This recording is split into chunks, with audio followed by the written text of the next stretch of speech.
Bang! Bang! From the abandoned seawater pump house on the beach salt flat came the sound of two heavy flesh-to-flesh blows.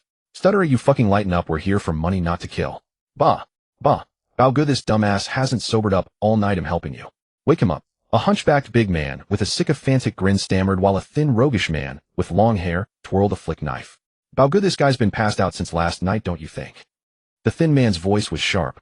A bald fat man walked over, touched the nose of the man lying on the ground like dead drunk, and said, "You've been hitting him half the night, a weak constitution would have been beaten to death by now." Heh, heh, ill. Pee on him, wake him up. Pain, my head hurts like hell. Qin Chen woke up with a splitting headache, feeling as if his head had been rammed by a car. It took him a long time to come to his senses. Before his eyes could focus, they were stabbed by the harsh morning light, unable to look directly. He raised one hand to instinctively shield his eyes and realized his hands were tied behind his back with rope. Where am I? Why am I tied up? Wasn't I in the middle of a siege by hundreds of level 9 monsters fighting to my death? Qin Chen muttered in confusion. Bao Ge, has this guy been beaten stupid by Stutterer, said the bald fat man. Baldy, cut the crap, ask him where his money is, said the thin man called Bao Ge. Robbery. Before Stutterer could finish, Baldy pulled him aside.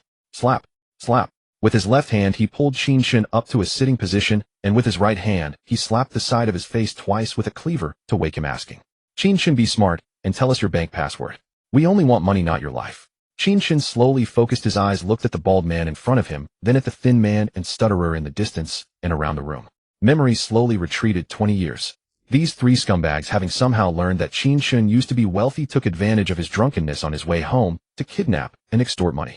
Qin Chen explained that his business failed and he had no money. He even gave them his bank password, but after checking there was indeed nothing. The three felt humiliated and beat Qin Chen in anger.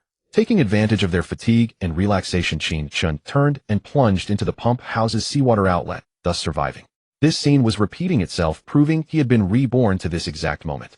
As Baldy continued to slap Qin Chen's face with a cleaver to wake him further, Qin Chen discovered that he still retained his spiritual power from his past life. He used his will to interfere, slightly shifting his body. The cleaver came down and cut the rope binding Qin Chen. The rope snapped with a sound. Before Baldy could react and withdraw the blade, Qin Chen snatched the cleaver, spun around, and swung a horizontal slash. A bald head flew off. 3 feet of hot blood sprayed onto the pump house ceiling. Kill! Kill! Murder! Before Stutterer could finish his cry, Qin Chen turned and teleported, slashing horizontally again. Another head hit the ground, blood splattering everywhere.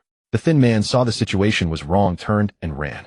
But before he could escape the pump house, Qin Chen threw the cleaver, which embedded itself in his back, pinning him diagonally to the wall. The skill of beheading zombies in the apocalypse made killing a man as easy as cutting vegetables. After killing the three, Qin Chen didn't have a single drop of blood on him.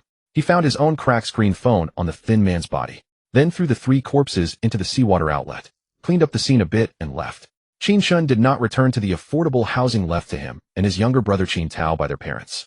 Instead, he went upstairs and sat on the edge of the rooftop. This was also the way he had cultivated in the apocalypse, sitting on a cliff edge thinking alone. He took a deep breath of air, unlocked his cracked phone, and saw the date. March 31st, 2099. Qin Chen understood. The apocalypse in his past life occurred on July 1st. He had been reborn 3 months before the apocalypse. Hey, look, this idiot is going to jump. Suddenly someone from below shouted excitedly, drawing a crowd.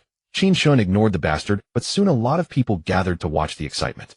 Bro, I beg you don't jump, okay? Even though you divorced sister-in-law and your business failed, Qin Peijia is still young. You have to live for her sake. Soon behind Qin Chen came the voice of his own twin brother Qin Tao. This was a resettlement community with many old neighbors. Someone must have recognized Qin Chen and notified Qin Tao to come and persuade him. Qin Chen, are you fucking jumping or not? We've been waiting for ages. The voice of Zhang Tushi, Qin Chen's junior high classmate, came from below. Zhang Tushi came from a well-off family, acted like a thug in school, and started working on ships after junior high. In his past life, Zhang Tushi allied with Awakened from 2 other survivor bases to ambush Qin Chen's base. Qin Tao was killed by Zhang Tushi while covering Qin Chen's retreat. Looking at his former enemy, Qin Chen immediately wanted to go down and kill the bastard. But with so many people around, and this being a society of law, he let the scumbag live a few more days. Qin Chen flipped Zhang Tushi the middle finger, mouthed CNM, and then stood up and left the rooftop edge. He looked at Qin Tao, suddenly stepped forward, and hugged him tightly, patting his back hard. My dear brother, after 20 years I'm back. Qin Chen said with tears in his eyes, grinning broadly. All right, as long as you're fine. I have to go to work. Breakfast is on the table. You'll have to take care of lunch yourself. Qin Tao, seeing his brother acting a bit crazy, didn't mind his nonsense. He just told him and went downstairs to work. The breakfast at Qin Tao's house was simple thin porridge meat buns and pickled vegetables.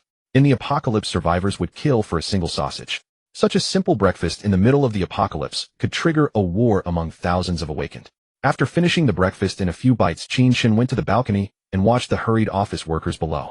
Memories of his past life began to replay. In his past life, the world experienced World War III in 2040, involving all nations, including the Dragon Kingdom. After a man-made nuclear reset, the world rebuilt over nearly 60 years. By today, 2099, the economy and population had only slowly recovered to early 21st century levels. Qin Chen passed the college entrance exam from Haizhou to enter the finance department of Imperial University. In university, he fell in love with, and married Yi Xiaomei, the class beauty, and they had a daughter. After graduation, his career went smoothly. He fulfilled his dream of buying a house and a car in the capital, settling down and no longer drifting. 4 years ago, Qin Chen started a foreign trade company. His partner colluded with overseas distributors to embezzle goods and payments. This caused a cash flow crisis, leading to lawsuits from shareholders and creditors. The company went bankrupt 3 months ago. To avoid dragging his family into it, he signed a divorce agreement with his wife. Yi Xiaomei left everything behind and returned alone to Qin Tao's home in Haizhou. In his past life, he failed to protect them. In this life, he will protect them at all costs, granting them a sanctuary and accompanying them through the apocalypse. With this thought, Qin Chen immediately took out his phone and called home in the imperial capital, but unfortunately no one answered the landline. Yi Xiaomei must be at work and their daughter at school. Thinking of his current situation, anything he said would only worry them. Never mind. There are still 3 months until the apocalypse, and many things need preparation. There's no need to rush to reunite now. Qin Chen touched the wedding ring that had always been on his finger, then averted his gaze and returned to the living room. This ring was the engagement ring that Yi Xiaomei had prepared for him when they got engaged. She said it was from his grandfather, who instructed her to give it to Qin Chen as an engagement ring. It was this ring. When the apocalypse struck in his past life and Qin Chen awakened his superpower, the ring also underwent a strange change. After discovering this, he performed a blood bonding and found that it was a space ring. With his spiritual energy, he could inspect it. It had 3 layers. First layer, a static storage space the size of Baodao province. Second layer, a gray barren land of the same area. Third layer, pitch black. Qin Chen never figured out what kind of space it was. Having returned through rebirth, the ring was still on his hand, and his SS-level spiritual energy remained. After awakening superpowers in the apocalypse, everyone would gain spiritual energy. According to the apocalypse's classification, there were 9 levels from FL-level to SS-level. Qin Chen examined his spatial ring with his spiritual sense and found it undamaged. The space still had 3 layers, but the first layer had shrunk to a mere 10 million cubic meters. All the materials he had collected over 20 years in his past life, crystals of various levels, enhancement stones, energy stones, cultivation techniques, and combat skills, were completely gone. A sharp pang struck Qin Chen's heart, but then he reasoned that out with the old in with the new. Ceasing to dwell on it, he moved his spiritual energy, and the phone in his hand vanished in an instant. With another flicker of his spiritual energy, the phone reappeared in his grasp. It still worked, a silver lining in his misfortune. It was an essential tool for hoarding supplies in the apocalypse. After confirming the ring was intact, Qin Chen began to examine his own body internally. In his past life, when the apocalypse descended, he had awakened the dual affinities of metal and earth, bound to a divine level panel system, and possessed an SS-grade spiritual sense, the pinnacle of existence. This was also the key to his growth into a 9th level powerhouse. As he conducted an internal examination, he found that since the apocalypse had not yet arrived, the system panel was in a green screen standby mode, scrolling a single line: raised 30 billion funds and hoard supplies to restart. Aside from that, there was no other attribute response. Skipping the system panel, he examined the spiritual sense within his sea of consciousness and discovered that it had not changed significantly after his rebirth. However, the crystal core in his sea of consciousness was already riddled with cracks, appearing as if it could shatter at any moment. Qin Chen raised his hand and activated his metal affinity ability. The key on the dining table levitated and began drifting slowly toward his palm, but it fell to the ground halfway. At that moment, an excruciating pain split his head, drenching it in sweat. Feeling the crystal core in his sea of consciousness tremble violently, he immediately ceased using his metal ability. After resting for over half an hour, the crystal core gradually calmed. Qin Chen checked it with his spiritual sense, and finding no changes, relaxed. Gazing at the 2 small flower pots his niece had planted on the coffee table, he began attempting to activate his earth affinity ability. As Qin Chen swept his hand over the flower pots, the soil within began to undulate, rising from the pots and forming shapes. First a line, then a character. Within half a minute, the same piercing headache and sweat-soaked brow struck him as the crystal core trembled, forcing him to stop using the earth ability. The soil collapsed in a heap on the floor.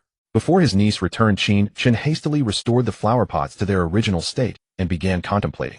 With only 3 months until the apocalypse, there was too much to handle. He picked up his niece's iPad from the table and used a mind map to categorize the key areas. First, he needed to raise 30 billion as per the system's requirement to hoard supplies. Second, he had to repair his own crystal core.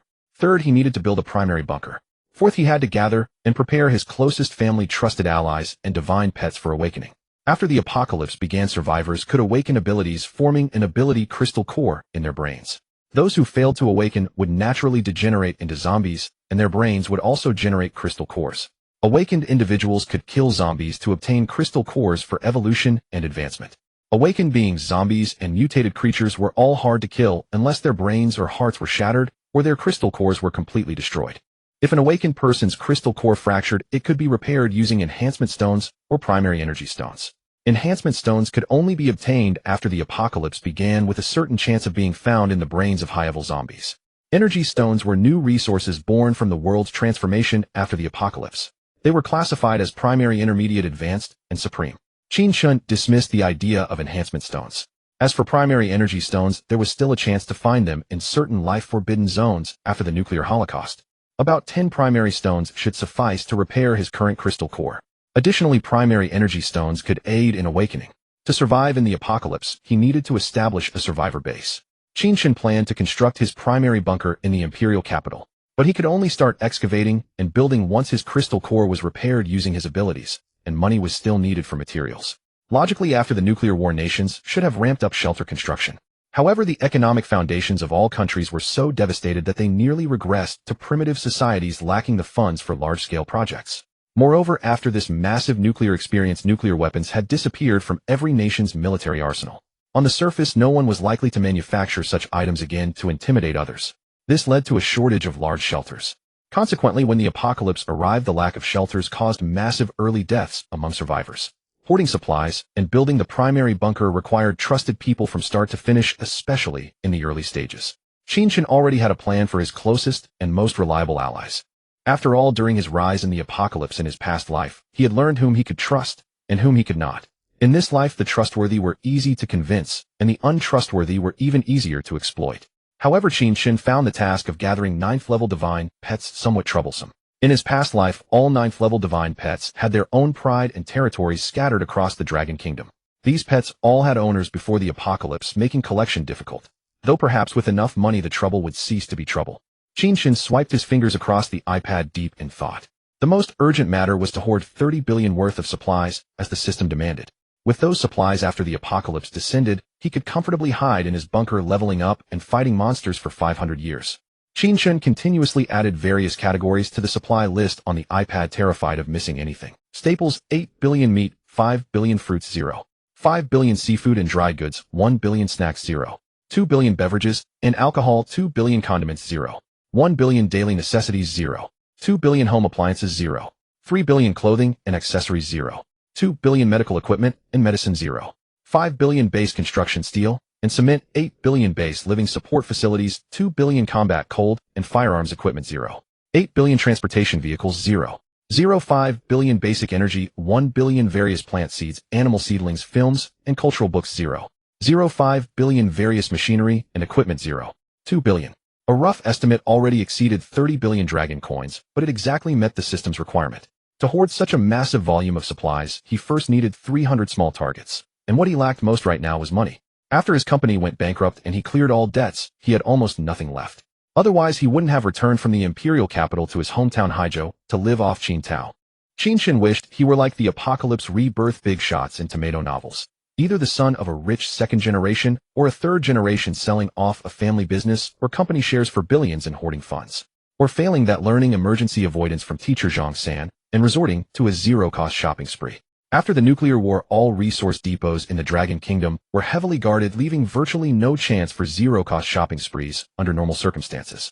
To freeload from ordinary warehouses, he would have to wait until the apocalypse descended and then scrounge around.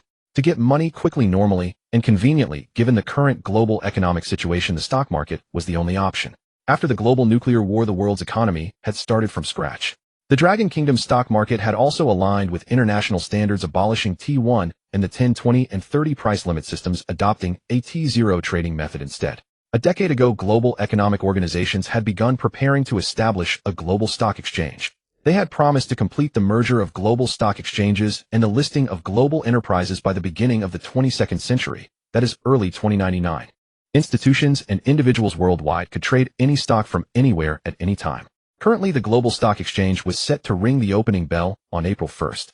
Unfortunately, in his past life, Qin Chen's entrepreneurial failure had led him to drink away his days in Haijiu, causing him to miss this historic opportunity to enter the market. Although he hadn't had the chance to enter the market as a finance master's graduate, Qin Chen had still paid close attention to this major financial event. He had a faint memory of which stocks would surge after the market opened. Penniless Qin Chen suddenly recalled the stock account he had opened in the imperial capital of Dragon Country. After liquidating his holdings to repay debts, a meager remainder seemed to linger, though he could not recall the exact amount. He swiped his niece's iPad, once more hastily downloading a stock trading application. Upon logging in and checking the account, he found only 25806 Longbi remaining. So paltry.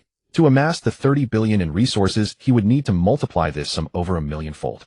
Even with the capability and confidence, he lacked the time to squander on such a venture.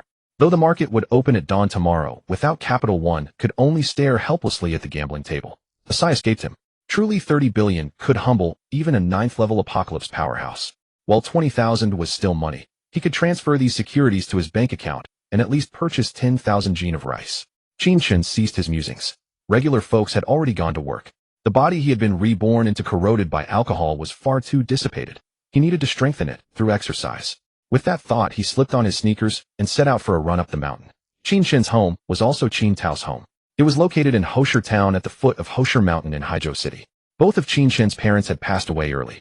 After their old house was demolished, the compensation based on floor area yielded an affordable housing unit and several tens of thousands in cash. Back when Qin Chen was well off in the capital, he had declined his share and let Qin Tao have it all. The affordable housing complex far from the bustling town center nestled against the base of Hosher Mountain.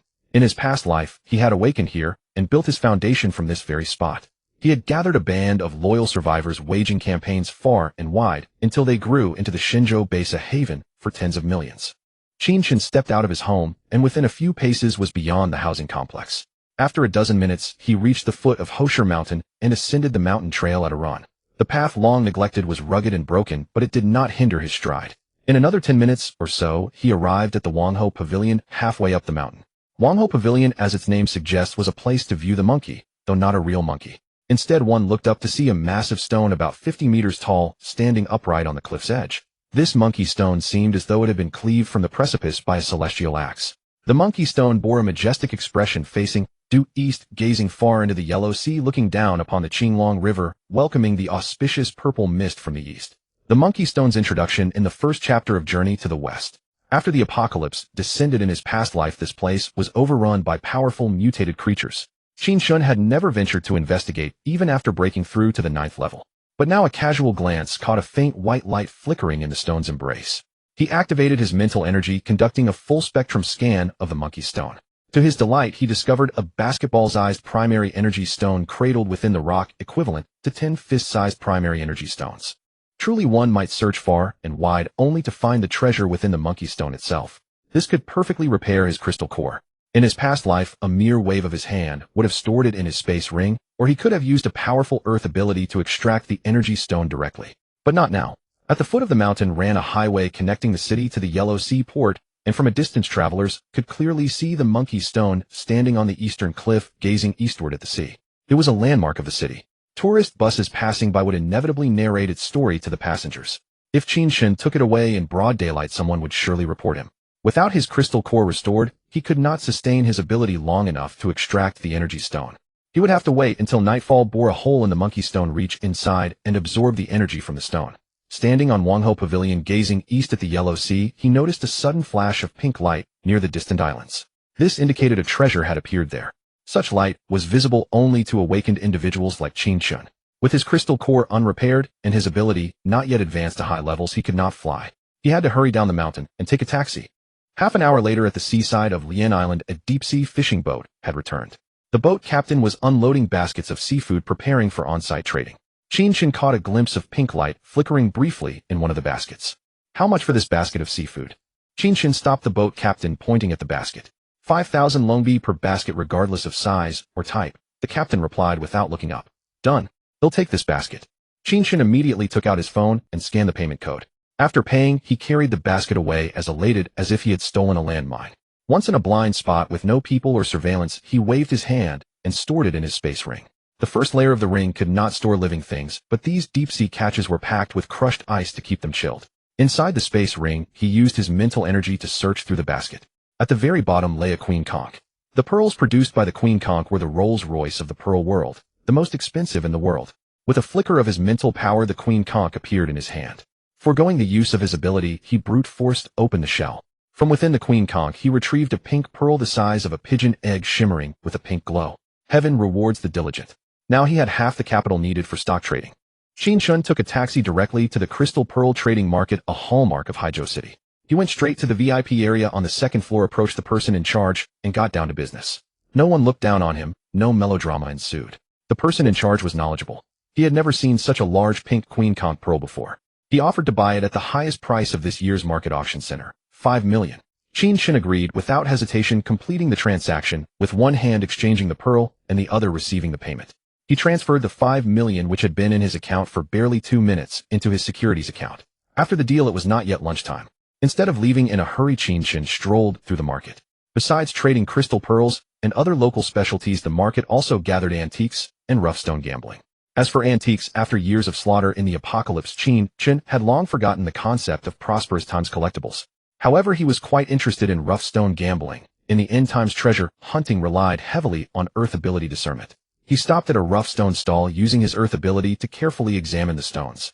He noticed a nondescript fist-sized stone at the corner of the stall with a patch of green light glowing inside. He asked the bald stall owner, "How much for this stone?" The owner, seeing Qin Chen's wrinkled clothes, assumed he was not wealthy and casually replied, 50,000. Qin Chen picked up the stone, weighed it, then set it down. 10,000. Take it or leave it. The bald owner, surprised that the man actually wanted to buy, and having made no sales all day, haggled for a while, before finally settling at 1500 Longbi. After paying, Qin Chen took the stone directly to the market's auction center. They offered free stone cutting services, a tactic to attract customers. He found the person in charge again, and said he would be cutting the stone soon, predicting a big hit, and requested some wealthy clients to come for an on-site bidding. The person in charge had seen many like Qin Chen, each convinced they would strike it rich. But the earlier pink pearl transaction made him think twice about losing such an important client, so he invited a few wealthy patrons to observe the cutting. Qin Chen handed the stone with drawn lines to the cutter, promising a red envelope if it turned out green. The stone was small, and following Qin Chen's lines, the cutter finished in less than an hour. Suddenly the cutter shouted, "Green. It's a hit. A huge hit. Imperial green." The shout startled the person in charge and the wealthy patrons. They all crowded around to see. Indeed, it was imperial green, the size of a fist, with excellent water and texture. On the antique market in the capital, it would fetch no less than 30 million. Without hesitation, the patrons began bidding. Qin Chen urgently needed cash. In a third-tier city, there weren't many tycoons, and he had no time to milk them. He waited until one patron offered 10 million, then agreed to the deal. In just 2 or 3 hours, Qin Chen had turned 1500 into 10 million, a 666-fold return. Upon receiving the payment notification from that patron, Qin Chen transferred the 10 million into his securities account, bringing his total capital to 15 million.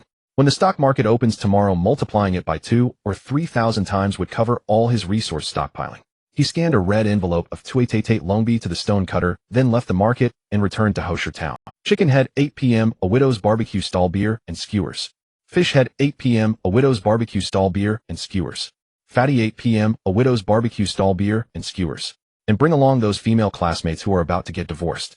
On his way back in a taxi, Qin Chen called each of his childhood buddies. Jiao Guanghui, known as Chicken Head, Yu Deshui, known as Fish Head, Lin Huanyan, known as Fatty, Gedalii, known as Big Sword, Miao Liming, known as Cabbage Head, Song, Shengli, known as Oily Head, and Lu Bin, known as Show Off, who had all drunk him under the table the previous night. He made plans to meet up for a late-night snack.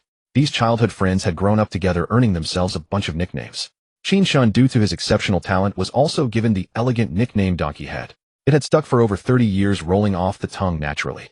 Qin Tao, who sometimes tagged along, had earned the nickname Second Senior Brother. Ever since Qin Chen returned to Haizhou after his failed entrepreneurial venture, none of these childhood friends looked down on him. Perhaps because none of them were wealthy second-generation heirs, there was none of the cliché drama of trampling on others. Every weekend, when there was a gathering, they would always invite Qin Chen. And each time Qin Chen would drink until he was unconscious as a way to express his feelings. In his past life, on the night of the apocalypse, he had been drinking with them too. Together, they had weathered the invasion of the extraterrestrial gene virus, awakened their abilities, and united to establish the Shenzhou base. As the apocalypse raged on, they were eliminated one by one. Only Qin Chen remained fighting alone until he was ambushed and killed. Now reborn with a bit of money in his pocket, it was time to treat them all in return. He also planned to ask about the female classmates who were getting divorced. He intended to gather them together again and lead them in reshaping the world's civilization. After over 20 years of conquest in his past life, Qin Chen's heart was as hard as stone, and he was no saint. But these good brothers, he would bring as many as he could, not leaving a single one behind. Even a brother's dog could be assigned as a base guard dog. After a busy day, Qin Chen returned to Qin Tao's home, nearly 6 p.m. Opening the door, he saw Qin Tao cooking dinner in the kitchen. His sister-in-law Dong Wan, back from work, was mopping the floor. Seeing Qin Chen, she smiled and said, "Brother, you're back. You're so diligent, sister-in-law." Qin Chen nodded. His niece, high school student Qin Peiqi, had locked herself in her room to live stream as soon as she got home, with blaring music occasionally spilling out. Qin Chen had been living and eating there for 3 months, yet they never showed any displeasure or said anything unpleasant. Qin Chen walked into the kitchen and said to Qin Tao, who was cooking, "After dinner, I want to talk to your family about something." Without waiting for Qin Tao's reply, he turned and went back to his bedroom. Qin Chen had been thinking all day. He had to tell Qin Tao and his family about the upcoming apocalypse in advance. They were family. If he used a few tricks, they would still believe him. In the end, if they couldn't trust him, he would have to resort to forced hypnosis with his spiritual power. He couldn't let outsiders think Qin Chen was insane. If he couldn't trust them, then in this life, he would have no one to trust. Simply surviving was not the motto of the strong. As he thought this, the sweet voice of the young girl Qin Peiqi sounded from outside the bedroom door. "Uncle, dinner's ready." "Okay." Qin Chen replied, then got up and went to the living room to eat dinner with them. After Qin Tao and his wife cleared the table and set out fruit and tea, they called Qin Peiqi over and sat around the table. Even Qin Peiqi took off the earphones she had been listening to music with. The whole family looked at Qin Chen, curiously wondering what he was about to say. Qin Chen cleared his throat and said, "Let me show you a magic trick first." He waved his hand over the fruit on the table, and the fruit along with the plate instantly vanished. "Whoa, Uncle, you're awesome." Qin Peiqi jumped up, rubbing her eyes and exclaiming, "Peiqi, how dare you talk to your uncle like that?" Though his sister-in-law also found it incredible, she didn't hesitate to glare at Peiqi. Qin Tao stammered, "Brother, you," but couldn't finish the sentence. Qin Chen didn't answer. He waved his hand again, and the teapot and cups on the table disappeared. Another wave, and the entire table vanished. Qin Tao's hands were supporting his head, his eyes wide open in shock. When the table disappeared, he would have pitched forward and fallen flat on his face if Dong Wan hadn't pulled him back. Qin Chen waved his hand once more, and the table reappeared with the teapot, cups, fruit, and plate all back in place. Qin Peiqi, too shocked to utter any more reckless words, kept shouting, "Ah," and "Uncle," in a frenzy. After letting the shock settle for a moment, Qin Chen spoke as Qin Tao's family of 3 calmed down. Qin Tao, brother, might have had too much to drink and suddenly awakened an ability. What you saw is just one of the abilities I've mastered. Fearing they might not accept it right away, he decided to call the spatial artifact an ability for now. With a thought, he activated his metal ability. The fruit knife on the fruit plate slowly floated up, hovered for about half a minute, then dropped back onto the plate. Clang. Ah. At that moment, Qin Chen's face twisted in agony, his forehead drenched in sweat, and a splitting headache struck him. Damn, it can't show off without the crystal core healed. Brother, are you okay? Uncle, don't scare us. Qin Tao's family took turns asking with concern. Qin Chen waved his hand. Let me digest this first. He'll calm down, and then talk to you. After more than 20 minutes, the crystal core in his head settled. Qin Chen said calmly, "It's fine now. Don't worry. This is the after effect of awakening an ability. After awakening, I also gained a memory of the future. The apocalypse will strike on July 1st. One bombshell after another." Qin Tao and Dong Wan were left stunned. But Qin Peiqi, a post-ADS girl, showed no fear, only excitement. She thought to herself, great, no more college entrance exams, hooray. She shook Qin Chen's arm and asked about the apocalypse, and he gave a brief overview of the basics. To be honest, if Qin Chen hadn't demonstrated his ability, Qin Tao and Dong Wan would have really thought he had lost his mind. After a long pause, Qin Tao finally asked, July 1st, the apocalypse, only 3 months left. What should we do? Since they chose to believe it saved Qin Chen the trouble of using forced hypnosis. Don't worry, I've already planned everything for before and after the apocalypse. Qin Chen then explained the follow-up plan to Qin Tao and Dong Wan. They only grasped the gist of it. The specifics of what would happen after the apocalypse were mostly beyond their understanding. But they both knew one thing: the first thing tomorrow was to quit their jobs. Qin Tao would resign and come back to trade stocks based on the account and strategy Qin Chen provided. A few years ago, before the stock market crashed, Qin Chen had made a bit of money from trading. Qin Tao had secretly used his private savings to enter the market, and after the crash his investment was halved, then halved again, and finally he closed the account with nothing left, a fact that Dong Wan never let him forget. Dongwon worked as a purchasing manager at the largest supermarket in Hosher Town and was well acquainted with various suppliers. Qin Chen asked her to copy the supplier details and contact information from the supermarket's computer before resigning. Then she would establish connections with various manufacturers, especially those of listed companies. The happiest and the most unhappy person was Qin Peiqi. Happy because she could spend the next 3 months collecting and downloading all her favorite songs, movies, anime, and games. Unhappy because she thought she wouldn't have to take the college entrance exam or study anymore. But Dongwon insisted that as long as the apocalypse hadn't arrived, studies couldn't stop and the June exam must be taken. The future of humanity must not be interrupted. Dongwon required Qin Peiqi to collect and copy all subjects from elementary to university. After these matters were settled, Qin Chen warned them not to speak recklessly outside. Still, he ultimately used his spiritual power to place a mental lock in their minds, preventing them from accidentally revealing the apocalypse. After finishing these instructions, it was nearly 8 p.m. Time to go have a heart-to-heart with his childhood buddies. Qin Chen rode Qin Tao's small electric scooter used for commuting and arrived at the widow's barbecue stall in less than 10 minutes. From a distance, he could see Yudo and Yutu already seated at the stall, having ordered skewers and opened 2 bottles of beer to start drinking. The fat man was leaning against the counter joking with the proprietress Pan Jinhua. The others had not yet arrived. Qin Chen locked the scooter and walked over.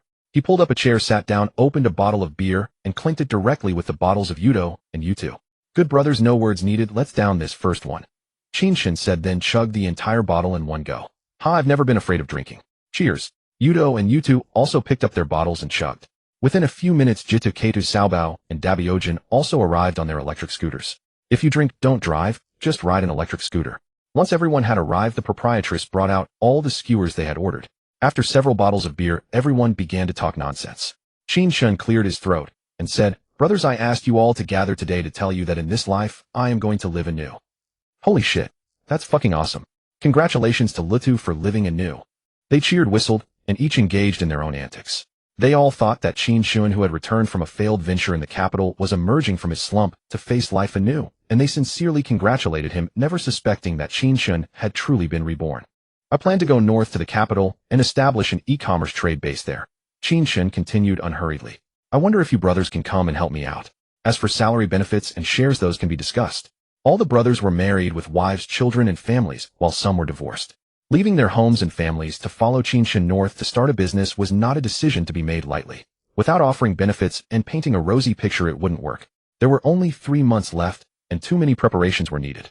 Qin Chen had no time to slowly figure out a solution. He could only appeal to their emotions and directly offer benefits. As for matters of superpowers and the apocalypse, he couldn't reveal them yet. The brothers exchanged glances. Some stared seriously at Qin Chen, some looked at the glasses in their hands, and others took out cigarettes to light up. They all fell into silent contemplation, weighing the risks and feasibility. Qin Chen didn't urge them, giving the brothers time to think. What's there to think about?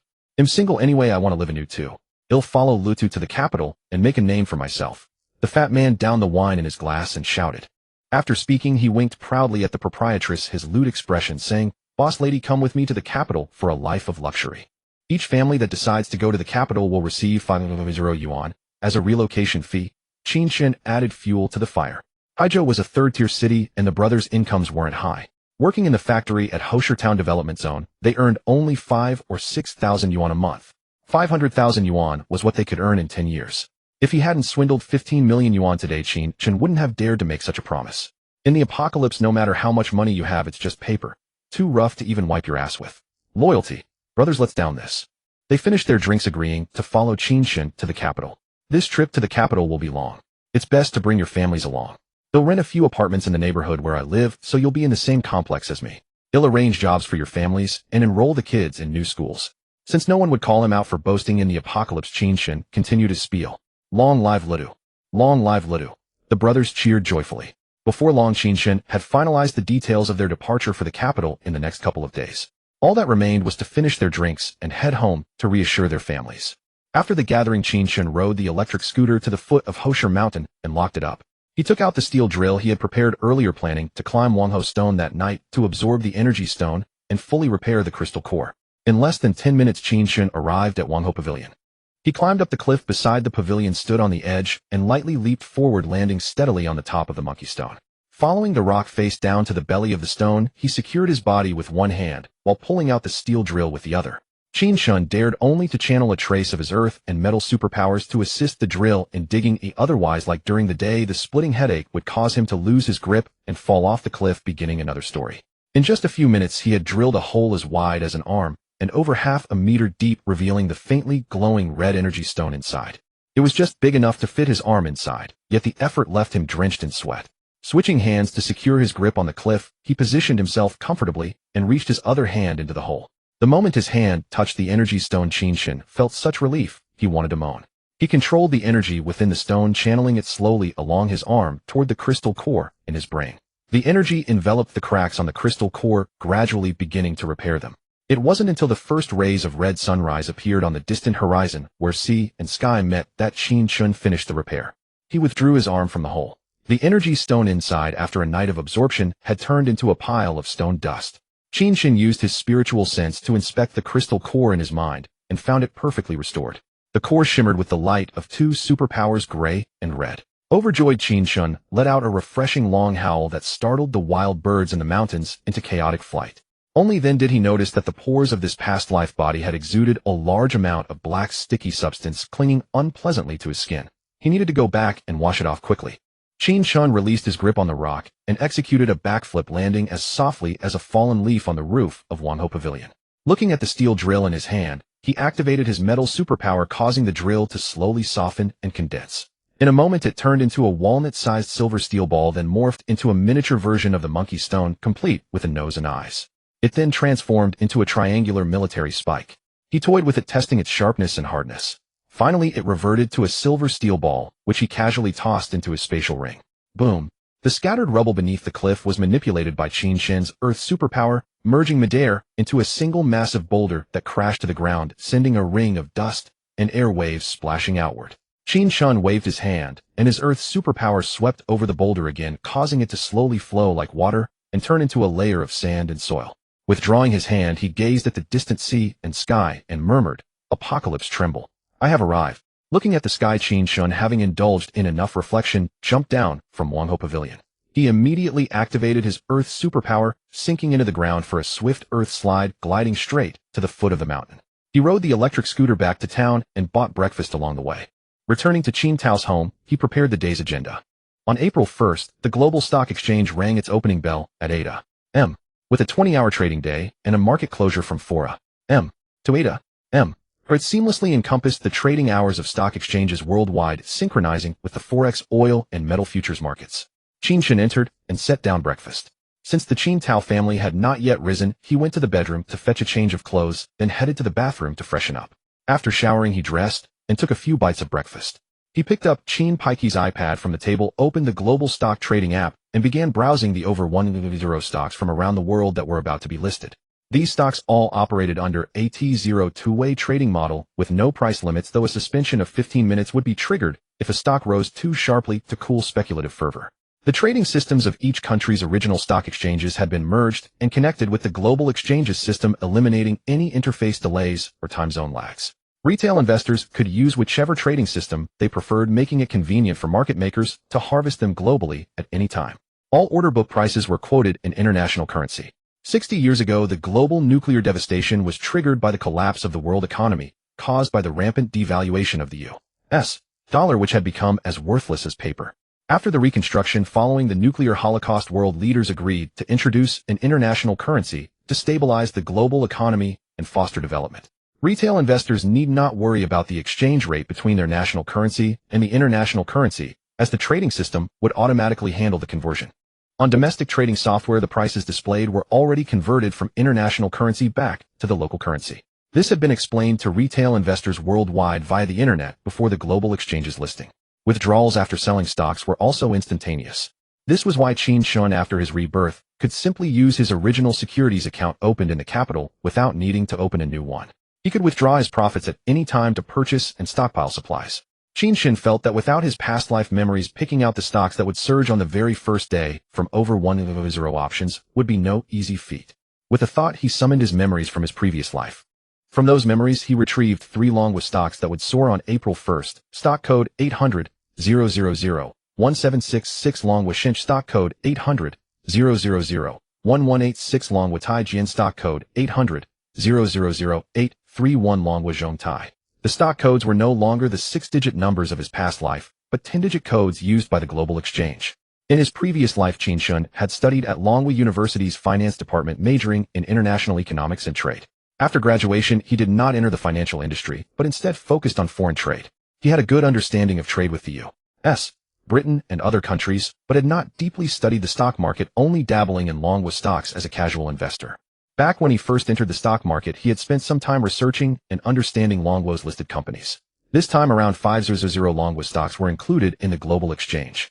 The 3 stocks that would surge on April 1st were quintessentially Longhua and represented the country's economic identity and pride.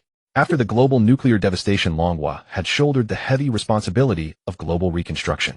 The nation's infrastructure prowess was pushed to its limits, with the most iconic example being the widespread promotion, construction, and use of Longhua high-speed rail across the world. High-speed rail networks connected continents and capitals, linking major cities. The global stock trading system showed the upcoming listing prices of Longhua Shinch, Longhua Tai Jian, and Longhua Zhongtai at 5 yuan per share, 8 yuan per share, and 11 yuan per share respectively. There was no minimum lot size of 100 shares. The minimum was 1 share with no upper limit, allowing instant buying and selling of any quantity. The global exchange's stamp duty and trading commission were merged into a uniform 0.01 commission, with the exact split between governments and the exchange being their own concern. With a capital of only 15 million, Qin Chen decided to go Allen on Longhua Shinche at the opening. While Qin Chen was lost and thought, the Qin Tao family woke up, washed up, ate breakfast, and got ready. Since the market opened at 8 a.m., Qin Tao and Dong Wan didn't have time to go through the resignation process, except for Qin Peiqi, who followed her usual schedule to school. They could only ask for 2 hours of personal leave to accompany Qin Chen and witness the miracle of wealth creation. Qin Chen followed Qin Tao and Dong Wan into Qin Peiqi's bedroom. Qin Tao turned on the computer, familiarized himself with the keyboard and system, and began downloading and installing the global exchange's trading software. Qin Chen completed the installation and logged into his securities account within minutes. Staring at the 15 followed by 6 zeros, he asked in shock, "Brother, how is there so much money?" Qin Tao and Dong Wan had discussed this after Qin Chen told them about the apocalypse and his plan to reunite with his drinking buddies. Since the apocalypse was coming and they would follow Qin Chen north to the capital, this apartment was no longer worth keeping. After resigning, they planned to list it at a low price through an agent. At 120 square meters and a current market price of over 600 per square meter, selling cheap could still fetch around 500 yuan.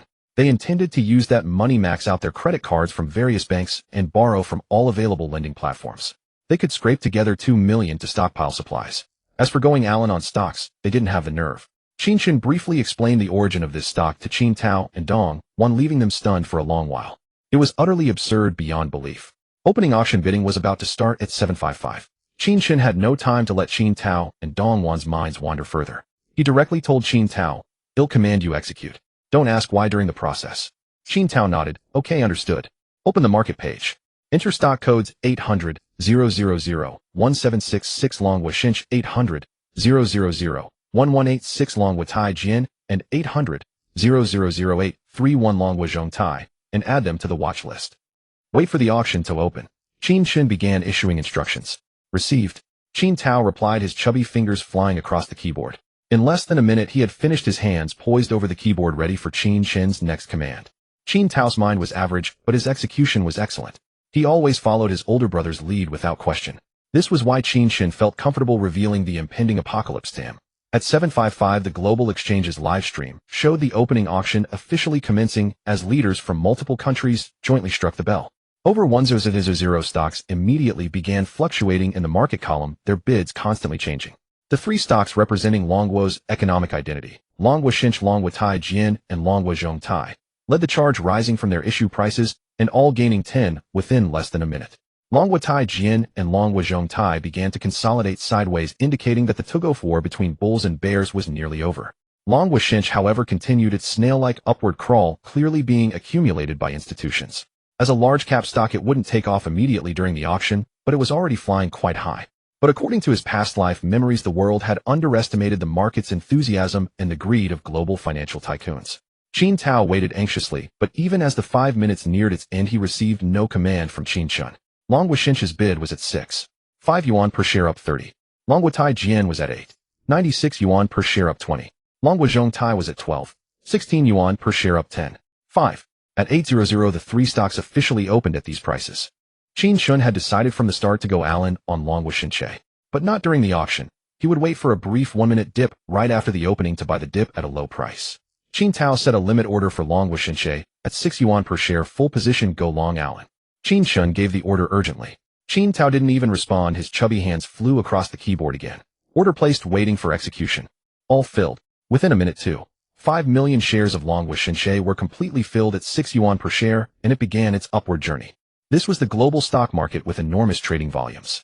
With T0 settlement, both long and short positions were possible, so there was no worry about being unable to sell or finding no buyers. Now all they had to do was sit back and let the bullets fly. At 8:40 a.m. sell all shares at 20 yuan each, and then short the stock. By 9:30 a.m. sell at 10 yuan each. Today's trading operations are complete. Qin Chen instructed Qin Tao, and then no longer paid attention to the market. According to memories from his past life, once the leading stocks of long would decline, the remaining daytime will essentially be a waste of time with no need for trading. In Longwo's night, the Atlantic is in daytime, which is when the second wave of market activity occurs. As Qin Chen recalled, the time reached 8:40 a.m. The stock price of Longwo Shuncheng surged as expected to 20 yuan, having more than tripled with funds reaching 50 million. He actually believed it could rise a few more jiao, but deemed it unnecessary. If his rebirth caused a butterfly effect in the stock market, and he failed to make any profit, he wouldn't even have a place to cry. After Qin Tao took profit at the scheduled time, he decisively shorted the stock according to Qin Chen's previous instructions. Go long at 6 yuan per share with 15 million, take profit shorting at 20 yuan per share with 50 million, and achieving a small target when it drops to 10 yuan per share. Huh.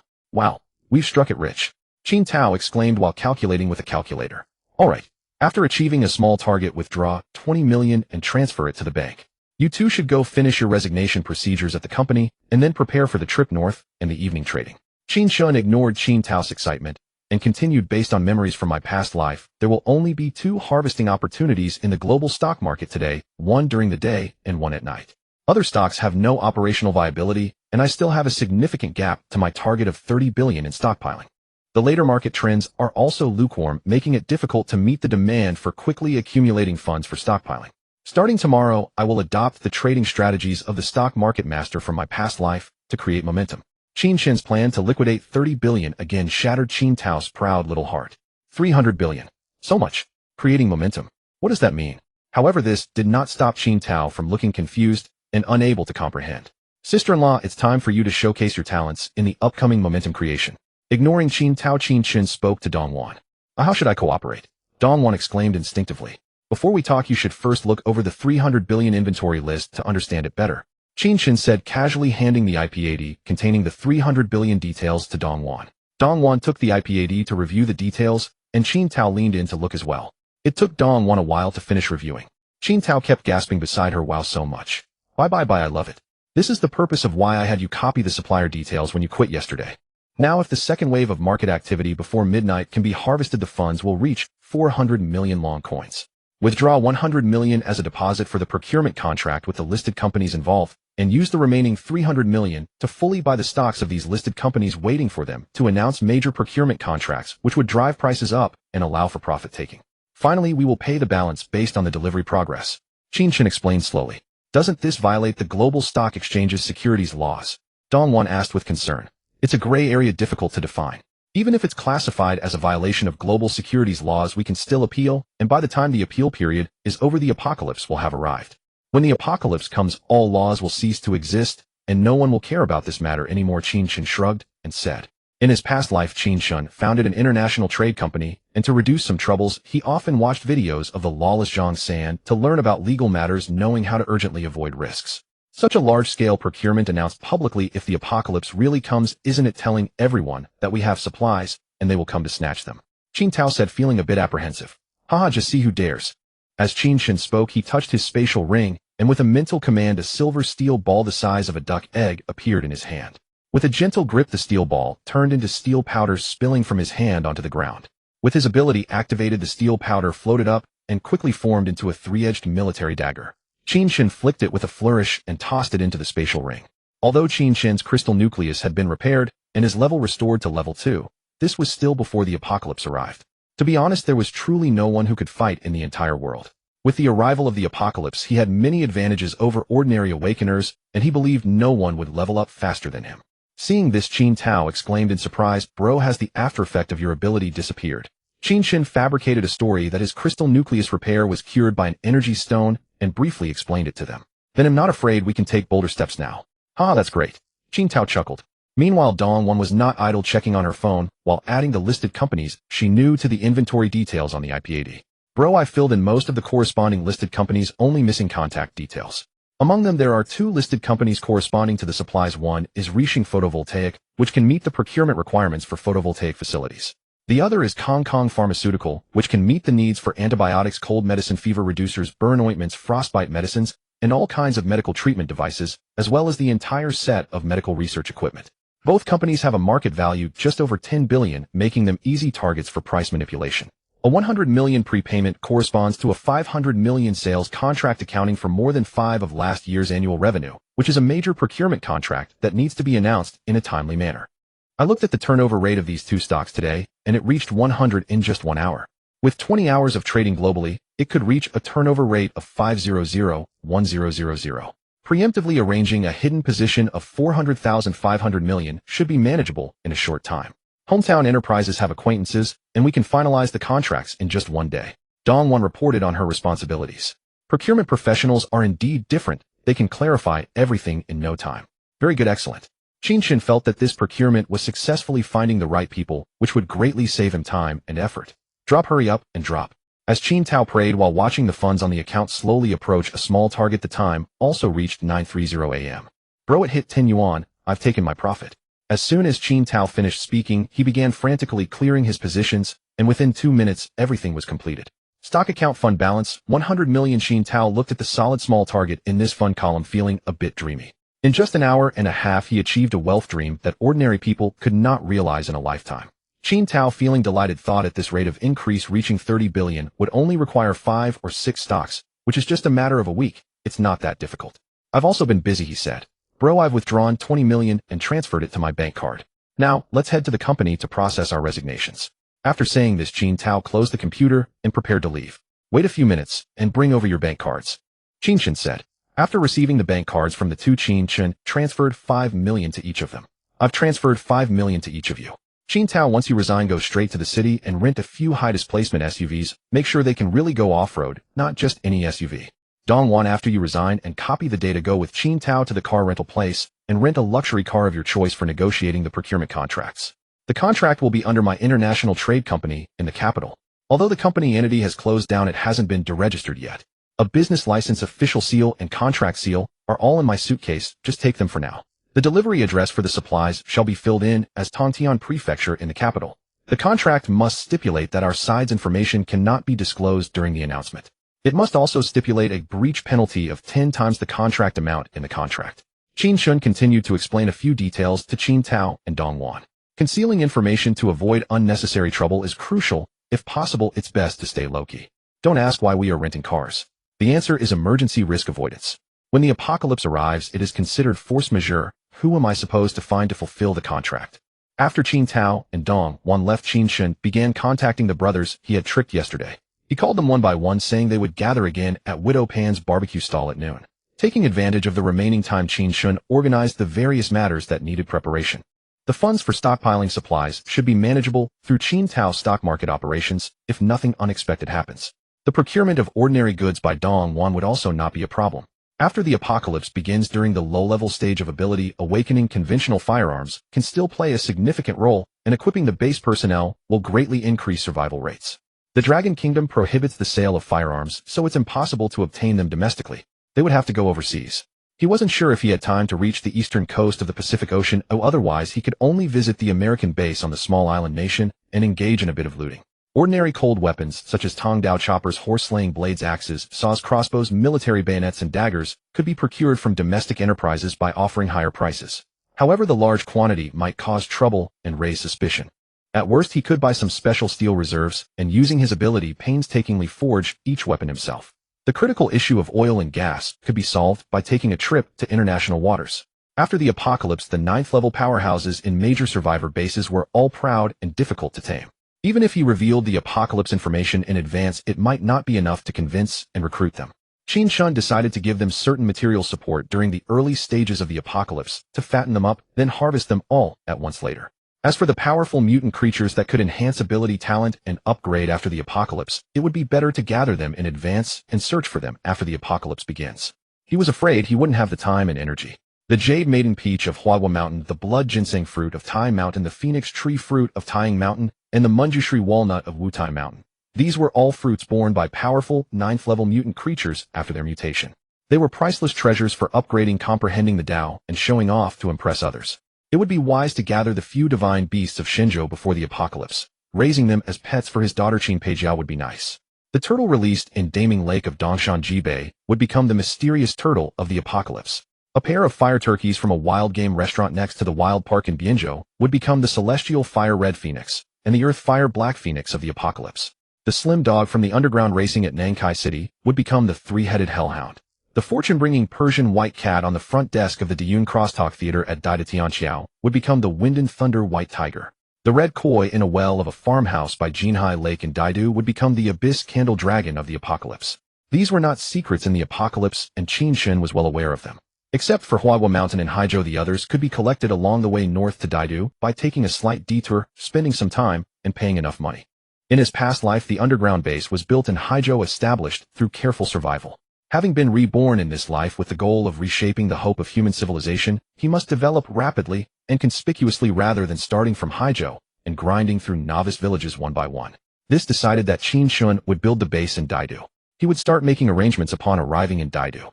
As for other scattered matters, he wouldn't dwell on them for now, though he would solve each problem when it arose. By the time it was almost noon, Qin Chen tidied up briefly, went downstairs, rode his electric scooter, and arrived at Widow Pan's food stall. Today the brothers all arrived quite early after all this big event determined their future lives. As soon as they entered the private room, they greeted each other with Lu Tu. Lu Tu, got everything settled at home? Qin Chen responded one by one, picked up the teapot, poured himself a cup of water, took a sip, and asked. Lu Tu, everything is taken care of. Kai Tu Miao Liming said, smugly stealing the lead. All right, fatty, let's order food and get served, said Qin Chen. With such a big event, shouldn't we have a drink to celebrate? Fatty called over Widow Pan, rolling his eyes while ordering. No drinking. You still have tasks this afternoon? Qin Chen said grumpily. After Fatty finished ordering and Widow Pan left the private room, Qin Chen said, give me your bank cards. Even though he had tricked them a lot yesterday, Qin Chen had to keep his promises, otherwise without integrity, who would follow him in the apocalypse. Within a few minutes, the brothers' phones successively sounded alerts of 500 RMB arriving. The brothers stared at the many zeros displayed on their phones, grinning foolishly, and saying, Lu Tu, you're too kind. Lu Tu, you're so generous. Lu Tu is absolutely incredible. Qin Chen smiled and nodded, picked up his phone, found Qin Tao's number, and dialed. On the other end, Qin Tao answered within 3 seconds and said, Bro, what's up? How many cars did you rent? Bro, I rented 5 Mercedes-Benz G-classes. I'm handling the paperwork now.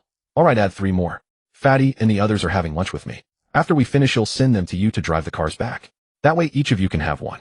On the other end, Qin Tao answered within 3 seconds and said, Bro, what's up? How many cars did you rent? Bro, I rented 5 Mercedes-Benz G-classes. I'm handling the paperwork now. Alright, add 3 more. Fatty and the others are having lunch. During the meal, Qin Chen set the time for them to drive to Daidu the next day and instructed them to travel lightly, as everything they needed would be available in Daidu. Shortly after, the brothers happily took a taxi to find Qin Tao and drive the G-classes. Qin Chen also took a taxi to Haizhou Port, found a boat rental company, paid a deposit, and rented a speedboat. He turned on the navigation and drove out of the harbor, heading toward the deep sea. The quantities of gasoline, diesel, and natural gas were enormous, and the Dragon Kingdom strictly regulated such dangerous goods from transaction to transportation and storage. Although Qin Chen had a foreign trade company, its business scope did not include this category. Trying to fill up cars repeatedly and then extract and store the fuel was either a joke or an accident waiting to happen. It was simply impractical. The two domestic oil giants imported oil at low prices every day, while domestic oil fields also produced oil daily. Yet oil prices kept rising, and their financial reports showed losses year after year. Despite the losses, the refined oil and gas were exported to the small island nation. Live off the land if you have land, live off the sea if you have sea. The key point was that Qin Chen learned from Kai Tu Miao Liming during the meal that Zhang Tuxi's family was in the business of seafarer labor outsourcing. Today, Zhang Tuxi was leading a team of new crew members to escort an oil tanker to the small island nation to learn art films. Qin Chen decided to take this opportunity to freeload and harvest on the high seas. Qin Chen would not target the cargo ships and oil tankers sailing toward the Dragon Kingdom mainland from around the world. His main targets were the oil tankers heading from the mainland to the small island nation and the cargo ships heading to America. Within 2 hours, Qin Chen navigated the speedboat to the edge of the international waters, waiting for oil tankers and cargo ships to sail from inland waters to the open sea. Soon a 3,000-ton oil tanker departing from Haizhou port slowly approached.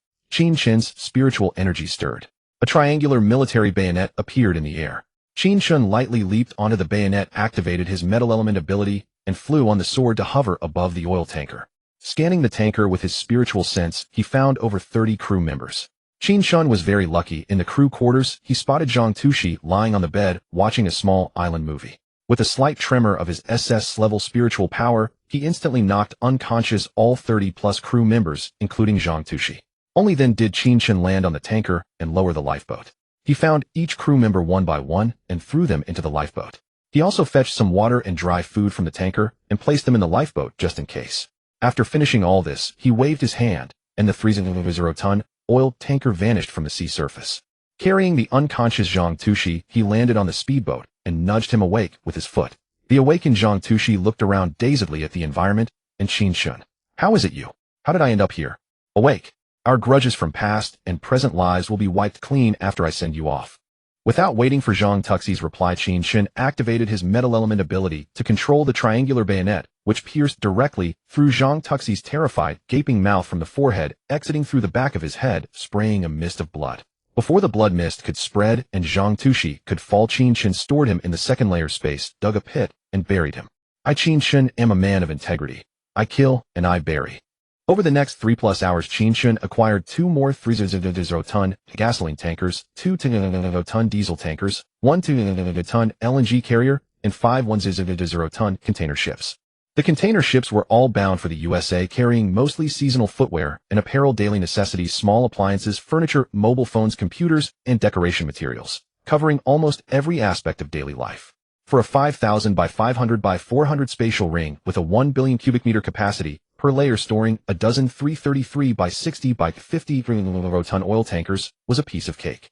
Qin Chen figured that when this came out, the experts would explain it as just another Bermuda Triangle ghost story. As for a missing crew member in the Bermuda incident, that was perfectly normal. Who knew which timeline had ended up in? In the end, it would just fade away. By the time they returned to the port dock, it was already dark. Back at Qin Tao's place, it was nearly 7 p.m. Qin Tao's family was waiting for Qin Chen to join them for dinner. At the table, Qin Tao said, "Bro, today I rented 8 Mercedes G500s, 5,000 yuan deposit, each totaling 4 million. The remaining 1 million covered the monthly rental for these 8 cars. Renting cars for 7 million is way more cost-effective than buying them for 20 million. Dong Wan chimed in with emotion. "This morning, I rented a Rolls-Royce and finally saw the starlit ceiling. We've got 1.5 million left." She gestured and continued, "In the afternoon, I visited Sunrise Photovoltaic and Kong Pharmaceutical. Both contracts are signed. 5 billion each with 100 million prepayment for each. Sunrise Photovoltaic is set to pay before midnight and Kong Pharmaceutical before 8 a.m. tomorrow. Once they receive the prepayments, the companies will issue public announcements immediately." Finally, she asked with some uncertainty, "Bro, we don't have that much money in the account, do we?" "Don't worry. We don't have it now, but we will soon," Qin Chen said calmly. "Also, sis-in-law removed daily necessities, home appliances, computers, clothing, and energy from the list. They've already been acquired for free." Qin Tao and Dong Wan were utterly baffled. So. Qin Chen recounted the afternoon's free acquisitions again, leaving them both dumbfounded. After dinner, they cleared the table. Qin Chen waved his hand and 10 laptops and 10 iPads appeared on the dining table, all from the container ships.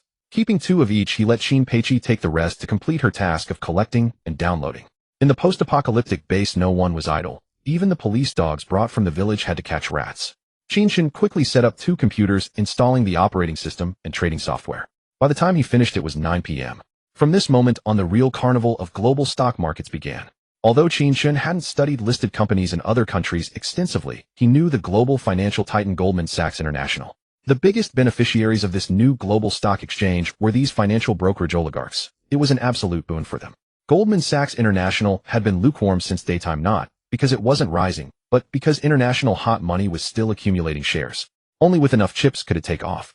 According to Qin Chen's past life memories, on its first day of listing, Goldman Sachs International soared from 40 yuan at 9:15 p.m. to 200 yuan, a 5-fold increase. He didn't have much time left. Seeing Qin Tao open the trading software and log into his account, Qin Chen said directly, "Open the financial sector on the stock market board US region and add Goldman Sachs International to your favorites." Without alerting the market maker or affecting the normal price trend, open a long position at 40 yuan per share with a target profit of 200 yuan. Qin Tao's chubby hands began to fly. In less than 10 minutes, he secured 80 million yuan worth of shares. At 9:15 p.m. as expected, it took off. 50, 80, 100, 150, 200. Qin Tao kept counting excitedly. After nearly 2 hours of climbing through hurdles, the price finally reached 200 yuan per share. Qin Chen said, "Quick, close the position and take profit." It could still rise a few more yuan, but Qin Chen didn't wait. He wanted to cash out while the bulls were still hot. If the market maker and hot money started dumping, they wouldn't be able to escape. Sweating profusely, Qin Tao's chubby hands flew across the keyboard. Amid the hundreds of billions in trading volume for Goldman Sachs International over 2 hours, Qin Tao completed his position, closing in just 5 minutes. The total capital now stood at 400 million. Bro, shouldn't we short? First, there's not enough time. Second, after a brief drop, it would be pulled back up and oscillate violently around 200 yuan. We can't execute precisely, so we have to give up, Qin Chen explained. Qin Tao withdraw 100 million and transfer it to the bank. SSS-level pay the prepayment to Sunrise Photovoltaic and notify them to release the announcement at midnight, Qin Chen continued. Okay, you'll do it right away, Dongwan said, logging into online banking to transfer the payment and calling the company's finance and board secretary. Open the stock market board electrical equipment sector in the Dragon Country region and add Sunrise Photovoltaic to your favorites. Without alerting the market maker or affecting the normal price trend, open a long position at no more than 3 yuan per share. Qin Chen continued giving instructions. This time he didn't specify a target price. Because his actions this time would inevitably alter the stock's history, changing its trajectory, his past life memories were no longer a reliable guide. As for where the butterfly's wings would flutter, let it be. In about half an hour, Qin Tao completed building a position worth 300 million. As soon as the announcement is released, repost the content to major stock forums, especially international headlines, Twitter and Douyin. Recharge all the 6.5 million I have and the 1.5 million Dongwan has. Use it to buy traffic and clicks for promotion. Qin Chen further arranged. As a representative of New Energy, Sunrise Photovoltaic was highly watched by international capital. With such a large procurement contract announcement today, it was bound to take off immediately. With Qin Chen going Allen to push it, no one knew how high the stock price could soar. At midnight, Sunrise Photovoltaic's announcement was released on time. With massive reposting and promotion, the stock price took off within a minute. When an hour later the price was about to break 10 yuan per share, Qin Chen, though without past life memories as a guide, sensed the bullish momentum weakening and instructed a gradual reduction of positions without affecting the price. Just before it hit 11 yuan, Qin Tao completed the full profit-taking close and the stock price began to slowly fall. Account balance 1 billion. Qin Tao continued withdrawing 200 million to the bank.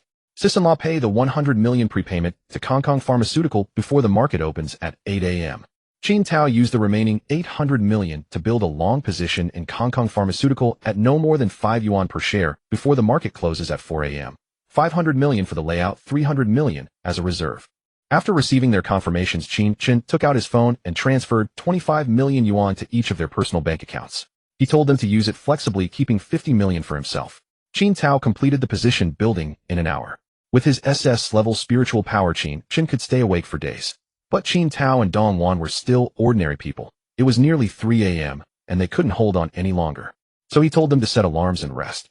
Qin Chen returned to his bedroom and began meditating to cultivate his powers. Although in the post-apocalyptic world powers were enhanced by absorbing cores, he could also cultivate by absorbing the spiritual energy of heaven and earth. Though this method was extremely slow, rarely used in the apocalypse. Why waste time when killing zombies for cores was faster and more rewarding? The spiritual energy in the world was now extremely thin, almost non-existent. Without cores or other cultivation treasures, Qin Chen could only try to capture a wisp to absorb and cultivate. As a master of playing it safe, only when he could absolutely dominate his peers would he feel secure enough to lie low. The alarm clock went off at 7:00 a.m. on April 2nd. Qin Tao and Dongwan quickly got up to wash up. After washing, Qin Tao went downstairs to buy breakfast. Dongwan logged into the online banking to transfer the 100 million prepayment to Kong Pharmaceutical and notified the finance department and the board secretary. She also instructed that the good news about the major contract should be released immediately. Qin Chen took this opportunity to call his family in the imperial capital. The phone was answered after just a few rings. Then came the sweet voice of the little girl on the other end. Hello? Who is it? The voice he hadn't heard for 20 years echoed in his mind. Through the phone, he could almost see her delicate appearance with her big eyes blinking. A surge of paternal love choked his throat. He sobbed, "Baby, it's Daddy. Daddy, it's Daddy. Mom, it's Daddy on the phone. Daddy, you haven't called Peja for so long. Don't you love Mom and me anymore? Are you abandoning me? Wah." The little girl's voice began to tremble with tears. Baby, don't cry. It's all Daddy's fault. I've been a bit busy here. Once I finish up in the next couple of days, he'll come to the Imperial capital to find you and Mommy. Our family will never be separated again, okay? Qin Chen comforted little Peijia in a soft and gentle voice. Peijia let Mommy answer the phone. Mom, come here. Daddy wants you. Yi Xiaomei said coldly. Qin Chen, what is it? She still harbored a grudge over the unilateral divorce. Although her words were cold, deep down, she still deeply loved Qin Chen. Wife, I miss you. Qin Chen spoke these words of love which he had never had a chance to say in 20 years without any concealment. Oh, you. Honey, when are you coming back to the Imperial capital? Peijia, and I miss you too. Yi Xiaomei said shyly. There are still some things here. They'll go to the Imperial capital after I finish them. I'm calling today to give you a heads up. I've arranged for Qin Tao's family and a few buddies from Haizhou to go ahead to the Imperial capital today, accompanying me in my second startup. I plan to rent that commercial building east of our neighborhood, which has been vacant for many years, and continue doing trade. You should quit your job in administration and HR. Resign and come back to help me, okay? Boss lady, Qin Chen said half pleadingly. I'm very glad you've overcome the difficulties of your first failed business. He'll resign right away. When you come back, we'll be united as one, and our combined strength will be unstoppable. Yi Xiaomei said happily. Qin Chen dared not tell her about his rebirth and the impending apocalypse over the phone, afraid of scaring her, so he used the second startup as an excuse. The Qin Tao group includes 8 families. They'll transfer some money to your dragon card shortly.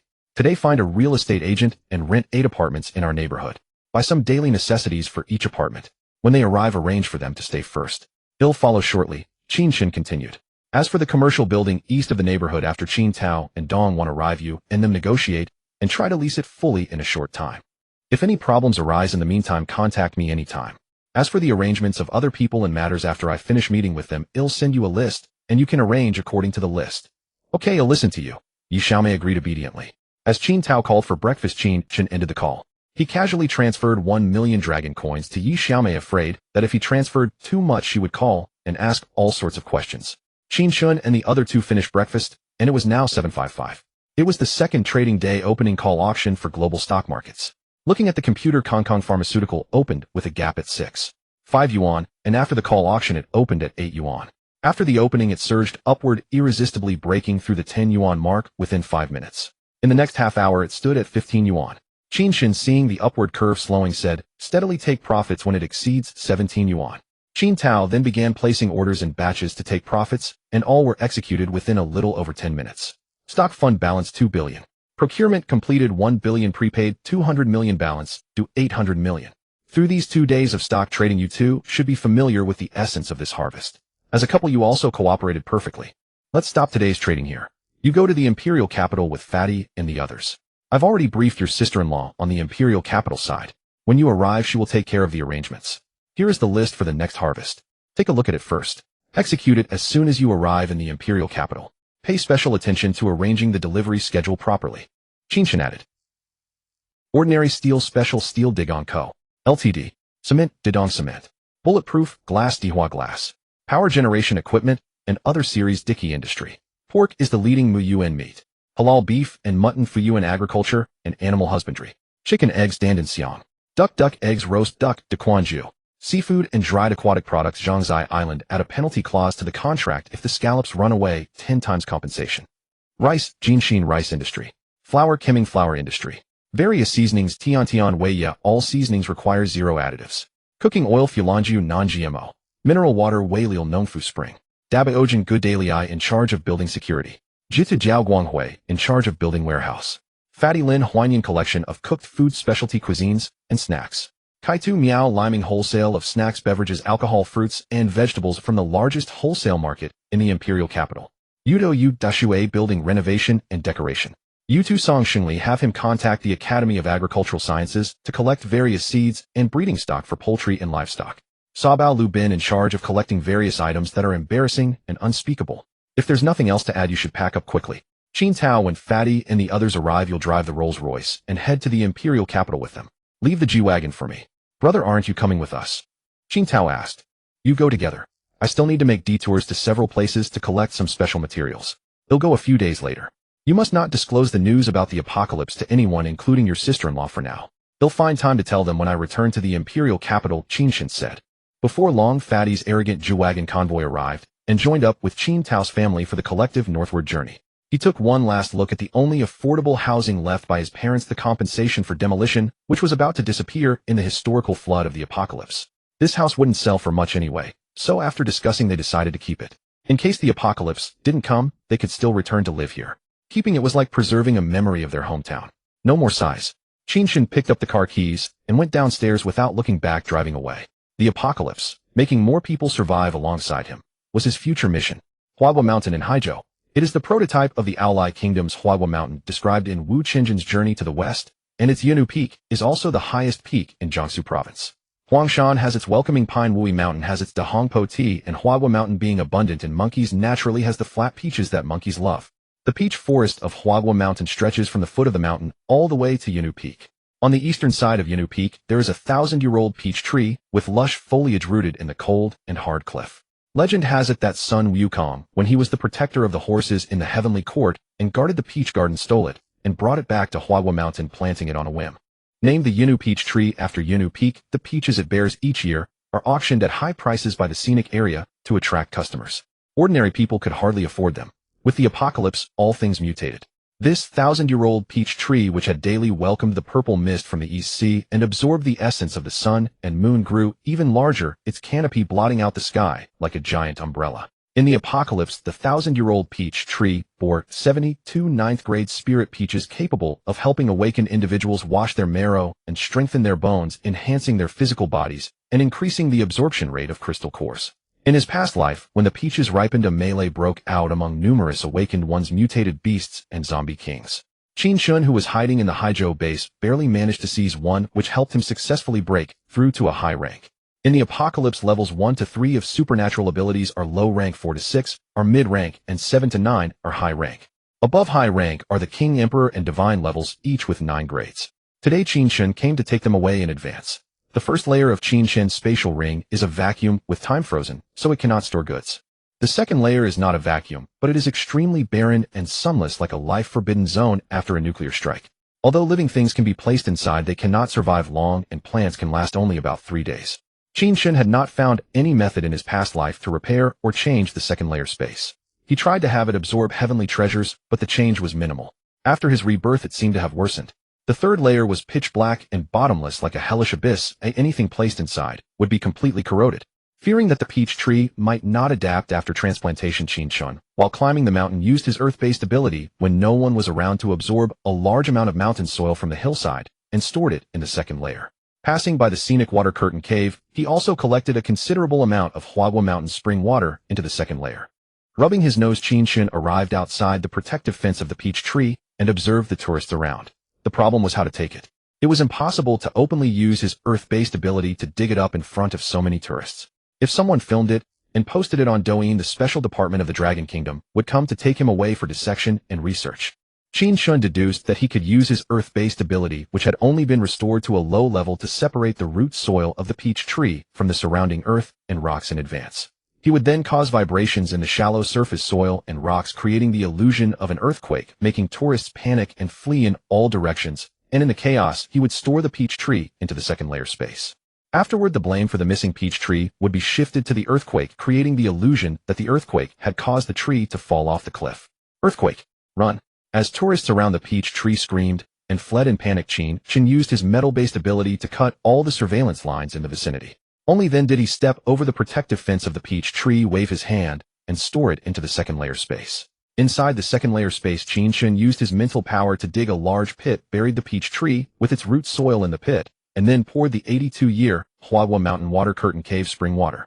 As a 9th-level creature in its past life, the peach tree had an enduring vitality and strong adaptability, making it difficult to destroy with ordinary force. The surrounding gray mist converged toward the canopy of the peach tree at the center, and the tree seemed to be greedily absorbing it, releasing strands of oxygen. Before long, the peach tree adapted to the environment of the second layer space. Powerful creatures of the apocalypse possessed extremely strong vitality even before the mutation. Within 100 meters around the peach tree, the gray mist had visibly thinned, and the tree had begun to sprout new buds. Seeing this, Qin Chen finally saw an opportunity to improve the second layer. Previously, the ordinary small flowers and grasses he had placed inside could not absorb these thick toxic fumes and withered, let alone give back to the space. Qin Chen did not go back, but instead jumped off the cliff and arrived at this extended peach forest. He casually collected these ordinary peach trees into the second layer of the spatial ring for observation. These ordinary peach trees were planted within 100 meters around the 1,000-year peach tree.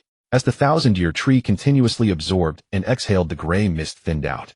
These ordinary peach trees were also able to absorb and exhale, showing no signs of wilting. Seeing this, Qin Chen had an idea. He withdrew his mental power from the spatial ring and leaped to the northern slope of Huahua Mountain, an area that had been a tribute tea region for the imperial court in the Song dynasty, famous for its Huahua Mountain cloud mist tea. Huahua Mountain cloud mist tea thrives in moist, shade-loving conditions, growing year-round in the mist. Its leaves are shaped like eyebrows and scissors, with a clear light green color tinged with a hint of pinkish yellow and a glossy, downy texture. When brewed, it reveals a pinkish yellow hue, with leaves unfurling like new shoots on a branch, showcasing a balance of yin and yang, flat and green, with a long-lasting fragrance and a fresh, mellow taste. Good things that can also absorb mist. One word collected. Within 10 minutes, this tea plantation became a bare ridge. Everything entered the second layer space. With the entry of the cloud mist tea, the area around the peach tree, where the mist had thinned, gradually expanded little by little. It seemed that with the planting of a 9th-level creature, other ordinary plants could also follow suit. This would make it easy to change the environment of the barren second layer space. Perhaps when the oxygen concentration in this second layer space reaches a certain level, it could accommodate various animals or even living humans. The mere thought filled him with motivation, propelling Qin Chen toward his next destination.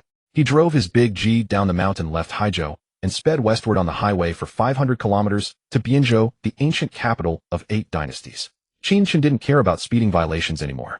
At a speed of no less than 200 kilometers per hour, it took him over 2 hours to arrive before lunch at a wild game restaurant called Bianzhou Feast, located outside Bianzhou University City at the foot of a wildlife park. Welcome. How many guests? A waitress who had been holding a small puppy at the door greeted him warmly. She was wearing a black silk high-slit cheongsam, revealing long legs, and her voluptuous figure swayed with each step. Just one. Give me the best private room. Qin Chen pressed the lock button of his big G and said, Sir, our best private room has a minimum consumption of 188 yuan. Is that acceptable? The waitress asked hesitantly. Fine, lead the way.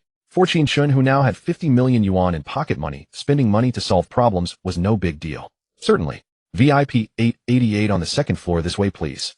The waitress said with a delighted expression. The proprietress led the way ahead. Her stiletto heels clicked on the stairs, her firm and shapely peach-like buttocks swaying before Qin Chen's eyes. Having been celibate in this new body for over 3 months and starved of intimacy for countless years in his past life, Qin Chen felt a surge of restlessness coursing through him. Like what you see, a seductive voice came from ahead. Yes, Qin Chen replied instinctively before realizing his lapse and quickly touching his nose. What game do you have here? He asked, directly entering the private room and sitting down to avoid further embarrassment. Whatever you desire, however you wish to savor it, we can provide it all here, the proprietress cooed in a syrupy voice.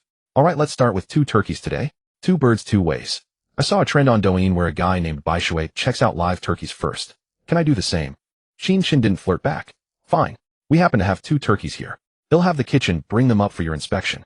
The proprietress replied with disappointment and went to arrange it.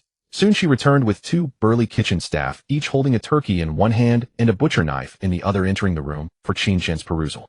With a nod, they would slaughter the turkeys on the spot. Qin Chen stepped forward, crouched down, and studied the 2 turkeys, checking if they were the 2 mutated phoenixes from the apocalypse. One was a fiery red chicken with 2 symmetrical streaks of blue-green feathers at its tail. The other was an entirely black chicken with only a patch of crimson feathers around its neck. These were the distinctive marks left on the 2 turkeys after they mutated and reverted to a 9th-level form in the apocalypse.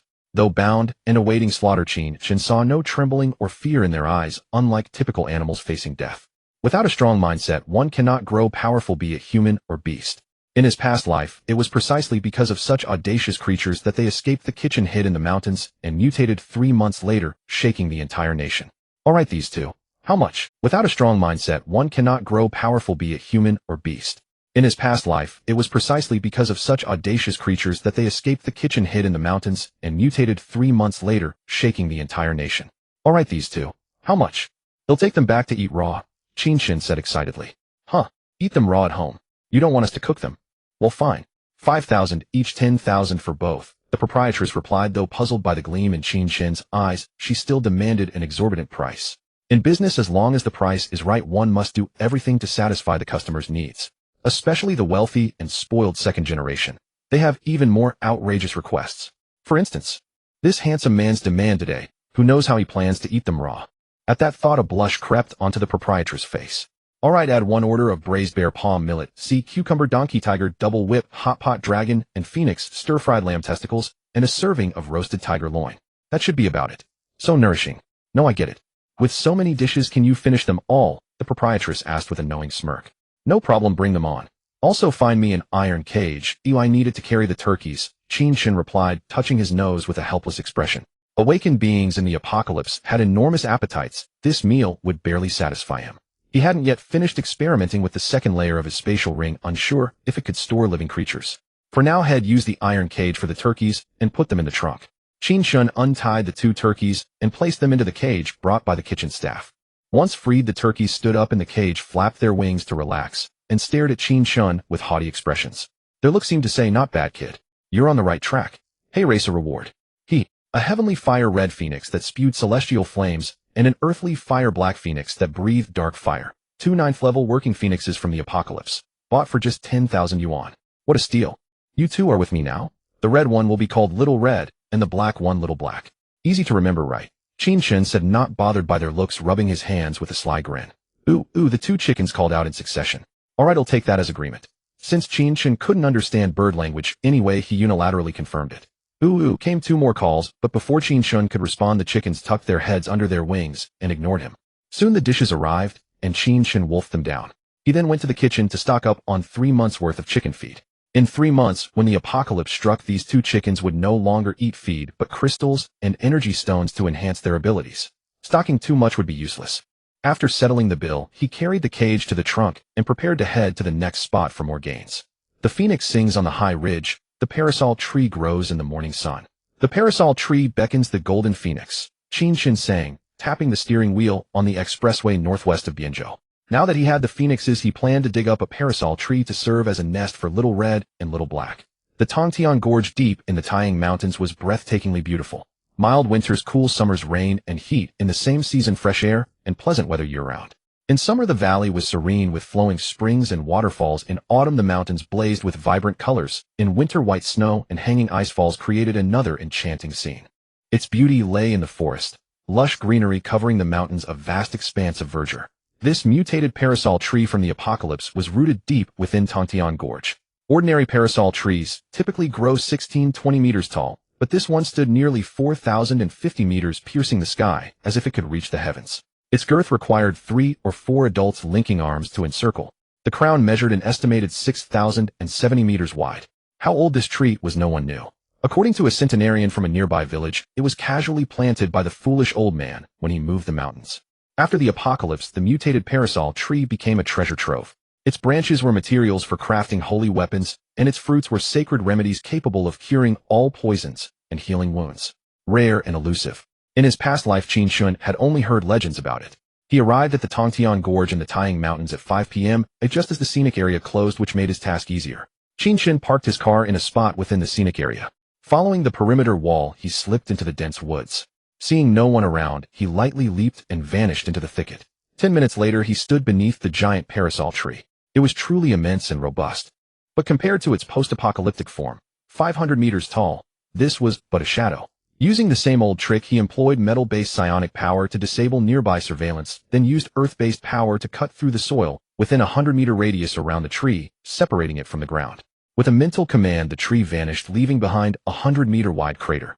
In the second layer of his spatial ring, Qin Chen used his mental power to dig another 100-meter pit, 1.0 meters away from the peach tree, and planted the relocated parasol tree there. He then drew water from Tongtian Lake in the gorge to thoroughly irrigate the tree.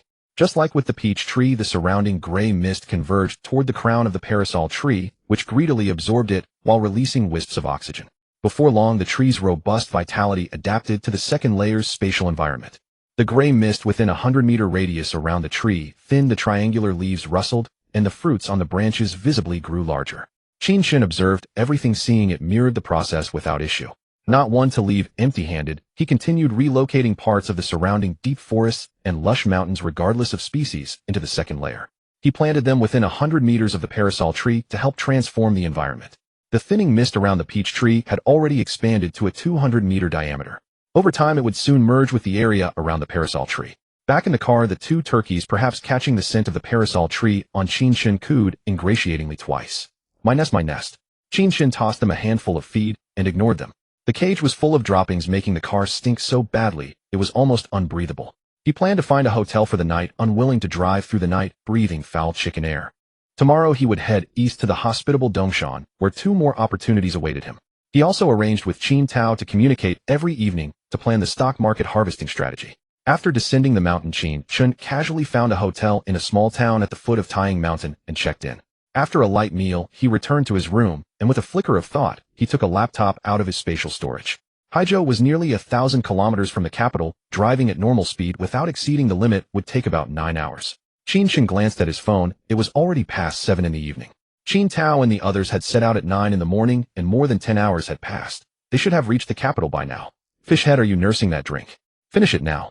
Qin Chen called Yi Xiaomei, but before he could speak he heard the shrill voice of a chubby man amidst a cacophony of noise. Daddy, daddy, I miss you again. Qin Peijiao beside, Yi Xiaomei snatched the phone and cooed. Sweetheart, I miss you too. I'm preparing a gift for you. A little surprise when I get to the capital. Awesome. I knew daddy is the best. Peijiao, let me talk to your father. Qin Tao, who was hovering around Qin Peijiao, seized the opportunity. Okay, uncle. Brother, we arrived in the capital smoothly today. Under your wife's arrangements, we just finished tidying up our place for the night. We've come out for a celebratory meal. Good, make yourselves at home. Let me talk to your sister-in-law. Qin Chen responded briefly. Honey, when will you be back in the capital? Yi Xiaomei asked, her voice tinged with melancholy amid the joyous gathering. I miss you, dear. Thank you for taking care of them today. There are a few urgent matters here I can't put off. They'll head back to the capital in a few days once they're settled. For the days I'm away, let Qin Tao's family stay at our place tonight. I have important tasks for them. Qin Chen coaxed and instructed. Alright, I'll do as you say. Tell Qin Tao to wrap up by 9 and head to our place to stay tonight. Have Dongwan update me on today's contacts this evening. If the plan is feasible, well, execute it tonight. Tell Qin Tao to stop drinking. Call me once you're home. With that, Qin Chen hung up. After washing up, he lay in bed, opened the Tomato novel app on his phone, and searched for other post-apocalyptic novels to see how they stockpiled supplies. With 2 rings of the phone, Qin Tao called. Qin Chen immediately put him on speakerphone to discuss matters with Dongwan and Yi Xiaomei, who were beside him. Brother, let Dongwan give you the report first, Qin Tao said. Brother, today on the road, I've already contacted the sales departments of the listed companies on the 30 billion supplies list. Among them, I think rice and pork as food items should be prioritized for procurement. We've shortlisted 2 targets, Jinshin Rice Industry and Mutant Meat. Jinshin Rice Industry, the leading rice company, has a market cap of over 30 billion with annual revenue last year of 9 billion and a stock price of 7.8 yuan per share. The contract is for 300 tons at 5 yuan per gene, totaling 3 billion, with a prepayment of 600 million due before midnight. The electronic contract has been signed and filed. Mutant Meat, the leading pork company, has a market cap of over 100 billion with annual sales last year of 30 billion and a stock price of 9 yuan per share. The contract is for 12500 tons at 12 yuan per gene, totaling 3 billion, with a prepayment of 600 million due before midnight. The electronic contract has been signed and filed. Brother, that's today's negotiation status. What are your next steps? Dongwan laid out the details and awaited Qin Chen's decision. Qin Chen pondered that rice companies on the stock market rarely surge dramatically, mainly because the Dragon Kingdom, considering the food needs of over 1 billion people, tightly controlled rice as a regulated commodity, preventing arbitrary price hikes. Moreover, rice sales where fixed promotions or price drops didn't change consumption patterns. This eliminated the possibility of speculative capital manipulation. The procurement boost for Jinshin Rice Industry wouldn't lead to a significant rise. Mutant Meat was the flagship pork concept stock. When the pig cycle came, pigs could fly. So pork speculation was today's focus. Qin Tao withdraw 600 million to the bank, deploy 1.2 billion to position in Jinshin Rice Industry at no more than 8 yuan per share, complete accumulation within an hour, and keep 200 million as reserve. Got it. Qin Tao's chubby hands began working. Dongwan transfer the 600 million immediately to Jinshin Rice Industry upon receipt, and demand a major announcement by 10 p.m. As the withdrawn funds arrived, Qin Chen issued further instructions. An hour flew by swiftly. As Qin Tao pressed the last enter key, Jinshin Rice Industries' announcement popped up as a notification, and its stock began to rise. When it nearly doubled in half an hour, but showed signs of weakening, Qin Chen ordered a phased sell-off. Stock fund balance 2.6 billion. Completed procurement 4 billion. Prepayments made 800 million. Outstanding balance 3.2 billion. Qin Tao withdraw another 600 million to the bank. Go Allen with 2 billion position in Mutant Meat at no more than 10 yuan per share, complete accumulation within an hour. Dongwan transfer the 600 million to Mutant Meat upon receipt and demand a major announcement by midnight. Qin Chen further instructed. As midnight approached, Qin Tao's chubby hands paused. He wiped the sweat from his forehead, grabbed his cola, and gulped it down. Brother, it's done. I'm exhausted. Yi Xiaomei, who had stayed awake and silent throughout, asked weakly. "Honey, what's going on? Where did all this money come from?" Since Qin Chen hadn't made it to the capital, he couldn't explain in person. He could only use the trade company procurement as a pretext to explain the stock market earnings to Yi Xiaomei. As for the apocalypse, he'd tell her when he got back. As Qin Chen explained, Mutant meets intraday Klein soared right after midnight with the stock price wildly climbing to 50 yuan over 2 hours. Stock forum users clamored not to let go until it hit 100 yuan. "Start phased sell-off," Qin Chen ordered. "Brother, with such a good market, shouldn't we wait?" Qin Tao asked reluctantly. "The stock market is counterhuman nature. Be greedy when others fear and fear when others are greedy. Clear out a stock, trading isn't our ultimate goal." As Qin Tao sold off, Muyan Meat's upward trend halted into a sideways consolidation, facilitating a quick liquidation. Stock fund balance 10 billion. Completed procurement 7 billion, prepayments made 1.4 billion, outstanding balance 5.6 billion. Keep 5 billion of this 10 billion in the stock market to generate more returns. Withdraw 5 billion for payments on the signed contracts, remaining balances, and procurement from smaller non-listed companies. As for the withdrawn 5 billion, let the beautiful Yi manage and use it, Qin Chen teased. Seeing the numerous zeros in the bank SMS notification, Yi Xiaomei finally realized it wasn't a dream. Madam Yi, tomorrow use the money to lease the adjacent commercial building. That will be our new launching pad, Qin Chen declared boldly as an emergency hedge. Qin Tao and Dong Wan continue contacting listed companies tomorrow and determine the targets for tomorrow night's harvest. As for the others, since it's their first time in the capital, let them explore. I'll assign tasks when I return. Qin Chen gave these final instructions. The next day, Qin Chen rose early, finished his breakfast at the hotel, and made his way to the parking lot. As he opened the door of his Mercedes-Benz G-Class, a visible stream of white foul gas billowed out, the result of a night's fermentation. The stench was so potent it stung his eyes and nearly overwhelmed him. Though he had endured far worse, seas of corpses 1,000 times more vile. During his 2 decades in the apocalypse, his current Buddha senses were still keenly averse to the odor. Pinching his nose, Qin Chen climbed into the vehicle, started the engine, and hastily rolled down all the windows. He pulled out his phone, searched for the nearest used car detailing shop, and sped off without a second glance at the 2 turkeys flapping their wings and squawking indignantly for food. Qin Chen had no intention of feeding them. A 9th-tier creature could survive days without sustenance, and less food meant less waste.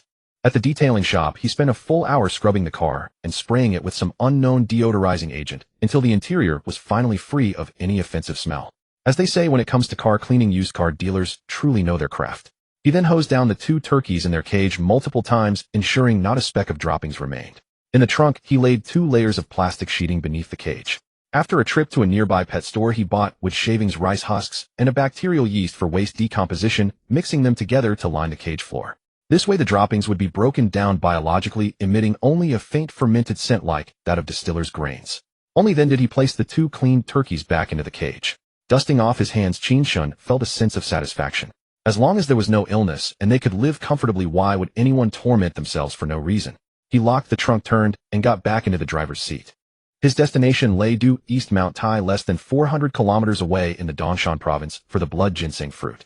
Mount Tai, majestic and awe-inspiring, stands as the foremost of the 5 great mountains. The mother plant of the blood ginseng fruit was in truth a wild crooked apple tree growing near the South Heaven Gate. It bore fruit only once every decade, yielding 36 blood ginseng fruits each time. These fruits possessed the heaven-defying ability to enhance an awakener's talent. In the apocalypse, talent tiers range from white, blue, yellow, and red, corresponding to common, average, intermediate, and high, and extended to it bore fruit only once every decade, yielding 36 blood ginseng fruits each time. These fruits possessed the heaven-defying ability to enhance an awakener's talent. In the apocalypse, talent tiers range from white, blue, yellow, and red, corresponding to common, average, intermediate, and high, and extended to Saint, Emperor, and Divine levels. In the apocalypse, higher talent meant faster and easier mastery of combat techniques and cultivation arts. In his past life, Qin Chen had rushed from Haizhou only to find not the fruit but a sea of blood-red corpses, a testament to the ferocity of the struggle for it. This time he reached the foot of Mount Tai in just over 2 hours. After a bowl of noodles at the base, he bought a ticket and leisurely ascended the mountain, mingling with a group of hiking enthusiasts. These midday climbers aimed to reach the summit by dusk to witness the sunset, with plans to see the sunrise the following morning. The South Heaven Gate stood before him, adorned with red walls and crowned with yellow glazed tiles, exuding an air of grandeur.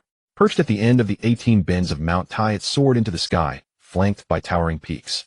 1,000 winding paths threaded through the myriad mountains, and precipitous steps climbed in endless tiers. The sound of pines and the sea of clouds bewitched the senses, blurring the line between sight and touch. Qin Chen stood at the gate admiring the couplet on its pillars. The gate opens to the 9 heavens where one gazes upon the wonders of the 3 realms. The steps ascend 10,000 tiers where one overlooks 1,000 peaks of extraordinary splendor. Turning to survey the world below, the mountains appeared as mere mounds and the rivers like coiled ribbons. The sky and earth stretched vast and boundless beyond all description. For a moment he felt the regal spirit of the verse, when I reach the summit's peak, I see how small all other mountains are. The blood ginseng fruit tree was located on Xiangfeng Ridge beside the South Heaven Gate. Following a small path alongside the gate, he walked over 100 meters before the trail ended. But this posed no obstacle to Qin Chen. Activating his earth-based ability, the tangled weeds and brush parted of their own accord, forming a path. As he passed, the vegetation closed seamlessly behind him. After nearly a kilometer, he arrived beside a prominent rock jutting out from the right rear side of Xiangfeng Ridge. There he saw the ancient gnarled tree conspicuously rooted in the rock. Its bark was weathered and cracked, its trunk coiled like a dormant dragon, its branches twisted like tempered steel, and yet its leaves were a tender, vibrant green. The place was utterly devoid of human or bird life, making it convenient for Qin Chen to claim his prize. There he saw the ancient gnarled tree conspicuously rooted in the rock. Its bark was weathered and cracked, its trunk coiled like a dormant dragon, its branches twisted like tempered steel, and yet its leaves were a tender, vibrant green. The place was utterly devoid of human or bird life, making it convenient. The 2 previously sparse patches of mist had now merged into one. The 2 ancient trees sensed each other's presence, their branches swaying, without wind, as if greeting or challenging one another to a contest of vitality. Qin Chen planted the gnarled tree 10,000 meters to the left of the peach and parasol trees, forming a triangular configuration. The same scenario played out once more. He then transplanted a variety of trees from the left side of Xiangfeng Ridge, regardless of species or quality, around the gnarled tree within a 100-meter radius, hoping they would further improve the environment of the second layer. With that done, Qin Chen turned and descended the mountain, returning to his car. He planned to reach Jinan City's Daming Lake 100 kilometers away by dusk to intercept a 9th-tier black tortoise divine beast about to be released into the wild. The car was now free of odor. In the trunk, the 2 turkeys, too hungry to defecate, drooped their heads on the wood shavings, motionless. Humming a cheerful tune, Qin Chen drove on, arriving at Jinan's Daming Lake by evening. Spanning over 80 hectares with water and land in equal measure, it was China's premier spring-fed lake. The atavistic mutated black tortoise was said to be a descendant of the divine dragon and a turtle. However, its diluted dragon bloodline had caused it to manifest certain serpentine features. Thus, the black tortoise possessed 2 heads. One was a dragon's head but hornless, and the other at its tail resembled a snake's. Its shell was incredibly hard, its surface not smooth, but rugged and jagged, serving as its ultimate battle armor. In apocalyptic battles, the black tortoise's defensive power was supreme, easily withstanding attacks from other sacred beasts. If he could successfully secure it, this time Qin Chen would gain an exceptionally useful turtle-shaped meat shield for future conflicts. In his past life, the rumor of a 9th-tier black tortoise emerging from Daming Lake was all he had heard. He had no knowledge of who would release it, at what time, or from which specific location. Parking his car at the southwest gate, Qin Chen began walking east along the lakeside promenade, using his spiritual sense to scan the surroundings, both people and objects, as he went. He continued until he reached the Minghu Building banquet hall on the north shore of Daming Lake.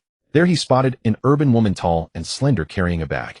She wore sunglasses and a LV headscarf, and she hurried anxiously toward the lake. On a scale where a goddess was a 10. Though most of her face was obscured, her brow bone and skin tone, clearly not the result of cosmetic surgery, suggested she was a 9.5 or above. Qin Chen directly used his spiritual power to inspect the black plastic bag in the woman's hands. Inside was a snapping turtle the size of a wash basin. No other turtles had appeared in the entire Daming Lake, only this one. He could confirm that this was the Xuanwu divine turtle about to be released. The woman arrived at the lakeside, stood near the water with her hands clasped, and began to murmur prayers. With his enhanced hearing as an awakened one, Qin Chen easily caught her words. "O great heavens and earth, I have dreamed of apocalyptic bloodshed repeatedly these days. Master Wang Lin interpreted my dreams, telling me to release a divine turtle here today to take away my nightmares. Let me develop my career in peace. I beg you." After finishing her prayer, seeing no one around, she was about to open the bag for release, when suddenly a shout came from behind. "Stop. Who allowed you to release it here? Do you have any idea how much harm this snapping turtle could cause to the ecological balance of Daming Lake?" The shout startled the woman, causing her to lose her balance on her high heels, nearly falling into the lake with the turtle. Qin Chen lunged forward, kicking the plastic bag containing the turtle onto the shore, while simultaneously grabbing the off-balance woman and leaping back to safety. "Ah, you bastard, let me go." The woman finally reacted with a scream. "Miss, it seems I just saved you," Qin Chen said, casually releasing his hand from her backside. The sensation was quite pleasant. Bastard, if you hadn't startled me would I have nearly fallen. The woman patted her ample chest. Miss, first of all, this snapping turtle cannot be released here. Second, our meeting today is fate. I heard your prayer, and I have the ability to help you get rid of this trouble. What do you think? Qin Chen ignored her unreasonable outburst and spoke calmly. The woman tilted her head, studying his eyes, and found no hint of lechery in his calm gaze. Come with me. Be careful not to attract attention. Without waiting for Qin Chen's reply, she turned and walked toward the Minghu Tower.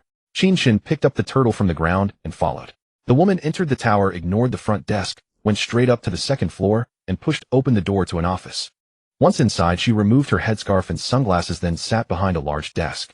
Qin Chen scanned the room, then fixed his gaze on the woman's unveiled face.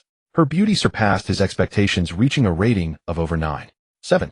She looked vaguely familiar, like a certain film star, though his memories from 20 years ago were fragmented. He was momentarily lost in thought. Master, don't be dazed.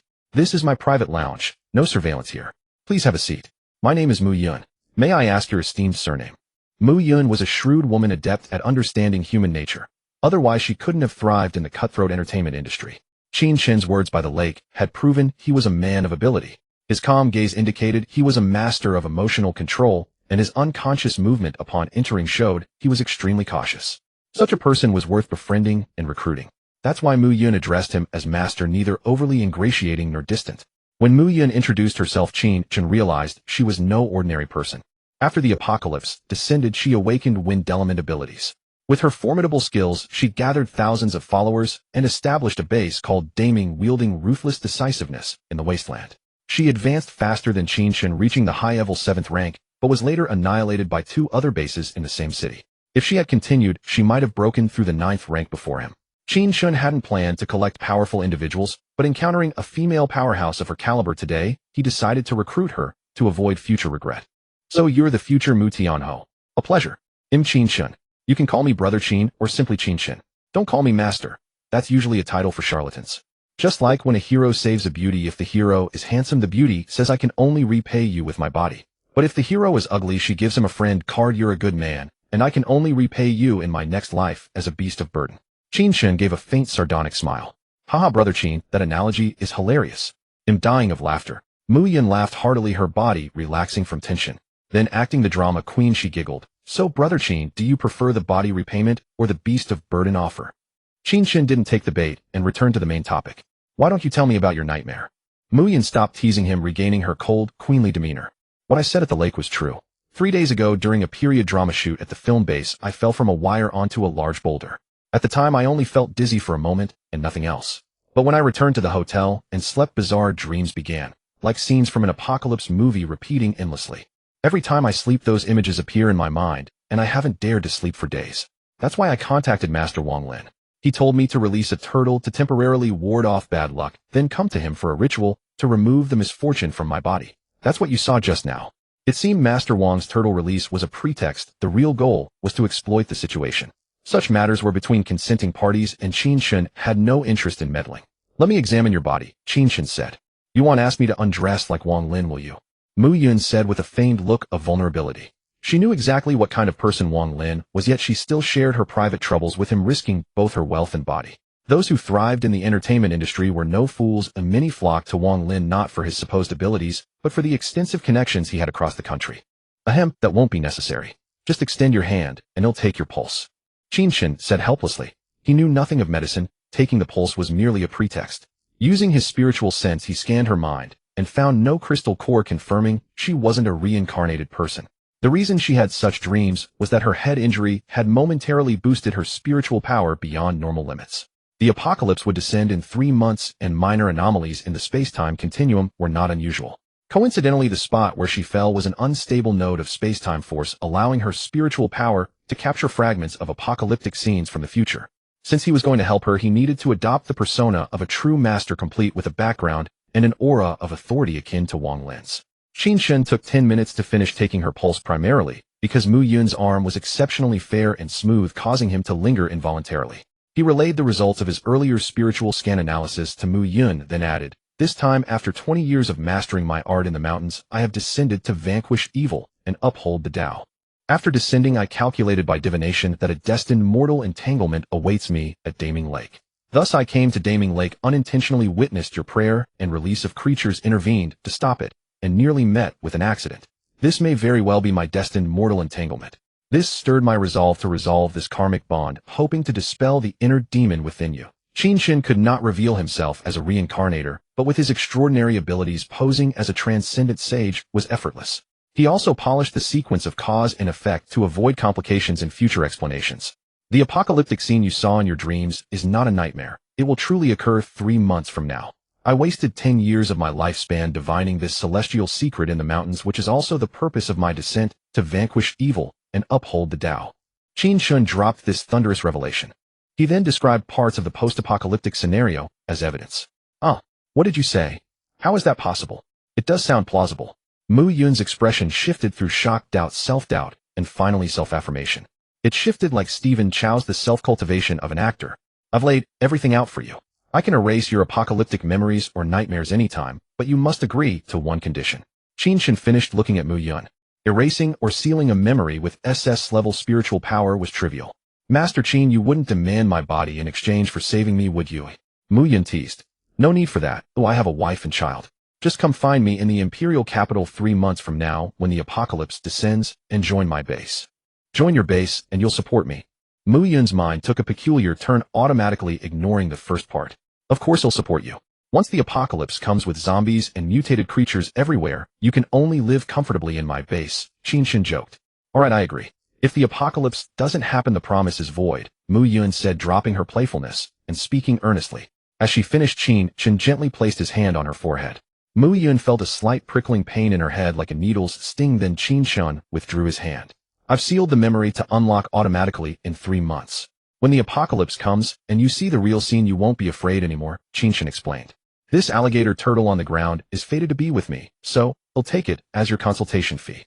After exchanging contact information, Qin Chen left Minghu Tower with the turtle. Mu Yun watched his receding figure, pondering. Qin Chen was so extraordinary that she must cling to this powerful ally. Leaving Minghu Tower, Qin Chen went to the parking lot, opened the trunk, and tossed the alligator turtle next to a turkey. All beasts have territorial instincts, especially these powerful 9th-level creatures from the apocalypse. The two animals glared at each other with mutual hostility. Ignoring them, Qin Chen drove away from Daming Lake, found a nearby hotel for a buffet, and checked into a room. After a quick wash, he took a laptop from his spatial storage, powered it on, and contacted Yi Xiaomei. Soon Qin Peijia answered the call, showering him with affection. Qin Chen soothed her. Honey, I failed to lease the building you asked for today. I'm so useless I couldn't help you. Yi Xiaomei said, her voice tinged with dejection. What happened? Did something unexpected occur? In his past life, Qin Chen's company faced crises and eventual bankruptcy, but he didn't lose his temper or scold subordinates. Since it was his wife handling this, he asked gently and softly. Logically, the building had been up for lease since its completion years ago, but the owner's high price kept it vacant. After the nuclear war, physical stores also struggled against e-commerce, making commercial properties hard to rent. The fact that e-commerce continued to snatch business from physical stores after the nuclear war proved the adage, the only thing we learn from history is that we learn nothing from history. At this point, with money in hand to rent the building, why wouldn't they lease it? They should be treating us like royalty. Something else must have gone wrong. It's that scoundrel Wu Peiqian from our neighborhood, who spends his days gambling, drinking, and cheating. Since the building had no tenants for years, the previous leasing staff left. To cut costs, the building owner found Wu Peiqian from our area to work as a security guard and contact him if anyone came to rent. Today I didn't take the Rolls-Royce to show off. I just strolled over. Who knew I'd run into that bastard on duty? Wu Peiqian didn't call his boss, but told the other guards that our family's business failed and were bankrupt, claiming I couldn't afford the whole building. He said if I wanted to rent a small space, I'd better serve them well, and they might help me out. Yi Xiaomei gritted her teeth and nearly cried as she finished. On the other end of the line, Qin Chen almost crushed his phone. In his past life, Wu Peiqian had nearly come to blows with Qin Chen over the neighborhood committee leadership. Later, when Qin Chen's business failed, Wu Peiqian spread rumors that Qin Chen had run off with the money. In this life, I didn't seek you out, but you've jumped out to bully my woman. Very well, you've got guts. Whom the gods wish to destroy, they first make mad. Wu Peiqian, just wait for your downfall. Honey, don't be upset. We haven't been together in a while. I plan to return to the imperial capital tomorrow evening. Leave this to me, I'll handle it, Qin Chen consoled. All right, honey, I'll listen to you. Yi Xiaomei obediently agreed. Let me talk to Qin Tao and Dongwan, Qin Chen said. Bro, that Wu Peiqian dared to harass our sister-in-law. Tomorrow I'll gather the guys and teach him a lesson, Qin Tao said urgently. Leave this alone too. Let him have his fun for a couple more days. I'll return to the imperial capital tomorrow night and deal with him personally. Have Dongwan update me on today's procurement progress. Bro, we didn't lease the building today. For construction materials, like rebar, I've only made initial contacts without signing contracts. We've selected 2 targets for today: Fortune Dragon Fish, cooking oil, and Nongfu Mountain spring water. Fulong Fish, the leader in cooking oil with a market cap of over 200 billion, generated nearly 200 billion in revenue last year, yet its circulating market value is only 30 billion, making it very easy to drive up. The stock price is 18.66 yuan per share. The contract is based on 100 yuan per 5L barrel, with a planned procurement of 5 million barrels totaling 500 million and a prepayment of 100 million to be made before midnight, after which the company will issue an announcement. The electronic contract has been signed and filed. There are 2 leading mineral water companies, one being Walala, but it is not a listed leader. Nongfu Spring, the listed leader in mineral water, has a market cap of nearly 500 billion, with last year's revenue under 30 billion and a circulating market value of over 200 billion. The stock price is 18.55 yuan per share. The contract is based on 8 yuan per 5L barrel, with a planned procurement of 100 million barrels, or 5.0 tons, totaling 800 million and a prepayment of 200 million to be made before midnight, after which the company will issue an announcement. The electronic contract has been signed and filed. After Dongwan finished speaking, she awaited Qin Chen's decision. Following the apocalypse, most of the water on Earth had been contaminated. Although water purification devices could cleanse the post-apocalyptic water to a drinkable state, prolonged consumption would impair the physique of awakened individuals, hindering their advancement to higher levels. Awakened individuals with water-based abilities could initially only summon enough water to stave off thirst, insufficient even for combat. Only when nurtured to high levels could water ability users summon vast quantities of water, forming a combat force. However, high-level awakened individuals dedicated their time to leveling up and comprehending combat skills, who had the leisure to summon copious amounts of water for washing faces, bathing, or flushing toilets. Thus, bottled water, especially in the early stages of the apocalypse, ranked among the most precious commodities. Intact bottled water also served as a hard currency for barter in the apocalypse. Therefore, Qin Chen had to secure an ample supply. Dongwan ensured the cooking oil is non-GMO. The quantity of mineral water is still insufficient. They add another 1.0 tons of 550 ml 12 bottle packs at 12 yuan, each totaling 200 million, to complete a 1 billion contract. Meanwhile, place an identical 1 billion order with Walala following Nongfu Spring standards. This brings the total water reserve to 1.2 million tons. Saying this, Qin Chen felt considerably more at ease. Yi Xiaomei transfer 500 million in prepayment to Dongwan. Yi Xiaomei was bewildered, unable to fathom why so much water was needed, yet she carried out Qin Chen's instructions. Dongwan contact the 3 companies promptly, make the payments, increase the contract amounts, and sign the agreements. 2 of the listed companies are scheduled to release announcements at midnight. Understood, executing immediately. Dongwan replied swiftly and began making calls. Qin Tao split the 5 billion in the securities account into 2 portions. Each of us will handle 1 stock. You deploy 2.5 billion in Fulong Fish at no more than 20 yuan per share, completing accumulation before midnight. I will do the same with 2.5 billion in Nongfu Spring, also at no more than 20 yuan per share, finishing before midnight. Yes, Roger. Qin Tao responded, his excitement palpable. All right, prepare to begin the harvest. As keyboards clattered incessantly, midnight arrived, and the 2 companies released their announcements accordingly. Qin Chen and Qin Tao completed their accumulation layouts. At midnight, both stocks took off simultaneously. Given the company's large market caps and the relatively small contract proportions, both stocks consolidated sideways after rising over 1-fold. Qin Tao start closing positions at no less than 40 yuan. Another hour of intense keyboard activity ensued before they successfully offloaded their holdings. Bank card balance 4.5 billion. Stock account balance 10 billion. Procurement completed 9.5 billion. Prepayments made 1.9 billion. Outstanding balance 7.6 billion. Dongwan contact steel and building materials suppliers tomorrow and prepare the relevant contracts. That's all for today. Get some rest. They'll return to the imperial capital tomorrow evening. We'll discuss other matters in person. Qin Chen made further arrangements. The imperial capital. Qin Chen am coming back. The next day, Qin Chen deliberately forgot to feed the 3 captive animals in the trunk. Getting into the car, he drove northward, heading straight for Nankai City, 350 kilometers away. Nankai was the largest coastal port city in the north. Its underground dog racing was as renowned in the north as its dialect comedy. Coal barons from the north, after shipping a load of coal from the port, loved to take their dogs to the racing venue for a bit of fun. Qin Chen was heading to the underground dog racing venue at a specialty hotel called Slim Dog Chasing Rabbit. This was originally a traditional folk competitive activity where slender dogs excelled at chasing rabbits. In the northern countryside during idle times, this became a popular pastime. When the common folk had money, local bosses transformed this slim dog chasing rabbit into a means of gambling for profit. The races started at 3 in the afternoon, with a race approximately every 5 minutes continuing until dark. Qin Chen arrived at the hotel before 1 p.m. From the outside, it resembled a typical mid-range luxury hotel. The parking lot already held hundreds of cars, many without license plates. The adjacent bicycle shed was packed with motorcycles and bicycles. It seemed the visitors came from all walks of life. With 2 hours to spare, Qin Chen was in no hurry. The hotel offered 3 meals. He ordered a simple meal to satisfy his hunger, hoping to overhear news about the 3-headed hellhound in the dining area. A 100-inch display in the center of the dining room played the hotel's promotional video for a slim dog chasing rabbit. The footage showed only the venue for the folk activity, the dogs chasing rabbits, and celebratory scenes of enthusiastic participants winning hotel prizes through free race predictions. Gambling-related scenes were conspicuously absent, as gambling was prohibited in the Dragon Kingdom. The hotel's backyard housed the dog racing venue, a fenced-off area resembling a school playground covering about 30 mu.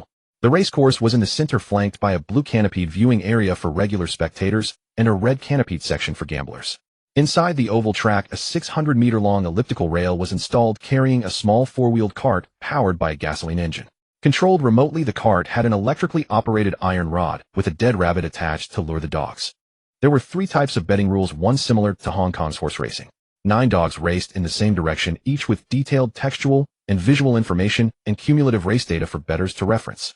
Participants, after selecting a dog before the race, could place bets using their betting devices. The second type is a voluntary pairing for wagering. 2 dog owners willing to compete lead their dogs to the betting area under the red canopy, allowing bettors to observe the canines and decide which one to place their bets on through their wagering devices. In this type of match, both parties can agree on the race distance, whether it's 100 meters, 200 meters, or 500 meters, based on the dog's endurance and explosive power. The third type is the most brutal dogfighting, with a simple rule: your dog wins by killing the other. This doesn't take place in the open air, but in the underground fighting pit beneath the dog track. Such matches are highly unpredictable. We are all civilized people, any social grievances or disputes can be settled through dog races. Who would casually resort to dogfighting, risking their beloved pet's life? The minimum bet here is 100 yuan per point with no upper limit. You can stake as much as you want. The outcome of dog betting is highly uncertain. Factors like weather and diet can influence performance, and few truly profit from it. The biggest winners are the organizers of the dog track. For every match in the second and third types, they deduct a 20 venue fee from all bets, ensuring a guaranteed profit. To enter the red canopy betting area, one usually needs an introduction from an acquaintance and must pass a capital verification. Qin Chen, unfamiliar with Nankai, had no idea where to find someone on short notice. Just as he was pondering, a delicate hand tapped his shoulder. "Brother Qin, it really is you. We just parted last night, and here we are again today. What a coincidence." Removing her sunglasses, revealing her exquisite face, Mu Yun appeared before Qin Chen. "What a surprise. Why are you here?" Qin Chen wondered if she had followed him. "I came to Nankai for a film role. One of the company's shareholders, Wan Pengfei, said the dog track here is fun and invited me to check it out." She stepped aside to reveal a young man draped in luxury brands with a plump face, small eyes, and gold-rimmed glasses. His gaze lingered on Mu Yun, undisguised with lascivious intent. "This is Wan Pengfei, young Master Wan. And this is Mr. Qin Chen." Mu Yun made a brief introduction, showing no intention of fostering further acquaintance. "Young Master Wan, a pleasure." Qin Chen nodded politely. "Mr. Qin, do you often come here to try your luck?" Wan Pengfei withdrew his predatory stare, sizing up Qin Chen before probing. In his past life, Qin Chen had seen countless such tactics in the capital, a classic prelude to stepping on someone. Few rich second-generation heirs were fools. They'd assess first to ensure the target wasn't untouchable before showing off and humiliating them in front of a beauty. "This is my first time here. I haven't even been inside since I'm not a regular," Qin Chen said with a light laugh. "I'm an old hand here. Want me to teach you how to pick up girls and bet on dogs?"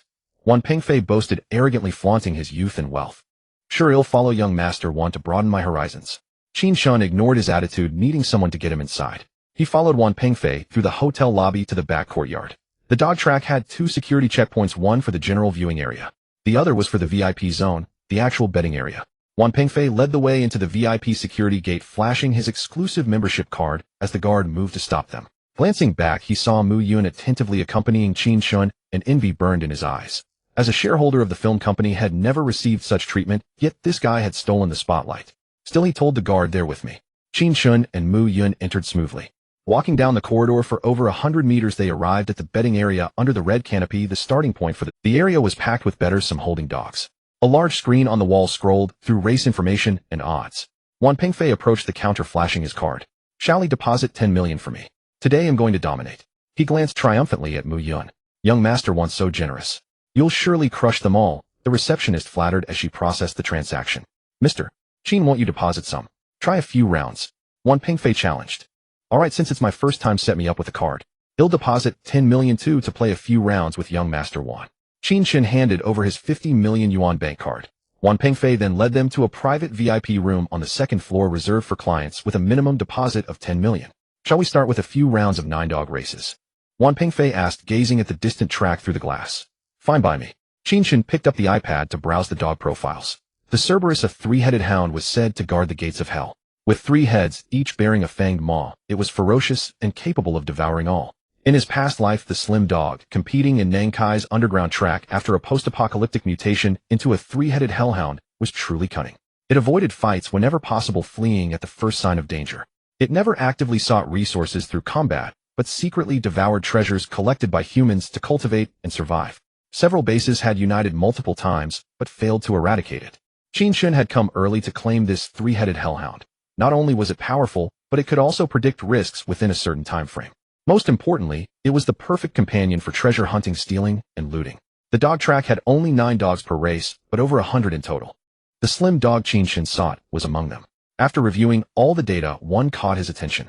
Its stats were peculiar, almost too cautious. Number 56 was slim black dog, was similar in build to others, but had a head noticeably larger than its peers. All its race results hovered around 3rd or 4th place, never striving, just surviving. Truly a 6th place style. If it led at the start, it would inevitably drop to 3rd or 4th in the second half. If it started behind, it would catch up to 3rd or 4th, and then lack the drive to go further, maintaining that position. No matter the grouping, it never ranked at the front or the back. Bettors both loved and hated it. Every race sparked a collective cry of "Go big head." Those who bet on it to win 1st place lost everything. But betting on 3rd or 4th offered even odds. To desperate gamblers, it was like plain water, unsatisfying. More cautious than Qin Chen himself, this sly dog was likely the one he sought, but he needed to see it in person to confirm. Coincidentally, the next race was number 56. Qin Chen directly wagered 10 million on the iPad for number 56 to finish 3rd. All in 10 million on number 56 for 3rd place. Mu Yun beside him exclaimed in disbelief. Wan Pengfei, overhearing this, had a thought. Anyone who frequented the dog racing track knew that rankings were a matter of probability. A previous result didn't guarantee the next. He saw that the other dogs in this round had poorer race data than number 56, and he had originally planned to pick number 56 as well. When he heard Mu Yun's exclamation and saw Qin Chen's nonchalant demeanor, which had always irked him, he decided that since Qin Chen chose number 56 for 3rd place, he would also pick number 56. He would go all in with 10 million as well, but not for 3rd place. He bet on number 56 to win 1st place. If Qin Chen won, he would double his money. If Wan Pengfei won, he would multiply his by 10. The satisfaction of a resounding victory would be far sweeter.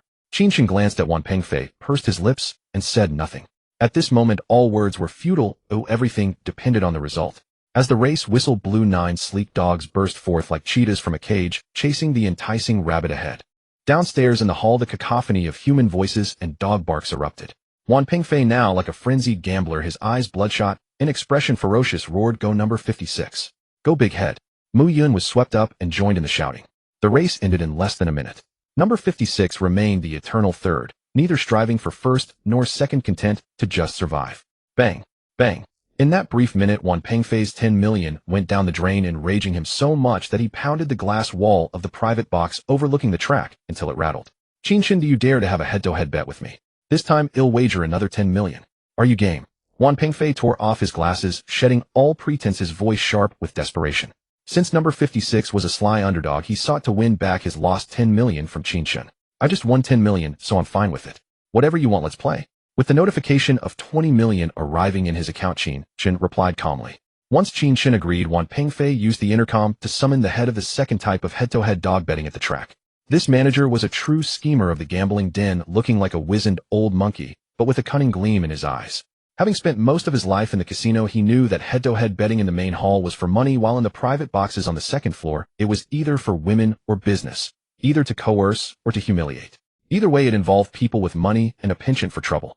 The manager entered, glanced at Mu Yun, then turned to Qin Chen and Wan Pengfei, speaking respectfully. "Good evening, Master Wan. Thank you both for gracing our humble establishment. What a fine mood you're in today. Are you betting with your own dogs, or using the track's dogs?" "We decided on a whim, so we'll use your track's dogs. I picked number 13, and I bet it wins 1st place," Wan Pengfei said, speaking first to secure the dog with the most 1st place wins at the track. "And you, sir, what's your name and your choice?" The manager turned to Qin Chen. My surname is Qin given name Chen. He'll take number 56 and bet on a tie for first place, Qin Chen replied. Number 56. A tie for first. Mr. Qin. The season manager was taken aback, momentarily stunned. First, no one had ever chosen number 56 in a head-to-head bet using the track's dogs.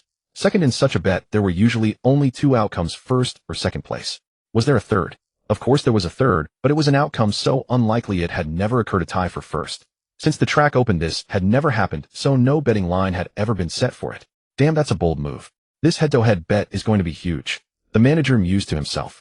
Wan Pengfei vaguely felt he had missed something, but upon reflection, the probability of a tie for first was so low, it was almost impossible. He let Qin Chen have his way without objection. Alright, you both know the rules for head-to-head betting, right? Shall we go with the standard race, or do you want to set your own terms? The manager, though startled, continued arranging the bet. Let's go with the standard 600-meter race. Any objections, Qin Chen? Wan Pengfei asked, looking at Qin Chen. Qin Chen shook his head at the manager, indicating no objection. What's the wager amount for both of you? The manager continued with the routine. 10 million each, Wan Pengfei answered on behalf of Qin Chen. Very well. For a head-to-head bet, the track charges a 20 venue management fee on both wagers and a 1 million per dog usage fee for borrowing the track's dogs. That totals 26 million, 13 million each. Please make the payment.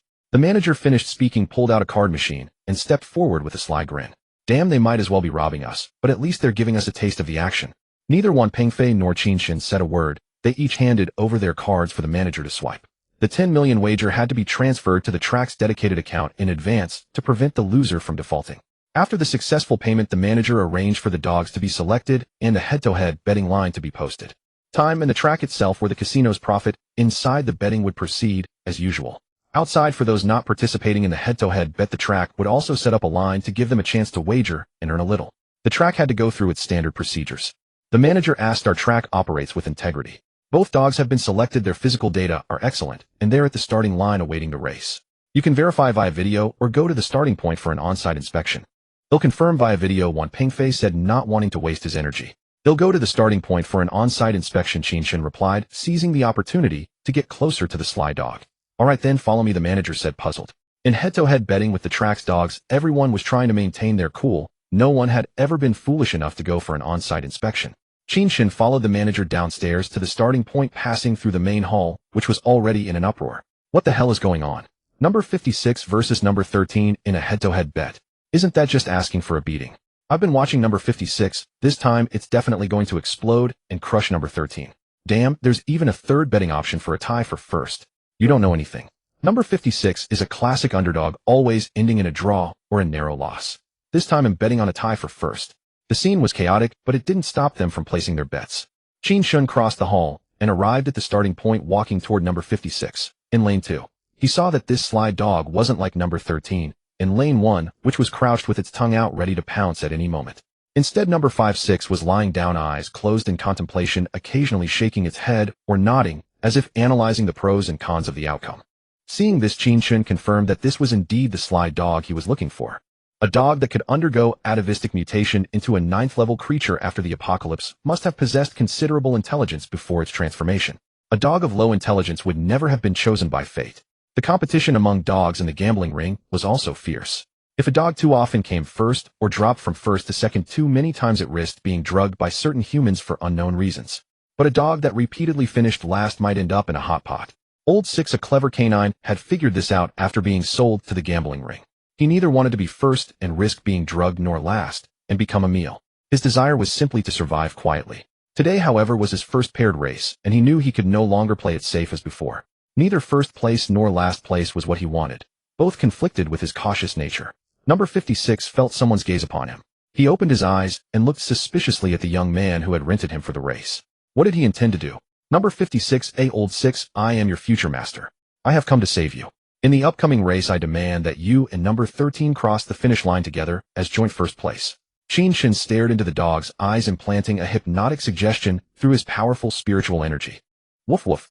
Number 56, Old Six finally found the solution to his pondering after receiving Qin Chen's command for a tie. Elated, he stood up and howled at Qin Chen, feeling a newfound closeness to him. I've seen him. The dog tags are still on. Get ready for the race. With that, Qin Chen left the area. The puzzled manager glanced from the man to the dog, then followed Qin Chen back to the betting zone. 10 minutes later, at the sound of the whistle, number 13 dashed out first. Number 5-6 followed, closely maintaining a steady pace. After the third turn, as they entered the final sprint, number 56 sped up to catch up with number 13, and the two ran side by side in perfect sync toward the finish line. At the moment they crossed the line, both number 56 and number 13 touched the tape with their left front paws, simultaneously achieving a historic joint first place. Impossible. Absolutely impossible. How could this be?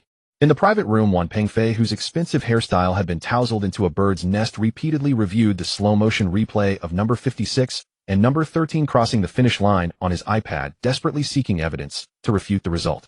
He screamed hysterically in denial. "Young master, when we take dog racing seriously, please do not question our professionalism." The manager tried to calm him. "Qin Chen, I challenge you to a dog fight. A 50 million yuan bet. Do you dare or not?" Another 13 million lost in a minute had driven Wan Pengfei to the brink of madness. Though Wan Pengfei was a wealthy second-generation heir, the company shares in his name were part of the family business, not liquid cash he could freely spend. He had only about 100 million yuan saved over the years for personal expenses.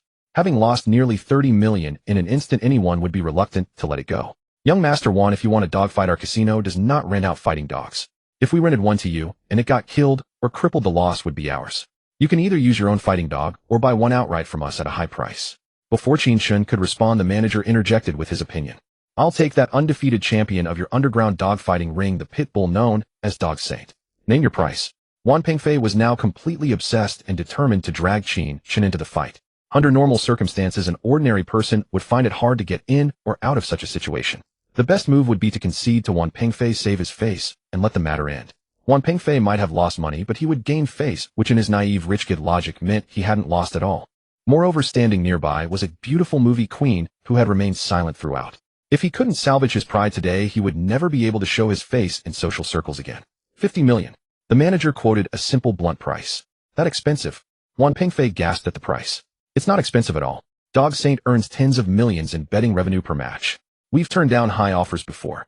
Selling him to you would cut off our income stream. If not for your long-term support, young Master One, we would never part with him. So is it expensive or not?" The manager explained slowly. It seemed that anything expensive had its reasons. "Fine, I agree. But I won't pay any venue commission." Wan Pengfei gritted his teeth. "Since young Master Wan is so generous, I have no objections." The manager sealed the deal cheerfully, then turned to Qin Chen. "Boss Qin, what about you?" Since entering the dog gambling ring, Qin Chen had been pondering how to find the three-headed hellhound and take it away legally, reasonably, and appropriately. If not, he would break in at night and take it by force. Now, just as he was getting drowsy, two tools had come to offer him pillows. For Qin Chen, anything that could be solved with money was not a problem. If money couldn't solve it, it meant the offer wasn't high enough. Any dog in your gambling ring. Qin Chen had already seen the fighting dog profiles on the iPad, and none of them were what he wanted. What he wanted was old 6. "Of course, you can choose any dog from our ring," the manager promised, patting his chest.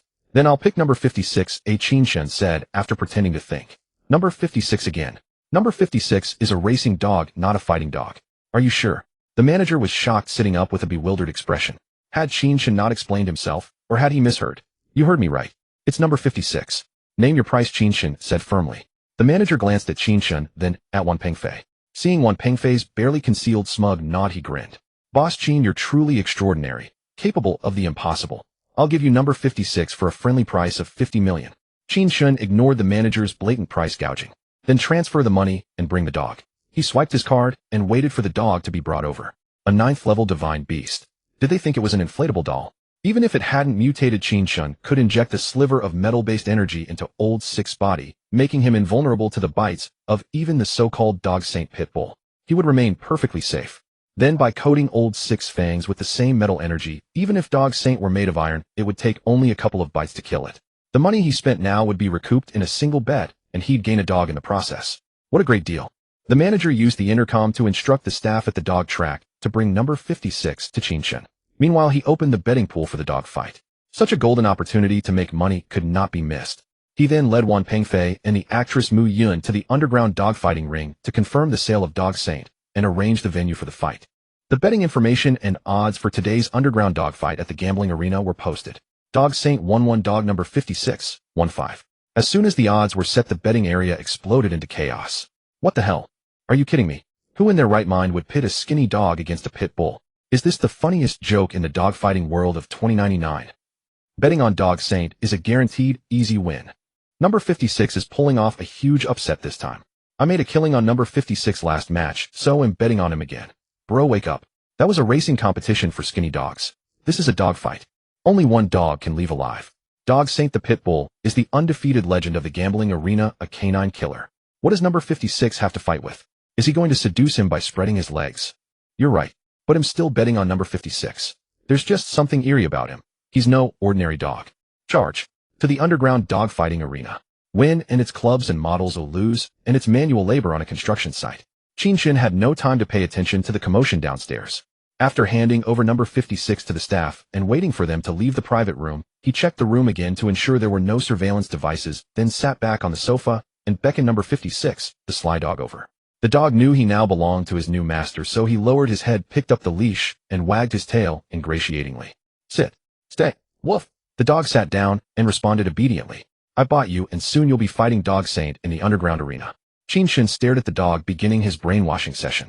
The moment the dog heard about the fight, he tucked his tail in fear. Ow.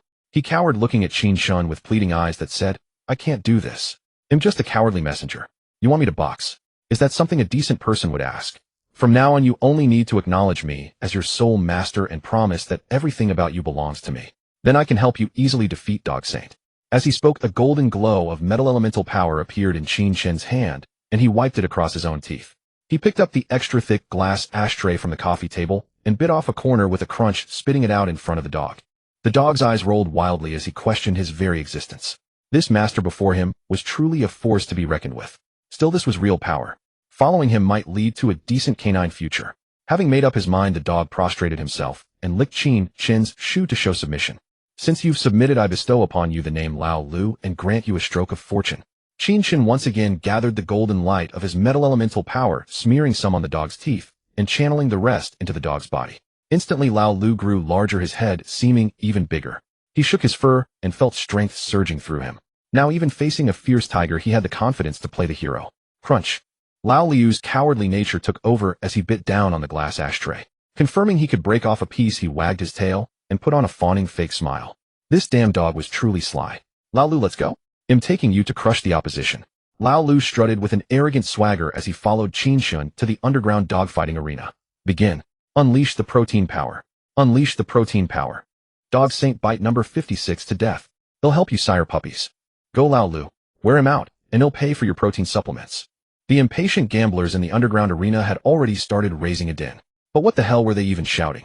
When Qin Chen and Lao Lu arrived at the underground arena, Wan Pengfei and the dog handler were already waiting inside the octagonal fight cage at the center. The cage used for dogfighting had a top net, unlike the human UFC octagon, to prevent the dogs from jumping out in desperation. The pit bull Dog Saint was larger than average, his body a mass of bulging muscles exuding power. Wearing a large metal collar and held back by two handlers, he stood majestically in the cage, basking in the crowd's cheers. Seeing Qin Chen approach with Lao Lu on a leash, Dog Saint lunged forward in defiance. The two handlers leaned back, barely managing to hold the nearly slipping leash. Dog Saint's small eyes gleamed with excitement and bloodlust, his mouth, wide open, tongue lolling, panting heavily. He stared at Lao Lu, who had entered the cage. Lao Lu, however, squinted lazily, looking around with an air of indifference. He sat calmly beside Qin Chen's leg, always maintaining his cowardly posture of seeking an escape route. This blatant disregard for the muscular opponent. Acting like a superior dog looking down on an ordinary one. Thoroughly enraged Dog Saint. Dog Saint's continuous roaring and lunging left the two handlers drenched in sweat, veins bulging on their arms as they struggled to hold him back. Seeing that both the dog and the crowd were sufficiently riled up, the handler walked to the center of the cage, microphone in hand, and launched into another round of commentary and emotional hype for the surrounding gamblers. Finally, he announced that there were only 3 minutes left to place bets and urged everyone to hurry. Then Wan Pengfei and the handler exited the cage. Qin Chen also unclipped the leash and stepped out, moving to the spectator area to sit beside Mu Yun. On the other side, Wan Pengfei shot a glare that could have burned Qin Chen to ashes. He thought to himself, just wait, you'll be losing soon enough. Pretend to be calm now, you'll still be handing over your money obediently. The two handlers forced Dog Saint back to the cage entrance, waiting for the whistle to release him. Will the brave, ferocious, and invincible Dog Saint continue his undefeated legend, or will the ever-cowardly number 56 stage a stunning upset? The match is about to begin. Let's watch and see. With the handler's closing words, the whistle blew. The two handlers quickly released the leash. Dog Saint shot forward like an arrow, charging straight at Lao Lu. Lao Lu, breaking his usual pattern, swiftly rose to his feet, bared his teeth, and rammed into Dog Saint sideways. Not biting, but using his steel-like body to collide. A loud bang echoed. The crowd saw a dog fly through the air, crashing into the cage netting before bouncing back to the ground with a heavy thud. Rubbing their eyes, they realized the one sent flying wasn't number 56, but Dog Saint the pit bull. Holy crap, how is that even possible? The gamblers who had bet on Dog Saint stared in disbelief. Damn, number 56 is amazing. We're rich today. Those who had bet on number 56 howled with joy. The fallen Dog Saint shook his head, equally bewildered and incredulous that a skinny dog had sent him flying. Enraged, he lunged at Lao Lu again. Lao Lu, who hadn't retreated a single step from the collision point, now confident in his extraordinary strength, charged back at Dog Saint. Taking advantage of his speed as a skinny dog, just as Dog Saint's massive jaws were inches from Lao Lu's neck. Lao Lu was a step faster, sinking his teeth into the back of Dog Saint's neck with a sickening crunch. He bit down and snapped Dog Saint's neck. Dog Saint struggled weakly a few times before going still. The match ended so quickly that many hadn't even processed it. Impossible. How can this be? Wan Pengfei stared in disbelief, so furious he coughed up blood and fainted. Staff rushed over to call an ambulance and carried him away. The match ended so quickly that many hadn't even processed it. Impossible. How can this be? Wan Pengfei stared in disbelief, so furious he coughed up blood and fainted. Staff rushed over to call an ambulance and carried him away. Mu Yun's face was pale with shock as she pointed at Lao Lu, who had returned to Qin Chen's side. Lao Lu, good job. That was a beautiful win. Qin Chen patted the thick fur on Lao Lu's neck. The dog wagged his tail, looking up at Qin Chen with his signature sly grin. Brother Qin, see you in the capital. Mu Yun called out before hurrying off to accompany Wan Pengfei to the hospital in the ambulance. Qin Chen thought, I told you the apocalypse is coming and you're still this reckless. With the bet winnings deposited into his account, Qin Chen didn't linger. He set off for the capital with Lao Lu. The imperial capital, rebuilt after the nuclear devastation, now served as the new capital of the Dragon Kingdom, located 200 kilometers northwest of Nankai City. On the road back to the capital, Qin Chen's car was a chaotic uproar. Two chickens, a turtle, and a dog were far from harmonious. At one moment, the alligator turtle tried to sneak a bite of a chicken claw. The next, a chicken pecked the dog's head, snatching a fly. Then the dog attempted to bite the turtle, but found no place to sink its teeth. Qin Chen's home was right next to Tongshanshao district on the eastern 6th Ring Road of the capital. Exiting the highway connecting the capital and Nankai, he left the eastern 6th Ring Road and entered the capital's subcenter. Tongshanshao, as the capital's subcenter, was now aglow with scattered lights, the moon rising above the willows, yet the person from last year was nowhere to be seen, tears soaking the sleeves of spring robes. The myriad lights of homes soothed the mortal heart. Within 10 minutes, Qin Chen could see the home he hadn't returned to for 20 years. Having endured 20 years of life and death struggles in the apocalypse, his heart had long been as calm as still water and as firm as a rock. Yet at this moment, emotions surged, tears silently fell, and a mix of regret, complaint, sorrow, and inner turmoil nearly caused Qin Chen, with his SS-level mental fortitude, to lose his composure. Memories of his past life randomly played fragments of the lovely Qin Peijia and his beloved Yi Xiaomei, moments of laughter, pain, tears, and joy. The myriad flavors of such experiences could only be understood by those who had been away from home for long, tasting the bitterness within. Entering the residential complex, he parked in his designated spot and saw shadows flickering through the floor-to-ceiling windows on the first floor. Qin Chen didn't rush to get out. Instead, he took a pack of Huazi cigarettes that Qin Tao had stored, lit one, took a few puffs, exhaled the stifling knot in his chest, steadied his emotions, and then opened the door to step out. Walking to the entrance of his building, he pressed the doorbell intercom for his unit. Beep beep. Daddy's back. Qin Peijia, already overwhelmed with joyful tears, forgot to unlock the video intercom.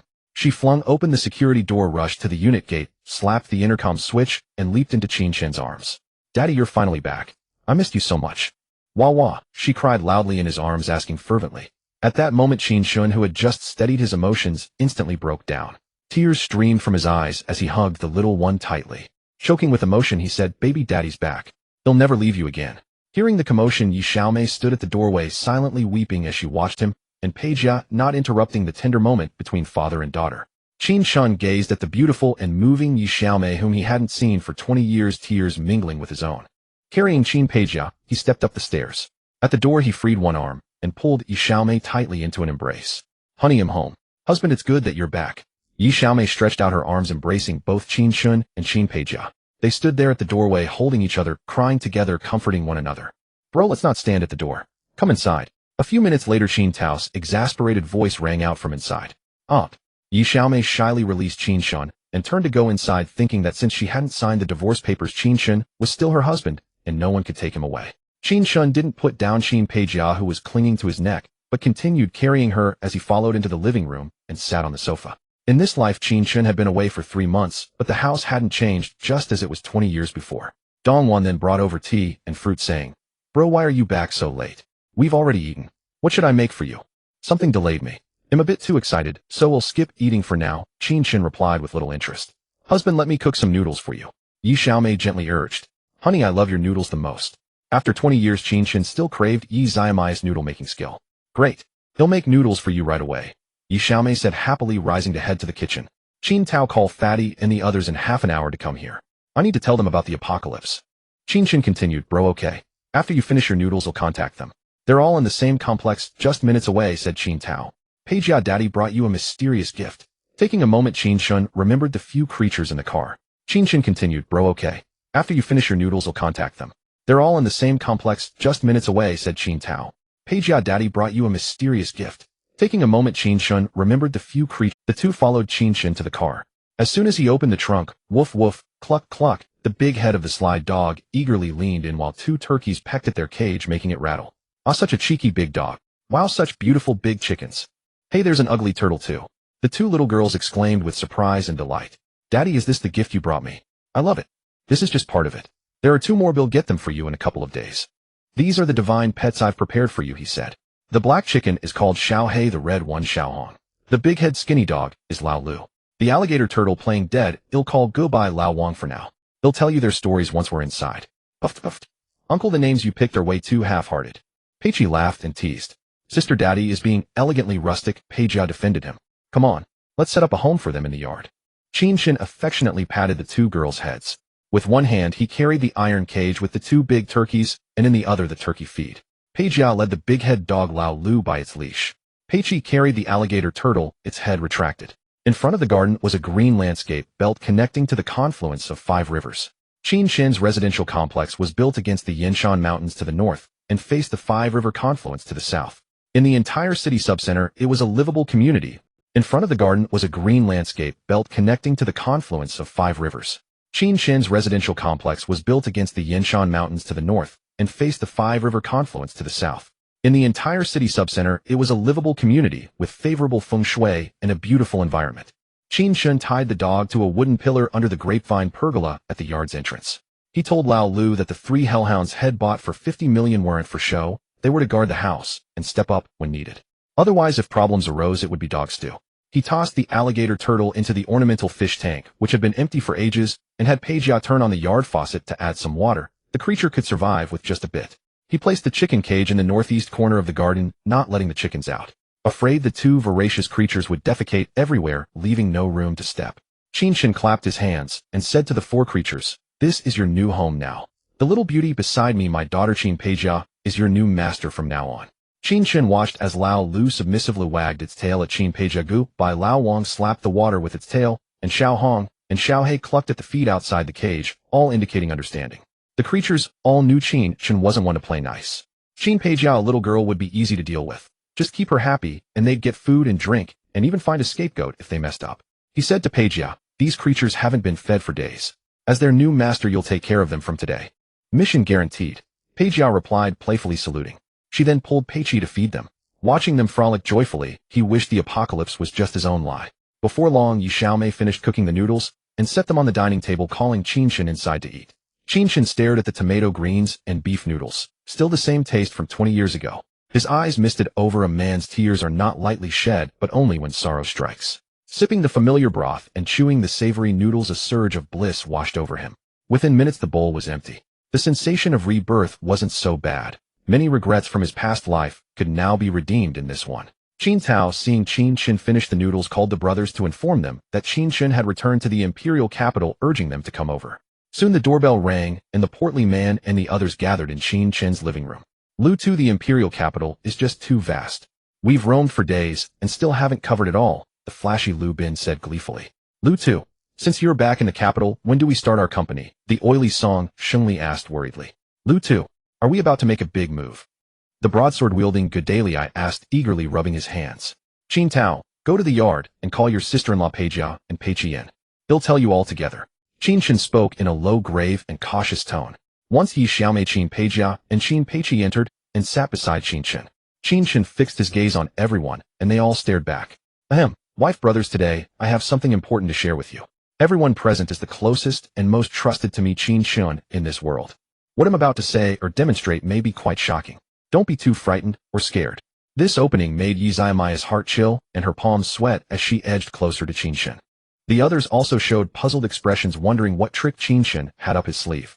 Since Qin Tao Dongwan and Qin Peiqi already knew, they weren't overly surprised. Wife, I'm sure you've noticed these past days that Qin Tao Dongwan and I have been acting oddly, as if hiding something from you. It's not that they wanted to keep it from you. I feared they couldn't explain it clearly, so I told them not to. Every word I'm about to say may overturn your understanding and that of everyone here. On July 1st, the apocalypse will descend. Social laws will collapse. Conscience and cognition will crumble. The world will become a paradise for zombies, mutant creatures, and demons. Humanity will plummet from the top of the food chain to the very bottom, becoming prey for other beings. Off, Yi Xiaomai exclaimed. What?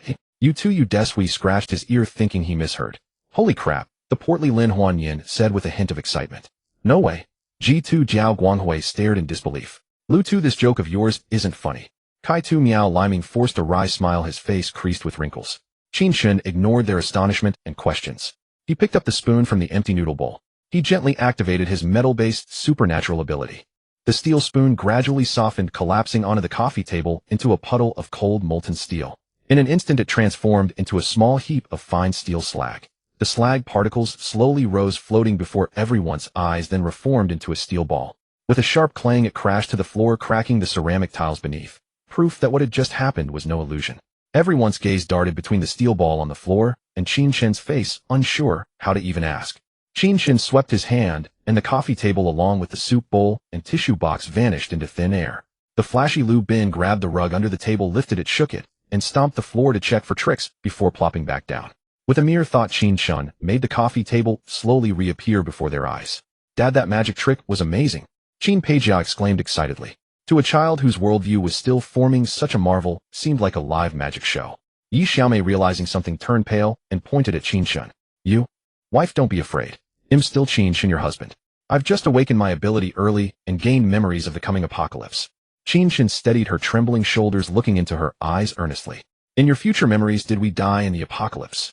Yi Xiaomai caressed his cheek, gazing into the weariness in his eyes, and couldn't help but weep. The future memories show that I came to the capital to find you, but never did.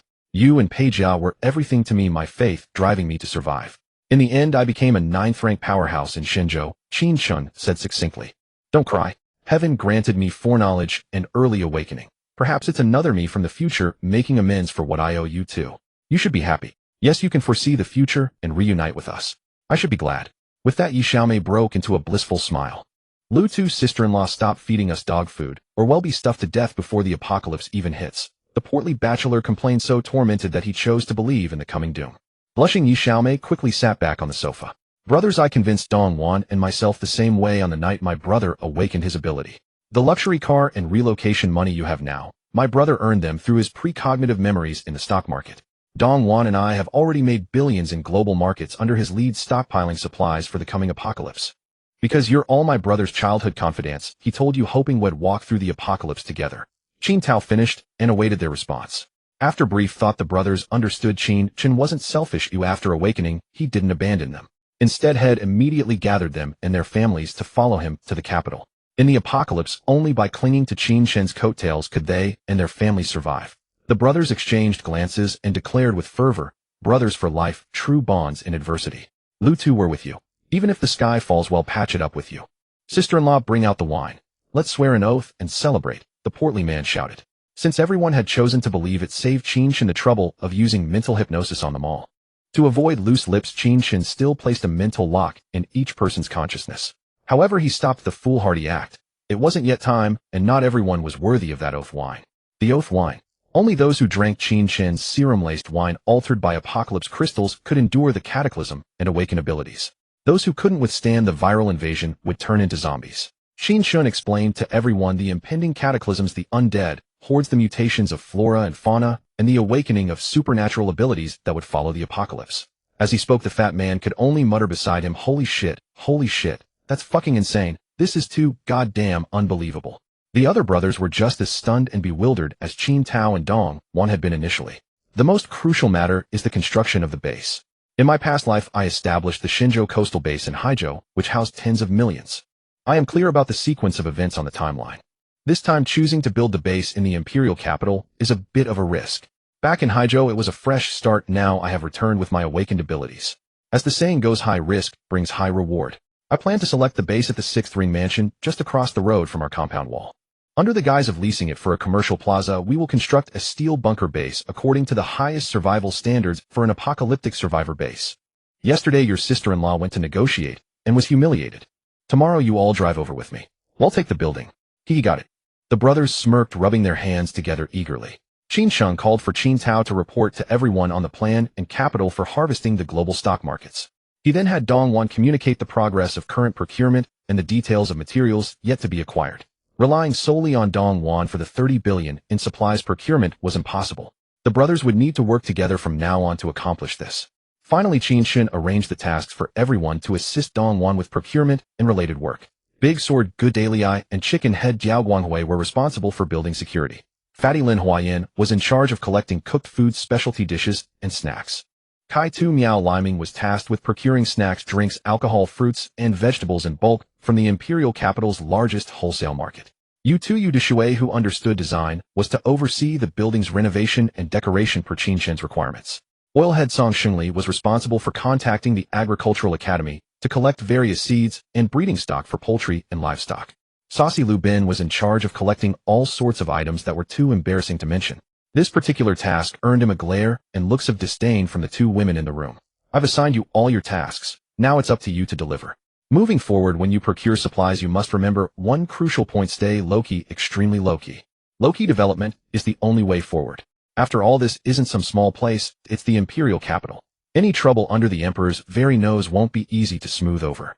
We don't start trouble, but if trouble comes, we don't fear it. He'll shield you all from everything. With everything settled, the brothers took their leave. Dongwan, Qin Tao, let's call it a day on the stock market harvesting. You two rest early too. We understand a little separation reignites passion. The brothers teased as they left, arms draped over each other's shoulders. It was just that little Qin Peijia still insisted, Mommy, Daddy, I want to sleep with you tonight.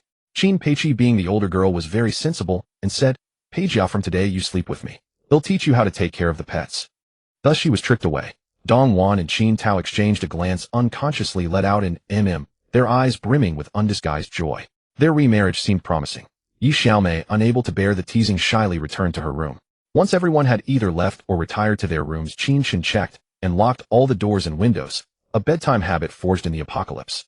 Entering the master bedroom, he saw Yi Xiaomei lying on her side, feigning sleep. Her hair was still damp from the shower, a thin blanket half covering her, revealing her collarbone, fragrant shoulders, and fair jade-like legs. Qin Chen quickly undressed and hurried to the bathroom, finishing his wash in under 5 minutes. He gently walked to the bedside, pulled back the thin blanket, slipped in, and wrapped his arms around Yi Xiaomei from behind. At his embrace, Yi Xiaomei's body trembled slightly. Wife, I haven't seen you in 20 years. I've missed you to death, Qin Chen whispered softly in her ear. This simple confession caused 2 streams of hot tears to flow down Yi Xiaomei's cheeks, even as her eyes remained closed. Unable to maintain her reserve any longer, she turned around and embraced Qin Chen. Qin Chen silently kissed away the tears on Yi Xiaomei's face. 3 hours later, they fell asleep in each other's arms. The next day, Qin Chen was awakened by the crowing of roosters and barking of dogs in the yard. In his past life, he had never tasted a 9th-tier divine beast. In this life, a turkey stewed with dog leg might not be a bad idea. These few creatures in the yard probably needed to go hungry for another 3 days to learn their lesson. They needed to understand that their master had a temper when his rest was disturbed after hard work. Though he had only slept for a little over 4 hours, it was the most physically and mentally relaxing rest Qin Chen had experienced in over 20 years. He glanced at Yi Xiaomei, still lost in slumber, and smiled.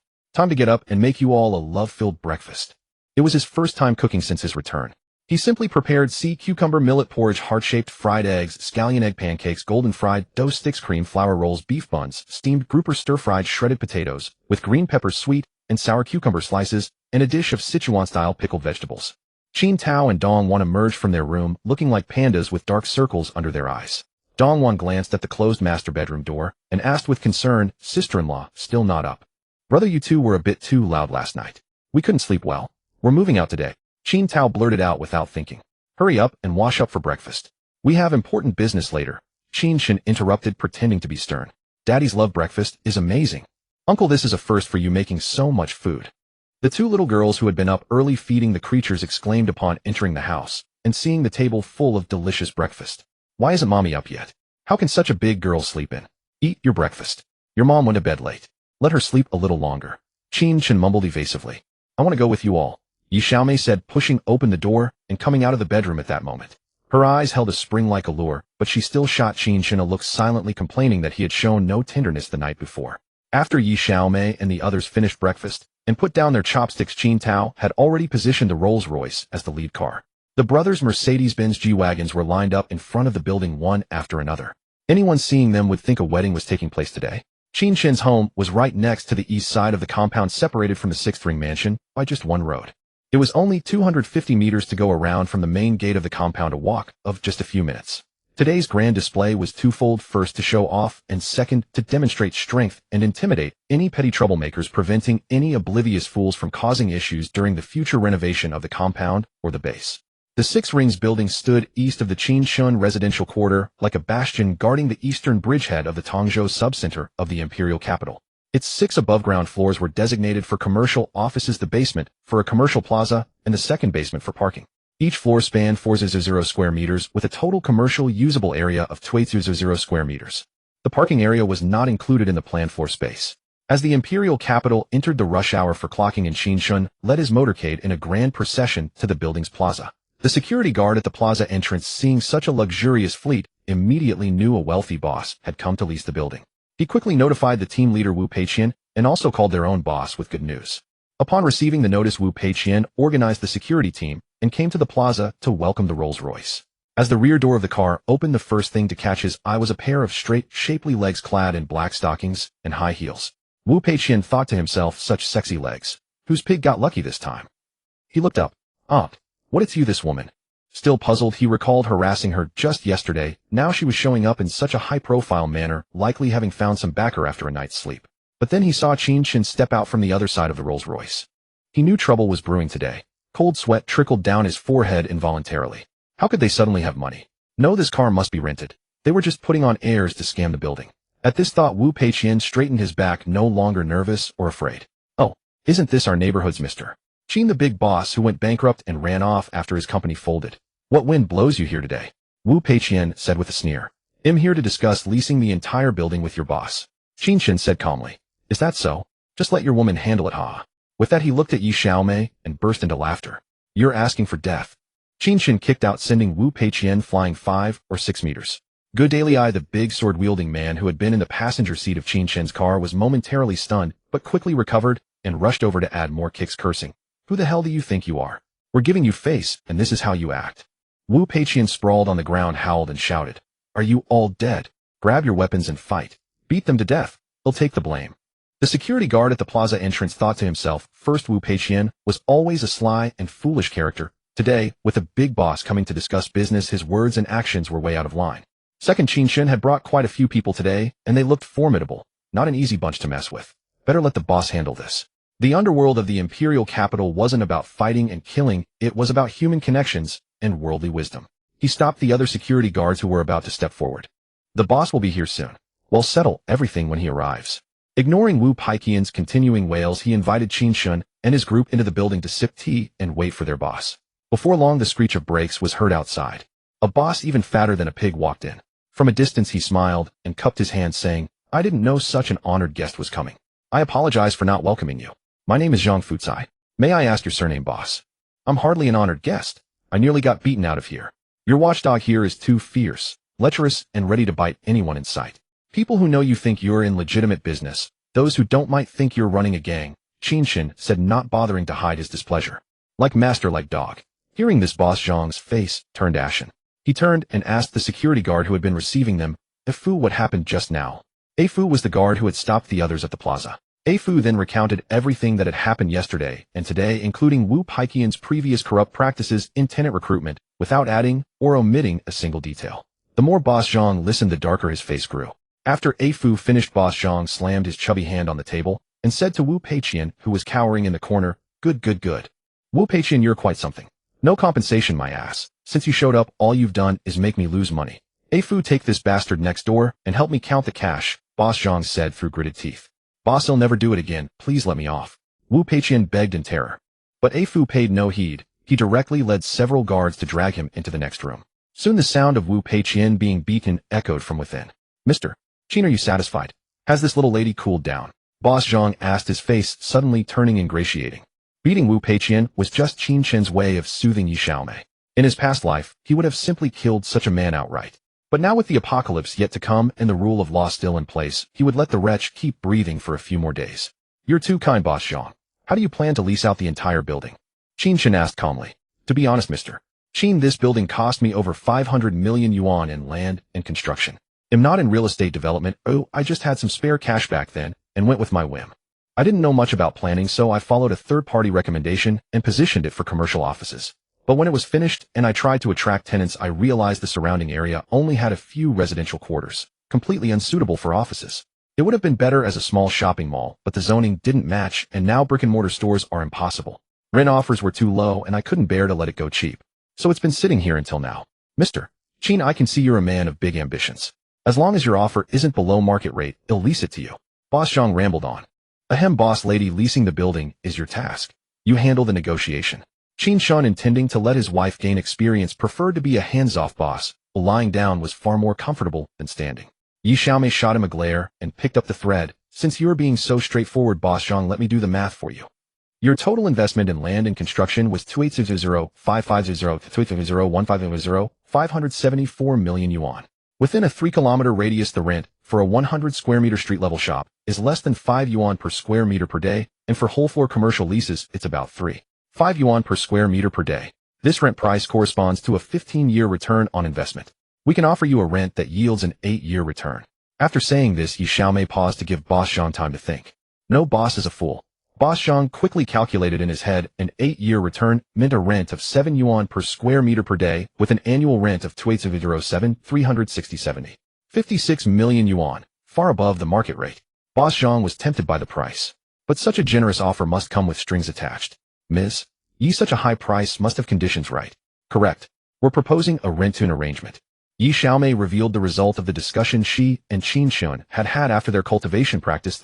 In the imperial capital, if a billboard were to fall from the sky and strike 5 people, it was likely that one of them would be a high-ranking official. Such an official in the provinces would be the undisputed head of a county. Even a minor figure like Wu Peiqian could wield great influence, let alone those with wealth and power. Although the entire building had not been leased out over the past few years, it had still appreciated in value. Its current valuation likely exceeded 1 billion yuan. But in 3 months when the apocalypse arrived, it would be nothing but rubble and ruins. Qin Chen, not lacking in funds, had no intention of being the fool to pay such a price. He had to settle for a rent-to-own arrangement to avoid future complications from renovations. The building had been a burden to Boss Zhang, who had been unable to sell or lease it. Now with this opportunity to recoup capital, it was worth considering. Rent-to-own is fine, but if you default on the rent payments, who bears my risk? We sign a rent-to-own contract, transfer the property title to our name, and then mortgage the title to you. We will pay you a high rent on schedule.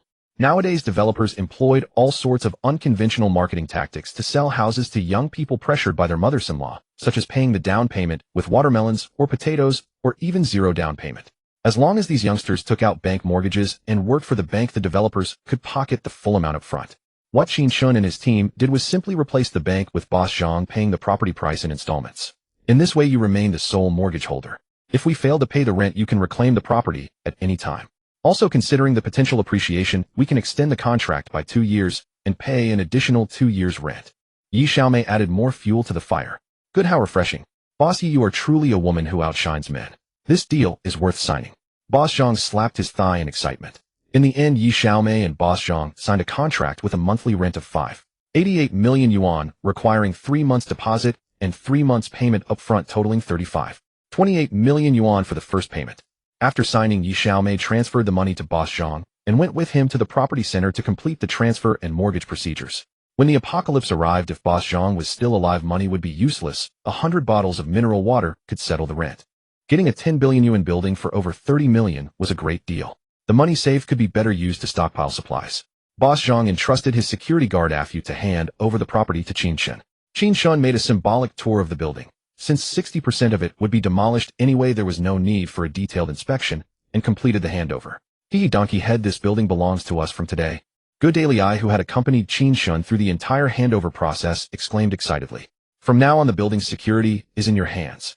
You must expedite the establishment of the entire security system and the security team. You are a Special Forces veteran. Your first task is to recruit a group of retired veterans from the military. As long as they have good character, excellent skills, and a clean background, there is no limit on numbers. Complete a formation of at least 500 people within 3 months. This AFU seems decent. Check him out. If he's fine, consider keeping him. Let's go find a conference room to arrange today's affairs. Qin Chen led the group into a large empty room. With a wave of his hand, a large conference table and office chairs materialized out of thin air along with laptops placed on the desks. Everyone found a seat. Although this was Qin Chen's second demonstration, they were still amazed touching the table and chairs, finding it incredible and simultaneously filled with anticipation for the apocalypse.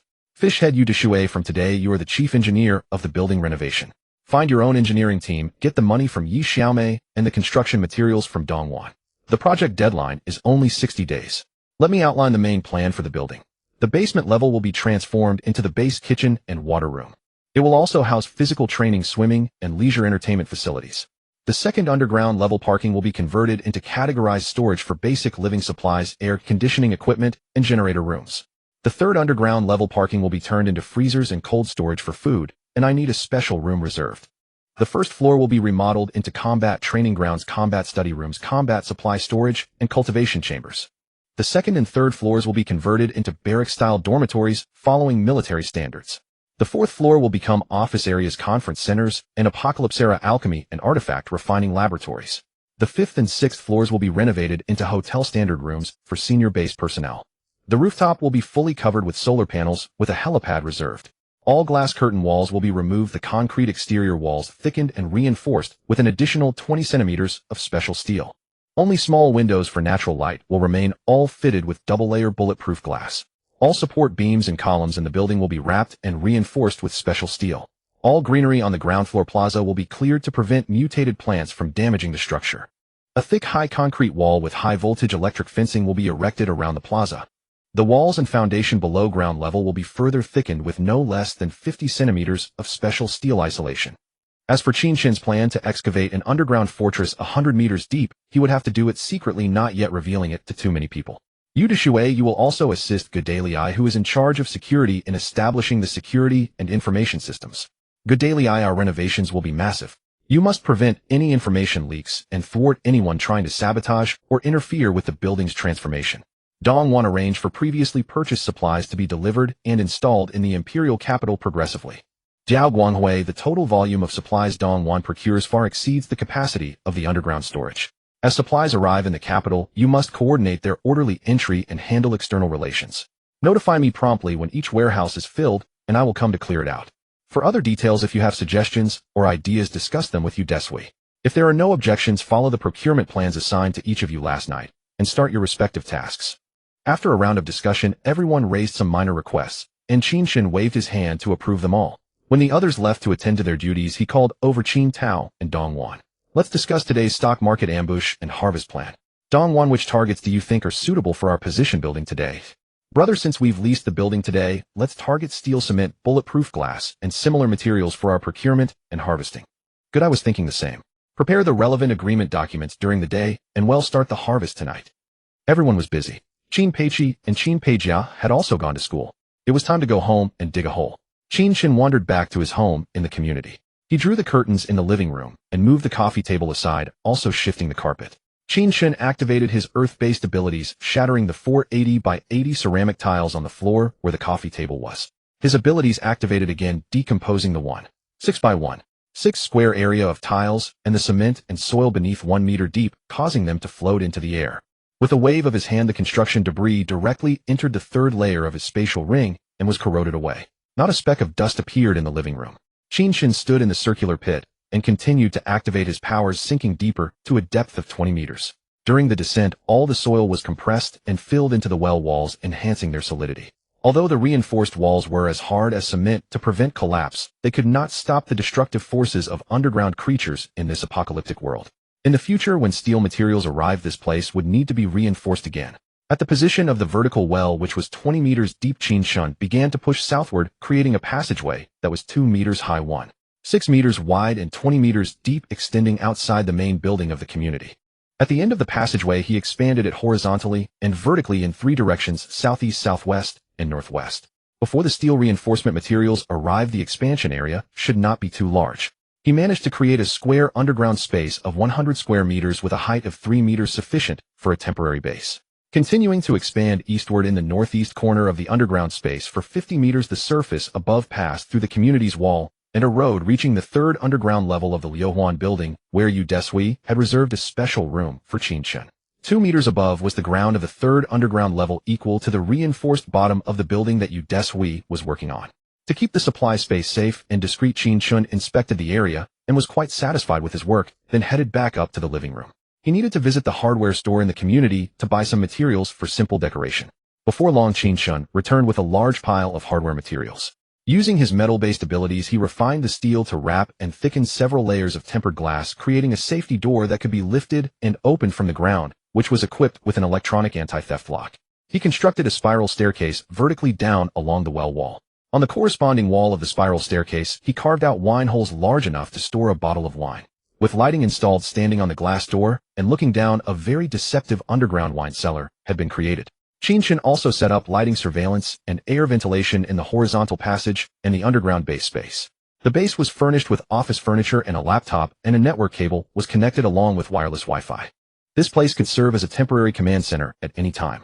He walked up the stairs, closed the transparent glass safety door, covered the carpet, and set the coffee table. No one would guess that there was a secret underground base below. After finishing these tasks, the day was coming to an end. Qin Peijiao would soon be getting off school. He should go to the building to check on everyone's progress on their first day of work. Qin Chen arrived at the building. Except for Yi Xiaomei, who went to pick up Peijia and Peiqi, everyone else had already returned. Everyone wore proud smiles from the achievements of Wang Yoxing, the warrior, boasting and chatting. When they saw Qin Chen enter, they found a spot to sit down and prepare to report on the day's results. Donkey Head, I've already contacted the veterans from the special forces who were demobilized along with me and promised them conditions to work in the Imperial City. The first batch of 50 people will arrive the day after tomorrow by noon. The conditions I promised are the same as what you used to entice us to come to the Imperial City. Haha, the last words of Dabaojin Gedalii brought laughter from everyone. After I've checked, their backgrounds are clean and their character is decent. They'll keep them for future use. The other building security will be let go after the veterans arrive the day after tomorrow. Qin Chen could only touch his nose in agreement. G2 Jiao Guanghui continued. Today I ran around from the community to the district government office for external public relations. The 500 housing allowance you gave me didn't even get warm before it was gone. This drew more laughter from everyone. About the money, when Yi Xiaomei returns, they'll settle it all for you at once, Qin Chen said. Donkey Head, you're really impressive. With a chorus of flattery, Yi Xiaomei returned with the kids. When Qin Chen saw the boss lady in charge of finances return, he said, G2, I'll budget 100 million for you. You need to clarify all the departments involved in the building renovations within a week. Don't let any mess happen. Dabaojin will budget 200 million for you first. One is to fulfill the promised standard for 500 personnel, and the second is for purchasing military-grade bulletproof vests, night vision goggles, and other special equipment and supplies for the special forces. For regular cold weapons, such as tang knives, cleavers, sabers, axes, saws, bows, and arrows, military daggers and daggers, find some companies in the country to give a higher price and resolve this quickly. For military firearms and other hot weapons, you first find connections and contact them. If you can get them in, the expenses will be budgeted separately. If they can't come in, I will personally go out for a trip. Yu Deshui, the fish head, said, Today I've contacted 5 construction teams for the building and the cost contracts have been settled. Just give me the nod and they can start tomorrow. Fishhead, I will give you 500 million for labor and auxiliary material costs. Don't worry about spending money. Money in this apocalypse is just waste paper. Now the main focus is on saving time. There's no need for the construction team for the underground building reinforcement. I'll handle it myself. The first step of the project is to build the second and third underground storage rooms first. I also reserved a spot for the food storage, which I will build myself. Construction sites in the Imperial City must be fenced off. Let the construction team directly build the surrounding walls according to the previous plan to block the outer view and avoid suspicion from large vehicles frequently entering. Hearing this, the plump Lin Huanyan chimed in. I went to the largest food street in the Imperial City today and directly contracted the takeout services of the 50 largest restaurants there for 3 months during off-peak hours. I paid a 100 deposit for each restaurant and reserved various breakfast items, cooked foods, specialty dishes, barbecue snacks, and Western fast food. From spicy crayfish, boiled fish, couple's lungs to shark fin rice, snow frog, bird's nest, and Buddha jumps over the wall, we have it all. Fatty, I'm in the Imperial capital. Notify me when the meal is delivered to the warehouse, and I will pick it up at any time. The first layer of the spatial ring is in a vacuum and at a standstill. Food inside the first layer of the spatial ring maintains a constant temperature remaining the same when taken out as when it was put in, allowing for immediate access and consumption. If I'm not in the imperial capital, just vacuum seal and store them in a constant temperature warehouse, and I will collect them when I return. Qin Chen continued to explain. Kai Taimiao Liming said, Donkey Head, today I visited the largest wholesale market in the imperial capital and contacted the 5 largest wholesalers of snacks, beverages, cigarettes, fruits, and vegetables. Each one gave a deposit of 1,000 and 5,000 is gone. Kai Taimiao, I'm giving you a budget of 500 million. Inform the wholesalers that the snacks, beverages, liquor, fruits, and vegetables should not go to the wholesale market, but should be delivered directly to us at midnight for unloading. Fresh produce such as vegetables and fruits cannot be stored for long, and I must be in the imperial capital to arrange for delivery. If vacuum sealed, we don't have enough manpower to handle it, and hiring people will only complicate things. During the day, large trucks are not allowed to enter the 6th ring road of the imperial capital. They can only enter and exit after 10 p.m. It's only a 10-minute drive from the eastern 6th ring to the Liuhuan building. Unloading at midnight can also avoid attracting attention. This is also why Qin Chen chose to make the Liuhuan building adjacent to the city as the base. Oilhead Song Shengli said, I visited the Agricultural Science Institute today and toured many experimental planting and breeding bases, and the institute is very welcoming of market cooperation with enterprises. Collecting various seeds and breeding poultry and livestock is not a problem. I think we also need to equip some high-end breeding experimental equipment, especially for some lake and sea species that require consideration of freshwater and seawater bionic environments. Alright, Oilhead, I'll give you a budget of 500 million. Feel free to buy whatever good things you find at the Agricultural Science Institute. As for the lake and sea environment issues, I'll take care of that. The second layer of the spatial ring is continuously improving. It's simply a matter of running to the large lake and ocean to quickly fill it up. Sassy Lubin said he. Donkey Head, today I wandered around the imperial capital's daily necessities market. I saw many adorable items and over 50 masterpieces from the Little Island teachers. I won't elaborate further. Donkey Head, hurry up and give me the money. I'm ready to shop online.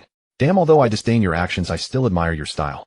I'll give you 200 million. Try to unleash your imagination. Qin Chen said boldly. Damn it, disdain, motherfucker. Since there were children present, the men won and all wore sneaky expressions with a mischievous glint in their eyes. Give your cards to Yi Xiaomei. Qin Chen continued, as if nothing happened. Wife, please transfer the amounts I gave you to them. With a disdainful look, Yi Xiaomei transferred the money to everyone. In a short while, 5 billion was deducted from the card. Those who received the money should get the hell out. Seeing Yi Xiaomei's displeased expression, Qin Chen quickly waved his hand to disperse the unpleasant atmosphere. After forcibly removing the crowd, Qin Chen asked, Dongwan, how did the discussions with the listed companies go today? Today we finalized discussions with 4 listed enterprises. Gang Co., with a market value of less than 40 billion, had an operating revenue of nearly 80 billion last year with a stock price of 2 yuan share. The contract is based on special steel at 5 mutant planning to purchase 1.2 million tons totaling 6 billion with a deposit of 1.2 billion to be paid before midnight, and the company will issue an announcement. The electronic contract has been signed and filed. Dong Cement, with a market value of over 150 billion, had an operating revenue of nearly 180 billion last year with a stock price of 20 yuan share.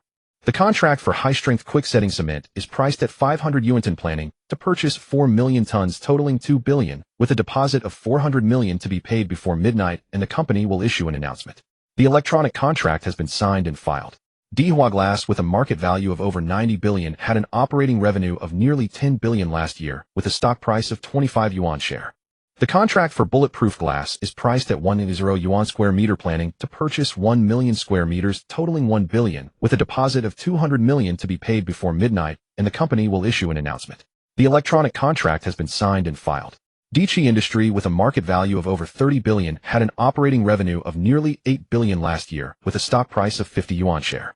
The contract includes gasoline and diesel generators, wind turbines, electrical wires and cables, transformers, and other complete sets of transmission and transformation equipment, new energy conversion equipment, large air ventilation and filtration units, industrial air conditioning, power batteries, and energy storage systems totaling 1 billion with a deposit of 200 million to be paid before midnight, and the company will issue an announcement.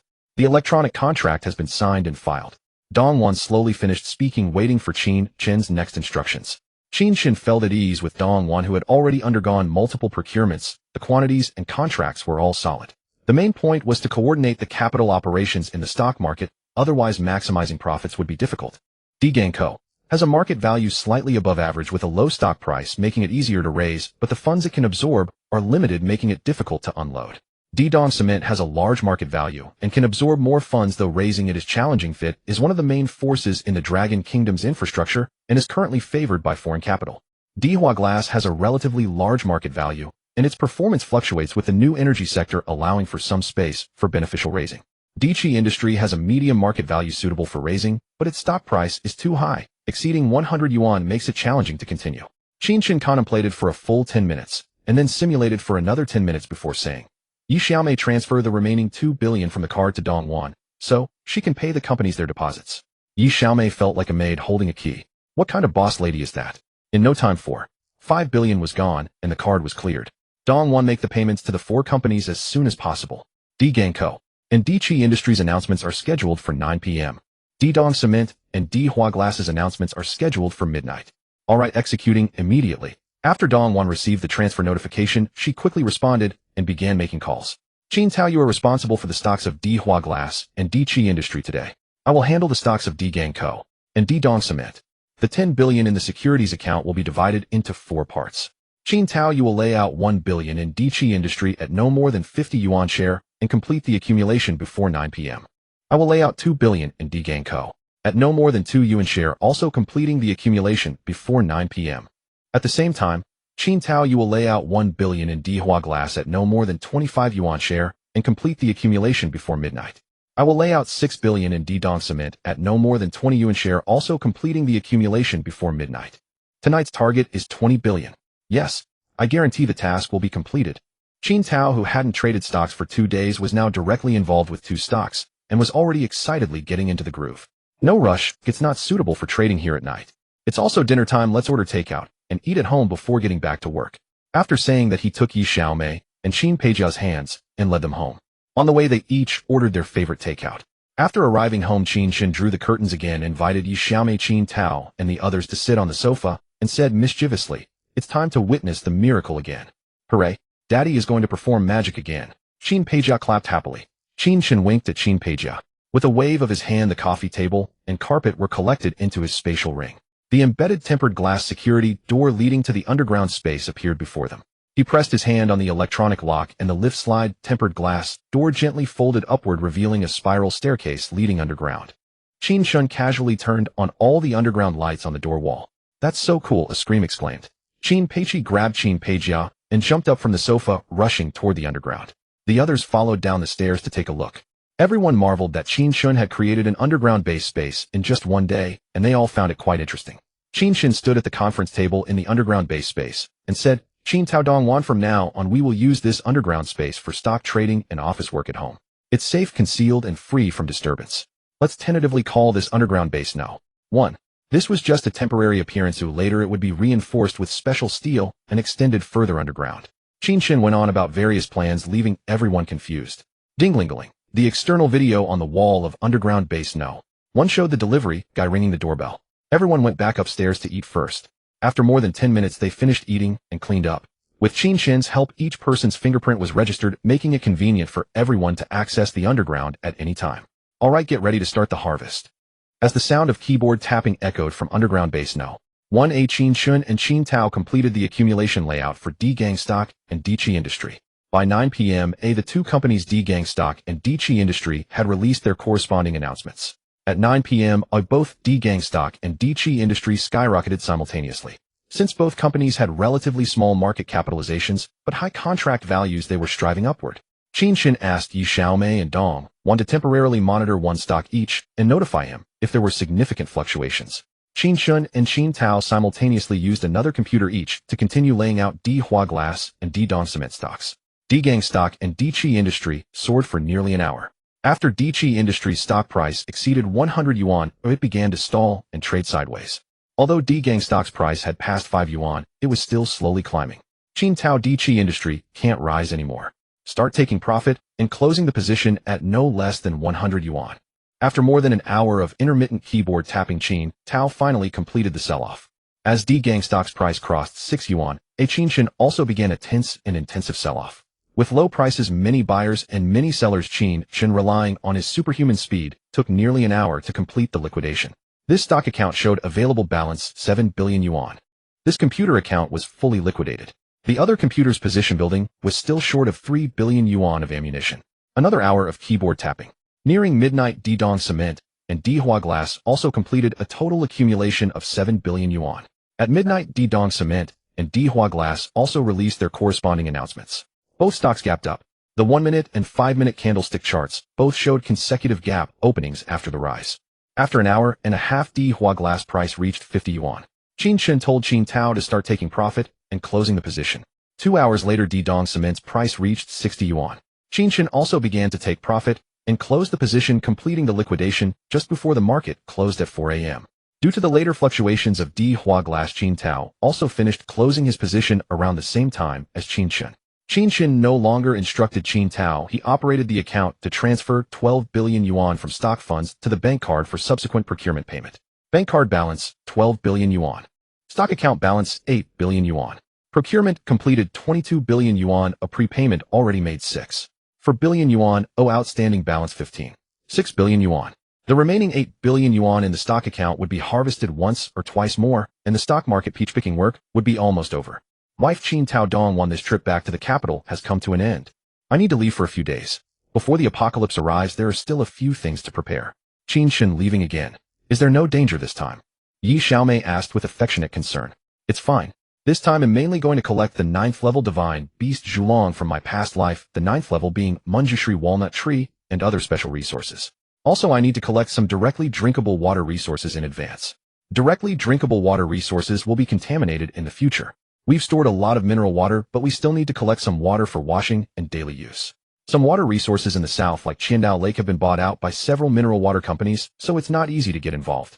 Since investments don't cross Shanhaiguan, there's a large water resource outside the pass that has been vacant. They'll make a stop to collect it. Afraid that Yi Xiaomei would worry, Qin Chen briefly explained his itinerary. Then be careful on the way and keep in touch with us. Don't worry, the only thing that can hurt your husband now is large-scale thermal weapons, Qin Chen said smugly. I've withdrawn 12 billion yuan from the bank card. You can use it as needed to pay according to the procurement contract progress and continue purchasing. Qin Tao Dong won. The total procurement amount has reached 22 billion yuan, and there is still 8 billion yuan of procurement to be completed. The total harvest from listed companies has reached 26.5 billion yuan. In the future, except for Tiantian Weiya, which is a large market cap stock and needs me to operate when I return. All others are small cap stocks with market caps below 10 billion yuan. You can arrange the operations yourselves. For each stock, lay out 500 million to 1 billion yuan in advance and control the increase to 50. Don't be greedy. Harvest another 30 billion yuan in total from the stock market and then stop. After saying this, Qin Chen told the exhausted but forcing themselves to stay awake group to go upstairs to wash up and sleep. Qin Chen did not go up to sleep. He sat in meditation to reflect. He checked the supplies in the first layer of the spatial ring and whether there were any gaps in the recent arrangements. The second layer of the spatial ring had changed greatly. The phoenix tree, blood ginseng fruit tree, and thousand-year peach tree, along with many miscellaneous trees, had been busy these days. They had purified the clouds and mist within this triangular area of 50 square kilometers, comparable to the size of a medium-sized 5A scenic spot, like Huaihua Mountain or Changbai Mountain, and had also cleared the mist for another kilometer outward. The ground within the triangular area also showed scattered patches of lush green. It seemed that the ground could be planted with large lawns. Although there was no sun in the sky of the second layer and the distance was still gray, this area was visibly clear and transparent. It was time to try placing some living creatures. The third layer still showed no change, pitch black. Honey, I can't sleep. Come keep me company. Qin Chen's WeChat received a voice message from Yi Xiaomei sounding plaintive. Okay. Qin Chen replied with a single word and immediately got up to go to the upstairs bedroom. With parting imminent, he needed to hold his wife for a while and soothe her longing. 3 hours later, a refreshed Qin Chen got up. He woke up Qin Peijia, and Qin Peichi got into the G-Wagon and took the two girls out for breakfast before sending them to school. Qin Chen drove 80 kilometers east to Jinhai Lake in the capital. Setting off again. Jinhai Lake is located at the foot of the southeastern Pan Mountain in the Taogu district of the imperial capital beside the village of Haizi.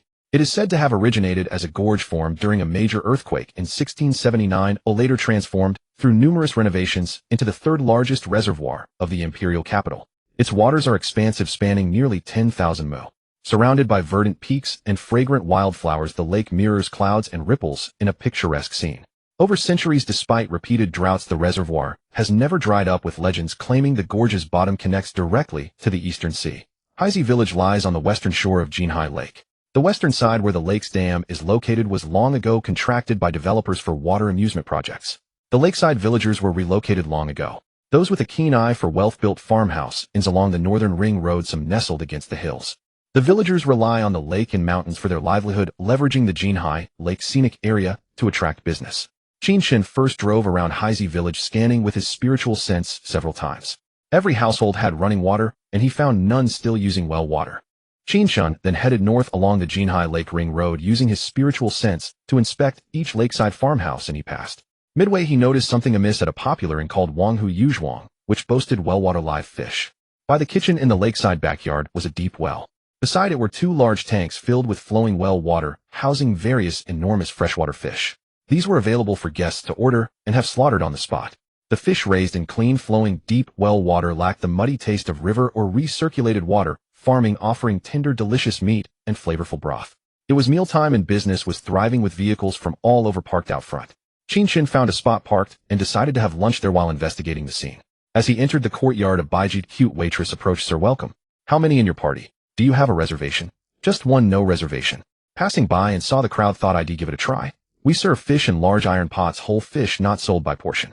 Usually groups come to eat. The Baijid waitress said, pointing to the large stove tables in the courtyard and indoors, offering a kind reminder. No worries. Just serve me as you would anyone else. If I can't finish, you'll take it to go, Qin Chen replied politely before she could finish. All right. Please follow me to pick your fish, she said, leading him to the backyard. She pointed at the tanks of carp, crucian carp, snakehead, grass carp, bighead carp, and silver carp, listing the prices per catty and estimating each fish's size and weight. Besides these common fish, do you have anything more special? Special fish. All our fish are here, the Baijid waitress said, puzzled.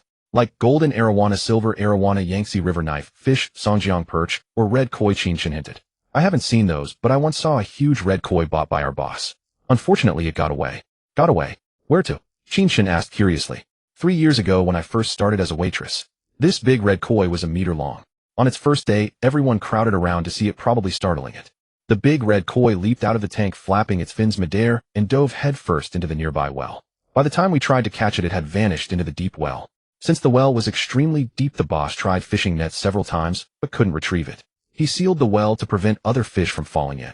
It's been 3 years now. Who knows if it's still alive? The Baijid waitress said, patting her chest regretfully. This red koi in the well of a farmhouse in Haizi village at Jinhai Lake matched the information from his past life. A chosen one's 9th level divine beast could never starve to death. Over a meter long, it had survived at least 20 years. This was the abyssal candle dragon Qin Chen sought. The Shanhaijing records beyond the northwestern sea north of Redwater lies Jiangwei Mountain.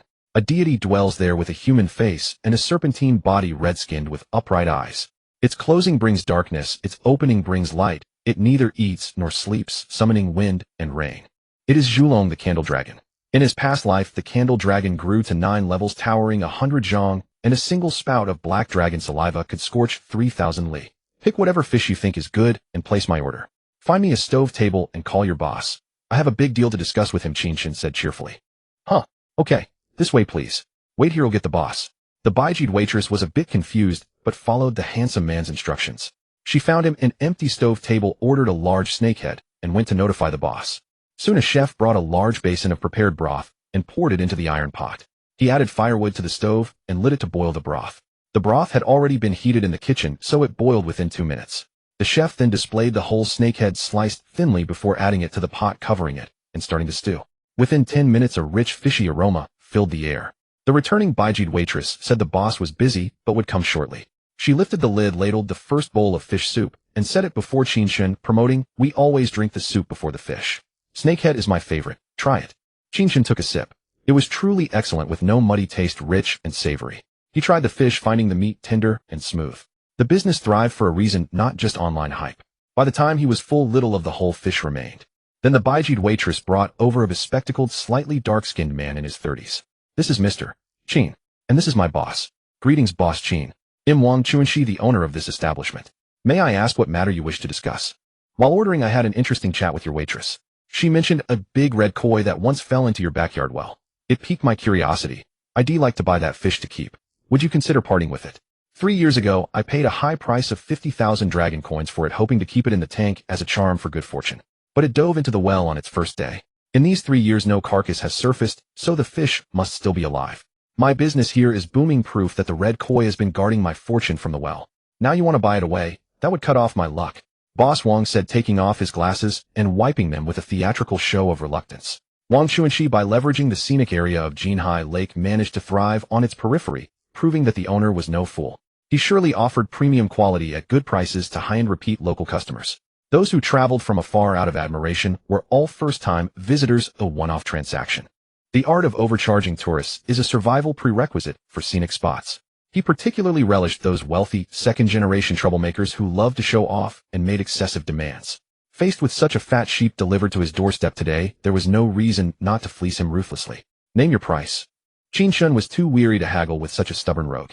You're a man who understands the game, Boss Qin, Wang said, raising his hand with 5 fingers spread and waving it before Qin Chen. 500,000. Qin Chen ventured. Wang shook his head without a word. 5 million. Wang shook his head again and spoke. 50 million. Don't think it's too steep, Boss Qin. This represents the loss of my fish farm's profits for the next decade, which I'm conceding to you. Qin Chen had plenty of cash on hand and didn't mind the amount. Spending 50 million in Nanhua to buy 3 hellhounds was a gamble on stakes, and had won back even his last penny, essentially getting them for free. If he let himself be gouged for 50 million on fish today, this former 9th level powerhouse from his past life might as well just quit and bash his head against a tofu block. Deal? Qin Chen said, feigning a moment of hesitation before agreeing. Boss Qin, this red koi is exceptionally cunning. I've cast my net several times without catching it. If you want to buy it, you'll have to catch it yourself. My 50 million doesn't include this after-sales service. Wang said with a smug grin. Fine, no problem. But before I pay, I need to confirm there's a red koi in that well you mentioned. Otherwise, they'll pay up and find no fish, a hollow purchase. Once I catch the fish, we'll settle the payment. That's easy enough. Go find someone to fish it out. We'll keep watch here. With the agreement made, Qin Chen headed straight to Jinhai Lake scenic area, where he could rent a diving suit and oxygen tank, then return. He had no intention of sending anyone else down, and he would descend into the well himself to inspect and catch the fish. On his way back, Qin Chen pulled over to check the second layer of his spatial ring. When he had collected the peach tree, parasol tree, and blood ginseng fruit, he had dug up a large amount of soil into that space. The soil contained many earthworms, and he wanted to see if they had survived intact in the second layer. Qin Chen dug in several spots within the 50 square kilometer area of the second layer and unearthed earthworms each time. This proved that living creatures could be stored in this zone as long as they avoided the mist. Reassured, Qin Chen was ready for the next act. Qin Chen drove his G-Wagon back to Wanghu Fish Farm Park and carried the diving suit and oxygen tank to the well. Respect, Boss Qin. Going down yourself. May you return victorious. Wang, watching Qin Chen suit up and strap on the tank, gave a thumbs up. Qin Chen ignored him, tied a rope around the well's edge, and his waist grabbed a fishing net and vaulted backward into the deep well. With a splash, he vanished underwater. Diving deeper at about 50 meters, he found a basketball-sized hole in the well wall where the huge red koi was hiding. The fish was now over 1.2 meters long. Qin Chen first blocked the hole with the net to prevent it from escaping. With a mental command within the 50 square kilometer second layer of his spatial ring, he dug a large pit 1,000 meters from the parasol tree. He filled the pit with well water. Then, reaching out, he touched the red koi. With a thought, the fish vanished from the hole and splashed into the water-filled pit in the second layer. Such a powerful 9th level divine beast submerged without surfacing into the mist should survive in the second layer. Dun. Qin Chen surfaced, climbed out of the well using the rope, discarded the oxygen tank and net, and stripped off the diving suit. Feigning anger, he said to Wang, who stood by, Master Wang, what a scheme. What a trick. Weaving a tale to dare sell for 50 million. Good thing I was cautious and went down to check. There's no red or green koi in there at all. Is this your main business, Boss Wang? Wang stared with dead fish eyes like a drowning toad. Seeing the empty net and Qin Chen's unfeigned demeanor, he was baffled. Frustrated, he said, I'm no liar, but perhaps the red koi has already died. No deal, no harm done. They'll waive today's meal fee. The green hills remain, the waters flow eternal. Until we meet again. Wang clasped his hands and slunk away. Qin Chen couldn't be bothered with Wang's frustration. He was ecstatic. Getting a 9th level divine beast for free was pure bliss. He packed up the diving suit and tank to return to the scenic area, then drove his G-Wagon toward the next target. 500 kilometers southwest lay Mount Wutai, home to the Manjushri walnuts. Mount Wutai, foremost among China's 4 sacred Buddhist mountains, is the Bodhimanda of Manjushri Bodhisattva. It comprises 5 peaks: East Terrace Wanghai Peak, South Terrace Jinxiu Peak, Central Terrace Xian Peak, West Terrace Guiyue Peak, and North Terrace Yedo Peak, encircling a cluster of summits. The peaks are flat and treeless like earthen platforms. Manjushri is the foremost bodhisattva. The 5 peaks symbolize his 5 wisdoms: the great perfect mirror wisdom, the wisdom of equal nature, the wisdom of wonderful observation, the wisdom of accomplishing what is to be done, and the wisdom of the Dharmadhatu. The millennium-old Manjushri walnut tree born at his Bodhimanda mutated after the apocalypse to 9th level. Its walnuts could enhance the intelligence and spiritual sense of awakened individuals and open the wisdom of beasts. After over 5 hours of driving, Qin Chen reached Taiwai town, the scenic area's base, as night fell. Except for Guanghua Temple, which remained open at night, all other temples had stopped receiving pilgrims. Qin Chen checked into Bodhi and near the ancient White Pagoda Temple, then walked to Guanghua Temple to admire its resplendent night scenery. If he could also enjoy some celestial entertainment to soothe the soul, it would truly ferry the Buddha's destined ones. At Guanghua Temple's private room, he had an expensive vegetarian meal for good fortune, then returned to the hotel. After washing up, he called Yi Xiaomei to report his safety. The call was hijacked by Qin Peijia, who fooled around and acted cute. He briefly told Yi Xiaomei about the day's itinerary. Then he had Qin Tao and Dong Wan report on their stock operations. Bro, Dong Wan and I traded 2 stocks today and made 500 million. Fuyuan Agriculture and Animal Husbandry, a cattle and sheep breeding company with a market cap of over 6 billion annual revenue, nearly 8 billion last year's stock price at 5 yuan per share. The contract covered 1,000 cattle and 2,000 sheep, totaling 2 billion. We signed and filed the e-contract this morning.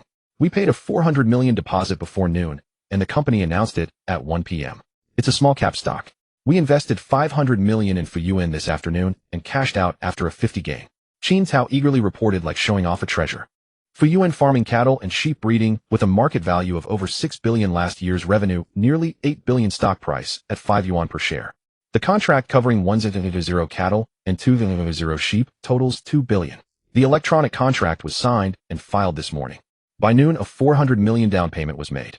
The company will release an announcement at 3 p.m. Similarly, for the small cap stock, after clearing Dandaxiang, we invested another 500 million in Fuyuan farming and will stop profit and clear when it rises 50. Dong Wan continued reporting. Bank balance 11. 5 billion. Stock account balance 8. 5 billion. Total procurement 24. 5 billion down payment paid 6. 9 billion outstanding balance 17. 6 billion. Qin Chen, are we transporting all these cattle and sheep ourselves? Yi Xiaomei asked with a slight frown over the phone. Qin Tao and Dong Wan executed Qin Chen's plan flawlessly. They were steadily advancing and growing every day. You've done an excellent job. Honey, the second layer of my space is continuously repairing. It can now store living things. Rest assured, it'll arrive at Fuyuan Farming's largest ranch in Shilin tomorrow evening. Once I confirm the 3,000 cattle and sheep are correct, you can pay the full amount. They'll arrange the transport at night.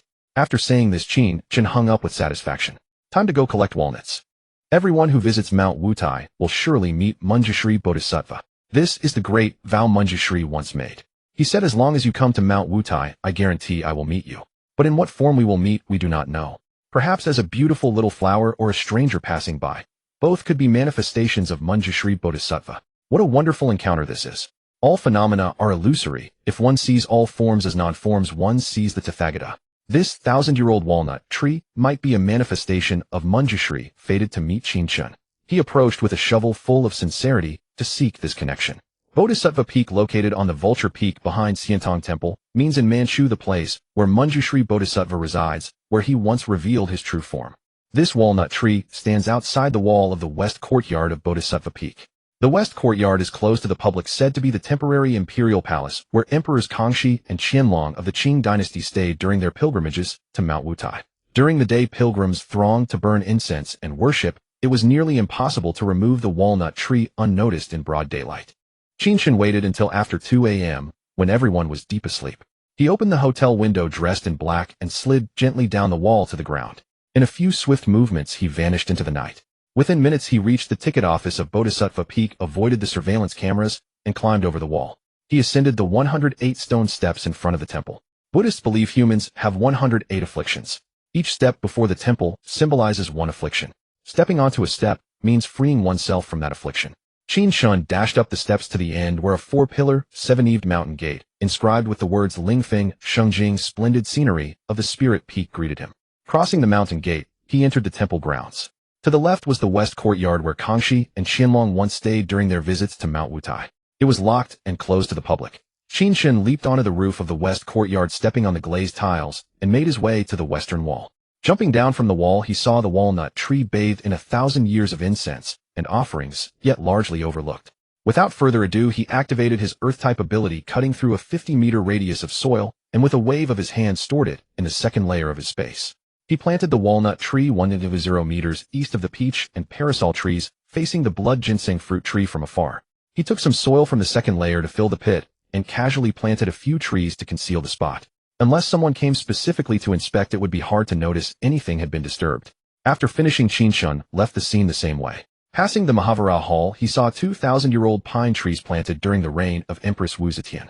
Though he hadn't heard any legends about them in his past life, he felt a connection and decided they must be taken. How could these 1,000-year-old trees absorbing a millennium of incense and worshipped by millions remain unknown in his past life? Either they were destroyed by humans before reaching level 9, or other powerhouses took and hid them. Qin Chen thought one tree to collect two as well. Nothing ventured, nothing gained. Activating his earth ability with a slight tremor, the two ancient pines were stored in the second layer of his space ring. He planted them 1.0 meters directly east of the walnut tree. He wondered if this gamble would yield a great prize. Qin Chen then took two similar pine trees from the second layer and planted them in the original spots before the hall. When monks or pilgrims later noticed the trees had changed, they would likely assume it was another manifestation of Manjushri Bodhisattva. After collecting these 3 trees, Qin Chen went to Qian Peak and took a large expanse of forest. He planted them around the walnut tree and the 2 pines in the second layer. This created 3 major triangular areas for development. Zone 1, a 50 square kilometer area with the peach parasol and blood ginseng fruit trees as vertices. Zone 2, a 50 square kilometer area with the peach parasol and walnut trees as vertices. Zone 3, a 50 square kilometer area with the peach walnut and 2 pine trees as vertices. This arrangement doubled the usable area of the second layer to 150 square kilometers. He continued to absorb the mist in the second layer. Using his spiritual sense, he checked the red koi in the deep pit pond at the western corner of Zone 1. They were alive, thriving. Compared to the cramped well space before, they now had much more room to swim freely. After a night of work, dawn had broken. Qin Chen ate a bowl of local knife-gut noodles and set off again, heading straight north, into the grasslands. The second layer of his space ring now had 150 square kilometers of usable area. Apart from some trees, the rest of the land was bare.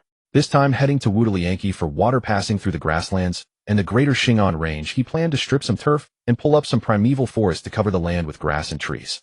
Except for necessary stops for meals and restrooms, Qin Chen drove a full 10 hours to reach Shilin Joel League.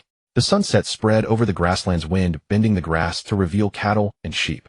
He arrived at Fuyuan Farming's largest ranch in Shilin Joel before dark. He walked around the ranch with the manager, estimating there were no fewer than 1.0 cattle and 2.0 sheep. He then instructed Yi Xiaomei to pay Fuyuan Farming in full. Bank balance 9 billion. He also told the ranch manager that everyone could leave for the day. He would arrange for trucks to pick up the cattle and sheep at night, leaving just one guard. With so many animals needing to eat on the road, he needed to dig up some fresh pasture to bring along. Since the full payment had been made for the entire ranch's livestock, the manager readily agreed to the request for some turf. The manager was happy to save trouble, left one person on duty, and went home with the rest. Upon arriving at the grassland, one must savor the lamb broth. It was my turn. The lamb was truly delicious. Qin Chen found a trendy Mongolian yurt farmhouse called Anka, ordered a whole roasted lamb, and prepared to dip it in chai flour sauce. While waiting for the roast, he contacted Dong Wan and Qin Tao to inquire about the day's stock market operations. Today we negotiated with 3 companies, but Kemming Noodles had a larger procurement amount. To avoid spreading our efforts thin, we only traded this one stock, earning a profit of 500 million, Dong Wan reported methodically. Kemming Noodles, a food processing company with a market cap of over 8 billion, had annual revenue of nearly 12 billion last year, and its stock price is 10 yuan per share. The contract was for wheat, flour, noodles, etc. at 300 yuan per ton, with a procurement of 1 million tons totaling 3 billion. The electronic contract was signed and filed in the morning. By noon, a 600 million prepayment was made, and the company issued an announcement at 1 p.m. For a small cap stock under 10 billion, we invested 1 billion in Kemming Noodles in the afternoon. After a 50 surge in 2 hours, we took profits and closed the position. Bank balance 3 billion. Stock account balance 9 billion. Completed procurement 27. 5 billion prepaid 1 billion outstanding balance 18 billion. As the sizzling golden roasted lamb was served, Qin Chen ended the conversation. The freshly slaughtered and roasted lamb on the grassland was truly fragrant and delicious. Although awakened ones generally have large appetites, Qin Chen only ate half. The remaining half was packed and stored in the first layer of his spatial realm. After eating his fill, he drove again to the pasture. Upon encountering the attendant on duty, he used his psychic power to implant a hypnotic memory of arranging vehicles to transport the livestock, then let the attendant fall into a natural slumber. Qin Chen drove deep into the pasture. Seeing no one around, he willed the big G into his spatial ring with a thought. He began manually peeling the turf and collecting the livestock alive. Activating his earth element ability, the ground, 100 meters wide and 10 centimeters deep, was continuously cut. As the turf was being cut, it was simultaneously teleported into the second layer of the spatial ring spreading across the 150 square kilometer surface. When encountering livestock on the grassland, he used his psychic power to collect them one by one into the second layer's Zone 1, which had been laid with turf. Zone 1 was the earliest mist purification space, now suitable for storing these live animals. The livestock collected into the spatial ring grazed leisurely, napped, or sought companions, showing no signs of panic or discomfort. Without a sun, the space was perpetually gray, lacking day and night cycles. Qin Chen wondered if the livestock would suffer from hormonal imbalance. He spent an entire night collecting 3,000 head of livestock into the spatial ring, covering only half of the 150 square kilometer area with turf. Live livestock was far fresher than frozen meat. Whenever he craved it, he could pull one out, slaughter it on the spot, and roast it. Exhausted, Qin Chen lay on the grass, unable to lift a single finger. After resting for 2 hours, he rose and brushed off the morning dew. He took out the leftover, half-roasted lamb from the spatial ring and devoured it. With a thought, the big G appeared on the grass. Qin Chen got in and continued to the next destination. April 8th, 45-degree angle northeast. 120 kilometers away lay Wudayanki. Glancing at the navigation, half the route was national road cutting through the southern foothills of the Greater Shingon Range, and half was highway with an estimated travel time of 12 hours. It seemed he would be on the road all day. He sped off along the G207 National Road, leaving the dust behind. At noon, Qin Chen reached the central part of Hingan Lake. He stowed away the big G and dashed alone into the southern foothills of the Greater Shingon Range. This area, known as a natural oxygen bar of the Dragon Kingdom, boasted abundant forest resources and was a vital part of the Greater Shingon Forest Sea. Qin Chen plunged straight into the primeval forest from the southern foothills, carving a deep trench like a human plow. Regardless of tree species or size, he directly moved them into the second layer space. After 2 hours of plowing 50 kilometers, he was more exhausted than plowing fields at home for 3 hours. In the 150 square kilometer second layer, except for the remaining 30 square kilometers that Qin Chen had dug into a large pit awaiting lake water, the rest was mostly covered with turf and planted with towering trees. Qin Chen finally emerged from the eastern foothills of the Greater Shingon Range. This was truly inhuman work. 2 consecutive days of plowing could break anyone's back. With a thought, he took out the big G from the spatial ring and prepared to head to Hingan League Airport to fly to Wudayanki City. Near the city, he found a secluded spot without surveillance, stowed the big G, and hailed a taxi to the airport. At the airport, he bought a first-class ticket for a 5 p.m. flight. The flight would take an hour and a half to reach Wudayanki City. With over 2 hours until departure, Qin Chen went to the airport restaurant to grab a late lunch. He ordered 2 bowls of hearty beef noodles and found an empty table after a quick search. As he began slurping the noodles with gusto, a woman's uncertain voice came from across the table. "Excuse me, sir. The restaurant is full. Is this seat taken? May I sit here for a while?" In a small-town airport, unlike metropolitan ones with VIP lounges and luxury shops, a decent restaurant was a blessing. At this hour, the place was packed with waiting passengers and greeters, leaving no empty seats. Qin Chen looked up to see a woman in a lotus-pink silk blouse, paired with high-waisted jeans, exuding a relaxed yet elegant charm that accentuated her flawless figure. She wore a white baseball cap and large sunglasses covering half her face, with soft short hair and round pearl earrings that made her look lively and adorable. Graceful and charming with a delicate beauty and poised demeanor, she spoke with elegance. Despite the sunglasses, Qin Chen guessed she was no less than a 9.5 out of 10. "Feel free to sit. Women rely on sleep, men on food." Qin Chen, exhausted and hungry, glanced at her briefly and returned to his meal. The beauty sat down quietly, watching him with curiosity. How could one person devour 2 bowls of noodles so fervently, as if afraid someone might snatch them away? Soon the noodles were gone. Qin Chen patted his stomach contentedly and leaned back for a brief nap. The woman across from him, still watching, grew even more curious. A stunning beauty sat before him, yet he showed no interest or attempt to strike up a conversation. Unlike the many men she had encountered, they were just passers-by. Qin Chen had many things to do and no desire to court romantic entanglements along the way. Soon the airport broadcast announced the boarding for Wudayanki. Qin Chen rose, passed through security, and boarded the plane. Without any luggage, he found his aisle seat on the plane and sat down to rest with his eyes closed. "Excuse me, sir. My seat is by the window. Could you let me in?" "Oh, it's you. What a coincidence." The beauty from the restaurant appeared before Qin Chen again. Truly a fated encounter today. What a most fortuitous encounter today. Qin Chen withdrew his legs slightly, and the beauty, leaning sideways, brushed her firm, high-arched buttocks against his cheek. The faint, indescribable scent of her skin nearly unsettled his composure. The beauty settled into her seat, fastened her seatbelt, and within 10 minutes the plane's broadcast announced the imminent takeoff. After the plane took off smoothly, the beauty relaxed her posture and removed her sunglasses. She had crescent-shaped phoenix brows, a pair of bright limpid eyes that seemed to brim with tender affection, long lashes that trembled slightly, a delicate straight nose, faintly flushed cheeks, cherry lips that breathed a fragrant sigh, an oval face of exquisite beauty, and skin so fair and smooth it seemed like frost and snow. Her slender figure was as graceful as a water goddess emerging from the Luo River. She seemed to be Empress Fucha Qin Lan. Qin Chen was momentarily stunned. Qin Lan gracefully extended her jade hand. Hello, I'm Qin Lan. Hello, Qin Chen. Same family name. Qin Lan clapped her hands in delight. 500 years of glances in a past life exchanged for a brush of her cheek in this one. A mature, elegant woman in her late 30s, innocent and joyful as a child. Unmarried, no children, her figure perfectly maintained with delicate features and a small face. The very dream of a chance encounter come true. Pleased to meet you, Empress Fucha, Qin Chen teased in return. As Qin Lan introduced herself, Qin Chen recalled that this actress from the entertainment circle was no ordinary figure. After the apocalypse descended with her non-aggressive, composed, noble, and generous disposition, Qin Lan awakened a wood-type ability. Wood-type abilities were generally auxiliary talents aiding in the germination and growth of plants. At the intermediate level, one could gain combat and healing talents, which usually led to being valued by the base. Otherwise, one was destined to be a mere farmer. By advancing to the intermediate level with her wood-type ability, Qin Lan successfully acquired a healing talent. She assisted a thunder-type powerhouse named Zhao Si and gathered hundreds of thousands of followers, establishing a base called the Northeast Explosive Thunder. Unfortunately, when Qin Lan reached the high level, the base was overrun by the overseas supernatural allied forces, and she disappeared without a trace. Meeting Qin Lan today, it seemed fate was at play.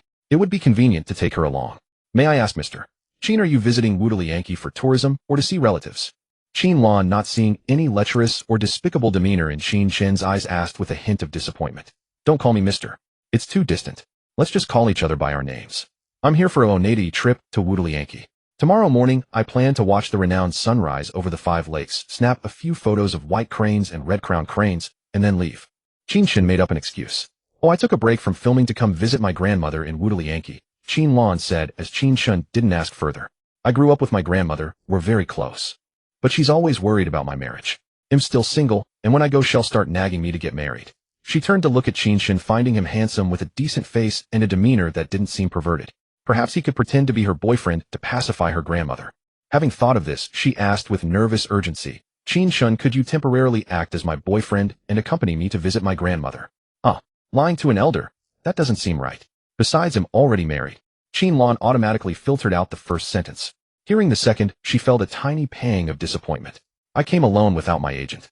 I can't find anyone else now. Please just pretend for me this once. Qin Lan tugged at Qin Chen's arm, blinked her big eyes, and pleaded pitifully. Stop. I can help you play a role for a while, but only until the early hours of tonight. There's also a condition you need to agree to, Qin Chen said helplessly. After being reborn, his strength hadn't grown, but his luck with women had certainly increased. Do you have plans for the latter half of the night? Qin Lan asked curiously. Sister, no. He'll be sleeping the rest of the night. Do you want to join him? Qin Chen said with irritation. How annoying. What's the condition? Qin Lan blushed shyly.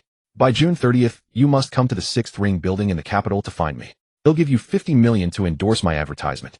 Qin Chen couldn't mention the apocalypse, so he used the endorsement as an invitation. For all that money I can agree. They'll come with my agent to sign the contract then, Qin Lan promised, puffing out her chest with a giggle. Before long, an hour had passed, and the plane's broadcast announced the imminent landing. The plane landed smoothly. Qin Lan put on her sunglasses, naturally linked her arm with Qin Chen's, and they disembarked and left the terminal. They took a taxi straight to Wudalianki Town Middle School. Qin Lan's grandmother was a teacher and lived in the hot spring faculty apartment building allocated by the school located in the town. Qin Chen found it quite pleasant to have his arm held by Qin Lan, who claimed it was necessary for them to act like a couple and warm up in advance. In less than half an hour they arrived at their destination, Wudalianki Town. The entire town relied on the Wudalianki scenic area, with the north and south springs around the Medicine Spring Lake being the most bustling and lively. Qin Chen bought some fruit and gift boxes at the community supermarket. After all, it was his first visit to an elder's home, and he couldn't neglect etiquette. Qin Lan accompanied him with a constant smile, her eyes growing more fond of him. Ring ring. Qin Lan pressed the doorbell of her grandmother's house. Before long, an elderly woman with reading glasses, silver hair, and a kind face opened the door. Qin Lan immediately let go of Qin Chen's arm, rushed over, and embraced the old lady. Grandma, I've come to see you. You naughty girl, you scared me. Why didn't you call ahead? I would have prepared something nice for you to eat. I just missed you and wanted to surprise you. And who is this? The grandmother asked, looking at the man carrying several bags. Grandma and Qin Lan's boyfriend, Qin Chen, said, stepping forward proactively. Good, good. Come in and sit down. The furniture in the house was worn with age, bearing the marks of time, but everything was tidy and clean. Sit down. They'll make you some noodles. After entering the house, the grandmother didn't interrogate them as expected. Grandma, I haven't eaten anything all the way here. I've been waiting for your cooking. Qin Lan flattered obsequiously. Grandma's noodles are the most delicious in the world. They bring such a feeling of happiness. Qin Lan looked like a greedy cat, licking her lips in anticipation. Soon 2 large bowls of steaming noodles were served.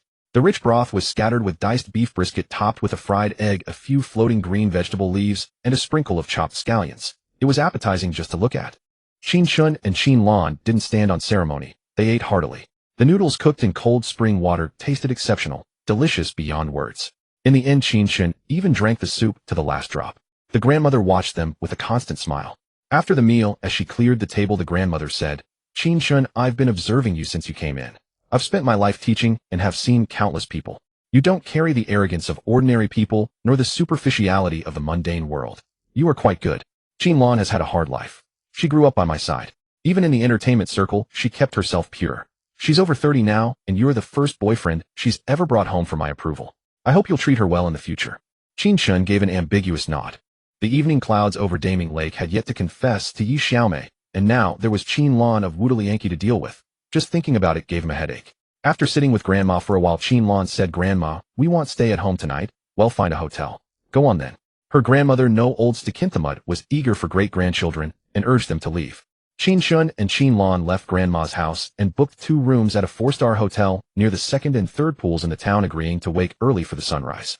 The front desk clerk, though curious about the late-night couple, noticed the beautiful woman in sunglasses seemed unopposed to the handsome man who surprisingly requested 2 rooms. Without the cliché of no vacancies to play matchmaker, they got 2 suites as Qin Chen requested. It was late, so after washing up, Qin Chen didn't call Yi Xiaomei, not wanting to disturb her and the child's sleep. Instead, he contacted Qin Tao to check on the day's stock operations. Bro, what time is it to call? Dong Wan and I traded 2 stocks today, Dequanju and Zhangzai Island, total procurement of 1.5 billion with 300 million prepaid. Stock market layout of 1 billion, profit 500 million. Qin Tao, groggy from sleep, mumbled through yawns. Dequanju Hotel, catering poultry farming and processing. A Beijing enterprise with a market cap over 6 billion, last year's revenue, nearly 2 billion, stock price, 10 yuan per share. The contract covers duck meat, duck eggs, and roast duck, total procurement, 500 million. Electronic contract signed and filed in the morning. Prepayment of 100 million made before noon. Company announcement at 1 p.m. A small cap stock under 10 billion. We invested 500 million in Dequanju in the afternoon. Closed positions after a 50 rise in an hour. Zhangzai Island fishery and aquaculture. Market cap over 5 billion, last year's revenue, nearly 3 billion, stock price, 4 yuan per share. Contract for fresh seafood and dried seafood, total 1 billion, signed and filed in the morning with penalty clauses, tenfold compensation if scallops or other live seafood vanish. Prepayment of 200 million made before noon. Company announcement at 3 p.m. Another small cap stock. We invested 500 million in the afternoon. Closed positions after a 50 rise in 2 hours. Bank balance 9 billion. Stock account balance 9.5 billion. Total procurement 29 billion. Prepaid 9.4 billion. Outstanding balance 19.6 billion. Done. Anything else? If not, I'm going back to sleep. Qin Tao was about to hang up. Wait, you did well. For the Dequanju contract, the roast duck must be freshly roasted and sliced with sauce, vegetables, and pancakes packed per serving. Deliver after I return. Send the dried seafood from Zhangzai Island to Beijing. They'll personally pay in full for the 500 million worth of fresh seafood tomorrow. Tell Yi Xiaomei and Dong Wan about these tomorrow. That's all. Go to sleep. Hanging up, Qin Chen sent a good-night message to Qin Lan next door to prevent a late-night knock. Then he changed into dark clothes, ready to collect some lake water and borrow mineral water. The 5 great connected lakes formed between 1719 and 1721 when the Laotian volcano erupted, its lava blocking the Baihe River. They consist of 5 interconnected lakes: Lotus Lake, first pool; Yanshan Lake, second pool; Bailong Lake, third pool; Hemming Lake, fourth pool; and Rui Lake, fifth pool, strung like a bead necklace. Beyond the surface waters of the 5 volcanic barrier lakes, the area harbors abundant groundwater and mineral springs. The mineral water of the 5 great connected lakes is one of the world's 3 great cold springs, its carbonated water rivaling that of Vichy in the French Central Highlands. To avoid later surveillance, Qin Chen slid down the wall from his window, landed on the ground, leaped over the hotel fence in a few bounds, and vanished into the night. The first, second, and fourth pools were small and shallow, not ideal for water collection. The 4-star hotel's proximity to the second and third pools made it convenient for Qin Chen. After a few minutes of parkour, he reached the Bailong Bridge, and seeing no one around, dove into the third pool, Bailong Lake. During the wet season, Bailong Lake covers over 20 square kilometers, the largest of the 5, reaching depths of over 35 meters. This was Qin Chen's chosen collection site. Floating on his back, he exerted his mental force, channeling the lake's national first-grade surface drinking water like a 100-jong dragon into Zone 3 of his spatial ring, filling a pre-dug 20-square-kilometer pit. The 5 Great Connected Lakes, a renowned natural fishery, teemed with fish that flowed into the ring's second layer along with the water. After 5 hours of continuous infusion, the massive pit in Zone 3 was full, and Bailong Lake's water level had visibly dropped by 7 or 8 meters. The area has 7 mineral water belts and over 300 natural springs. Replenishing the lake would take only a month or so. Exhausted from collecting, Qin Chen floated to rest, then with a thought retrieved the steel ball head, transformed many times from his ring. Activating his metal ability, he reshaped the ball into an ultra-thin, streamlined water scooter and propelled it with his power, speeding toward the 5th pool like a jet ski. He needed to collect pristine mineral water. The cold spring water of the 5 Great Connected Lakes originates from a Cretaceous basalt aquifer 220 meters beneath an 8,800-year-old primeval volcanic forest. With a constant temperature near 0 C, the water is pure and slightly sweet, known locally as activated water. Rui Lake, the 5th pool, covers 15 square kilometers at 46 meters deep, the second largest.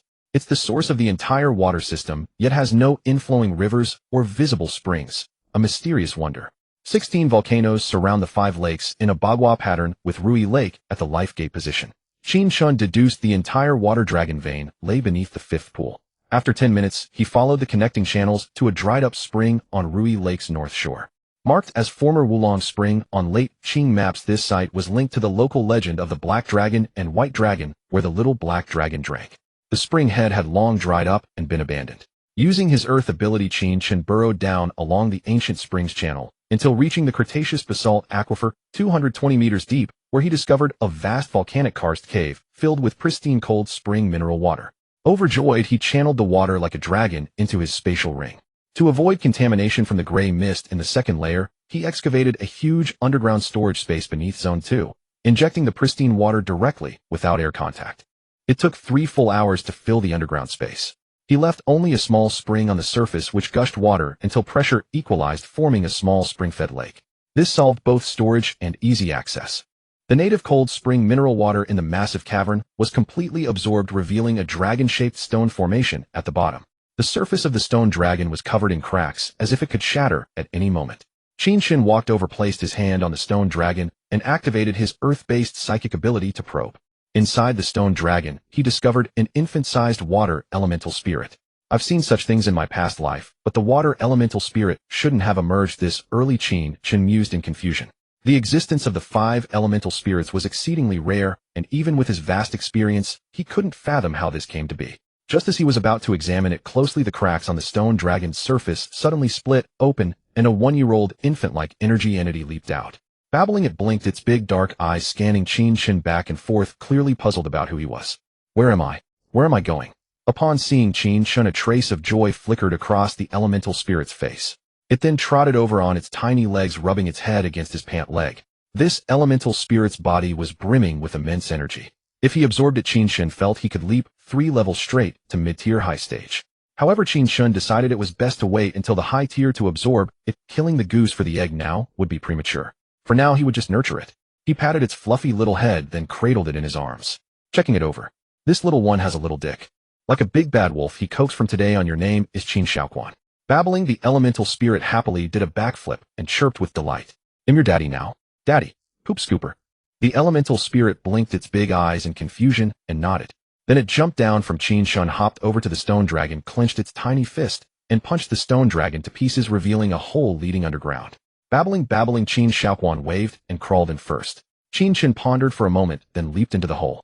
Such intense energy fluctuations, he remarked as he entered the passage, his eyes filled with astonishment. He vaguely guessed what was happening. Following the passage downward, the view before him suddenly opened up. Before him lay an even larger underground volcanic lava cave. The cave's ceiling was studded with glowing red ores, illuminating the entire cavern. Babbling, the little one scampered joyfully to the depths of the cave, hopping around with unrestrained excitement. There's actually a spiritual ore vein here. Low-grade fire spirit stones. Non-attributed energy stones are classified as low, medium, high, and top grade, and they are crucial resources for psychic breakthroughs in later stages. Energy stones containing different elemental factors are collectively called elemental spirit stones. Elemental spirit stones contain powerful elemental spiritual energy.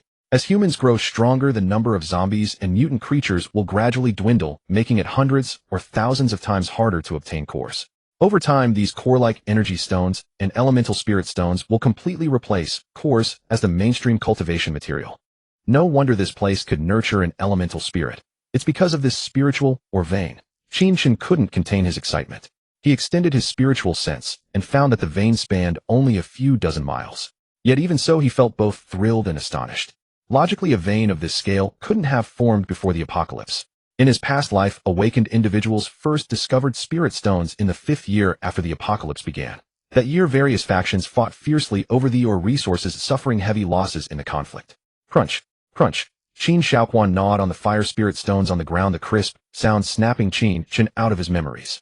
These stones were the food for the elemental spirit's survival and evolution. To nurture this spirit, he would need to take the entire vein. Damn, no way. A water elemental spirit gnawing on fire spirit stones. This is a dual water-fire elemental spirit. I've hit the jackpot. This might be a miracle born from the unique hydrogeological system formed by the eruption of the 5 Great Lotus Lakes volcanoes. Qin Chen rubbed his hands together, gazing at Qin Shaoquan with the affection of an old father. Xiaoquan, stop eating for now. Let me store this low-grade fire spirit stone vein in the space ring, and then you can lie inside and eat. With that, he activated his earth-based ability, and a rumbling sound echoed as the entire underground shook. A complete fire spirit stone vein was extracted from the basalt beneath the 5 Great Lotus Lakes. Qin Chen placed the fire spirit stones in the second layer of the space ring, burying them vertically along the line of pine trees, peach trees, and blood ginseng fruit trees. In moments, this small realm was filled with dense spiritual energy. The leaves of the trees in areas 1, 2, and 3 on the left visibly sprouted anew, and the red koi in the deep well of area 1 occasionally leaped joyfully out of the water to absorb the spiritual energy in the air. The gray mist in the sky above the right-hand space was pushed back tens of thousands of meters by the spiritual energy. With a thought, Qin Chen and Qin Shaoquan appeared in areas 1, 2, and 3. Qin Chen told it that this was now its new home. It could eat and sleep whenever it wanted. Babbling, Qin Shaoquan happily plunged into the deep well to chase the red koi, then climbed trees and later burrowed into the ground to eat fire spirit stones. So comfortable. Qin Chen groaned softly, savoring the abundant spiritual energy around him. While Qin Chen was comfortable inside, chaos reigned outside. On April 9th, as dawn broke, the water level of the 5 Great Lotus Lakes suddenly dropped, causing minor tremors along the axis of the East Asian continental rift system beneath the ground. Experts bickered over whether this might trigger a new volcanic eruption. Some small mineral water companies, too anxious to continue production, rushed to sell their factories and water bottling equipment. After emerging, Qin Chen quietly returned to the hotel. Pretending to have just woken up, he called Qin Lan to invite her to watch the sunrise. I'm not going. Check the local morning news. It says the water level dropped suddenly, and there might be a volcanic eruption. Besides, with the water level lowered, the exposed riverbank won't look good, Qin Lan complained. All right then. Since it's rare for you to come back, spend more time with your grandmother. I have to head out of town today, so I can't keep you company. Remember our agreement. Farewell for now. Qin Chen didn't dawdle, he hung up ruthlessly. Men are all big pig's hooves. Go ahead and be busy. See you in the capital. Qin Lan said with a hint of resentment. After ending the call, Qin Chen seized the opportunity to find a small factory in Longquan Village, 5 Great Lotus Lakes town. He spent over 10 million to acquire the entire set of mineral water production, filtration, and bottling equipment. Using his psychic power, Qin Chen hypnotized the factory owner, implanting a memory that the equipment had already been hauled away. Then he cut the power and stored the entire set of equipment in the second layer of the space ring. Qin Chen took out his G-Wagon from his storage space and left Wulianqi town. His destination was the northern port city Dalian City, Zhangzai Island, to collect seafood. Since there was no high-speed rail or direct flight from Wulianqi to Dalian, he had to drive to Harbin first. Harbin had flights to Dalian, but Qin Chen needed to remotely direct Qin Tao to finish operating the last stock during the day. He had to complete the first step of the system restart task, raising 30 billion yuan in funds and accumulating a total procurement contract amount of 30 billion yuan. There was no signal on the plane, so he had no choice but to take the high-speed train from Harbin to Dalian, monitoring the market on the train. Wulianqi was 400 kilometers from Harbin. Once on the highway, Qin Chen contacted Qin Tao and Dong, one instructing them to prepare for the morning's work, the final stock market harvesting target of the day. After driving for 4 hours, he arrived in Harbin near noon, found a spot with no people or surveillance, and stored away his G-Wagon. Then he took a travel backpack from his spatial ring, packed a laptop, and took a taxi to the high-speed rail station where he bought a business-class ticket for the soon-departing train from Harbin to Dalian. After checking in and boarding, he first went to the adjacent dining car for lunch, then carried his backpack to the business-class cabin at the rear of the train. The business-class carriage had 4 seats, and few people traveled during the afternoon, so Qin Chen had the entire cabin to himself, which facilitated his operations. The high-speed train from Harbin to Dalian took 4.5 hours, just enough time for the stock market harvesting operation. At 1300, the Fuxing bullet train departed on time. A dozen minutes later, the train left the city, cruising steadily at 300 km/h. Qin Chen opened his laptop, plugged in a 5G wireless card, launched the Global Stock Trading Center software, and checked the stability of the wireless network. High-speed trains had long entered the network era. At 300 km/h, the signal was stable. The real-time stock data for buying and selling was smooth, with no delays. Qin Chen took out his phone to contact Qin Tao. "Brother, we're all set. We've also finalized the matter of collecting seafood at Zhangzai Island, as discussed last night." "Good, tell me the specifics of the target preparation." Tian Wei Yi, a condiment food company. Recently affected by the tech and tricks scandal, its market cap has shrunk to over 150 billion, with last year's revenue nearly 10 billion, and its stock price has fallen to 30 yuan per share. The contract covers soy sauce, oyster sauce, seasoning paste, chili sauce, vinegar, chicken beyond, cooking wine, salt, and other major condiments, as well as star anise, cinnamon, bay, leaves, cumin, dried chilies, 13 spice, mix, hot pot base, and various bag dry condiments totaling 1 billion yuan. We completed the electronic contract signing and filing this morning. The contract requires all food products to be additive-free. We will pay a 200 million yuan deposit before 1400, and the company can release the announcement at 1400. Dongwan spoke in a calm, detailed manner, awaiting Qin Chen's decision. After multiple rounds of stock market harvesting over the past few days, the total accumulated balance of stock funds had reached 27.9 billion yuan, still 1 billion short of 30 billion. Qin Chen opened the Klein chart of Tian Wei Yi to browse. Since the tech and tricks incident escalated, the company's market cap had dropped from 300 billion to 150 billion. At this moment, a massive order of 1 billion yuan for additive-free products accounting for 10 of the annual total sales would be the greatest positive news to boost the market. As soon as the good news is announced, it can reverse the impact of the tech and tricks incident on Tian Wei Yi, and all institutional investors or hot money will swarm like sharks smelling blood, easily doubling the stock price and market cap. Based on a market cap of 150 billion and not exceeding the 5 threshold for declaring ownership, they could invest for 5 billion yuan, and with the positive catalyst, they could easily exit. After thinking and simulating, Qin Chen issued the harvesting command. Dongwan arranged the 200 million deposit payment immediately. Qin Tao, there's less than an hour until 1400. Immediately mobilize 3 billion yuan to snap up shares of Tian Wei Yi at no more than 35 yuan per share. Grab as many as you can before 1400. It'll also help you with synchronized buying.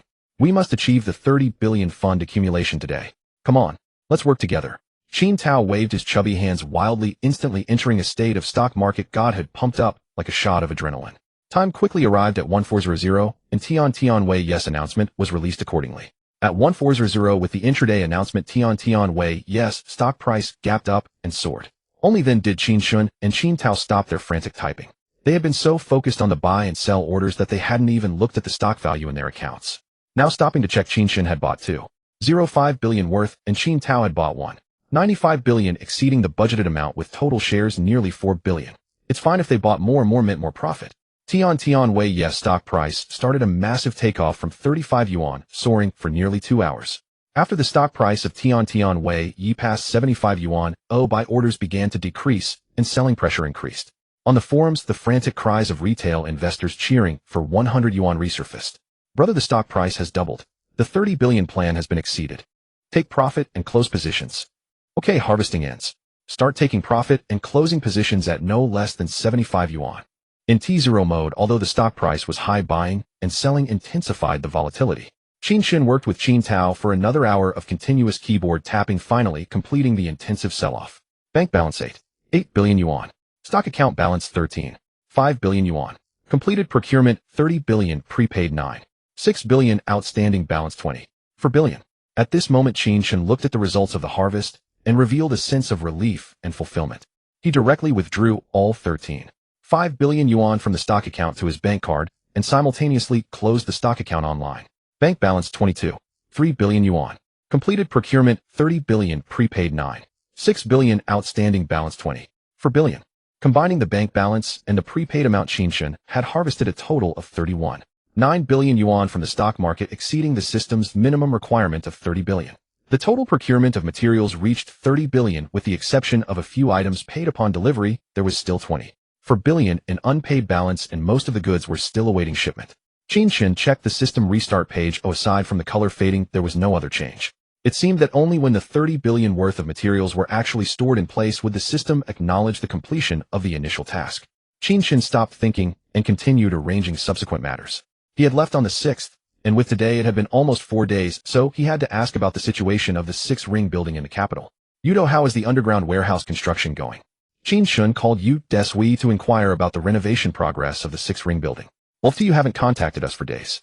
I thought you had disappeared and forgotten us. Don't worry, I've been working around the clock. The underground 2nd and 3rd floor warehouses and cold storage freezers are all built.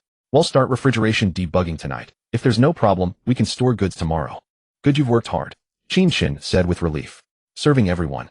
Yudo answered in a flippant manner. Qin Chen hung up Yudishui's call and then contacted Qin Tao and Dongwan. Thank you both. Our stock market harvest has exceeded the target thanks to your hard work and outstanding results. You need to coordinate the smooth transportation of the remaining over 20 billion yuan worth of supplies to the capital. This is the most critical matter for our survival in the apocalypse. The procurement is not yet complete. You both must continue striving, Qin Chen encouraged finally. We guarantee to complete the task and never hold anyone back. Qin Tao patted his chest fervently in assurance. Qin Chen contacted Yi Xiaomei informing her that there were now 3 billion yuan in the bank account to be used for the final payment of 4 billion yuan for supplies with the remaining 9 billion available for flexible use. Qin Chen then picked up the phone to contact Gudalii of the Big Sword Company. Gudalii, you promised me that the first batch of 50 demobilized Special Forces soldiers would be in place within 3 days. What's the status now? Donkey Head, all good. Expected 50, actual 50, mission accomplished. Awaiting your orders. Gudalii, now in a state of combat readiness, responded succinctly to Qin Chen's inquiry. Excellent. Have the special equipment purchases been completed? 2500 sets of special gear, each costing 500, totaling 25 billion. The order contract has been signed. Delivery within 1 month. Common cold weapons: tang, swords, choppers, horse-slaying sabers, axes, saws, crossbows, military spikes, daggers, 100 of each. Plus 1 million steel-tipped arrows for crossbows, totaling 50 million. Deliveries will arrive in batches over 2 months. Relocation fees for 50 people at 500 each, 25 million total already paid. 200 million spent. Gudalii resumed his playful tone. For firearms, the M134 minigun firing 7.62mm rounds at a rate of 600 rounds per minute. Barrett sniper rifles, M4A1 carbines, Colt M2000 pistols, M777 howitzers, PF89 rocket launchers, grenades, explosives, and ammunition of various calibers. I requested quotes for a reinforced regiment of 500 personnel contacting both Russia and the U.S. Svetlinsky Victor Bout's successor in Russia quoted 500 million. Lockheed Martin in the U.S. quoted 600 million, hinting that Apache's tanks, missiles, and even cruisers could be traded. Qin Chen's eyes lit up at this. These were all excellent items, but he only had a little over $1 billion in spare cash, far from enough. He would have to find another way. Gudalii, put the arms deal on hold for now. They'll give you 25 billion for the special gear, plus an additional 2500 sets. Another 225 million for relocation fees to cover the next 450 people. Finally, 50 million for you to buy whatever else is needed. Lastly, start intensive training for the special forces who have already reported. Yudishui's underground storage is complete, and supplies from Qin Tao and Dongwan are arriving in the capital. Assign personnel to assist with warehousing and security. Roger that, yes. Gudalii accepted the order with glee. In the blink of an eye, 400 million had been allocated, leaving 5 billion available. Truly, one never knows the cost of running a household until they manage one. He would have to be more frugal from now on. Fortunately, Qin Chen had the business class cabin to himself, though otherwise such talk would have caused an uproar. After arranging everything, the train announced the arrival at Dalian Station. Qin Chen packed up his laptop and phone, then exited the high-speed rail station with the crowd. He had 2 purposes for this trip to Dalian: first, to collect seafood from Zhangzi Island, and second, to find someone.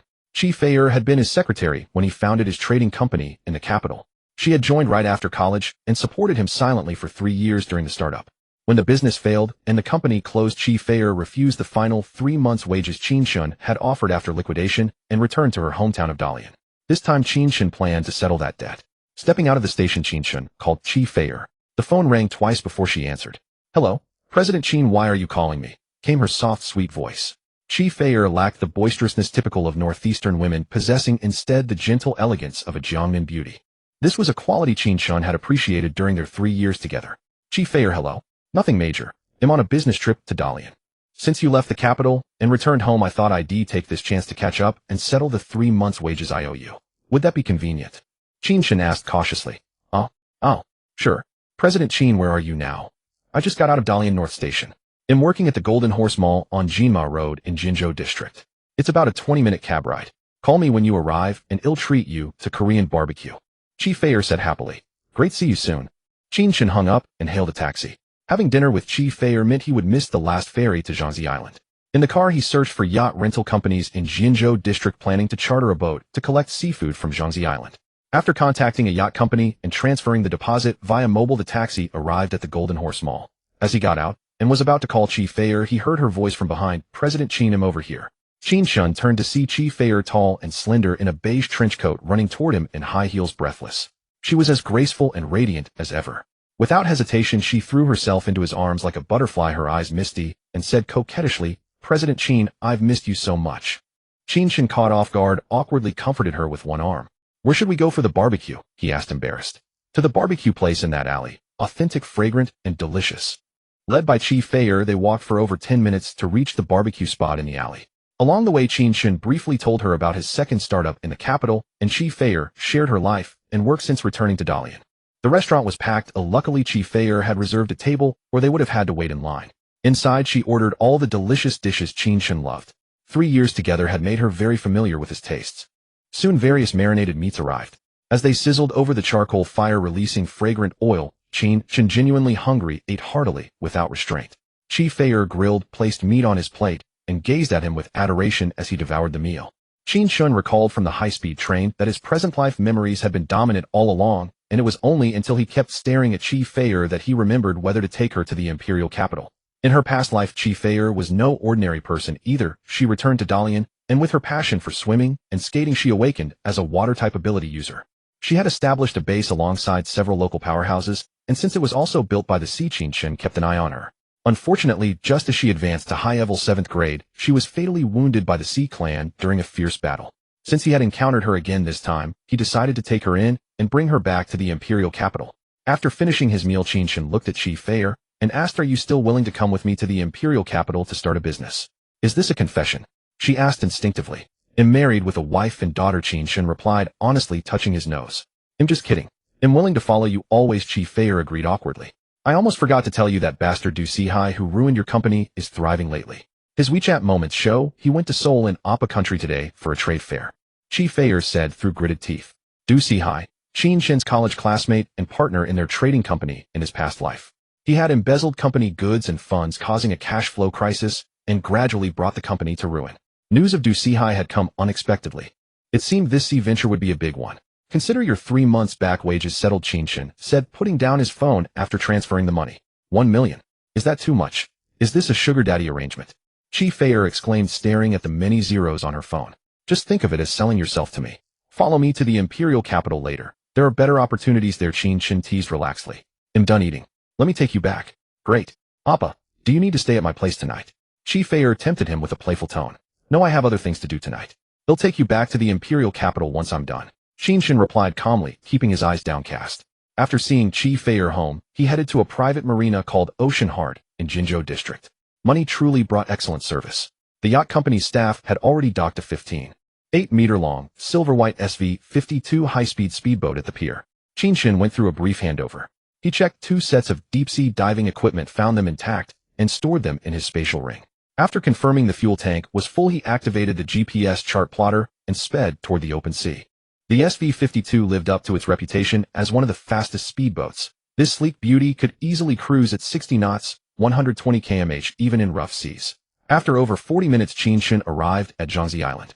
He found a secluded small dock called Dongtuozi, stored the speedboat in his spatial ring, and leaped onto the dock to leave. Once on the island, Qin Chen settled into a seaside fisherman's guest house and contacted the farm manager of Zhangzi Island Enterprises. The manager, who had been waiting all day, rushed over and succinctly outlined the current inventory of live seafood on Zhangzi Island. He had detained all the deep-sea catches from the past 3 days, 10 fishing boats in total worth 400 million. The deep-sea haul included over a dozen varieties: tiger grouper, sesame grouper, sea tiger grouper, oil, grouper green, grouper, leopard, coral, grouper pink, grouper jobfish, mackerel, redfish, salmon, lobster, baby lobster, North Pacific scallops, Antarctic orange roughy, Antarctic red shrimp, large amberjack, tuna, mackerel, scad, and barracuda, among others. The inshore catch featured sea-bass black, sea brim, squid, eel, mullet, perch, black porgy, greenling, black rockfish, yellow croaker, with the most abundant being yellow croaker and blackfish. The farm stock in their own waters: shrimp, geoduck, Japanese scallops, red rock scallops, red fan clams, razor clams, large conch, abalone scallops, and oysters, was worth 100 million and could be harvested at any time. The marine farming areas on Zhangzi Island weren't solely owned by Zhangzi Island Enterprises. Local fishermen had their plots too. Without further ado, Qin Chen first confirmed the Enterprise's farming zones with the manager, then inspected the seafood on the 10 boats. Satisfied, he notified Yi Xiaomei to settle the remaining payment. Using his psychic power, he implanted a memory in the manager that Qin Chen had arranged for staff to collect the seafood, then let him sleep at the guest house. Changing into a tight night suit, Qin Chen went to the farming area, donned his diving gear from the spatial ring, strapped on an oxygen tank, and plunged into the sea. The manager had assumed Qin Chen would only hire a few fishermen to harvest from his own farming zone for one night, paying 100 million regardless of the haul. Starting at 9 p.m. until dawn, how much could they gather? It would just fatten his own secret stash. Worst case, the scallops would migrate again. So he readily agreed to Qin Chen's condition of doing the harvesting himself. Descending to the seabed, Qin Chen activated his psychic power, directly absorbing seawater, all kinds of seafood, and even seaweed into his spatial ring while skimming the ocean floor. He also released Qin Xiaochuan, the water elemental spirit, to herd all nearby seafood toward him. For the little one, it was pure play, clapping and wiggling his bottom as he frolicked on the seabed. Qin Chen had excavated a massive pit in the second layer of his spatial ring, covering 500 square kilometers on the right side of a spirit mineral vein, digging over 5,000 meters deep without breaching the layer. He poured all the seawater and seafood into this area, temporarily naming it Four Seas. After 8 full hours just before dawn, he had collected every bit of seafood from Zhangzi Island's farming waters, and the Four Seas was filled with seawater. Standing by the shore, he watched Qin Xiaoquan splashing in the Four Seas, chasing fish and shrimp. This place now felt like a small inland sea. Adding a beach inviting a few bikini-clad beauties for a swim, fishing for seafood, and having a barbecue would be delightful. Before daybreak, Qin Chen visited each of the 10 deep-sea fishing boats, storing their seafood and crushed ice into the first layer of his spatial ring. The first layer couldn't hold living things, so any still-alive seafood fell into the second layer's Four Seas. With a maximum depth of 500 meters, pristine seawater, abundant small fish and shrimp, and various seabed algae, it was more than enough for their survival. On April 10th, a dawn broke. Qin Chen returned to the guest house, woke the manager, told him the night's haul had been loaded and shipped away, and left. If the man had known Qin Chen had stripped the seabed bare, he would have wept bitterly. Today Qin Chen was heading to Appa country. His enemy was within reach. He hadn't had the chance to find them in his past life. Since fate had brought them together this time, he would pay a visit. In ancient times, Jingwei filled the sea. Today Qin Chen filled the Four Seas. On the way, had stopped by Longshan base to greet the U.S. military. What could he do? He was broke. Qin Chen had an expensive seafood breakfast on the island. He went to a deserted stretch of sea, released the SV-52 high-speed speedboat from his space ring, and set the destination on the GPS chart plotter to Seoul, South Korea. Keita, put aside the procurement tasks you're handling for today. I'm on my way to Seoul, South Korea. I need you to find a scumbag named Du Sihai, the enemy, who ruined my company. I've sent you his phone number and WeChat ID. Help me locate Du Sihai's position in Seoul. Damn, Luda, this is a big job. No problem. By the time you reach Seoul, I should have cracked South Korea's satellite communication system. Even if he's hiding in a hole, I'll find him. Keita Miao Liming promised confidently. Miao Liming, nicknamed Keitu, was a typical academic failure, but an online prodigy, a folk hacker mamba. He had been warned by the police multiple times, and was already labeled a social destabilizer. Qin Chen had full confidence in Miao Liming's routine communication tracking skills. After hanging up, Qin Chen focused on piloting the boat. From Zhangzi Island to Seoul, South Korea, it was nearly 250 nautical miles. At a speed of 60 knots, it would take 5 hours to arrive. In South Korea, Rin Yuze, poor family background, mediocre appearance, ignorant, but a master of deception. He had colluded with Du Sihai to deceive Qin Chen, causing Qin Chen to lose everything and his company to collapse. Moreover, he was the biggest swindler in South Korea. Rin Yuze infiltrated the giant Samsung conglomerate, starting as a security guard. Relying on his agility and crafted persona, he gradually rose to the side of Samsung's patriarch Lee Jae-hee and gained great trust. From Lee Jae-hee, he secured the opportunity to personally protect Lee Bumi, the trillion-won heiress and most beautiful eldest princess of Samsung. Rin Yuze attended to Lee Bumi with meticulous care, showing constant concern, often telling jokes to deliberately amuse her. How could Li Bumi, born with a silver spoon, young and naive, be a match for the cunning Ren Yuze? Feelings grew quietly, and Li Bumi gradually tasted the sweetness of love and being loved, unable to resist. Ignoring their vast differences and everyone's objections, Li Bumi resolutely entered a male Cinderella marriage with Ren Yuze. Such a cross-class union was unprecedented in South Korea. A marriage without blessings seemed doomed to lack happiness, a curse that unfortunately befell Li Bumi. After marriage, Ren Yuze, who had risen through Li Bumi, naturally couldn't earn the respect of employees. Lacking sufficient professional ability and insight, the results were predictable. Under a series of his erroneous decisions, the company not only failed to make money, but suffered huge losses. The only profit came from colluding with Decisive to deceive Qin Chen. Ren Yuze, a useless piece of mud, not only felt no shame for his incompetence, but brazenly enjoyed the luxurious life afforded by his wife. He was lazy, indulged in pleasure, and grew increasingly reckless. After countless instances of domestic violence, Li Bumi finally decided on divorce only when Ren Yuze's infidelity was exposed. Seeing his dream of wealth shatter, Ren Yuze's greedy and shameless swindler nature fully emerged. He demanded half of Li Bumi's trillion-won fortune, 500 billion Korean won. This amount instantly shocked all of South Korea. The divorce case concluded half a year ago, with Ren Yuze ultimately receiving 14.1 billion Korean won from Li Bumi, marking the final glorious moment of the male Cinderella as a swindler. This time Ren Yuze invited Decisive to meet in Seoul. Qin Chen guessed that Ren Yuze had probably spent most of his money and might have found a new target for fraud, plotting another scheme. After 3 hours of sailing, Qin Chen reached South Korean waters, went upstream along the Han River, and traveled another 100 kilometers for over an hour to reach Seoul, the capital of South Korea. At noon, Qin Chen arrived in Seoul. He navigated along the southern bank and found a fork in the river where an elevated express bridge crossed overhead. Under the bridge, seeing no one around, he stowed the speedboat and climbed up to higher ground via the steps of the Han River Wetland Park.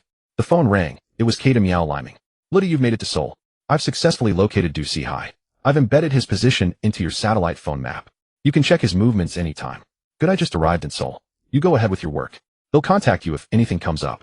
Qin Chen hung up and opened the satellite map, seeing his own green blinking dot and Decisive's red blinking dot.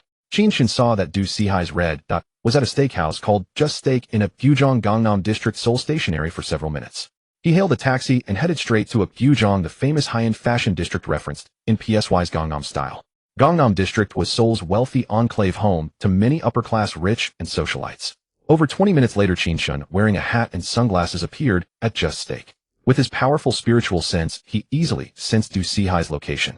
He called a waiter, booked a private room next to Decisive's, ordered a premium tomahawk steak, and began to listen. For Qin Chen, who ran a trading company, Korean, Japanese, English, and Arabic were no issue. There were 4 people in the room, 2 men and 2 women. The men were his past life enemies, Decisive and Ren Yuze. The women were blissed models and actresses they had picked up accompanying them to a fashion show in Gyeojong. You might not trust a tycoon's character, but you must admire their taste. In the private room, the 2 models were already energetically dancing the Tinkerbell dance. Such a decadent life. How enviable. Qin Chen almost cut his steak plate into sparks from anger. Since he had found these 2, he didn't rush to kill them immediately, wanting to see what they were plotting. "Yuze and I've been in Seoul for 3 days, just fooling around with you. What's the progress on our business?" Decisive asked. "Sahaken, don't rush. This afternoon I'll take you to the Octagon Club bar, where you'll meet the mysterious merchant cooperating with us this time." Ren Yuze laughed heartily. After a while of revelry, they settled the bill and left. Qin Chen followed in a taxi to the Octagon Club bar. Octagon Club, the largest nightclub in Seoul's Gangnam District, was ranked 1st in Asia and 7th in the world, famous for its speakeasy style. Behind a confusing door lay an elegant and dazzling cocktail bar with mahogany interior design that was both graceful and charming, making you feel like you had stepped back into 1920s New York. Although it was just past 3 p.m., the afternoon session had already drawn a crowd. As they entered the hall, pounding DJ music greeted them.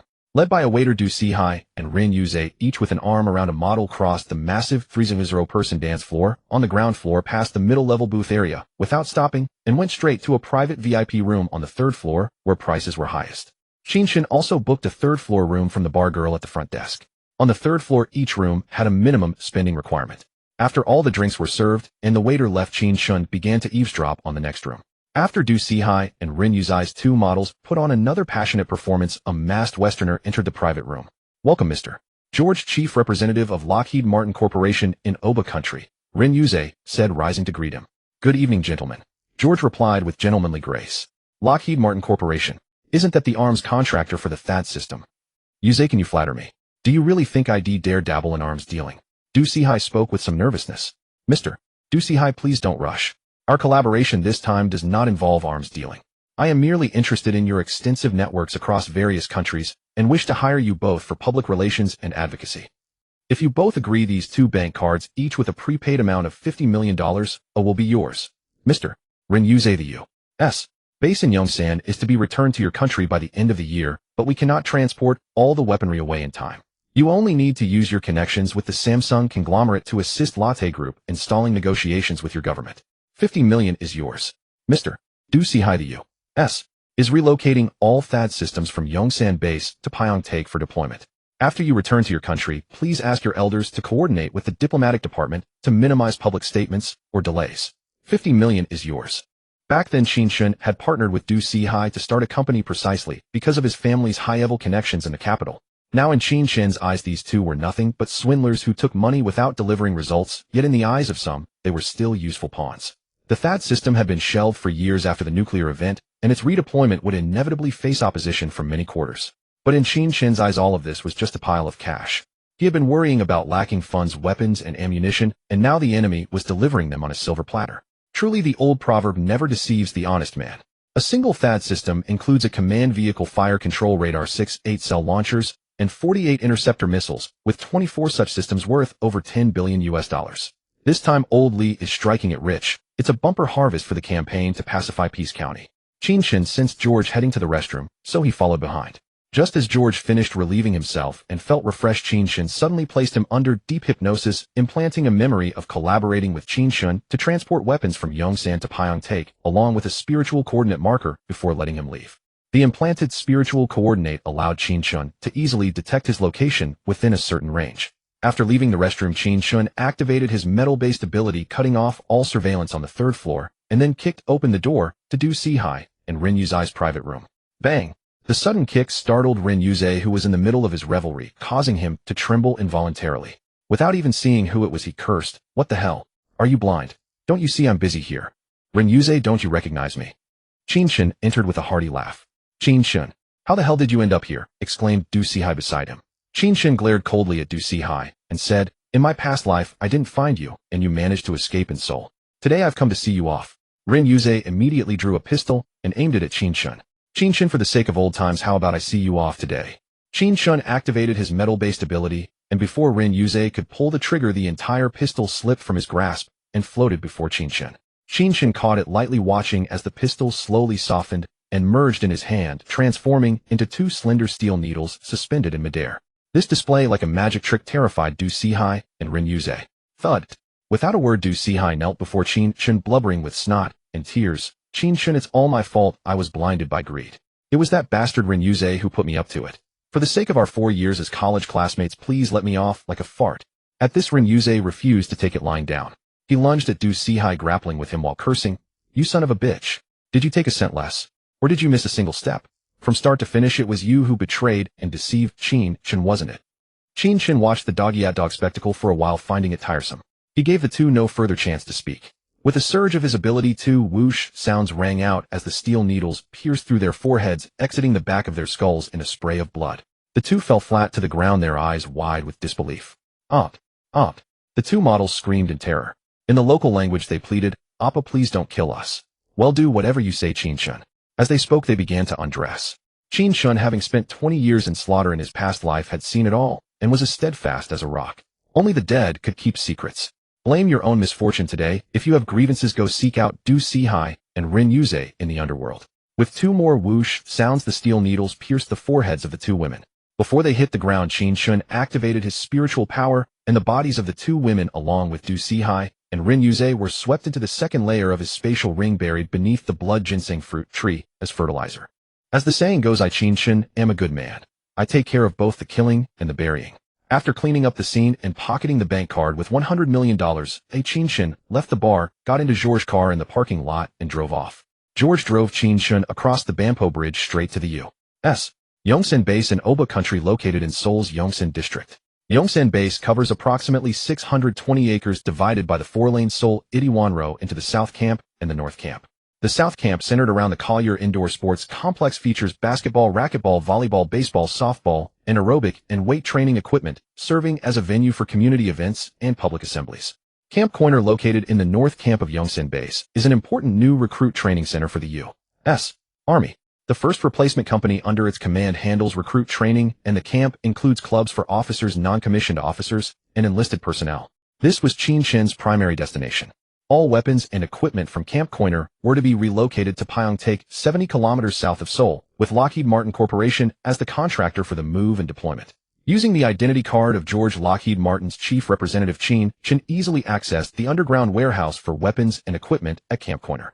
The warehouse, spanning over 1.0 square meters, was filled with crates of M134 miniguns, Barrett sniper rifles, M4A1 carbines, Colt M2000 pistols, M777 howitzers, PF-89 rocket launchers, hand grenades, explosives, and ammunition of various calibers. Most importantly, there were 10 Apache helicopters, 50 M1A2 main battle tanks, crates of MM-104 Patriot surface-to-air missiles, FGM-148 Javelin anti-tank missiles, BGM-109G Griffin ground-launched cruise missiles, AM-9 Sidewinder air-to-air missiles, BGM-109 A Tomahawk air-to-ground missiles, and most endearingly 5 Minuteman intercontinental ballistic missiles. Qin Chen touched this and looked at that, nearly drooling. Why hold back?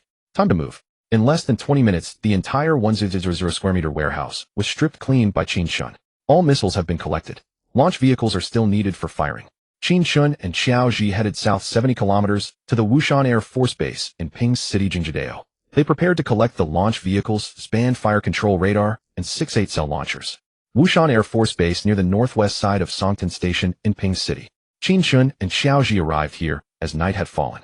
Using Xiao Ji's identity card as chief representative of Lockheed Martin, they easily entered the Wushan Air Force Base. 24 THAAD system launch vehicles, span fire control radar, and 6 8-cell launchers were deployed around the base.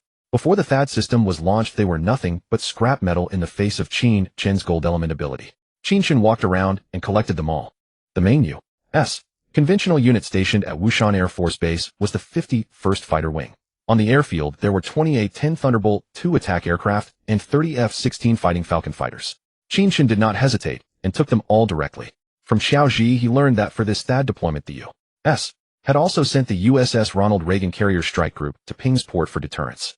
Since they were offering such a complete gift, there was no reason for Qin Chen not to go. 20 minutes later, Qin Chen arrived at Ping's port, the second largest port in Korea. On the moonlit sea, a group of black iron giants floated. Seeing them, Qin Chen exclaimed, "Little darlings, I'm coming." He took out the surfboard he made at Woodley Yankee and directly activated his superpower to rush over. The carrier's naval Aegis ballistic missile defense system, early warning radar, and sensor systems were all designed for power systems with infrared detection. But Qin Chen was just a person. How could he be detected? He approached the USS Ronald Reagan, used his psychic power to stun thousands of people inside, then found them one by one and threw them onto a supply ship. With a wave of his hand, the USS Ronald Reagan appeared on the 4 seas in the second layer of his space ring. Similarly, the crew of the surrounding 2 Ticonderoga-class missile cruisers with Aegis system, 3 Arleigh Burke-class destroyers, and 1 Perry-class frigate were also stunned and thrown onto the supply ship. The 2 Ticonderoga-class cruisers, 3 Arleigh Burke-class destroyers, and 1 Perry-class frigate then drifted on the 4 seas. As for the 2 Los Angeles-class attack submarines hidden on the seabed, he let the elemental spirit Qin Shaoquan fish them out of the sea. Qin Chen again stunned the crew and threw them onto the supply ship. The 2 Los Angeles-class attack submarines also appeared on the 4 seas. Qin Chen looked at the black iron giants drifting on the 4 seas, very satisfied with his night's work. The only regret was that no one knew how to operate these things. Regardless, he would first change the flags when he got back. Watching Qin Chen's series of stunning moves, Xiao Ji was shocked and exclaimed, "My God," unable to believe it was real. Qin Chen used his psychic power to erase all memories of him from Xiao Ji's mind, and then implanted a memory of aliens stealing the aircraft carrier into Xiao Ji's brain. Whether he believed it or not was no longer Qin Chen's concern. After all, Americans do have a belief in aliens. Experts would fill in the missing links anyway. On April 11th, at dawn, a rising sun emerged from the sparkling, glistening sea. Qin Chen sent Qin Shaoquan to catch a large lobster and a grouper from the sea, then roasted them on the beach and ate. With a thought, he took out the SV-52 high-speed boat, set the coordinates, and set off for home. After more than 4 hours of speeding across the sea, he arrived at Jinzhou District Dalian around noon and returned the boat. Qin Chen prepared to bring Qi Feier back to the imperial capital. "Qi Feier, I'm done here. I'm going back to the imperial capital. President Qin, you go ahead and book the tickets. We'll meet at the high-speed rail station. See you there no matter what," Qi Feier said cheerfully. "All right, make it quick." For others, the secretary works when there's work, but why doesn't it work for him? Qin Chen didn't dwell on it. He booked 2 business-class tickets for the high-speed rail back to the imperial capital, sent the ticket info to Chief Feier, and then took a taxi to Dalian North high-speed rail station. As the train began boarding, with flowing hair, a pink body-hugging skirt, professional suit, Balenciaga black stockings, 10cm LV, white stilettos, and large sunglasses, Chief Feier, who had fully stepped into the role of first secretary, appeared before Qin Chen, jogging all the way. "Am I late?" Chief Feier asked, anxiously patting her trembling fullness. "Right on time, let's go through the ticket check and board," Qin Chen said, trying to hide his gaze at her fullness. After checking tickets, they boarded the high-speed train. The business class had 4 seats. Qin Chen helped Chief Feier put away her luggage, and they sat side by side.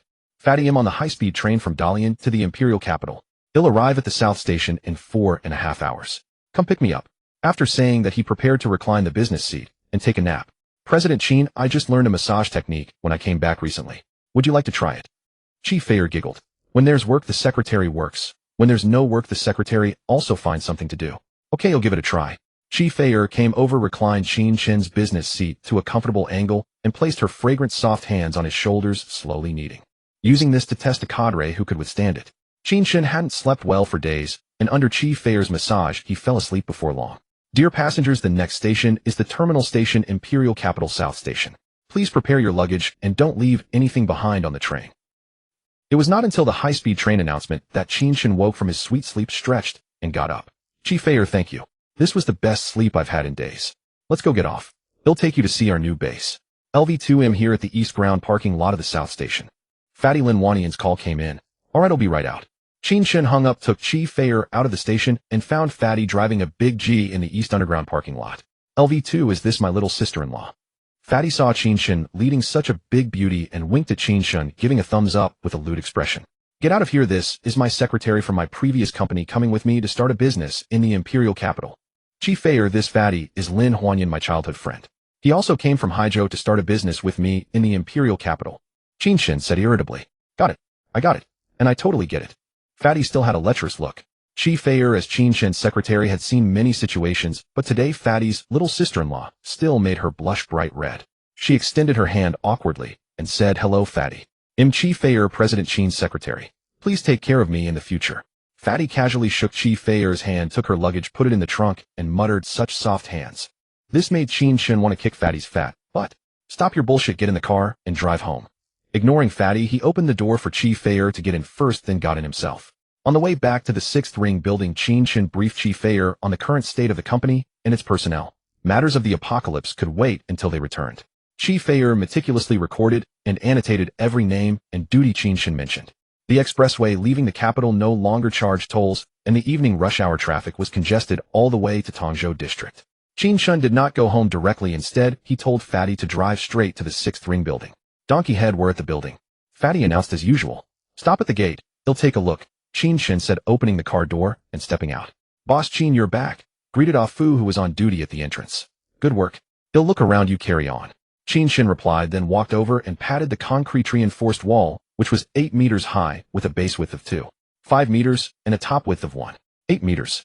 Using his earth elemental power to sense its strength, he felt quite satisfied. Currently, except for the original fence at the back of the building, the other 3 sides of the courtyard wall were 3/4 complete. It was clear that Udesui had not been slacking off, working day and night. Once the concrete wall was finished, a 20-centimeter layer of special steel would be clad on the exterior.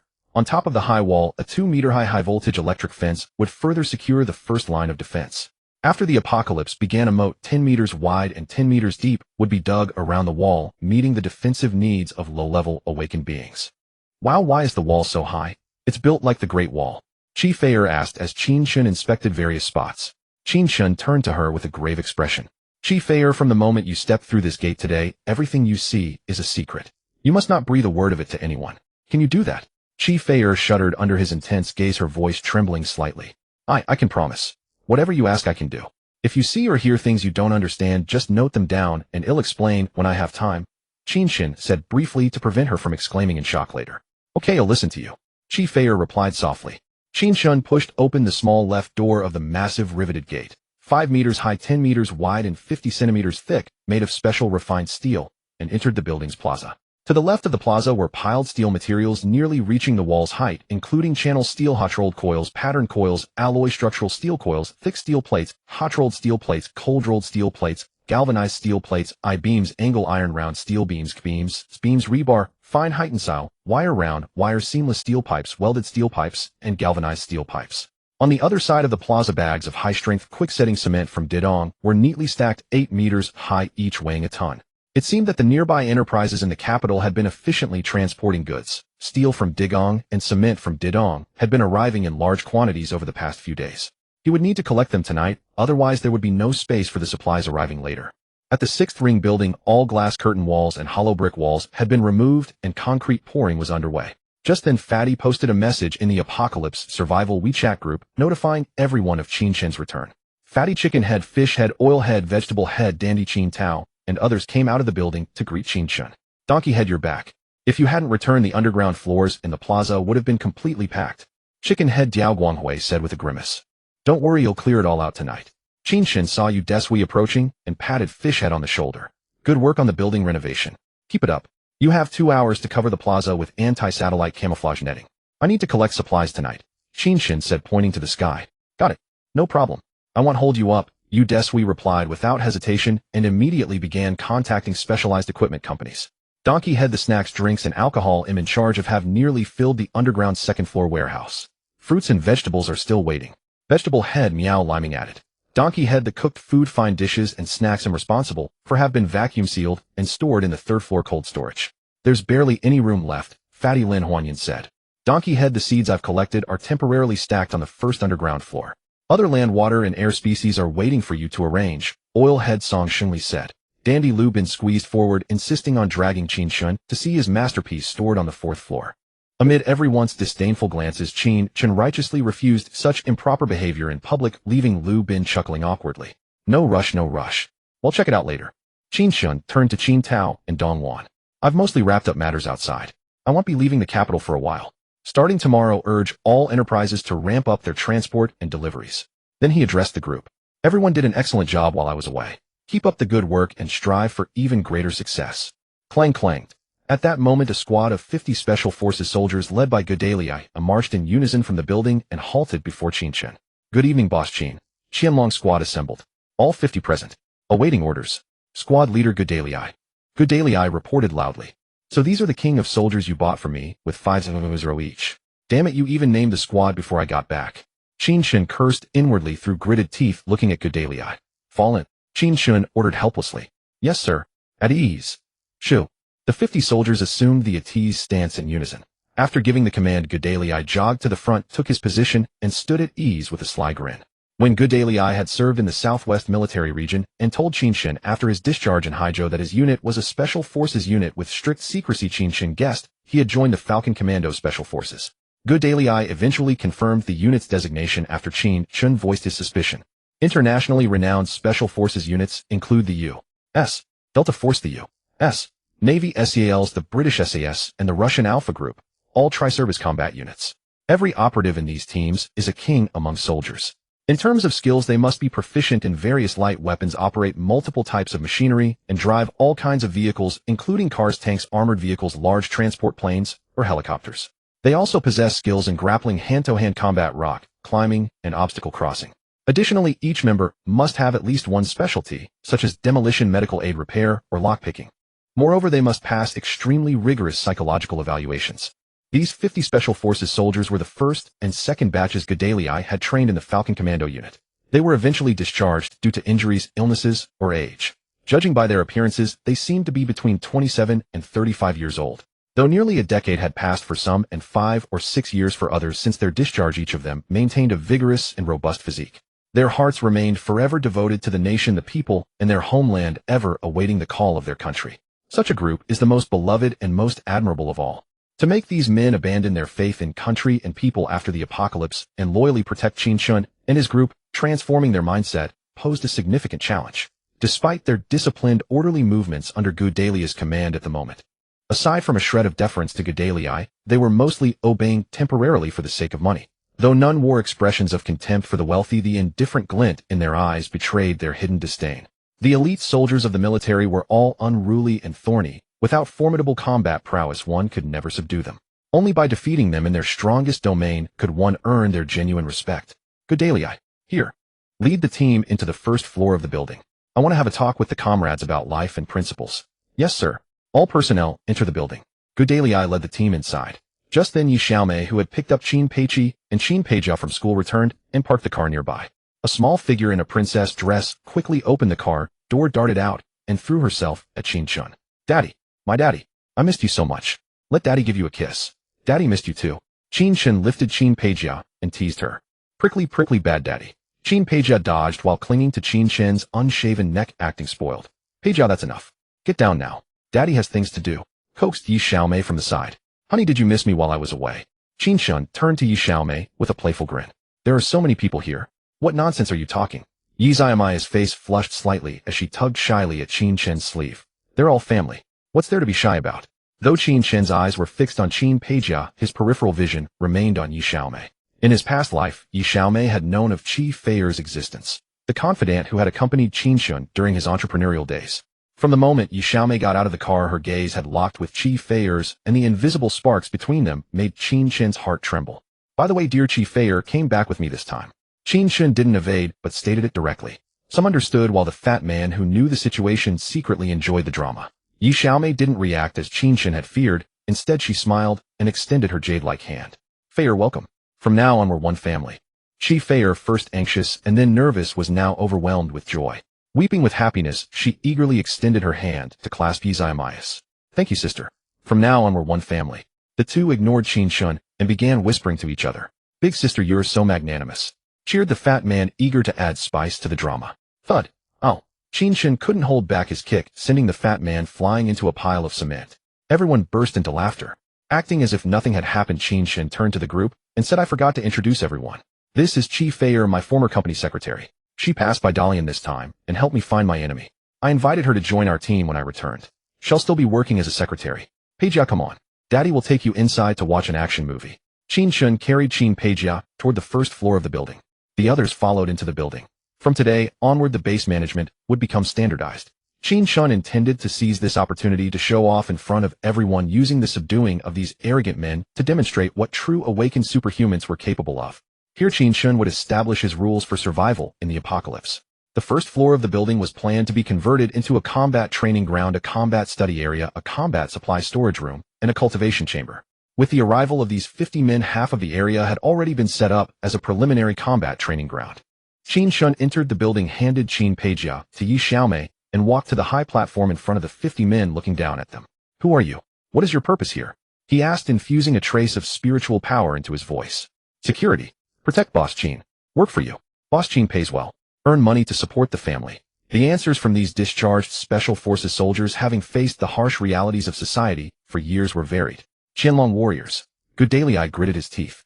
Qin Chen gave him a sidelong glance and said, warriors. Still calling yourselves Qianlong. I see you lot as nothing more than a bunch of useless trash, slightly better than the security guards in my neighborhood. Qin Chen cursed without restraint or mercy. Boss Qin, that's going too far. We were the top soldiers in the special forces unit.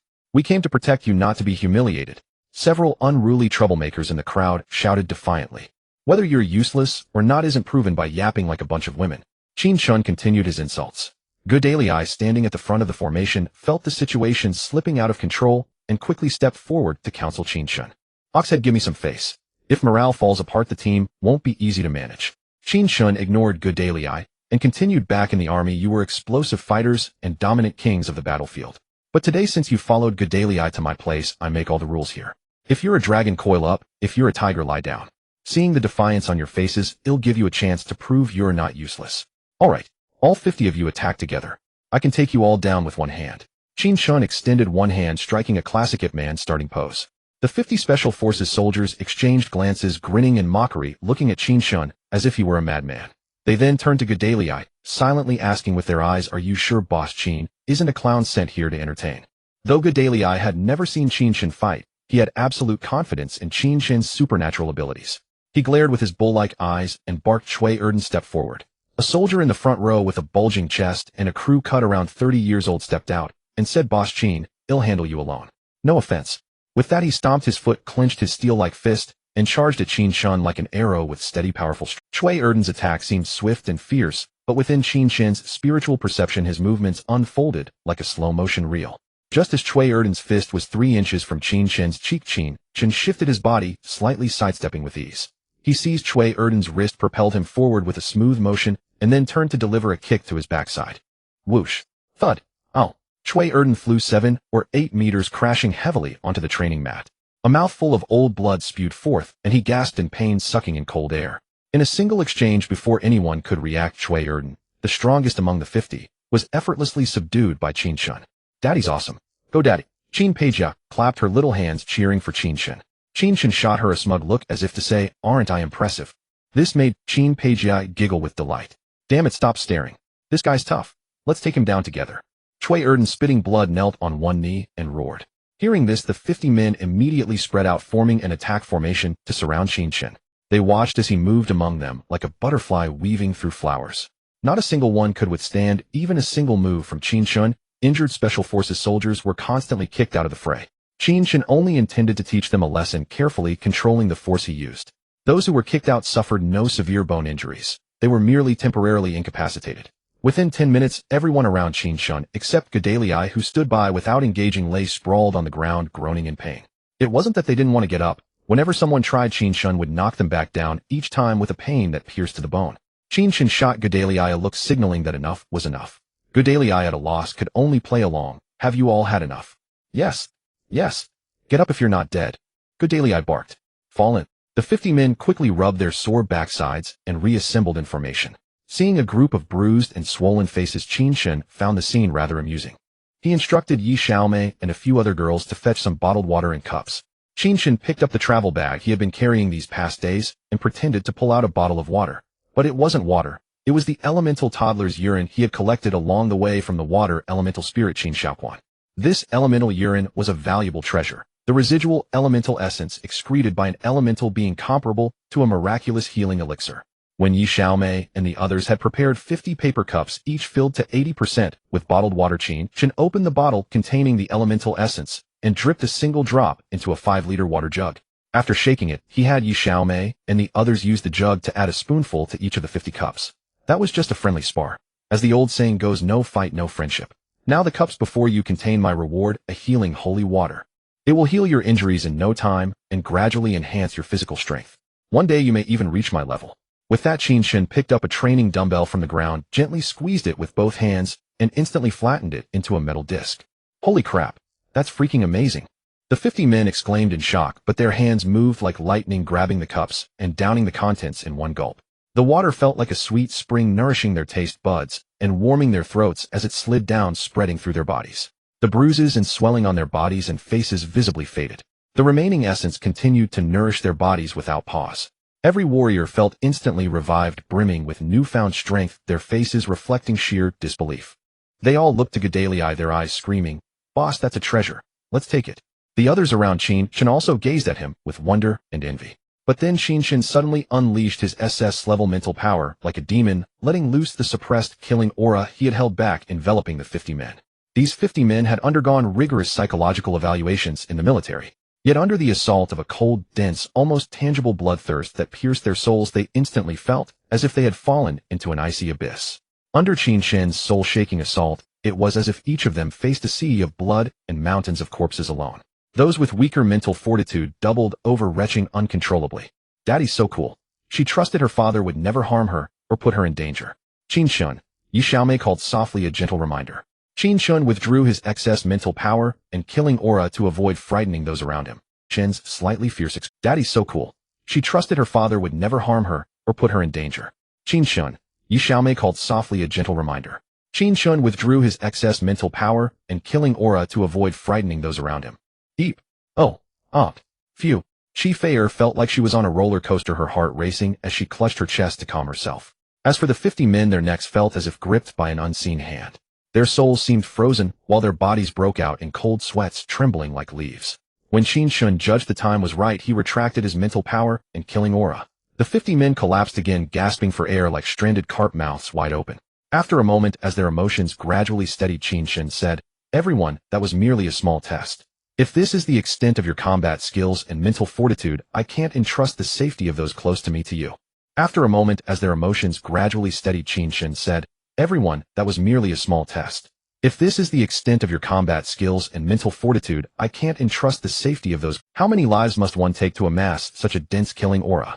He might also possess other special abilities or backgrounds like the healing holy water he so casually produced. Here you have your beliefs, and I have my rules. But if you choose to stay, the rights and wrongs of what we do here are not for you to interpret, judge, or question based on your beliefs. Your only task is to obey my orders without question. All actions must be in absolute compliance with my commands. Those who can do this stay. Those who cannot leave now. The severance pay is yours to keep, and your wages for these days will be settled according to standard rates. Qin Chen's words clearly clashed with the prevailing peacetime ethos. To find good people and use them, well, Qin Chen had to be direct. He wanted no blind loyalists, especially during the development phase in the capital. Such people would ultimately cause trouble, harming themselves and others. Qin Chen had no desire to keep such liabilities by his side. When these people witnessed Qin Chen's unshakable strength, his demonic and terrifying killing intent, and the mysterious generosity with which he casually dispensed holy water to heal their wounds, they also recognized him as a man of decisive action. They surmised that whatever he planned to do next would likely be beyond the reach of ordinary men. These elite soldiers might be fiercely loyal, but none were fools. After careful deliberation, some driven by deep concern resolutely stepped forward to withdraw. Once one took the lead, others followed suit in succession. Report. Cui Erden raised a question. Speak. Qin Chen granted him a chance to explain. May I ask, Mr. Qin, whether your future actions will endanger the state and its altars? Cui Erden boldly inquired if Qin Chen's plans conflicted with his own beliefs. No. What I, Qin Chen, do will not violate the greater righteousness or laws of this nation and its people. As for the state and its altars, I will neither involve myself nor interfere. With the advent of the apocalypse, societal laws would collapse and moral cognition would crumble. Nations, peoples, even races would undergo earth-shattering changes. Qin Chen had no obligation to aid anyone, offering only a principle of non-interference on 3 fronts. Good? Then I'm with you. Cui Erden declared with remarkable bravery. Qin Chen counted Uten had withdrawn. What he was about to say and do next was of utmost importance, a matter concerning the lives and fates of many. I need you all to cooperate with me in implanting a spiritual contract into your minds. This contract will not damage your brains, it is like a lock. Should you actively or passively reveal matters concerning me, or the base to protect my secrets, it will lock your mind, rendering you a vegetable. Now does anyone else wish to withdraw? Qin Chen asked again. For more stepped back. Anyone else? No. The remaining 36 answered in a unified, resounding voice. Good. At ease. Stand by. Gedalii lead the 14 who withdrew to the office area. They'll brief them on confidentiality matters regarding their exit. Qin Chen instructed. Gedalii, shaking his head in disappointment, led the 14 to a makeshift office on the 1st floor. Qin Chen followed them in. With just one final glance at these men, Qin Chen unleashed his psychic power, erasing their memories from the moment they entered the building. He hypnotically implanted a memory of failing the assessment. After having them sign a confidentiality agreement with Gedalii, he called for a food to escort them to the hotel across the street, arrange accommodations, and book their tickets to leave the capital. Gedalii stood at the entrance, watching his former comrades depart, his spirits low. He had offered them a chance at life, but they had missed it. He also understood Qin Chen's methods, which were necessary for the greater good. Qin Chen patted Gedalii on the shoulder and said, stop lamenting. They all drank the holy water I gifted them. When the apocalypse comes, they won't die so easily. Consider this my gift of a great fortune to them on your behalf. Gedalii ceased his melancholy and turned to follow Qin Chen back into the building. Attention! Gedalii barked the command. Release your minds. Do not offer any psychological resistance. Otherwise the backlash will instantly turn you into imbeciles. It took Qin Chen over half an hour to finalize the spiritual contracts for the 36 men. Gazing at the assembled group, he said, I must tell you this. On July 1st, the apocalypse will descend. Societal laws will collapse. Moral cognition will crumble. The world will become a paradise for zombies, mutant creatures, and demons. Humanity will plummet from the top of the food chain to the very bottom, becoming prey for other beings. The base I am now building, this 6-ring tower, is being prepared to face the impending apocalypse. Chi Feier couldn't help but gasp. Qin Chen saw Yi Xiaomei holding Chi Feier's hand to soothe and explain, and he smiled calmly. These 30-odd Special Forces soldiers finally understood. They now grasped the reason behind Qin Chen's elaborate roundabout methods. They wholeheartedly accepted Qin Chen's actions. I now declare, the Hidden Dragon Squad for the apocalypse is officially established. The men tossed their belongings into the air and began to cheer. Qin Peijia also ran over, asking Qin Chen to lift her up in celebration. The base had taken its initial shape. Remember, when the guns fire, lives will be lost. Whoever fires first has the best chance of survival. This is the first creed of the Hidden Dragon Squad after the apocalypse begins. It is also a lesson I learned from surviving 20 years in the apocalypse. Once the cheering subsided, Qin Chen continued. You are now the first members of the Hidden Dragon Squad, and you will be its most core backbone in the future. I hope you can keep pace with me and not fall behind. Starting today, members of the Hidden Dragon Squad will take turns helping the non-combat personnel on site begin their training. Train in various combat techniques, become proficient with crossbows and firearms. All must possess the basic ability to kill zombies before the apocalypse arrives. Just then Yu Shui, who had been busy outside, entered reporting that the satellite camouflage netting for the exterior had been set up, allowing them to collect the supplies. Qin Chen led the group to the square and instructed a Fu to close the courtyard gate and stand guard outside. Without hiding anything from the crowd, Qin Chen directly activated his psychic power. Wherever he passed, the various types of steel and tons of cement in the yard vanished before everyone's eyes, all entering the first layer of his spatial ring. Qin Chen's childhood friends and close relatives had seen this before and were not astonished. But Chi Feier and the Hidden Dragon Squad members were utterly dumbfounded. It was their first time witnessing Qin Chen, like an immortal, using a divine teleportation technique to clear the entire square. They were both amazed and incredulous. This was precisely what Qin Chen wanted them to see. Only through his power and mystery could these people follow him with unwavering loyalty and submission. Today we have the most complete assembly. To celebrate the founding of the Hidden Dragon Squad, let's go to the hotel across the street tonight for a dinner banquet. Qin Chen was very satisfied with his display of both authority and benevolence, so he happily made the announcement again. Long live the boss. Awesome, President Qin. The crowd showered him with flattery. Qin Tao led Dong Wan and the others ahead to the hotel to make arrangements. Chi Feier grabbed Qin Chen, who was about to head to the hotel, her eyes red like those of an anxious rabbit staring at him. President Qin, is all of this real? Yi Xiaomei glanced at Qin Chen, but said nothing, knowing that Chi Feier needed his explanation and comfort at that moment. She didn't stay, instead taking Qin Peijia to follow Qin Tao and the others to the hotel. Qin Chen then shared some key points from his fabricated memories of the future apocalypse and briefly recounted the events since his awakening of powers in this life. Only then did Chi Feier's state of mind slowly begin to calm down. President Qin, are you going to implant a spiritual contract in my mind, just like you did with the Qianlong squad? Kai Feier stared at Qin Chen, asking seriously. No need. You and Yi Xiaomei are my closest and most trusted ones. I have 100% trust in you. Qin Chen instinctively patted Kai Feier's head to soothe her. Let's go. There are too many people at home now, it's inconvenient to stay. We'll have dinner at the hotel, and they'll get you a room upstairs. You can stay there temporarily. With that, Qin Chen grabbed Kai Feier's suitcase with one hand and led her, still caught in a spiral of self-doubt and self-affirmation, by the other hand toward the hotel across the street. Qin Chen ignored the envious murmurs of Fatty and the others hiding behind him. At the hotel, he checked in a room for Kai Feier at the front desk and helped her carry her luggage to the room. As soon as they entered, Kai Feier slammed the door shut. Kiss me. Kai Feier looked at Qin Chen boldly. Stop messing around. Clean up. We'll go downstairs for dinner soon. Qin Chen lacked the courage. He turned to open the door, but Kai Feier hugged him from behind. You have to kiss me. Otherwise I still won't believe this is real. If you don't kiss me, it means you don't trust me 100%, that you don't see me as one of your own. The foolish woman's logic was truly unique. Little did Qin Chen expect that he would one day have to rely on sacrificing his charm to gain trust. Qin Chen shook his head, no longer hesitating. He turned and gently wrapped his arm around Kai Feier's slender waist, pulling her close, and kissed her cherry lips dominantly. Kai Feier responded clumsily. After what felt like both an eternity and a fleeting moment, just as Qin Chen couldn't resist moving his wandering hands further, Qin Tao's annoying phone rang. Qin Chen licked his lips, savoring the moment as he parted from Kai Feier's slightly swollen mouth. Kai Feier, seeing the wolfish look on Qin Chen's face, shyly buried her head in his chest. Qin Chen answered the phone. Bro, the dishes are almost ready and everyone's here. We're just waiting for you and Kai Feier. Qin Tao seemed to have a mischievous excitement, speaking loudly and boisterously. The noise from the other end suggested a crowd, and the bastard wasn't even trying to keep his voice down. Qin Chen squeezed the phone so hard it creaked, and said irritably, We'll be right there. Qin Chen patted Kai Feier's shapely rear. Hurry up and freshen up, we'll go downstairs to eat. Kai Feier awkwardly lifted her hips, shot him a seductive glance, went to the restroom to touch up her makeup, and then took Qin Chen's hand to go downstairs. Qin Chen and Kai Feier descended to the second-floor banquet hall. The hall was set with 10 full tables, with more people than Qin Chen had anticipated. Fatty and Jiddu had brought their families who had come to the capital, filling all 10 tables along with the Qianlong squad. Dad, over here. Qin Peijia stood on a chair at the main table waving. Qin Chen walked over with a smile, greeting those who stood up from the tables they passed. Kai Feier stayed close behind Qin Chen. At the main table, Qin Chen sat unceremoniously in the empty seat of honor. Yi Xiaomei pulled Qin Peijia, who was on Qin Chen's left, to sit beside her, and gestured for Kai Feier to take the empty seat.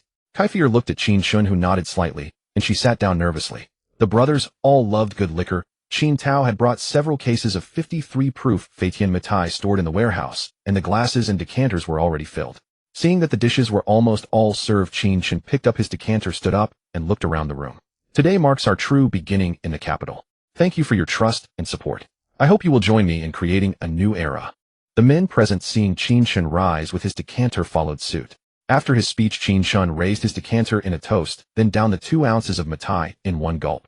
Drinking 53 proof Jiangxiang Matai requires precision, raising the glass, looking up, swallowing slowly, and letting it flow down the throat.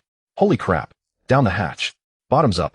The 2 ounces of Matai from mouth to stomach rewarded those who knew how to drink with a spicy, throat-burning, fiery pleasure. For those who didn't, it felt like a waterfall erupting, spraying everywhere. Even the Qianlong squad members who were from special forces weren't used to strong liquor. One quick gulp, and they were spitting it out, causing laughter and teasing. Qin Chen watched the joyful crowd, thinking how wonderful it would be if the apocalypse never came and life remained as peaceful as before. When others came to toast Qin Chen later, he handled them one by one with a 2-ounce glass. Each person was allocated half a caddy of liquor, just enough to convey the sentiment. After 10 p.m., the supply trucks would start arriving to unload, so no one could drink too much. A shift duty was required for on-site security. Near 10 p.m., everyone dispersed on their own. Qin Chen had Yi Xiaomei take the wives and children of the group back to rest. The Qianlong squad now understood that everything Qin Chen was doing was critical for survival in the apocalypse, and they couldn't afford any negligence. They immediately relieved of Fu and the regular security guards, and went into combat alert mode.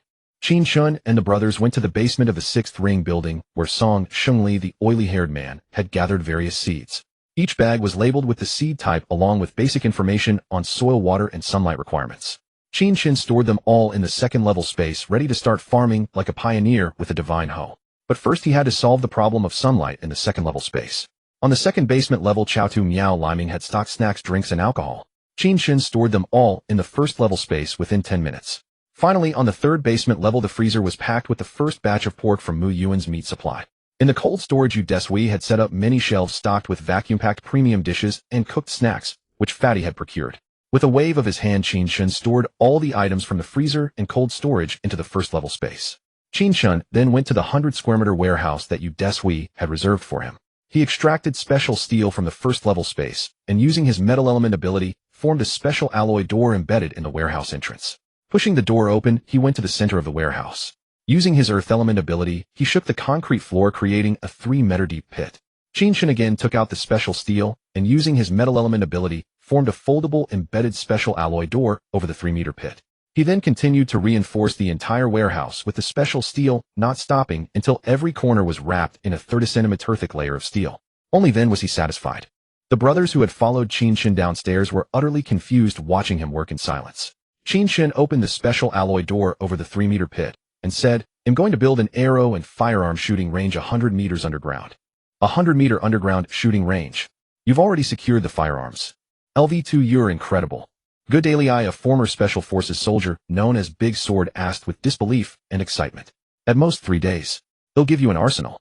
This is just a small project of the underground fortress. I'm afraid the goods I'm getting this time are too much. I doubt you can handle them all," Qin Chen said calmly. "What, you're looking down on me?" Good Daily Eye rolled up his sleeves and retorted arrogantly. "Nuclear-powered aircraft carriers and nuclear-powered submarines." Qin Chen replied. "Oh, this. That. Wait, you're not lying to me, are you?" Good Daily's brain went into a CPU loop, overheating. "Oh, what country America aliens understand." Qin Chen ignored him and continued. "You two, it's impossible to walk down 100 meters underground via stairs. Find an elevator manufacturer and order 10 sets of elevators. This matter cannot be known to outsiders. We have to install them ourselves." "Understood," Yu Desui replied. "Good Daily Eye, from now on security here is of utmost importance. We need to assign dedicated personnel to stand guard." "Roger." Good Daily Eye answered, eagerly realizing that the so-called aliens were just Qin Chen's scapegoats. "Kai-Tu, you work with Good Daily Eye to develop a key token. Only those with the token can open these 2 special steel alloy doors and freely enter and exit here." "Roger," Miao Liming replied. After the group clarified their tasks, Qin Chen said, "That's it for today. Go about your business. They'll stay here a bit longer." After they left, Qin Chen opened the underground special steel alloy door, jumped into the pit, and lightly stamped his foot. As the dust sank 2 meters, it revealed the passage Qin Chen had previously reserved when digging the No. 1 underground space connecting to the 6 Rings building. Qin Chen first installed a special steel alloy door at the entrance to the No. 1 space accessible only to his own people.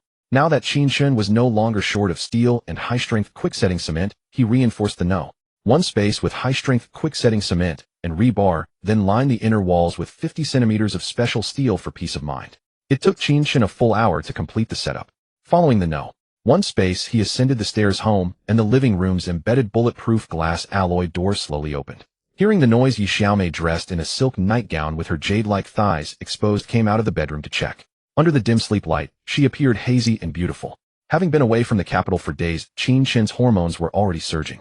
He leaped onto the living room floor in 1 step and roughly embraced Yi Xiaomei. "Gently, don't wake the others. Hurry into the room," Yi Xiaomei said in a hushed tone. Qin Chen directly gave her a princess carry, hopping eagerly into the bedroom, kicking the door shut behind him. Instantly, indescribable sounds emanated from the bedroom. 3 hours later, a contented Qin Chen fell asleep peacefully with Yi Xiaomei in his arms. Cock-a-doodle-doo. Woof, woof, splash, splash. Awakened by the clamor of these beasts, Qin Chen grew irritated. "I haven't decided how to cook you yet, so we'll spare you for now." He couldn't leave them in the yard anymore. They not only woke him, but also disturbed the neighbors. He would have to toss them all into the second layer space later. Irritated, Qin Chen got up and went to the yard, staring at the creatures with displeasure. Under the daily care of Qin Peijia and Qin Peiqi, who fed them well, these beasts had grown sleek and glossy. Seeing Qin Chen's displeased expression, the creatures reacted differently. The dog, ever the survivor, wagged its tail and fawned over Qin Chen indifferently. Qin Chen kicked it in annoyance. The more effort he put into his bedroom endeavors, the more this dog scratched the floor. The 2 turkeys glanced at Qin Chen with disdain, then tucked their heads under their wings like roasted chickens, ignoring him. The alligator turtle retracted its head from the water, maintaining a neutral stance. Seeing that the front yard was shielded by greenery and no one was around, Qin Chen activated his psychic power, and the 4 creatures were taken into Zone 1 of the second layer space. The alligator turtle was thrown into the triangular deep well on the left side of Zone 1 to accompany the red koi. Whether one well could accommodate 2 divine pets, and whether they would fight over territory, was none of Qin Chen's concern. The 2 turkeys were hung on the wudong tree. The skinny dog was temporarily assigned as a border collie, helping Qin Chen manage the cattle and sheep in Zone 1. After finishing, Qin Chen exited the space ring. Entering the living room, he opened the alloy door to the No. 1 underground space, went to the 6 rings building, and began collecting again and again. He stored all the supplies that had arrived overnight into the space. Qin Chen reached the special steel alloy door on the 3rd basement level of the 6 rings building, lifted the door embedded in the ground, and jumped into the passage he had set up yesterday. Activating his earth ability, he vibrated and compressed the soil into the walls, pouring reinforced concrete every 10 meters, then wrapping it with 30-centimeter thick steel plates. Thus, Qin Chen extended the vertical passage to a depth of 100 meters, then began horizontally digging to the right. Considering the shooting range distance, he excavated a massive underground shooting range measuring 30 meters by 500 meters by 8 meters high, covering 150 square meters. Since the space was enormous, the soil that couldn't be compressed into the walls was piled into the second layer space. Qin Chen poured reinforced concrete every 10 meters, used 30-meter I-beams to support the ceiling, and wrapped the entire interior with 30-centimeter steel plates. With no pillars in the middle, the overall line of sight was excellent, ideal for shooting training. Similarly, Qin Chen dug a training ground for crossbows and arrows on the left, measuring 30 meters by 100 meters, covering 320 square meters. In the crossbow training ground, he poured reinforced concrete retaining walls again, using 30-meter I-beams to support the ceiling, and wrapped the interior with 30-centimeter steel plates. All that remained was for Yu Desui to install lighting, wireless systems, and ventilation. As for the gun range setup, he would leave that to Good Daily Eye, the former Special Forces soldier. To the south of the massive underground shooting range, Qin Chen excavated an arsenal for storing firearms and ammunition. Qin Chen took out some of the firearms and ammunition he had acquired from the Yongsan base in Oba country to fill the arsenal for practice use. He also installed 3 special steel alloy doors each in the underground shooting range, the arsenal, and the crossbow training ground for ease of management. After a morning's work, Qin Chen was quite satisfied with the 2 shooting ranges and the arsenal he had dug. Around noon, as mealtime approached, the 70 portions of 500 exquisite dishes ordered by Fatty arrived at the 6 rings building in thermal trucks from various hotels and restaurants. The exquisite dishes collected last night had been vacuum sealed and refrigerated, requiring reheating. Qin Chen preferred his food hot. Fine hot dishes had to be stored in the space while still warm, so when taken out they retained their temperature, ready to eat at any time. The fat man prepared 70 portions of each of the 500 exquisite dishes daily, totaling 35000 portions. The insulated food carts formed an impressively long queue. The second and third underground floors of the 6-ring building were originally parking garages, and the insulated carts filed in one after another as the Qianlong squad directed the traffic in an orderly fashion.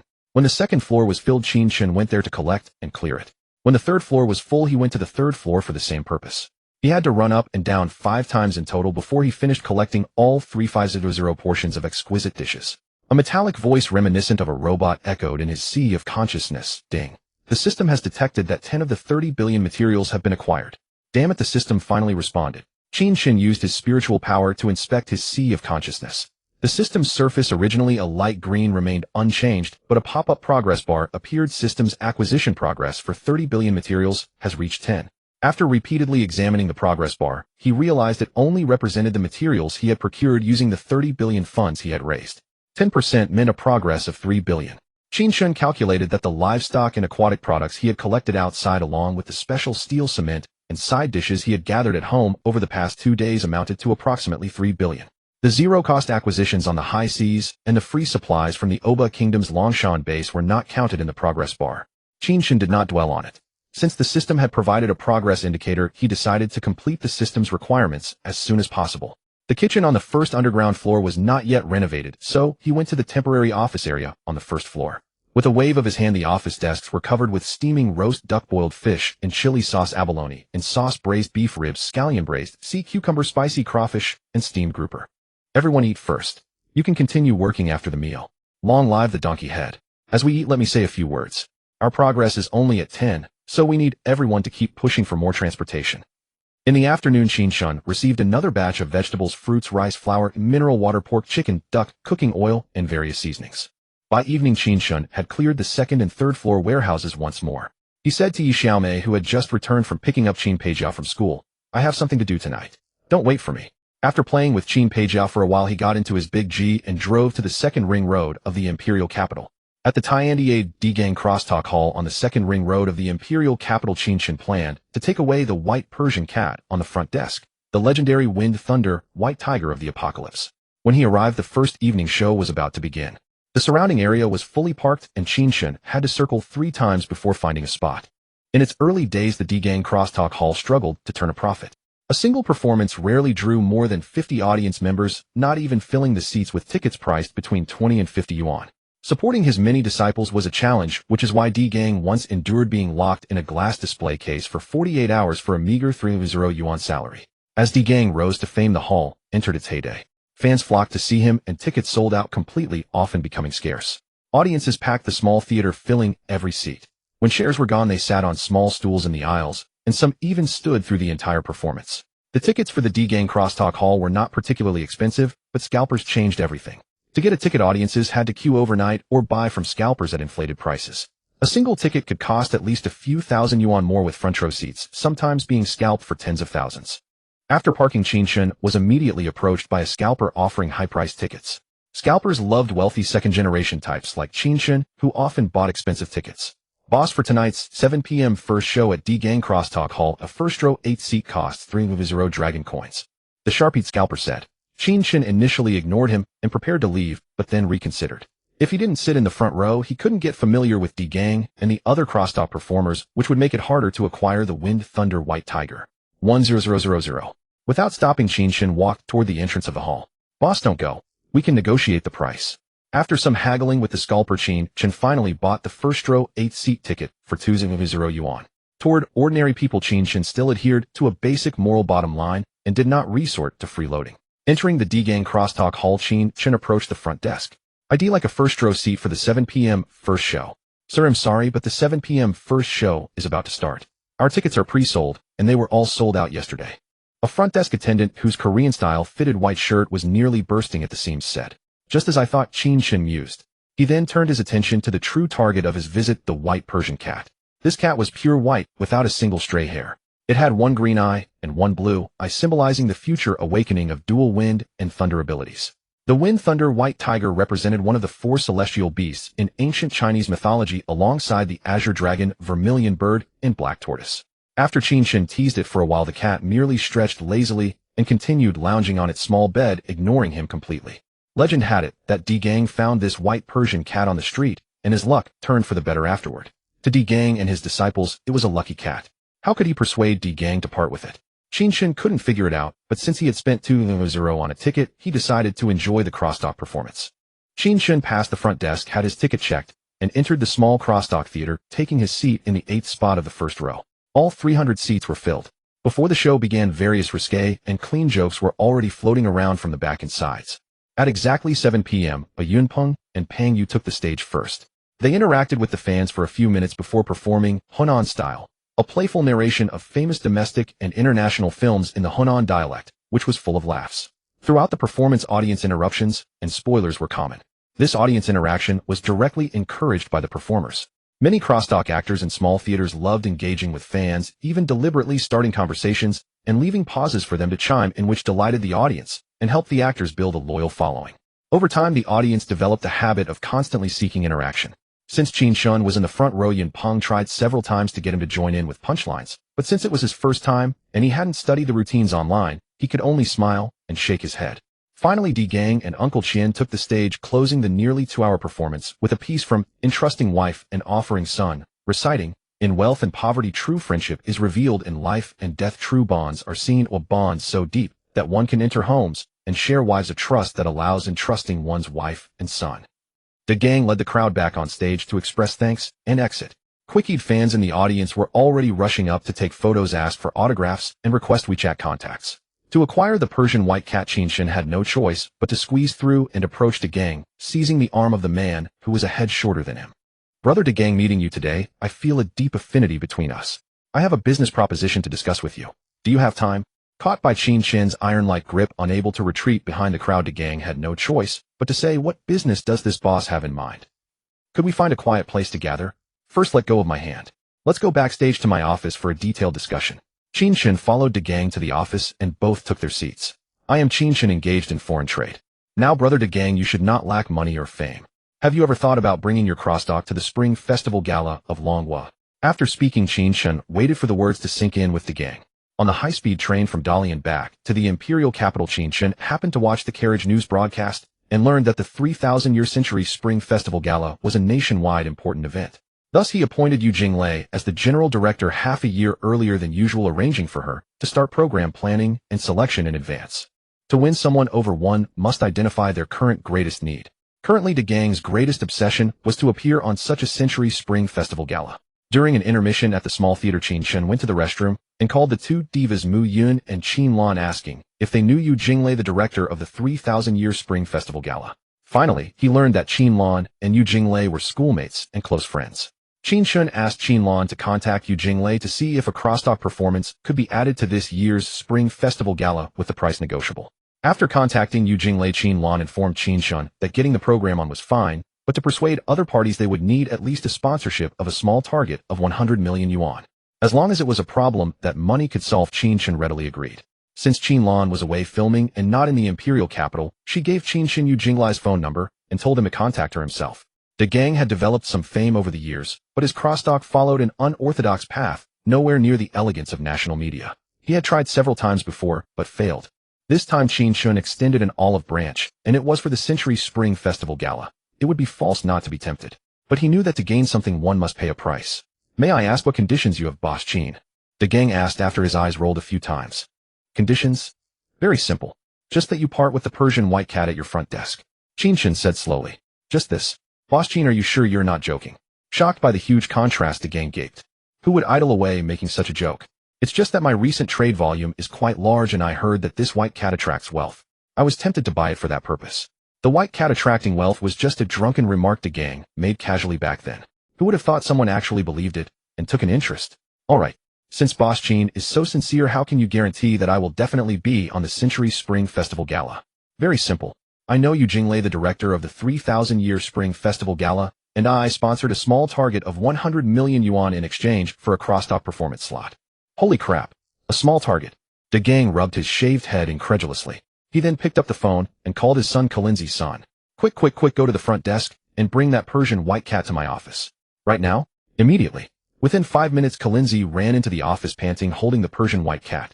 De Gang stepped forward and scooped the cat into his arms, his eyes shining with greed, beaming with joy.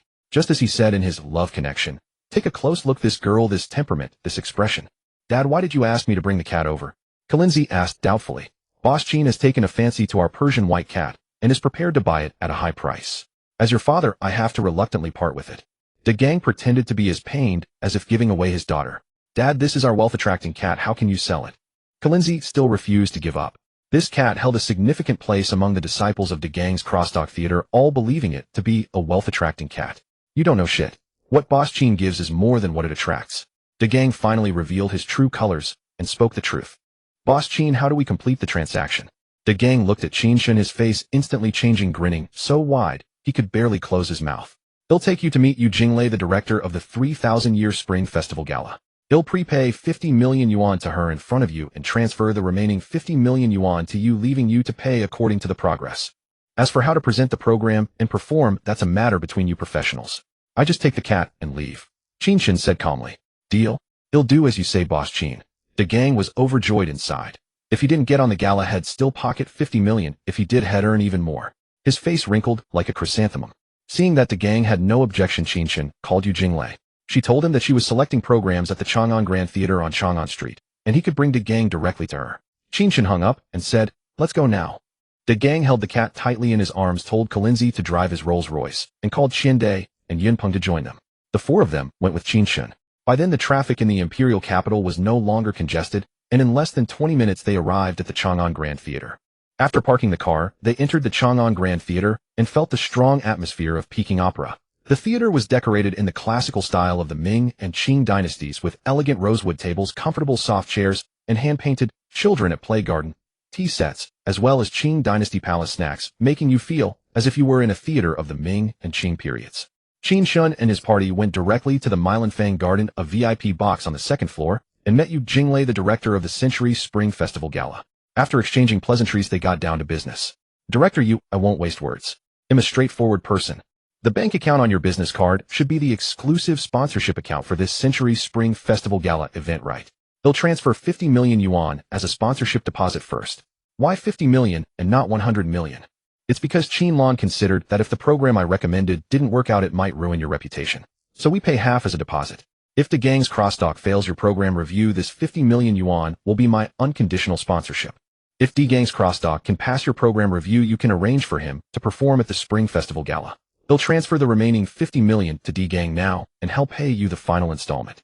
De Gang, give me your bank account number, and he'll transfer the 50 million to you. Qin Chen finished speaking and first transferred 50 million via mobile phone to the exclusive sponsorship bank account for the Century Spring Festival Gala listed on Yu Jinglei's business card. Then, taking De Gang's bank card, he also transferred 50 million to him. Qin Chen was well aware of the murky depths of the film and entertainment industry, so he made sure everything was said and done openly and transparently. This way he could avoid wasting money having things go wrong and causing trouble for Qin Lan.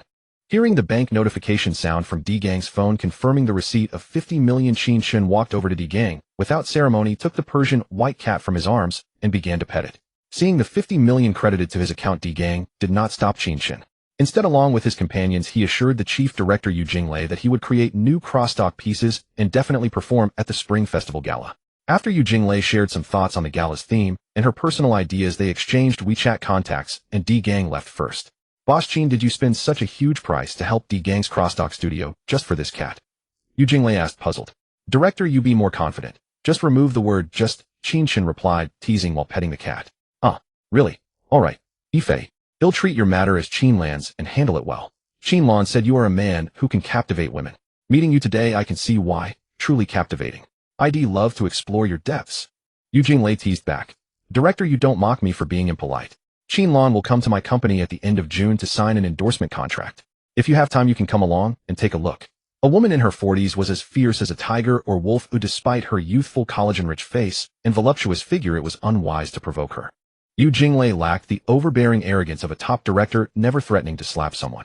Qin Chen had a good first impression of her, so he ultimately gave her a vague chance for survival. After speaking, Qin Chen bid farewell to Yu Jinglei holding the white cat. On the drive back, Qin Chen glanced at the white cat lounging lazily in the passenger seat, a cat that let anyone hold or pet it. He decided to name it Xiaobai. The cat was docile and didn't need to be stored in the second-dimensional space. He simply tossed it onto the sofa when he got home. He left the specifics of its care to the women in the house. Qin Chen then went underground through the basement to continue collecting supplies for the rest of the night. 3 days later, the underground shooting range was fully renovated with elevators, access control, lighting, internet, ventilation, and plumbing. Everyone spent their days shopping, and after dinner each evening gathered downstairs to practice shooting, archery, and hand-to-hand combat. The remaining funds were all allocated to purchasing excavating machinery, rare metals, and cultural books. A week later, Progress Bar Systems' 30 billion material collection progress reached 20. The courtyard wall of the building complex was fully reinforced with special steel and high-voltage electric fencing. End of April. Progress Bar Systems' 30 billion material collection progress reached 30. The rooftop helipad and photovoltaic panels were fully installed. The building's exterior was entirely clad in special steel and bulletproof glass was installed. Interior decoration was also in its final stages. One set of the building's supply support and energy equipment was installed with another set stored. The rest was collected by Qin Chen into his space. Like a rat burrowing, Qin Chen excavated 10 additional 100 square meter underground spaces beneath the building for future use. End of May. Progress Bar Systems' 30 billion material collection progress reached 70. Subsequently, 450 Special Forces soldiers were recruited, all recently discharged within 2 to 3 years. Despite the expense, only a little over 200 stayed, bringing the total of the Qianlong squad to 250, half the expected number. Troops are valued for quality, not quantity, so 250 it was. Special Forces equipment and cold weapons all arrived safely. Qin Chen stored a reserve of equipment for 500 people in the first-floor combat supply depot and collected the rest into his space. He spent his remaining time training and instructing his followers in survival and combat skills for the apocalypse. Every week, he strengthened everyone's bodies with diluted energy water. Before anyone awakened, he dared not use too much. On June 7th, 08th, 0 and 9th, accompanied by Dong Wanqin Peiqi, returned to Haizhou to take the college entrance exams, bringing her 12 years of hard study to a close. June 30th, 00. The last day before the apocalypse. Progress Bar Systems' 30 billion material collection progress reached 100 ding. System update restarting. Estimated completion in 24 hours. A metallic voice echoed in Qin Chen's mind. He quickly stored the last batch of species and animals collected from around the world by Song Shengli into the second-dimensional space. Then, using his spiritual sense, he saw that the system panel had shifted from a green standby state to a blue starry interface, indicating it was formatting, updating, and restarting. Watching the countdown, Qin Chen anticipated that the apocalypse would arrive on time and the system would restart as scheduled.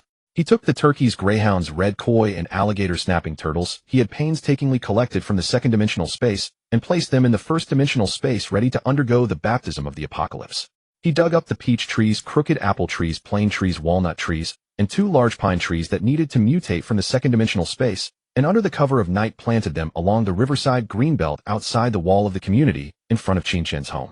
At dawn, Qin Chen summoned everyone to the building. He briefly informed them that the apocalypse would arrive as scheduled tomorrow. Everyone was to move into the building and await awakening, and the building would immediately enter a state of emergency combat readiness. After 3 months of preparation and training, the group showed no fear, only anticipation and excitement. At noon, Mu Yun appeared at the building's entrance, dressed coolly as agreed with Qin Chen. Seeing how Qin Chen had transformed the building into a steel beast, she knew she had come to the right place. The arrival of the film Queen Mu Yun surprised and delighted the crowd. The most jealous were Yi Xiaomei and Qi Feier, who looked at Qin Chen with a mix of love and resentment. Qin Chen simply introduced Mu Yun to everyone. A master of acting, Mu Yun quickly became familiar with Yi Xiaomei and Qi Feier, and they went upstairs together to see her living quarters. Qin Chen had a few contact Wu Peiqian, saying the 6th Ring building was hiring new security guards with high pay. If he agreed, he could start the night shift tonight. After a brief conversation, Wu Peiqian agreed. He had long coveted the bustling activity at the building over the past 3 months, but was barred by the outer wall. Now he saw an opportunity to enter, look around, and perhaps gather some dirt.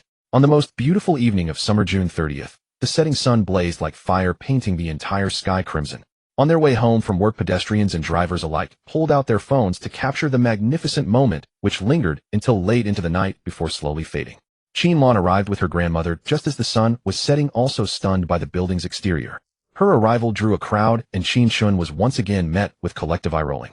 Qin Lan had thought she was coming to sign a contract, but upon arrival, she sensed everyone acting strangely. Qin Chen explained that today was the last day of the current world and the apocalypse would arrive at midnight. Qin Lan was clever and didn't question it, especially since Mu Yun was also there. She would know by dawn. In the basement-level cafeteria, tables were laden with delicious food, and everyone was seated with their glasses full. Qin Chen raised his glass to the group. The apocalypse is just hours away. I will fight alongside you all. Fight through the apocalypse. Fight through the apocalypse. Halley's Comet was originally scheduled to return every 76 years. After its last return in the 1980s, it was expected to come back in 2062. However, it was delayed by over 3 decades and was only discovered by scientists 3 years ago as it re-entered the inner solar system. The apocalypse is intrinsically linked to this delayed return of Halley's Comet. At midnight on July 1st, as Halley's Comet's hundreds of millions of kilometers long tail swept past Earth, a multitude of extraterrestrial meteorites hidden within the tail carrying alien genetic viruses were influenced by Earth's gravity and began to descend upon the planet. The apocalypse has arrived. Everyone drink the blood oath in your cups. This blood oath contains my antigen serum, which will protect you from the invasion of the alien genetic virus and allow you to successfully awaken your abilities.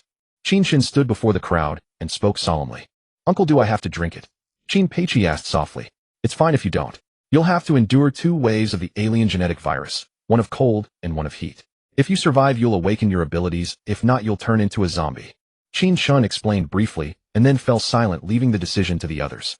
Qin Chen was so frightened she shrank back. Huh. Damn, you're killing me. Qin Chen, you're pretending to be some kind of mystic and now you're saying the apocalypse is here. I think you're starting a cult. I've recorded everything and it'll make sure the authorities come for you. Wu Peiqian, who had arrived early at a fuss invitation, stood among the crowd. He couldn't help but burst out laughing and cursing. Cui Erden, tie him up.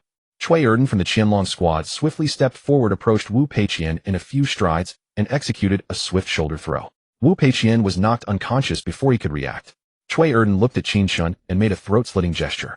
Qin Chen shook his head and said, I still have use for him later. Just tie him up for now. Cui Erden then bound the unconscious Wu Peiqian to a chair. The meteorites are about to enter Earth's atmosphere. Drink up quickly, Qin Chen said finally. The crowd had absolute trust in Qin Chen. No one wanted to become a zombie, so they all raised their cups and drank as fast as they could.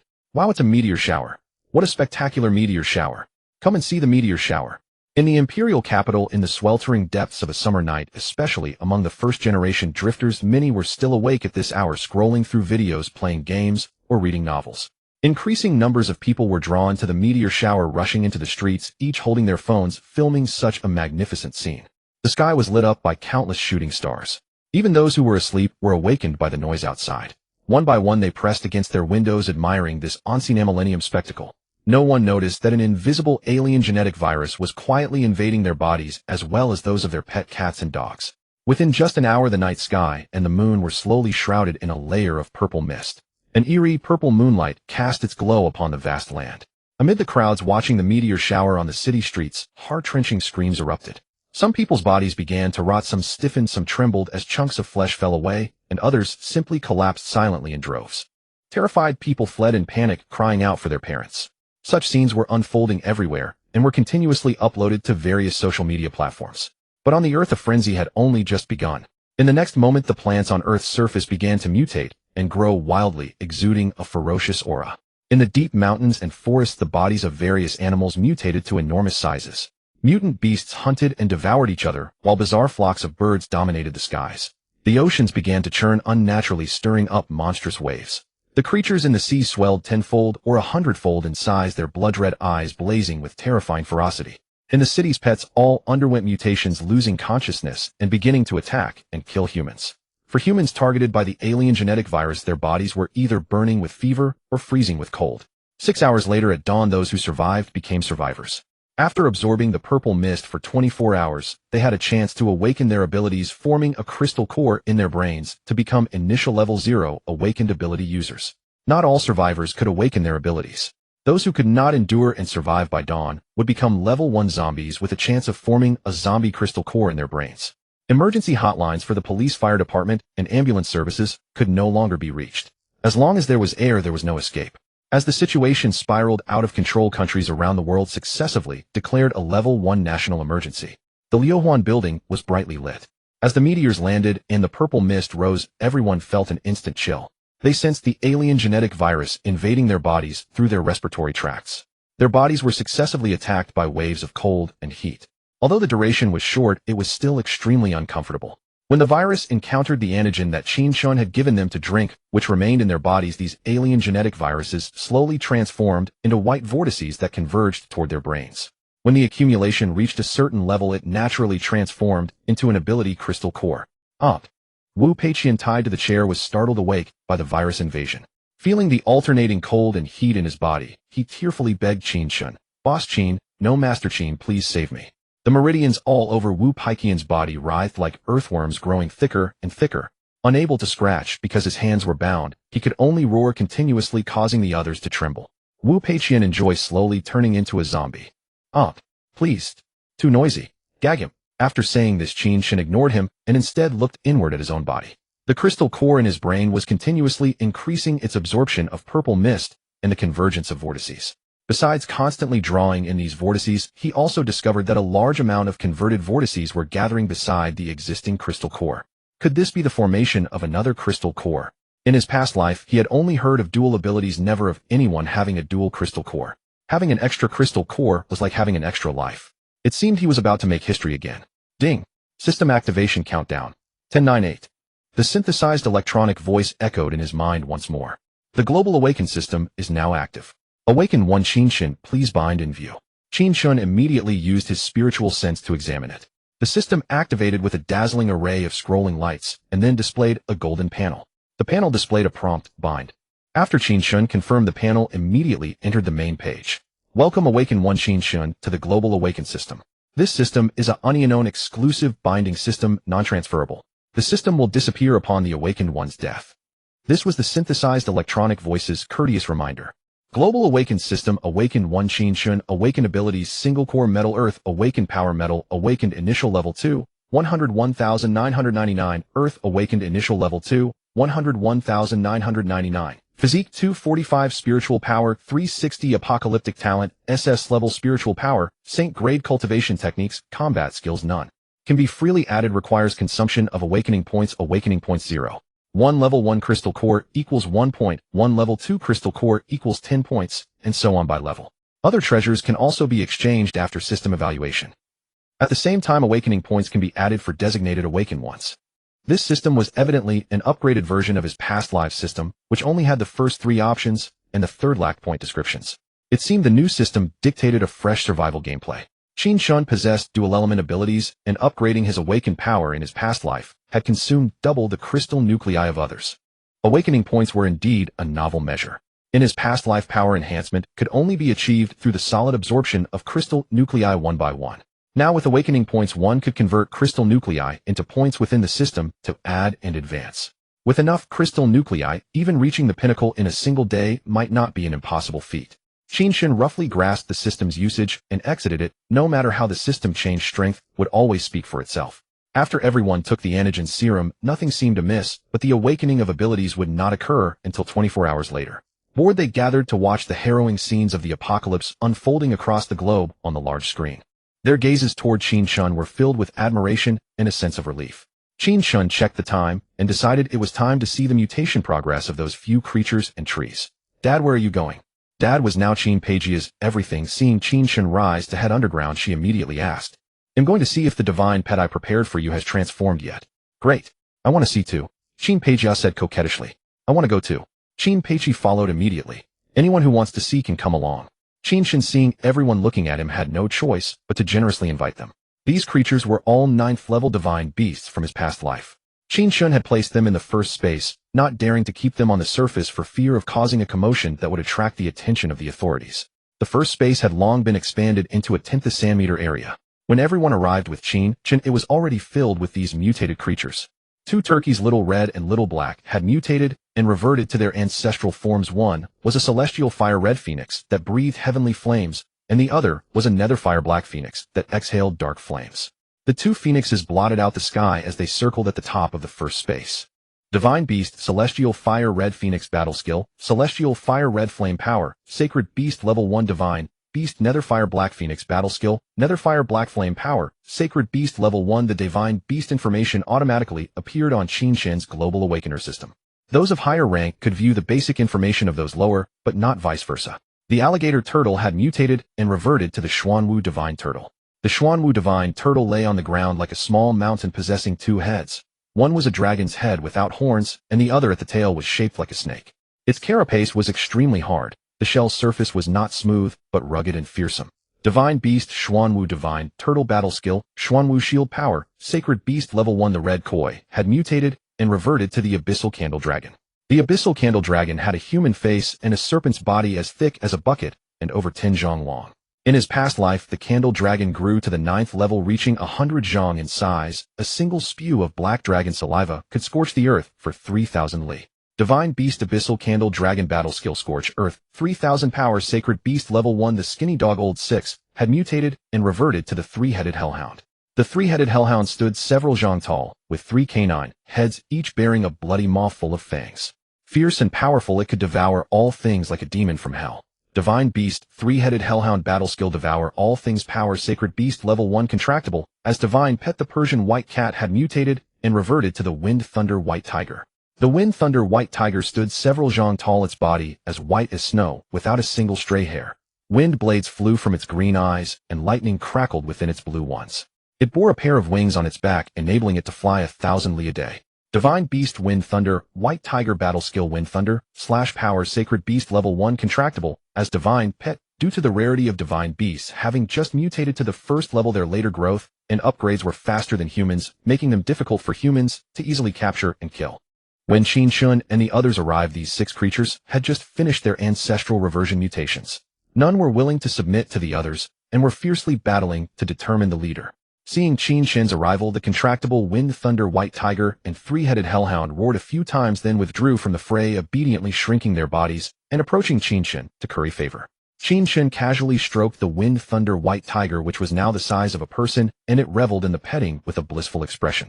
The three-headed hellhound Old 6 with its bloodied maw full of fangs had been majestic in battle, but now beside Qin Chen it drooled from all 3 mouths, quickly soaking Qin Chen's pants with its slobber. Old 6 tried to look cute with its demonic face. Who could stand that? Qin Chen turned and kicked it aside with a single blow. Woof, whine, woof. It left one of Old 6's dog heads acting pathetic, another genuinely pitiful, and the third utterly shameless, still smarting from the kick. The other 4 were still fighting. Qin Chen watched for a while, lost interest, and then charged in. These creatures were just ungrateful wretches. Since they had no intention of signing a Divine Pet contract, he would have to beat them into submission. Newly mutated first-level Divine Beasts, despite their massive size, had mediocre combat power. For instance, the celestial fire Red Phoenix's spit of heavenly flame was only the size of a tennis ball, with at most the lethality of a grenade. Qin Chen's figure flickered as he appeared beside the airborne Red Phoenix and Black Phoenix. His hands flashed, and before they could counterattack, he grabbed both by the necks, one in each hand. Qin Chen wielded the 2 foul-like meat hammers, smashing one into the Xuanwu Divine Turtle on the ground, and the other into the Abyssal Candle Dragon in midair. Thud! Bang! Qin Chen didn't stop after a single lesson. Instead, he swung them around like a giant windmill, relentlessly pounding and smashing. He only stopped when the 50-centimeter thick special steel walls and floor cracked and feathers flew everywhere. A first level against a second level was a sure recipe for a beating. The Wind Thunder White Tiger and three-headed hellhound watched trembling in a corner. Who was the beast and who was the human? This master was far too violent. At the slightest disagreement, he would fight to the death.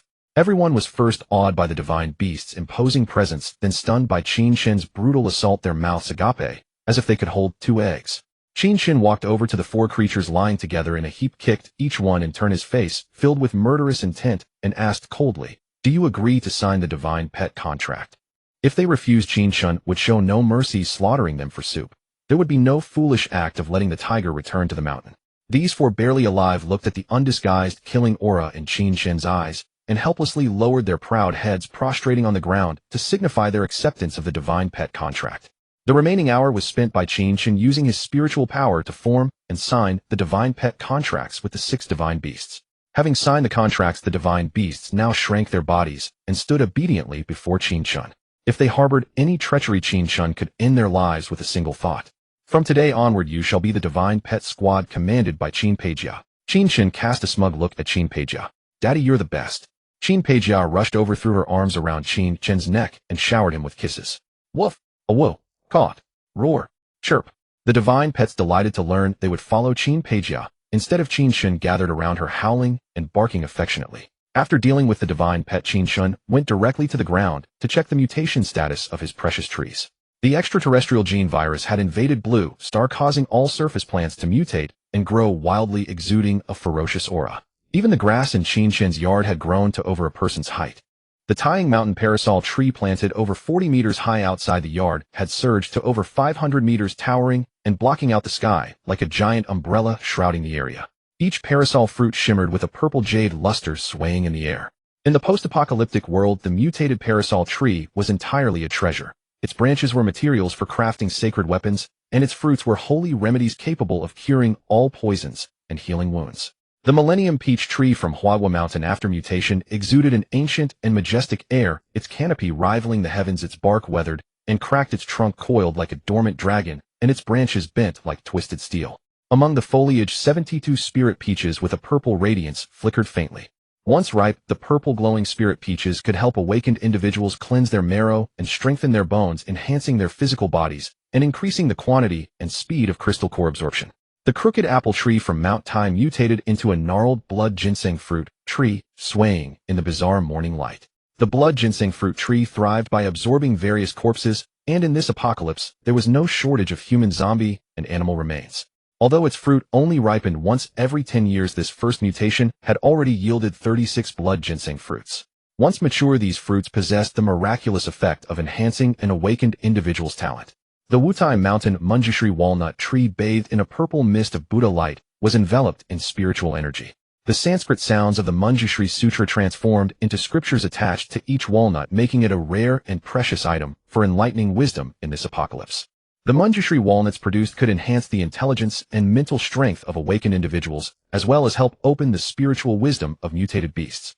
Meanwhile, the two large pine trees were suffused with spiritual energy, with branches extending in all directions, each bearing distinct forms. Some with birds perched, some with beasts roaming, some resembling divine mechanisms wandering above, and others like celestial beings descending to the mortal world.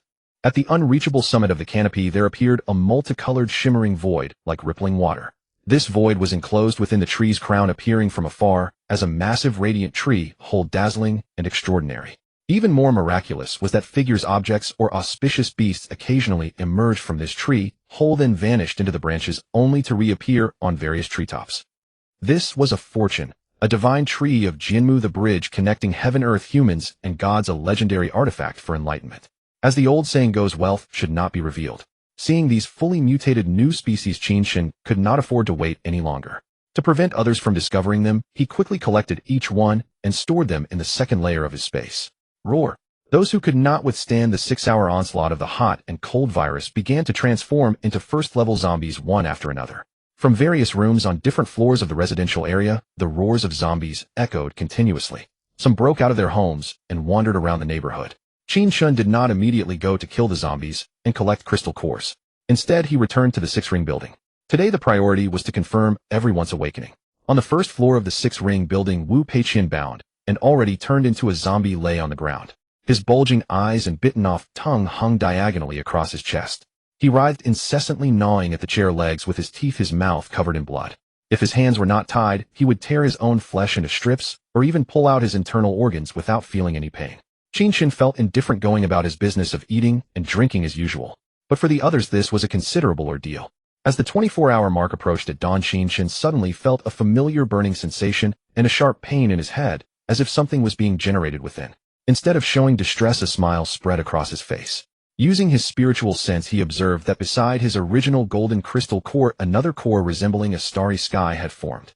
Indeed, a second crystal core had been generated, making him the first dual-core individual in the apocalypse. Qin Chen felt two mysterious forces surge within his body. He guided the energies from the cores into his left and right palms. A spatial force materialized in his left hand. A temporal force manifested in his right hand. Qin Chen expended a quarter of his energy to condense the spatial and temporal forces into two transparent spheres. With a wave of his left hand, he hurled the spatial force at the wall opposite him. Instantly, a crack over 10 centimeters in diameter and about 4 to 5 centimeters deep appeared on the wall. Qin Chen shook his head. This level of attack was insufficient to instantly kill even the lowest grade zombie. With a wave of his right hand, he hurled the temporal force at the wall. The wall did not explode. Instead, after 2 minutes, the affected area began to sandify. With a light brush, the hardened concrete crumbled into dust and scattered. The destructive power of the time ability in its early stages was not weak. Its auxiliary functions outweighed its offensive capabilities. The newly added crystal core granted dual abilities of space and time. The functions and powers of these abilities required continuous self-summarization and development. Awakened Qin Chen awakened abilities: first core metal earth, second core space time, awakening strength metal beginner level 2, 101,999, earth beginner level 2, 101,999, a space beginner level 009. Time beginner level 009, physique 250, mental strength 365, apocalyptic talent SS level, mental strength, divine techniques, and combat skills none. Can be freely added, requires awakening points 0. 1 first level crystal core 1 point, 1 second level crystal core 10 points, and so on. Other treasures can also be exchanged after system evaluation. Opt. As Qin Chen awakened his new abilities, the others also felt a sharp pain in their heads and began to awaken one after another. Yi Xiaomei awakened the mental control ability, allowing her to briefly control humans and mutated beasts. Qin Peijia awakened the beast taming ability, enabling her to tame any mutated beast not exceeding her own level. Qin Tao awakened the darkness ability, allowing him to hide in shadows or within a person's shadow for close-range assassinations. Dong Wan awakened the fire ability, currently capable of producing flames the size of a candle. Qin Peiqi awakened the lightning ability, her blue hair crackling with electric sparks, turning her into a fierce girl challenging everyone she met. Mu Yun unlocked the memories sealed by Qin Chen 3 months ago and successfully awakened the wind ability. Qin Lan awakened the wood ability, but for now, she could not gain any auxiliary healing talent. At most, she could accelerate the growth of small grass. Qi Fei'er awakened the water ability, now able to condense half a bottle of water when using her ability. Gu Dalai awakened the lightning type ability, his bare torso crackling with arcs of electricity, a textbook case of a show-off struck by lightning. Diao Guanghui awakened the light type ability, a classic support mage's ability capable of boosting the entire group's combat power by 50. Yu Desui awakened the wood type ability, granting him a 100 affinity with medicinal herbs, making him perfect for alchemy. Lin Huanyan awakened the body type ability. A glutton is always a glutton, and the body type was truly earned. Miao Liming awakened the mechanical type ability with a 100 affinity for machinery, a tool type ability that would come in handy for future artifact forging. Song Shengli awakened the fire type ability, but his fire affinity was so poor that he even singed his own eyebrows. Lu Bin awakened the wind type ability. The wind of the gale blows backward, fitting his skulking, escape-oriented style. The Qianlong squad's awakenings: 50 fire type, 50 earth type, 50 metal type, 20 water type, 20 wind type, 20 wood type, 30 body type, and 10 special type. With everyone's abilities fully awakened, Qin Chen used the Global Awaken system to examine each person's ability attributes and plan their subsequent targeted improvements. Everyone was quickly adapting to the apocalypse, attempting to learn and explore their abilities. Outside, zombies had already begun to run rampant. It was time to start harvesting some crystal nuclei. Qin Chen called everyone to a halt, and they all looked at him. He walked over to the still groaning zombie Wu Peiqian and had everyone line up to take turns attacking the zombie with their abilities, letting them feel the effects. After everyone finished testing, the zombie was still not dead. You've all felt your abilities, but right now they are too weak to kill a level 1 zombie, Qin Chen said, and with a thought, a military battle axe appeared in his hand. With a swift chop, Wu Peiqian's head rolled to the side. Qin Chen stomped on the head, then swung the axe down, splitting it open. Red and white brain matter splattered everywhere. Ugh. Ignoring the reactions, Qin Chen reached into the skull and groped around. Normally, there was only a 10-20 chance of a crystal nucleus forming. Today, Qin Chen was lucky. He fished out a white crystal nucleus the size of a soybean. He wiped it off and tossed it into his mouth, crunching it like a candy bean. Ugh. Watching Qin Chen devour the nucleus taken from the skull, the group burst into another round of vomiting. As the nucleus was swallowed, a trace of power flowed into his body, and the nucleus added a sliver of energy. But for a level 2 Qin Chen, this power was still far too weak. Still, it was better than nothing. Every little bit helps, and many grains of sand can pile up to bury an elephant. Your awakened abilities are currently level 0. You just tried attacking a level 1 zombie and couldn't kill it. Only by absorbing 10 of these crystal nuclei can you advance to level 1. Only then will your abilities be effective against zombies. Before that, starting today, you must go out, kill zombies, and obtain nuclei. As you saw, zombies only die when their heads are cut off, and inside those heads are crystal nuclei. Not every zombie has a nucleus. Out of 10 zombies, only 1 or 2 will yield one.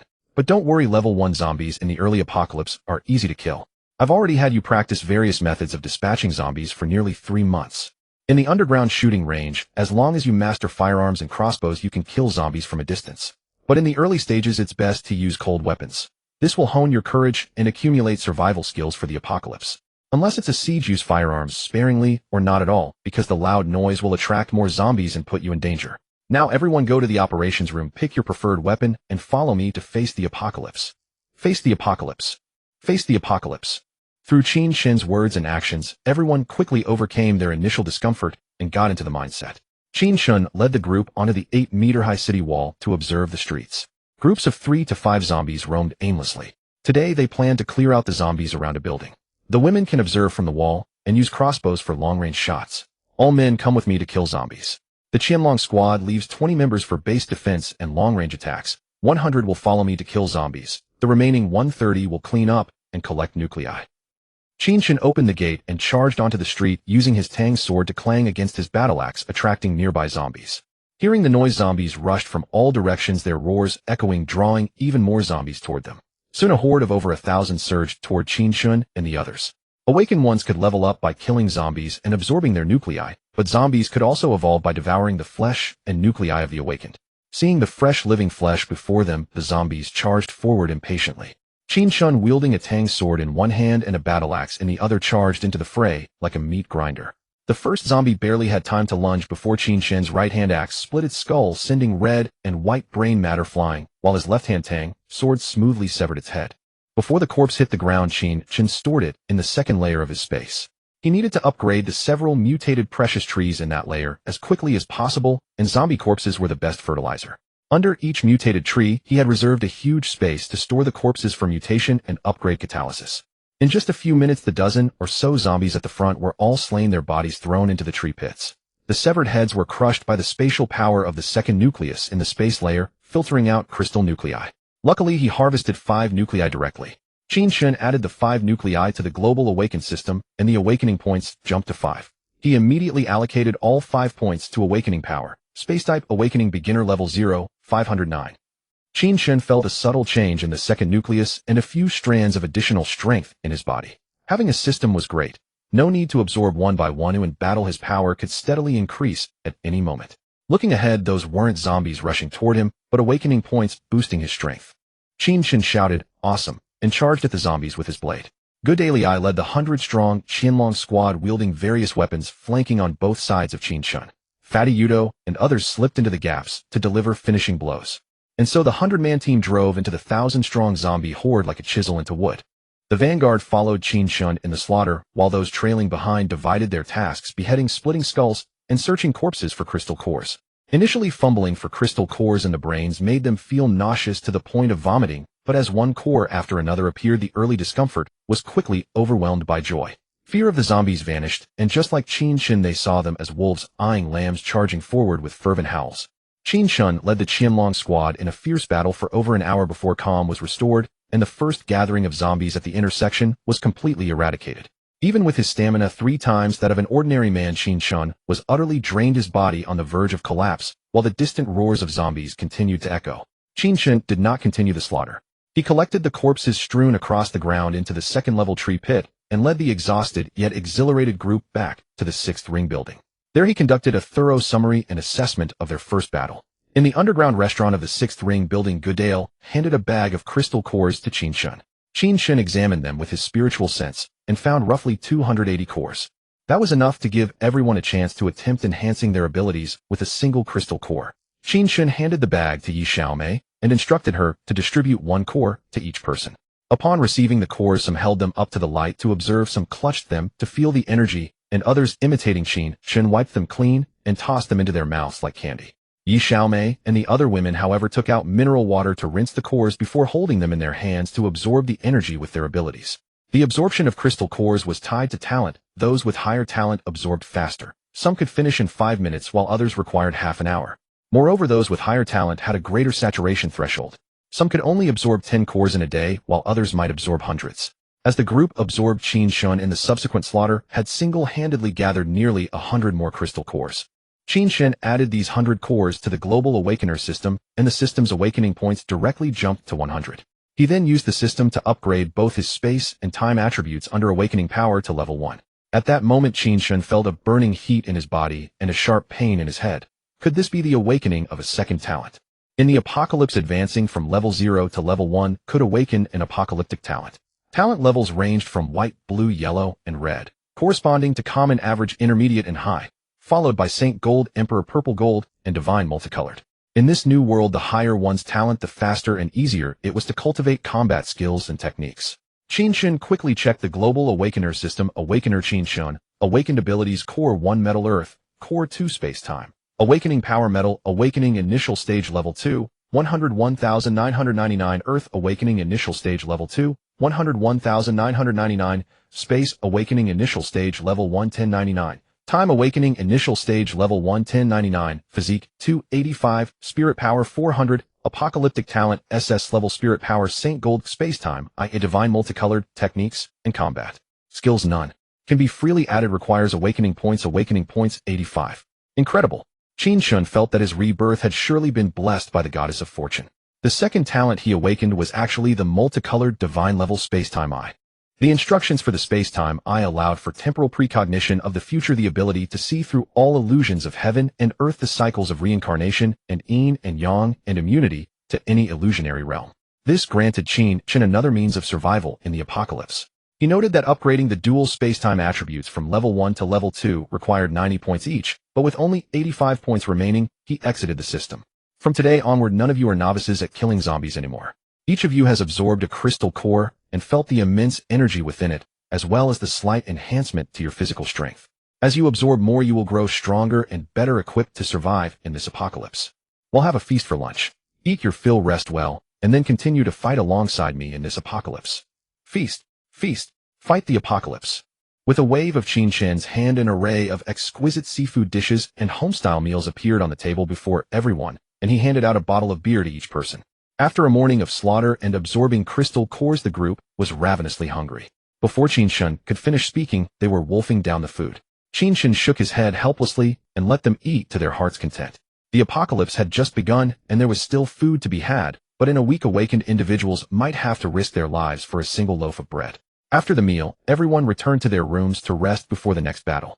Qin Chen called Yi Xiaomei, Qin Peijia, Qin Tao Dongwan, Qin Peiqi, and Qi Feier to his room on the 6th floor. Closing the door, he used the remaining 85 awakening points, spending 54 to upgrade each of their awakening powers to initial stage level 1 to enhance their chances of survival in the apocalypse. When Yi Xiaomei upgraded to initial stage level 1, her body was instantly filled with power, but a sharp pain struck her head again. Qin Chen recognized this as the manifestation of talent awakening. After the 10-minute period of pain subsided, he checked her status.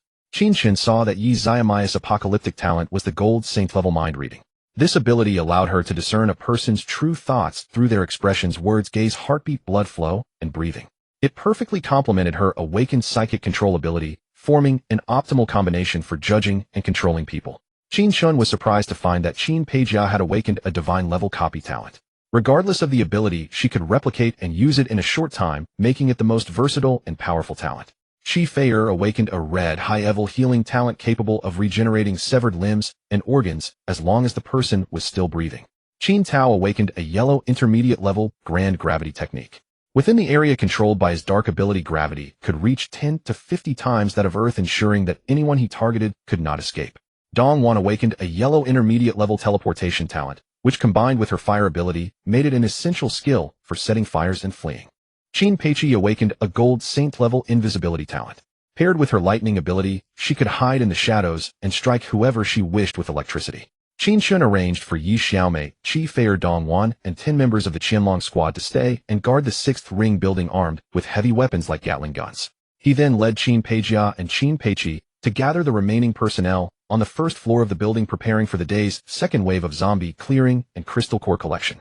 Following the principle of proximity, their target was the Xingfu Bay community, where Qin Chen lived adjacent to the 6th ring building. Xingfu Bay community, where Qin Chen resided, consisted of 40 residential buildings with nearly 17,000 residents. According to apocalyptic statistics, the number of zombies spawned from the outbreak would be around 15,000. This time accompanying Qin Chen and Qin Peijia are 6 divine pets. The corpses and cores of zombies are essential resources for the divine beasts to survive and upgrade in the apocalypse. Qin Chen himself requires a massive amount of cores to upgrade, and since hunting for cores to feed them is the only way to ensure their rapid growth, each must hunt independently. Qin Chen, along with Qin Peijia, Qin Peiqi, and the 6 divine pets, formed a vanguard team to clear the path ahead. Qin Tao, Gedali, Jiao Guangwei, Yudishui Lin, Huanyin Yao, Liming Song, Shengli, and Lu Bin each led 30 members of the Qianlong squad, divided into 8 small teams to follow Qin Chen, preparing to conduct a targeted cleanup building by building. The vanguard team, taking advantage of the rapidly growing mutated greenery for cover, moved quickly from east to west along the commercial area. They discovered scattered zombies, but before Qin Chen and the others could take action, the 6 divine pets pounced and devoured the zombies, with whoever obtained the core swallowing them. Good Daily Eye dispatched members of the Qianlong squad with lockpicking skills to open the doors of the commercial area one by one. Inside, zombies were directly exterminated by each small team for their cores. Qin Chen went door to door in the commercial area collecting everything from hardware in the hardware store, various stationery in the stationery shop, pet food in the pet store, to cigarettes and alcohol in the convenience store, regardless of their usefulness, all packed into the first-level space. Upon reaching the main entrance of the middle residential area, Qin Chen took out a large amount of special steel from his space to weld the front door shut in order to avoid drawing too much attention while cleaning the zombies and attracting the numerous zombies across the street, which would lead to being attacked from both sides. Faced with over 10,000 zombies, Qin Chen did not recklessly split the team to clear the zombies. Instead, he instructed everyone to stack cars from the parking lot in the center of the residential area, effectively dividing the area into two zones. The noise from the moving cars immediately attracted the zombies lurking between the nearby buildings. Logically, during the apocalypse's onset, it should have been the middle of the night when people were resting at home, so there shouldn't be this many zombies in the residential area. If they were ordinary people, they might find this confusing. But Qin Chen understood that zombies would regain a brief moment of consciousness in the last 10 minutes before their 6-hour awakening failure, and they would be aware of their fate. Some zombies, in order to prevent harming their loved ones, would leave their homes as soon as they realized. This is actually a protective mechanism of the extraterritorial gene virus for human survivors. If the extraterritorial gene virus did not do this, all survivors awakening would have to face their loved ones transformed into undead.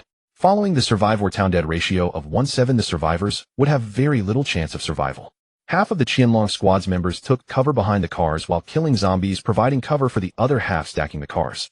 Facing the impending thousands of level 1 zombies without cover, even Qin Chen would be torn apart. Under the full firepower protection of Qin Chen and the 6 divine pets, the Qianlong squad quickly arranged the cars into a funnel-shaped barricade on the left side of the central area. They left a narrow passage 2 men wide in the middle. All members of the Qianlong squad fought and retreated, eventually hiding behind the narrow passage to ambush and kill. In less than 10 minutes, 5,000 to 6,000 zombies gathered in front of the car barricade. Due to the blockage of the cars, it became very crowded outside, and the zombies could only squeeze in like an hourglass toward the narrow passage, lining up in an orderly fashion to rush toward Qin Chen and the others inside. However, waiting for them were the merciless battle axes and cold steel blades. The Qianlong squad utilized the narrow passage to kill zombies in a systematic manner.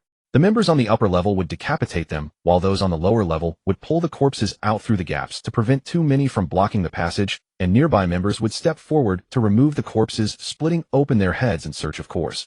This efficient assembly line-style killing took nearly 4 hours to completely eliminate the zombies wandering outside on the left side of the residential area. The members of the Qianlong squad lay down covered in red and white substances, exhausted to the point that they could barely lift their blades. The 6 divine pets had consumed countless zombies and were so full that they could hardly swallow, with zombie heads lodged in their throats, leaving them lying on the ground chewing on the heads of the zombies. They had collected enough cores to fill 3 bags, each containing over 300 cores, totaling nearly 1,000 cores. Qin Chen took out a bag and gave it to Good Daily Eye, instructing him to distribute 1 core to each person to help them recover their stamina. Qin Chen then made a round, collecting all the piled-up corpses behind the barricade into the tree pit in the second-level space. In the second-level space, the more than 1,000 corpses killed in the morning had already been absorbed by the 6 mutated trees, which had grown noticeably taller, and the various fruits on the trees appeared more vibrant. After absorbing a core, Qin Chen and the others restored their strength and spirit, saying the left side of the residential area has around 800 residents in 20 buildings. Currently, we have cleared over 500 zombies downstairs, but there are still about 200 zombies and over 1,000 survivors inside the buildings. Today we will focus our efforts on cleaning each building unit by unit, layer by layer, and room by room. Any room without living people will have all useful survival supplies collected and moved downstairs. If survivors are found, the supplies in their rooms will be left for them, and they should be advised to remain in their rooms and wait for rescue. If survivors obstruct our actions, they will be dealt with ruthlessly. Qin Chen's final words were directed at the members of the Qianlong squad. Everyone, do you understand? Understood. The members of the Qianlong squad knew that Qin Chen had set this final bottom line to protect the faith they had been holding on to. Are you the rescue team? A cry for help came from a nearby building where Qin Chen was standing. Handsome, I haven't eaten all day. Can you help me order takeout from across the street? A seductive voice of a beautiful woman came from upstairs. Which military unit are you from? I am Yang Daikong, the secretary of the town government office. I command you to rescue me immediately and take me to the underground air raid shelter in the district. A commanding voice of a middle-aged man with missing teeth echoed from upstairs. Qin Chen replied with a fool and addressed the beautiful woman and the old lady. We are the self-rescue team. You can join us to kill the zombies. If you're too scared, it's best to stay in your rooms and wait for the rescue team. Qin Chen still wanted to give everyone a glimmer of hope for survival and chose not to engage further with them, instructing the Qianlong squad to begin clearing the buildings. It was only the second day. There was still food at home, and waiting for another 3 to 5 days or a week without food would force them to come down in search of food. Although the extraterritorial gene virus had invaded Blue Star, the power system and the internet could still function for about 7 to 8 days. The middle-aged man, feeling powerless on his own, did not dare to provoke Qin Chen and his team, and instead uploaded the videos he secretly recorded of them killing zombies onto the internet. Life is hard enough without having to see through everything. Qin Chen extended an opportunity to help, yet the worldly still believed he possessed the ability, but chose not to assist. The video of Qin Chen leading the Qianlong squad and their divine pets to slaughter zombies spread like wildfire across social media platforms, garnering billions of views. The comments were nothing short of spectacular.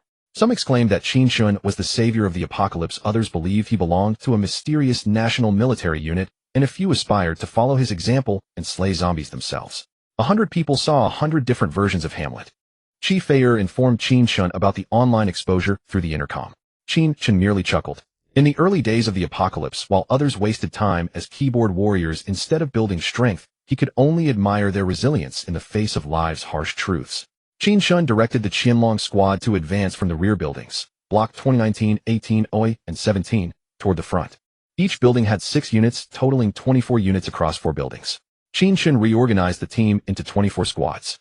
Each squad of 10 was assigned to 1 unit. The first 5 members eliminated the zombies trapped behind the ground floor unit doors, unable to break free. Then they began knocking on doors and sweeping upward. Survivors who opened their doors were left undisturbed. For unopened doors, they forced entry, slew the zombies inside, and collected crystal cores. The remaining 5 members entered to gather useful supplies. Typically only 2 or 3 zombies lurked inside a room. Breaking in and killing them took about 2 minutes, and collecting supplies from the living room, kitchen, and refrigerator was done in 5 minutes at most. Soon the ground floor lobby of each unit was piled high with everyday necessities: rice, flour, cooking oil, instant noodles, fruits, vegetables, snacks, beverages, cigarettes, alcohol, fresh milk, and frozen goods like chicken, duck, and fish. Qin Chen did not idle. He strolled through each unit's lobby, and whenever the piles grew substantial, he immediately stored them in his spatial dimension. A single building had over 10 floors with fewer than 20 zombies to slay. Across 4 buildings, they killed more than 400 zombies and collected over 70 crystal cores. According to reports from the Qianlong squad, nearly 100 survivors were discovered. Gathering all the supplies from the 4 buildings took almost an hour. Although the crystal core yield was modest, the operation was safe and stable. Unlike the tense slaughter of thousands of zombies earlier, the team was more relaxed and could proceed to clear the next row of buildings without rest. Thus, after more than 5 consecutive hours, they finished clearing the left side of the residential complex, consisting of 20 buildings, just before midnight. They found nearly 500 survivors, slew approximately 2,000 zombies, and collected 1.5 bags of crystal cores, close to 400 in total. Qin Chen stored the 2,000-plus slain zombies in the tree pits within his spatial dimension. Using his metal-based ability, he sliced open a side gate in the eastern metal fence of the complex. The group filed through quietly and swiftly, returning to the 6 rings building in under a minute. Once everyone was inside the courtyard, Qin Chen sealed the side gate and led them to the basement-level dining hall of the building. The family members of the group, women and children, had already prepared a variety of dishes awaiting their triumphant return. Thanks to Qin Chen's strategic planning, there were no casualties that day. Only a few suffered serious injuries, all caused by zombies ambushing from the shadows when the team let their guard down while clearing buildings after dark. After returning, Qi Feier's healing abilities treated the injured, leaving them with no lasting harm. In the apocalypse, one could never afford to let their guard down. In his past life, Qin Chen had never enjoyed a single peaceful night's sleep, never knowing when danger would strike. Today's injuries served as a stark warning and a lesson for the Qianlong squad. Today we have slain over 9,000 zombies and obtained 1,700 crystal cores. Qin Chen rallied everyone before the meal. Long live the leader. Long live the Qianlong squad. The crowd cheered for their hard-won victory. Yi Xiaomei, have the ladies bring out the wine. Let us celebrate today's triumphant start. With Qin Chen's command, another round of cheers and whistles erupted. We fight this hard just to survive better in the apocalypse. This morning and afternoon, everyone has already absorbed 2 crystal cores. The remaining cores are enough for everyone to take 4 more tonight. After eating and drinking, collect yours and go back to absorb them. Let us strive to ensure everyone completes their initial rank 1 upgrade by tomorrow. Long live the leader. Long live the leader. Fueled by the alcohol, their shouts grew even more fervent. The midnight meal began swiftly and ended just as quickly as everyone was eager to collect their crystal cores and return to enhance their strength. The members of the Qianlong squad took their cores and went back to their barracks on the 3rd floor to absorb them. Gudailai Jiao Guangwei Yu Dishui Lin Huanyan Miao, Liming Song Shengli, and Lu Bin, Qin Chen's childhood friends, along with their families, all lived on the 5th floor. The 6th floor was occupied by Qin Chen, Yi Xiaomei Qin Peijie Qin Tao Dong, Wan Qin Peiqi Qi Feier Qin Lan, and Mu Yun. The 6 divine pets were assigned by Qin Chen to stand guard on the 6th floor rooftop. Qin Chen instructed Yi Xiaomei to distribute 4 remaining crystal cores to each person on the 6th floor. He took none for himself and went to his room to wash up. Not long after he started, Yi Xiaomei undressed and entered to massage him. A few strokes and Qin Chen pulled her into his arms. Steam filled the room and all else faded away. 3 hours later, Yi Xiaomei asked languidly, "Will we keep sharing from the common pot like this? I fear that favors given today may breed resentment tomorrow." "Not yet. Once everyone has built up some reserves, when we recruit new members, we will implement the apocalypse-based point exchange system. Then everyone will have to strive for survival based on their abilities." Qin Chen explained the point exchange system from his past life in detail to Yi Xiaomei, giving her an early understanding and asking her to start planning. After comforting Yi Xiaomei, Qin Chen opened the Global Awakener system.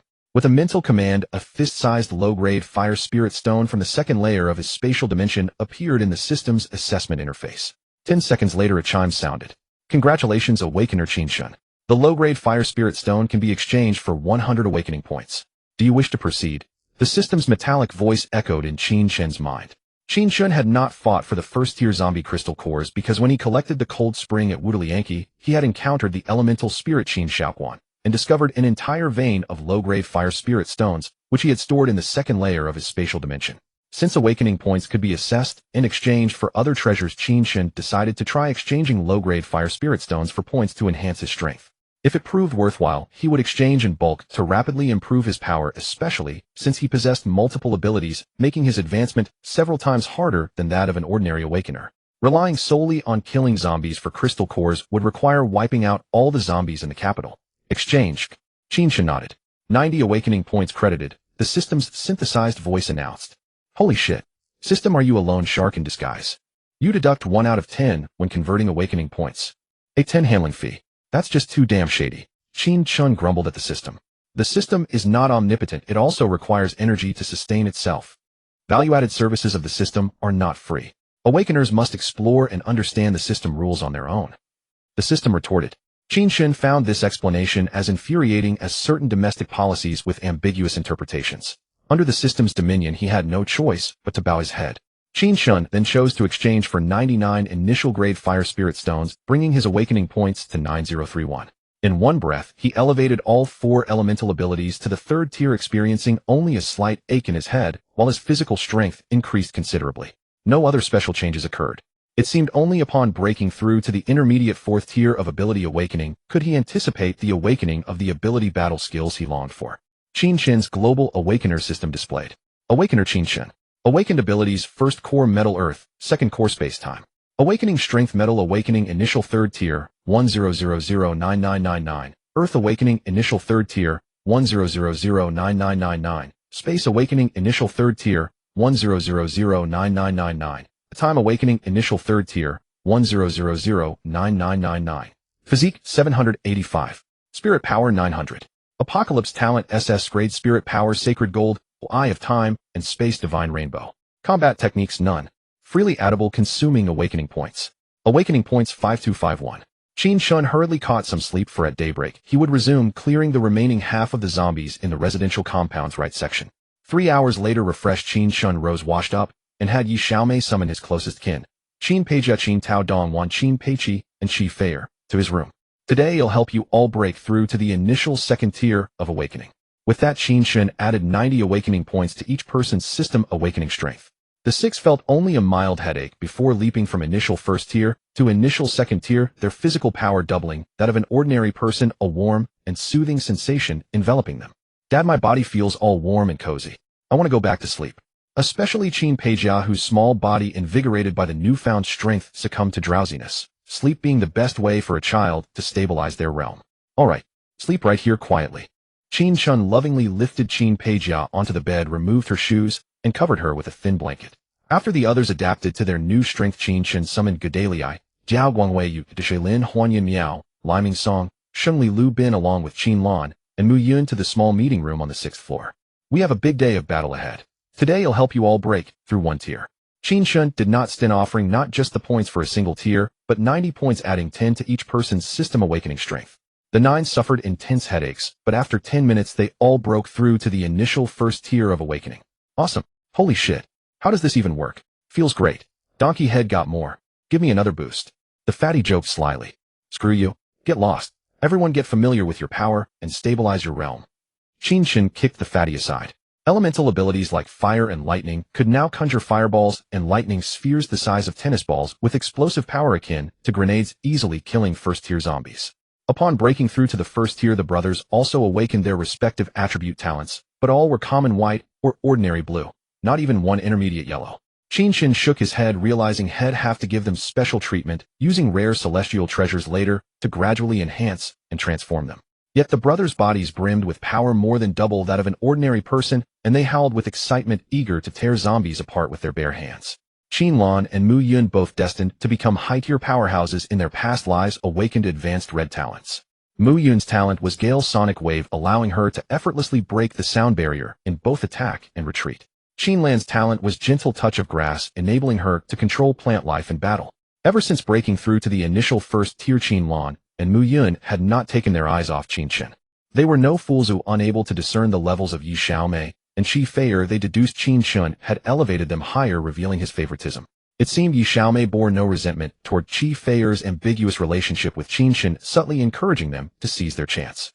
With his formidable spiritual power, Qin Chen possessed keen perception and felt awkward under their gaze. He coughed and said, "Get on with it. He'll head down for breakfast first," before slipping away. The two beauties exchanged a glance, each determined to outpace the other, and followed him downstairs.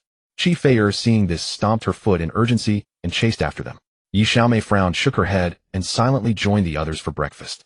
Only Qin Peijia, still sleeping in, and her 6 divine beasts, who had gorged on zombies yesterday and were still napping on the rooftop to digest, were absent. The beauty of divine beasts was that they needed no cultivation. Eating and sleeping sufficed for leveling up.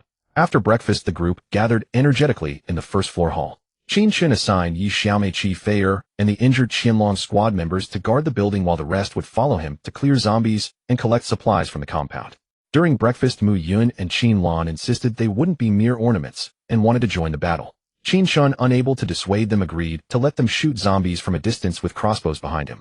Since yesterday's crystals were all used to boost the combatants' strength, the families of the brothers had received none. That morning, Gedalii and the others proposed that these dependents also participate, not in combat, but in collecting crystals and supplies. Considering the group's morale and the harshness of the apocalypse, Qin Chen ultimately agreed. Let's move out. A massive procession of nearly 300 people followed the path from yesterday's eastern side gate to the barrier of piled cars at the compound's main entrance. Under Qin Chen's direction, they slowly shifted the cars to create 2 funnel-shaped narrow corridors running from west to east, then beat on the vehicle's metal doors to lure the zombies from the 20 buildings on the right side of the compound. Hearing the noise, zombies rushed in from all directions. The group, waiting at ease atop the piled cars, first took down a wave with crossbows from a distance. The shooting did not stem the zombies' gathering, but instead stirred their ferocity, driving them to charge forward with louder roars. The zombies trapped inside the building rooms frantically pounded on the balcony glass doors, eager to break through and join the undead horde. This terrified the remaining survivors in buildings 20 to 40, who tightly shut their apartment doors, barricaded them with wardrobes, drew the curtains, and dared not let out any light or sound. After shooting a few arrows from a distance, Mu Yun and Qin Lan instinctively retreated, frightened by the zombies with blood-smeared faces and decaying flesh. Yesterday, a video of Qin Chen slaying zombies posted by the government secretary Yang Dekong had gained him millions of followers in a single day, even as most people in the apocalypse were transformed by extraterrestrial gene viruses. Inspired by Yang Dekong's reminder, the 2 restless influencer actors, each with nearly 2 million followers, opened their video platforms and began a live broadcast of the zombie battle from a safe position in the rear. Hello my friends, I'm Qin Lan, and today I'm live from Xingfu Bay in Tongshanshao, the imperial capital, bringing you the apocalypse zombie battle. Greetings everyone, I'm Mu Yun, and today I'm live from Xingfu Bay in Tongshanshao, the imperial capital, broadcasting the zombie clearance.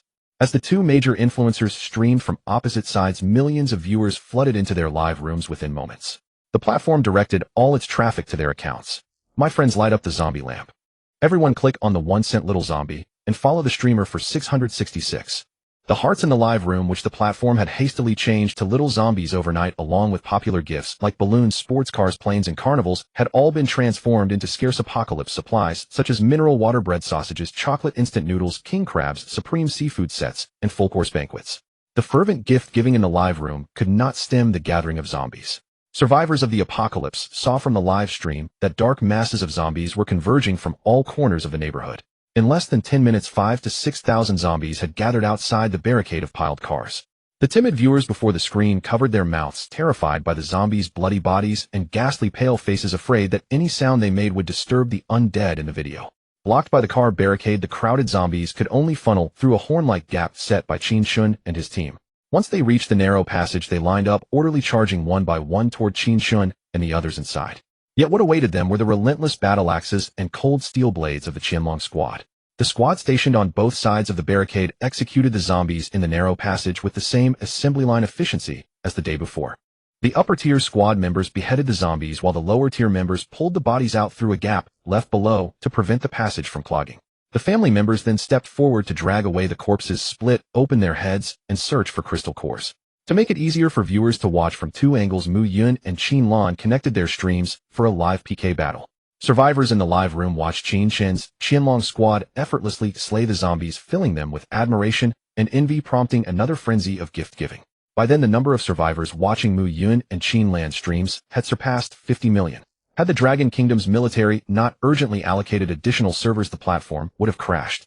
Their PK scores broke 1 million in just 10 seconds.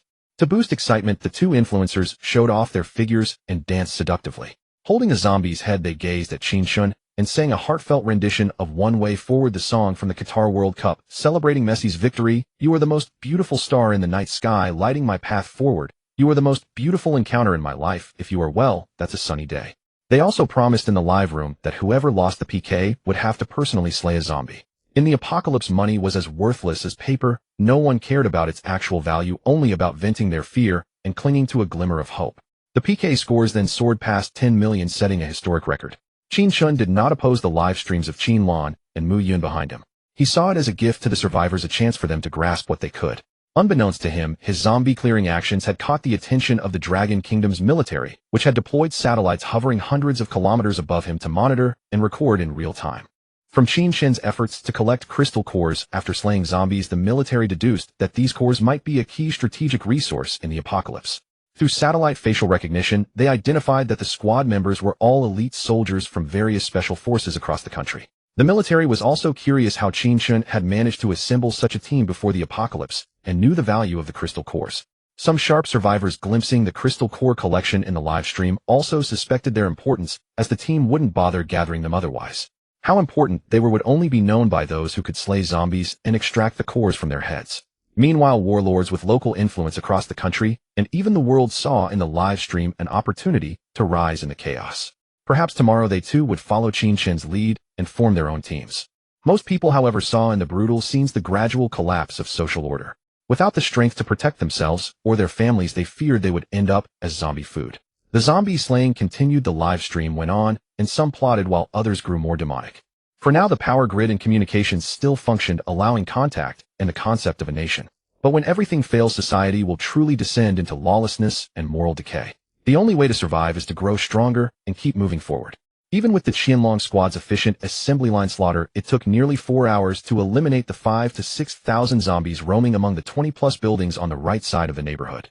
Survivors worldwide watching the battlefield strewn with zombie corpses couldn't help but applaud before their screens. A round of applause for Qin Chen's team and for themselves, who were about to embark on their own journey. Qin Chen, Qin Chen. The plaintive voices of Mu Yun and Qin Lan rang out on either side of him. Qin Chen didn't know whom to address first. He could only sigh and ask, "What instructions do you two great stars have?" "I lost my PK battle, so you have to help me kill a zombie. I want to make a video to repay my fans." "I lost mine too, so you have to accompany me in killing a zombie as well." "I also need to make a video to repay my family." Mu Yun and Qin Lan's coquettish and urgent voices rang out one after the other without distinction. Qin Chen felt his head throbbing from the clamor. "They'll help both of you. Is that all right? But there has to be an order. Play rock, paper, scissors. Whoever wins, will help first." Qin Chen could only reply in a way that offended no one. Before the apocalypse, they were celebrated celebrities and beauties commanding a following of hundreds. Now, with a touch of petulance and temper, Qin Chen could understand. But as long as they were women, a bit of coaxing would usually smooth things over. In time they would gradually mature. Donkey head, this is this morning's harvest. Goodale interrupted Qin Chen's chat with the beauties, handing over nearly 4 bags of crystal cores. Qin Chen weighed them in his hand, marveling that many hands made light work far more efficient than yesterday. He looked up at the sun, now directly overhead. Time passed quickly in battle. It was already lunchtime. Thanks to absorbing numerous crystal cores the previous night, everyone had increased stamina. Though they hadn't collapsed from exhaustion this morning, they were still thoroughly tired. They all rested on the ground in the shade of the buildings. The family members who managed the canteen and logistics at the 6th Ring building had all come to fight today, and no one was cooking, and there was nothing to eat back there. Qin Chen had no choice but to take out KFC family buckets he had collected earlier from his spatial storage, distributing one to each person along with a bottle of iced cola. Cheers erupted instantly from the crowd. Amidst the scattered limbs and severed arms, the group no longer felt the discomfort of yesterday. They joyfully devoured the fast food. Even the 2 beauties Mu Yun and Qin Lan stopped bickering. Hugging their family buckets, they sat cross-legged on the ground, without a hint of ladylike decorum, sucking the fried chicken off their fingers.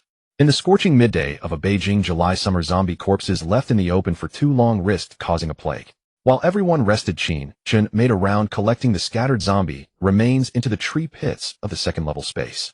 After eating and drinking their fill, the rested group voluntarily divided into small teams, just like yesterday, to sweep through units 21, 22, 23-0 and 24 floor by floor, clearing zombies and gathering supplies.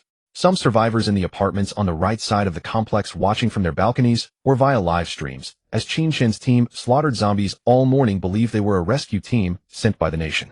When Qin Chen's team began their building sweep in the afternoon, some survivors, seeing their numbers and strength, voluntarily opened their doors, hoping to join the Hidden Dragon squad. Qin Chen put them off with excuses about future recruitment. Others, former neighbors familiar with Qin Chen before the apocalypse, tried to reconnect, but he politely declined. Those seeking to join now were all driven by various fantasies of gaining advantages. Only later, when hope of national rescue proved futile and survival fell into despair, would they come to understand the cruelty of the apocalypse and sincerely join, submitting to base management. Some cautious and timid refused to open their doors, fearing the unknown Hidden Dragon squad would loot their supplies. This situation was Qin Chen's favorite. Mutual non-interference, each tending to their own affairs. Others brazenly blocked the Hidden Dragon squad, demanding food and drink. Qin Chen instructed his team that, considering the future recruitment and expansion of the base, they couldn't casually kill these survivors. The network hadn't disappeared yet. There were still online public opinion pressures and many keyboard saints. The best approach was to ensure the team's safety while releasing indoor zombies from the floors. These scoundrels would then flee in terror. Thus, with more people than yesterday and higher stamina and efficiency, the team was delayed until dark before finishing the cleanup of the remaining 20 buildings on the right side of the complex. They found fewer than 600 survivors and killed over 200 zombies. They collected 1.5 bags of crystal cores, roughly 400, as similar to yesterday. Combined with the morning's haul, they had gathered fewer than 1700 crystal cores in total. That was enough for everyone to break through to the initial 1st level tonight. During this time, Qin Lan and Mu Yun, with Qin Chen's assistance and his cameraman, each personally killed a zombie with a blade. Their luck was also phenomenal. Both successfully obtained a crystal core, fulfilling their promises to their fans. Finally, Qin Chen made a round collecting all the supplies and zombie corpses piled at the entrances of each unit. Ignoring the survivors, he led his team back to the 6th Ring building. The survivors eyed the supplies Qin Chen had gathered with envy, but seeing the Hidden Dragon squad fully armed with deadly weapons, they dared not step forward to obstruct or plunder. In truth, Qin Chen wished they would recklessly charge forward so they could experience the mercilessness of the apocalypse firsthand. Back at the 6th Ring building, everyone was exhausted. Qin Chen couldn't order the family members to cook, so he announced, "Tonight, we're having hot pot. I love donkey head. I want to bear donkey head's little donkeys." The crowd erupted in nonsensical chatter. Seeing Qin Chen produce dozens of copper hot pot pots, charcoal piles of seasonal vegetables, rolls of lamb and beef, various fresh seafood, staple foods, and hot pot condiments, everyone spontaneously divided the work. No one felt entitled, no one felt unworthy. They scrubbed pots, set tables, laid out chopsticks and bowls, picked and washed vegetables, chopped them, lit the charcoal, sliced lamb and beef, prepared the seafood, mixed hot pot sauces, made cold dishes, and fetched beer and drinks from the storeroom. Everyone bustled about the hot pot dinner with the liveliness of the new year. Even Qin Peijia, who had slept all day, rolled up her small sleeves and competed with Qin Peiqi and several older children to sweep up trash. Only Qin Chen, the hands-off boss, stuffed a pile of zombies into the bellies of his 6 divine pets, then sat on the dining counter, watching it all, grinning foolishly. Compared to the hardship and loneliness of his past life, seeing everything before him now made him feel that all his efforts were worthwhile. As the aroma of hot pot wafted through the air, the table was laden with lamb, beef, seafood, and seasonal vegetables. Those who drank had their glasses filled with beer or liquor, those who didn't had their drinks filled. Everyone waited for Qin Chen to say a few toasts before they dug in. Qin Chen raised his glass and stood up. The others began to rise as well, but Qin Chen pressed his hand down in the air and said, "Cheers and dig in." With those 4 simple words, Qin Chen downed his beer in one gulp, plopped back into his seat, picked up his chopsticks, fished a full bundle of lamb from the copper pot, dipped it twice in his sauce dish, and shoved it into his mouth. The heat made him toss it around in his mouth as he breathed out steam. This set the whole table laughing heartily. Everyone then noisily began their hot pot meat and seafood feasting display. Fatty didn't forget to chime in, "Eat 70%, train 30%, giving young Donkey Head a lesson. The hot pot banquet ended amidst the group's merry banter. After everyone had cleared the dining table and utensils, including the family members, they all sat steadily before the table in the dining room, their fervent gazes fixed upon Qin Chen like welding torches. "Distribute the spirit cores, group upgrade," Qin Chen announced. Without further ado, he directly took out the spirit cores collected today, first issuing 4 cores to each member of the Qianlong squad to meet the requirement for leveling up by 1. That consumed 1,000 spirit cores. The over 30 family members who had participated in the battle each received 3 cores as encouragement, depleting another 100 cores. With the remainder from today and yesterday's leftovers, there were just over 700 cores left. Strength in the apocalypse could not be distributed equally. A certain proportion of high-end combat power had to be cultivated for disparity fostered competition. To stabilize the leadership, authority, and overall management of the team among his close friends, Godali Jiao Guanghuiyu, Deshui Lin Huanyan Miao, Liming Song, Shengli Lu Bin, and others, Qin Chen allocated 100 spirit cores to each. The only requirement was that they must absorb all of them by dawn, even if it meant staying up all night, and break through to the 2nd level of the awakening elementary stage before daybreak. Otherwise, next time cores were distributed, they would only be left in the dust. That night at the 6 Rings building was destined to be turbulent. One breakthrough after another continuously disturbed the tranquil summer night. The Qianlong squad collectively advanced to the 1st level of the awakening elementary stage. The brothers, forcibly elevated to the 1st level by Qin Chen in the morning, due to their mediocre talent, had to strain every nerve and absorb the 100 cores throughout the night with utmost effort. Finally, just before dawn, they managed to absorb all the cores and successfully reached the 2nd level. Feeling the surging power nearly twice that of an ordinary person, the pain and fatigue of the night seemed insignificant, and they finally understood Qin Chen's well-intentioned efforts. After absorbing 3 cores, the family members' physiques transcended the ordinary human realm, and they appeared noticeably younger. They no longer faced the trouble of being unable to twist open a bottle cap or carry a gas cylinder. Everyone was striving to level up, and Qin Chen's path of advancement naturally could not halt. Currently, only 3 days had passed since the apocalypse began, and the zombies had not yet undergone further mutation or evolution. The delayed acquisition of 2nd and 3rd level zombie cores would inevitably slow Qin Chen's progress. To ensure that Qin Chen could always stand at the apex of the pyramid of power in the apocalypse, he had no choice but to yield to the unscrupulous system and pawn his low-grade fire spirit crystals in exchange for awakening points. Qin Chen produced 500 low-grade fire spirit crystals and exchanged them for 45,000 awakening points through the system. Qin Chen directly added 9,000 points to each of his 4 core elemental abilities, elevating all 4 systems to the 4th level of the awakening intermediate stage simultaneously. Suddenly, a sharp pain struck Qin Chen's head, causing his face to twitch involuntarily. Intense agony assailed him. He gritted his teeth, his body trembling, slightly beads of sweat as large as soybeans forming on his forehead, his complexion deathly pale. Yet this was entirely within Qin Chen's endurance. In his past life, when he broke through to the 7th and 9th levels of the advanced stage, the pain was incomparably greater. Some female awakeners who had given birth claimed that the pain at the 7th level was no less than childbirth. This terrified Yi Xiaomei, who stood nearby, biting her lips tightly, afraid to make a sound, lest she disturb Qin Chen. The crystal within his mind seemed to continuously secrete some mysterious extraterrestrial energy, strengthening and refining his entire body. After more than 30 minutes, the pain in his mind subsided, and Qin Chen let out a long breath, a smile spreading across his face. Soon he felt warm currents surging from his brain throughout his body, bringing an indescribable comfort, as if every pore had opened, exquisitely soothing. Squinting his eyes, Qin Chen wore an expression of bliss.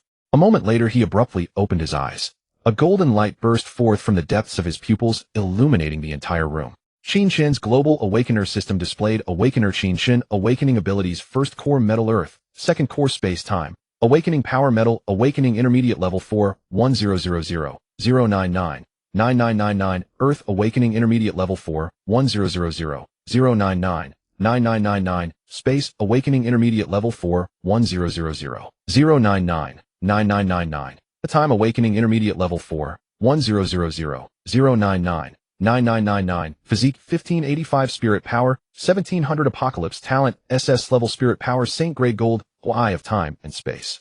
God grade colorful combat techniques, Hichu Luoshu space saint grade 1000 kilometers, absolute, domain time saint grade 100 m, 10,000 swords returning to 1 metal saint grade 1.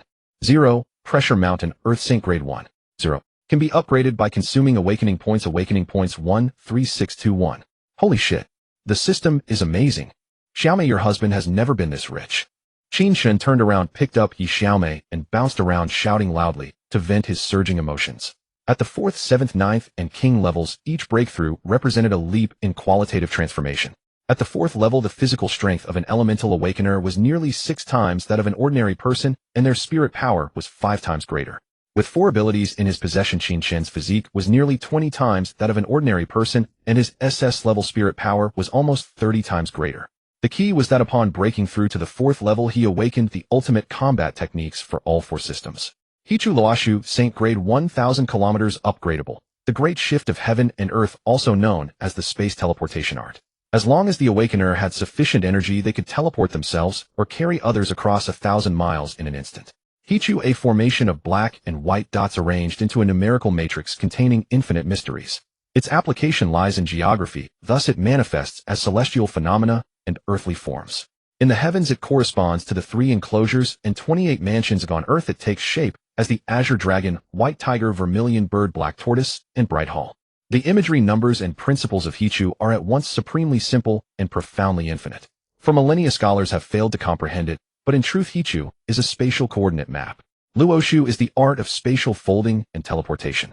It is a pattern that depicts the variations of the space-time continuum of heaven and earth. Luoshu's content actually encompasses the folding of horizontal space, 2-dimensional space, 3-dimensional space, and even 5 or 6-dimensional space, utilizing the resulting spatial wormholes for instantaneous teleportation and traversal. Awakening a space-transporting combat technique like this was a heaven-defying means of survival. Through the window, Qin Chen gazed at the starry sky, wondering if one day his spatial teleportation might directly reach the moon. He couldn't resist the urge to experience it once. With the thought, a spatial teleportation matrix composed of black and white dots appeared beneath his feet. Qin Chen stepped into it while holding Yi Xiaomei, and with her scream, they instantly vanished from the spot and appeared on the rooftop of the 6th floor. Startled, the ever-gnawing bone dog, the 3-headed hellhound, gaped with its 3 mouths in confusion at Qin Chen, wondering what he was up to in the middle of the night. Was he here to bully them for fun again? Qin Chen kicked it on the rear, and before the dog could pretend to play dead and howl, he carried Yi Xiaomei back to the bedroom. Woof, woof, woof, woof. I guard the door for you, and you scare me. Kick me. From upstairs came the dog's absolute domain, saint level 100-meter range, upgradable time type, domain control. Within the domain, absolute control, a thought brings flowers, a thought brings life and death. Time can be stopped, fast-forwarded, or rewound. A thought brings flowers, a thought brings life and death. Qin Chen murmured to himself. This superpower battle skill sounded quite awesome, but somehow felt strange. He tentatively activated the power, and instantly an invisible ripple spread outward, filling the entire room. A glint of surprise emerged in his eyes. He felt he had instantly grasped the control of this space-time. His will could encompass the whole bedroom. He seemed to be the sovereign of this space-time domain. Anyone who dared to defy him would be killed without mercy. Closing his eyes, he carefully sensed everything around him and discovered that he could manipulate the movement and destruction of any object nearby. Freeze. Yi Xiaomei, who was stretching, instantly froze, her voluptuous body motionless. Continue. Not understanding, Yi Xiaomei finished her stretch and looked at Qin Chen provocatively. Clothes shatter. Qin Chen continued his experiment. Oh. Yi Xiaomei's silk nightgown instantly turned yellow, aged, and crumbled into a pile of fragments, embarrassing her so much that she instinctively covered her vital parts. Qin Chen, you're going to die. We're an old married couple, what's there to be afraid of? Qin Chen looked at Yi Xiaomei's coy and shy expression and smiled maliciously. This is a great immortal technique. No wonder Sun Wukong liked to use this to freeze the 7 fairies and steal peaches. 10,000 swords return to 1 saint level upgradable metal type group attack battle skill. It can instantly condense any metal into thousands of knives, swords, spears, and halberds, launching them like ultra-high-speed bullets, executing long-range wide-area kills like a celestial being descending from beyond. The number condensed increases with 1 strength. Mountains of pressure, saint level upgradable earth type battle skill of suppressing mountains and rivers. When used in battle, it can summon mountains and rivers from any space, instantly crushing humans and objects like Mount Tai, pressing down until they are ground to bone fragments and turned to ashes. It can also be transformed into a shield like the Tian Shan Mountains for defense. After reading the system's annotations on various battle skills, Qin Chen was so excited he wanted to howl. These battle skills were far stronger than what he had obtained in his past life. Moreover, they could be upgraded, and the awakening points required for later levels would likely be astronomical. Reaching awakening medium stage level 4, the awakening points needed for breakthrough to the next level would be in the millions.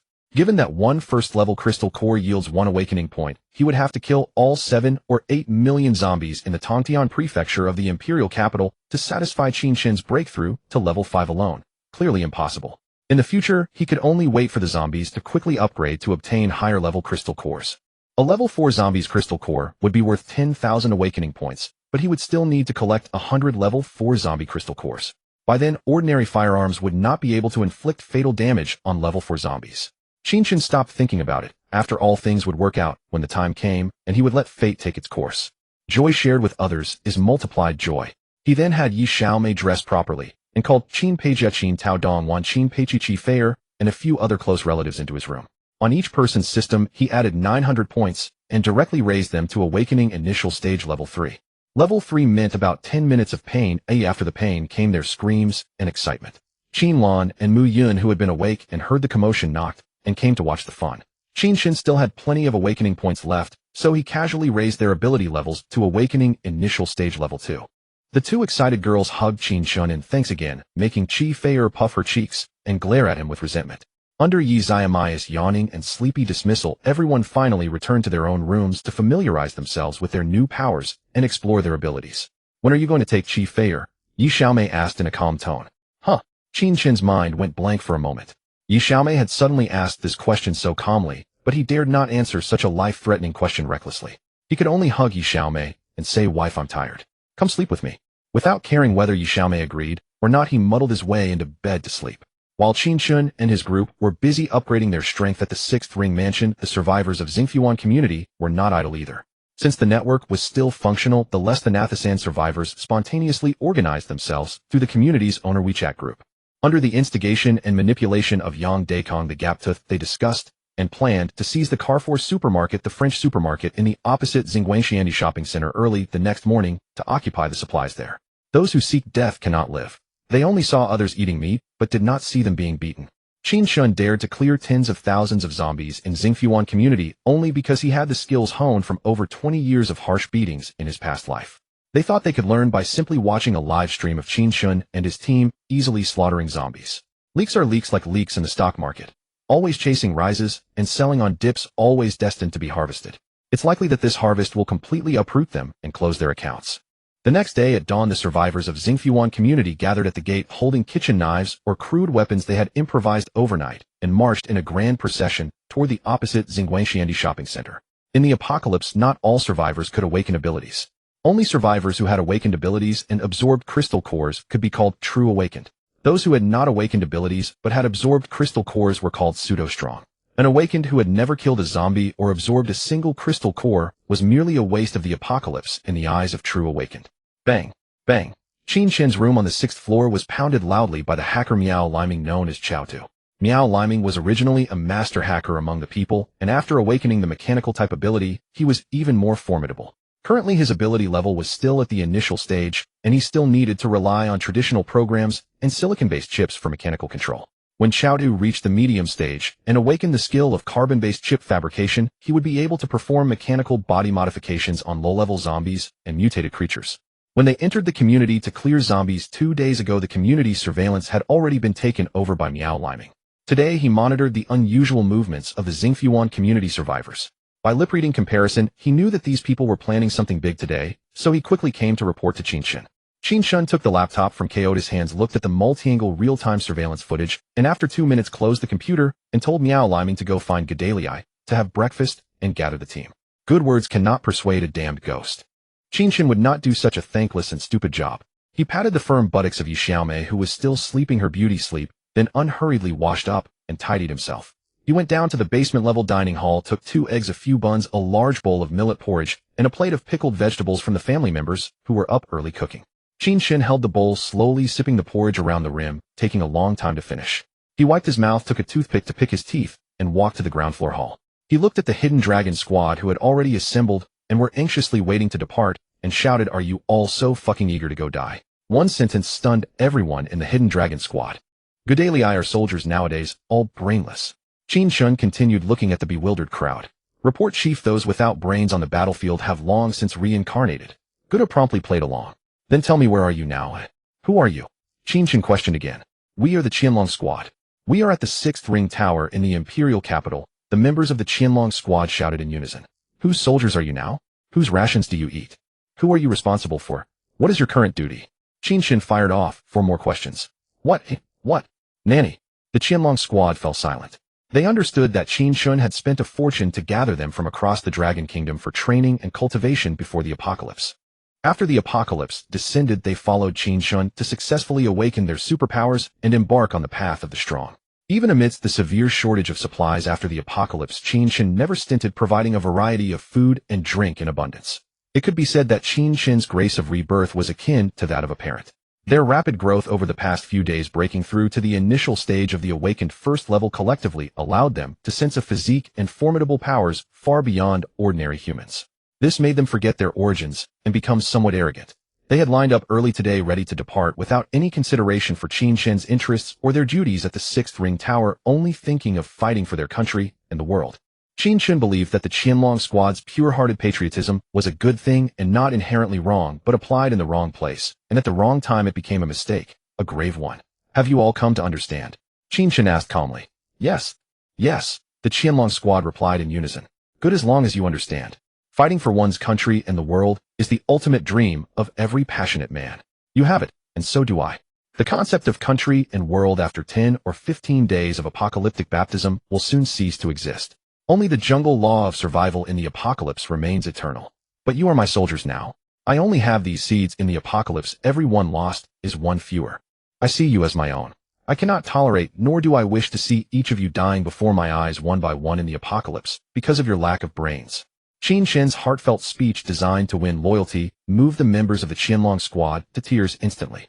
Seeing that his persuasion had worked well enough, Qin Chen said, Meow Liming, pull up the surveillance footage of the new Light Paradise shopping center and its floor layout and project it onto the hall screen. Roger. Meow Liming's fingers flew across the keyboard in a blur, and on the massive central screen, the technologically sleek image of the new Light Paradise shopping center appeared. The new Light Paradise shopping center, located in the deputy center of the imperial capital's Tongzhou prefecture, was hailed as Asia's largest luxury shopping mall. Its pure commercial area spanned nearly 1 million square meters, making it the tallest and most iconic building in Tongzhou. To attract investment for the new Light Paradise, the deputy center of the imperial capital's Tongzhou prefecture had made great efforts. They opened a transfer station for 4 subway lines, and an underground bus hub established 2 direct intercity light rails from the imperial capital's T3 airport and Daxing airport to the mall, planned the starting station of the imperial capital's East high-speed rail in Tongzhou, and built a dock for the imperial capital's Canal Sea Passage. It was a comprehensive hub of sea, land, air, and underground transportation. The new Light Paradise advertised itself as housing the world's most extensive and numerous collection of nearly 10,000 luxury brands, operating 24 hours a day without closing. Each luxury store was lavishly and opulently decorated. The luxury goods sold here were always the most expensive, with no upper limit. It was a gathering place for the wealthy, beautiful women, luxury cars, and yachts across North China. Daily, nearly 1 million people worked, commuted, did business, shopped, and dined at the new Light Paradise shopping center. Its anchor store, the Gallic Rooster Kingdom's Carrefour, occupied the entire basement level, making it Carrefour's largest outlet in the imperial capital. Although the extraterrestrial gene virus that triggered the apocalypse struck at midnight for those entertaining and shopping at the new Light Paradise, the night had just begun. Here there were over a dozen renowned nightclubs, DJ bars, and show venues in the imperial capital, each covering tens of thousands of square meters and costing over 100 million. Upstairs there were 5 or 6 4- and 5-star hotels, along with 5-star office buildings and luxury service. Nightlife, revelers, office workers burning the Midnight Oil Hotel, and luxury apartment guests, live streamers everywhere, small vendors, early morning commuters, subway transfer passengers, elderly folks rushing to Carrefour for discounted eggs, and square dancing Andes. Who knew how many would turn into zombies? The more crowded the public place, the more zombies mutated by the extraterrestrial gene virus, and naturally the more survivors. The more survivors in a public area, the easier it was for zombies to prey on humans, accelerating their growth. Within 3 days of the apocalypse, awakened individuals could absorb 100 zombie crystals to break through to the early stage of the awakened second level. Similarly, zombies could absorb the same number of survivors to evolve to the second level. Absorbing 1,000 would allow them to reach the third level. The New Light Paradise shopping center was located northwest of the Happiness Bay community, across from its west side about a kilometer from the 6th Ring Tower, separated by 2 intersections. From the moment Qin Chen chose the 6th Ring Tower as his base, he had his eyes on the New Light Paradise. With such a massive project and such a huge flow of people, how many supplies and crystals could be gathered? This was also the place Qin Chen kept as a breeding ground to collect mid-level zombie crystals. But that would only happen after Qin Chen had cleared the surrounding zombies. He planned to wait until the Qianlong squad strength was raised to at least the 3rd level before taking the next phase of action. But plans changed, unexpectedly disrupted by the survivors from Happiness Bay community. As Qin Chen's laser pointer scanned back and forth across the New Light Paradise, the Qianlong squad saw countless zombies devouring survivors. Just a few screen changes revealed an estimated tens of thousands of zombies. The entire shopping center might hold hundreds of thousands of zombies. This thought sent chills of terror down their spines. Moreover, these zombies were larger than those in Happiness Bay community, having clearly absorbed more victims than the squad had absorbed crystals, reaching the mid to late stage of the 1st level. If they went there now relying on their early stage 1st level powers, they would only be delivering themselves as a feast for the zombies. Every member of the Qianlong squad turned pale, cold sweat beading on their foreheads. Their admiring gazes toward Qin Chen grew even more devout, like surging rivers.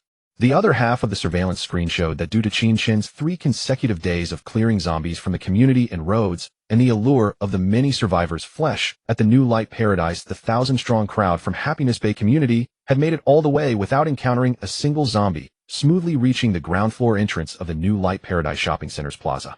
Those who do not court death may not necessarily die, but those who do are unstoppable. Such smooth progress had fostered their arrogant confidence. The group no longer kept silent with caution, treating this place as if it were their own doorstep. Unable to suppress their excitement, they debated whether to first go inside and grab a luxury bag or rush down to snatch a bag of instant noodles. Such commotion immediately attracted the zombies lurking in the shadows for prey. Seeing the zombies closing in from all directions, the survivors of Xingfuan community screamed in terror, fleeing in all directions and seeking shelter. Yang Daikong, though middle-aged, had always kept up with fitness and basketball, confident that his physical fitness was superior to ordinary people. At this moment, he was still holding a beautiful widow trembling in his arms, clinging to him in fear. While teasing her, he boasted, "My beauty, rest assured I have awakened the metal-type ability. Slaying zombies is as easy as chopping vegetables for me." After saying this, he raised his right hand, gripping a homemade guangong blade, a kitchen knife riveted to a rolling pin with his metal-type ability the night before, and swung it at the nearest zombie. With his left hand, he didn't forget to pinch the beautiful widow's shapely bottom, letting out a loud roar. "Beauty, watch my splendid performance." Thud. Roar. The sound of the kitchen knife sinking into the zombie's left shoulder. The zombie felt no pain, only a furious growl. The kitchen knife in Yang Dekong's hand was seized by the zombie's left hand, which had reached the mid-stage of level 1, gripping the blade trapped in the shoulder bone so that it couldn't be pulled out. Before Yang Dekong could muster a second effort to withdraw the knife, the zombie's right hand, as sharp and hard as a dagger, had already plunged into his left chest. Before the tearing pain could even reach his brain, Yang Dekong's heart was ripped out by the zombie, shoved into its mouth and crushed in a single juicy bite before being swallowed. Yang Dekong's eyelids grew heavier, his body began to float, and his consciousness was slowly devoured by darkness. Before Yang Dekong could fully savor the call of death, several zombies rushed from behind and tore him apart in an instant, pulling his head, arms, and legs, devouring and draining him dry. The burst of bloody mist filled the air like a gorgeous blooming epiphyllum, telling the world I Yang Dekong once tried for love. Oh my God! Help! Such brutal dismemberment terrified the survivors, who fled even faster in all directions. How terrifying! It also frightened the group of family members and sisters watching by the screen in Liuhuan Mansion. Previously, they had only seen Qin Chen and his team slaughtering zombies, which had not felt frightening, but even somewhat exciting. Now for the first time, they witnessed the shocking scene of a living person being torn apart and devoured by zombies. The look of fear on their faces lingered for a long time. When they looked at their own husbands again, there was no trace of the earlier excitement and playful expressions. Instead, their faces were filled with deep worry. You are all the genius ace soldiers of the army. Who will step forward first and tell us how to fight this battle? Qin Chen broke the silence of the Qianlong squad and asked. After a period of deliberation and simulation, all members of the Qianlong squad alternately opened their mouths like ducks that had suddenly understood, but no sound came out. Then they scratched their heads and shook their heads in self-denial. In the end, no fool jumped out and patted his chest, saying, "Damn it, let's do it." A man dies with his balls up. Have you all watched Drawing the Sword? Remember Li Yunlong's spirit of drawing the sword. When facing a powerful opponent, even if you know you cannot win, you must still resolutely draw your sword. Even if you fall, you must become a mountain or ridge. Li Yunlong's spirit of drawing the sword was also reflected in the battles he commanded. The two classic battles that impressed me most are as follows. One was the Battle of Pinggan County, where the independent regiment of over 700 men, plus guerrillas and militia totaling nearly 100 men. With a favorable force ratio of 8:1, they attacked for 2 days and finally pulled out the Italian cannon to capture Pinggan County, which was defended by 100 troops, primarily led by the Sanban Imu Special Forces Squad. The other was the Battle of Lijia Slope, where they dug earthworks and used 360 grenades to annihilate the 500-strong Yamazaki battalion. As Qin Chen's inspiring words settled, a glint of enlightenment appeared in the eyes of the Qianlong squad. Whether to fight or not, they could not allow the zombies to plant the seeds of fear in the hearts of the Qianlong squad at the beginning of the apocalypse. Otherwise, when facing zombies stronger than themselves, their morale would weaken and they could collapse at any moment. Seeing the confidence restored in the members of the Qianlong squad, Qin Chen continued to ask, the battle of the apocalypse relies not only on strength, but also on brains. How many are we? Have you calculated the force ratio? When clearing the community, counting all people and spirit pets, we had 300 against 150 zombies in the community, a force ratio of 150. Do we have a kill ratio? Now in the commercial area of Xinguang Tiandi Shopping Center, there are at least 250 to 300 zombies, a force ratio of 11000. Now who can tell me again how to fight this battle? How? When With Qin Chen's continuous guidance, this time the Qianlong squad was no longer clueless. They began to discuss and debate animatedly. These soldiers had seen far more warfare than ordinary soldiers, and some of the ideas they proposed were things Qin Chen had never even thought of in his past life. These soldiers finally found their brains again, engaging in strategic and tactical simulations and filling in gaps. Although some of your tactics are indeed good, they are still conjectures based on your own strength. Qin Chen said, neither affirming nor opposing. Have you ever thought about how to exploit the characteristics of zombies? How to combine and create favorable time and terrain? How to utilize the already awakened initial level abilities? Qin Chen continued to guide. My dear donkey head, you are the best math teacher, the best cook, and an awesome Lanxiang physical education teacher. Just spare us. We are just soldiers who charge and fight. We can't do the work of you military cooks who play with your brains. Just tell us what to do. Good daily, I couldn't help but interrupt, breaking the pretentious atmosphere that Qin Chen had just created, and complained. Show, is that you? Fatty teased from the side. You are really a fucking genius. The momentum of his show-off was broken, and Qin Chen, annoyed, pointed at Good daily I and laughed as he scolded. This drew a burst of stress-relieving laughter from everyone. Alright, let's start assigning tasks. Qin Chen stopped wasting time and directly commanded, Good daily I lightning type. Yes. You will lead 30 earth type, 30 fire type, 20 metal type, 20 water type, and 10 wood type members. 10 meters outside the mansion's courtyard wall, dig a moat around the base's last line of defense. The courtyard wall, 20 meters wide and 10 meters deep. Divert water from the nearby canal to encircle the Liuhuan mansion. Separate the mansion from the surrounding land, setting it up as the fourth line of defense for the base. The moat needs to be equipped with mines and spear spikes. The neighboring Xingfuan community is now unclaimed land. If we dig the moat to enclose it, it becomes ours. The excavated earth will be directly piled up to form the community's final protective wall. The city wall, like the courtyard wall of Liuhuan Mansion, should be reinforced with special steel and equipped with a high-voltage electric grid. Currently, the base had just over 300 members. To expand the ranks, new recruits must be enlisted. Following the principle of proximity, Happy Bay was designated by Qin Chen as the residential area for newcomers. All construction must be completed within 1 day. Understood. Mission guaranteed.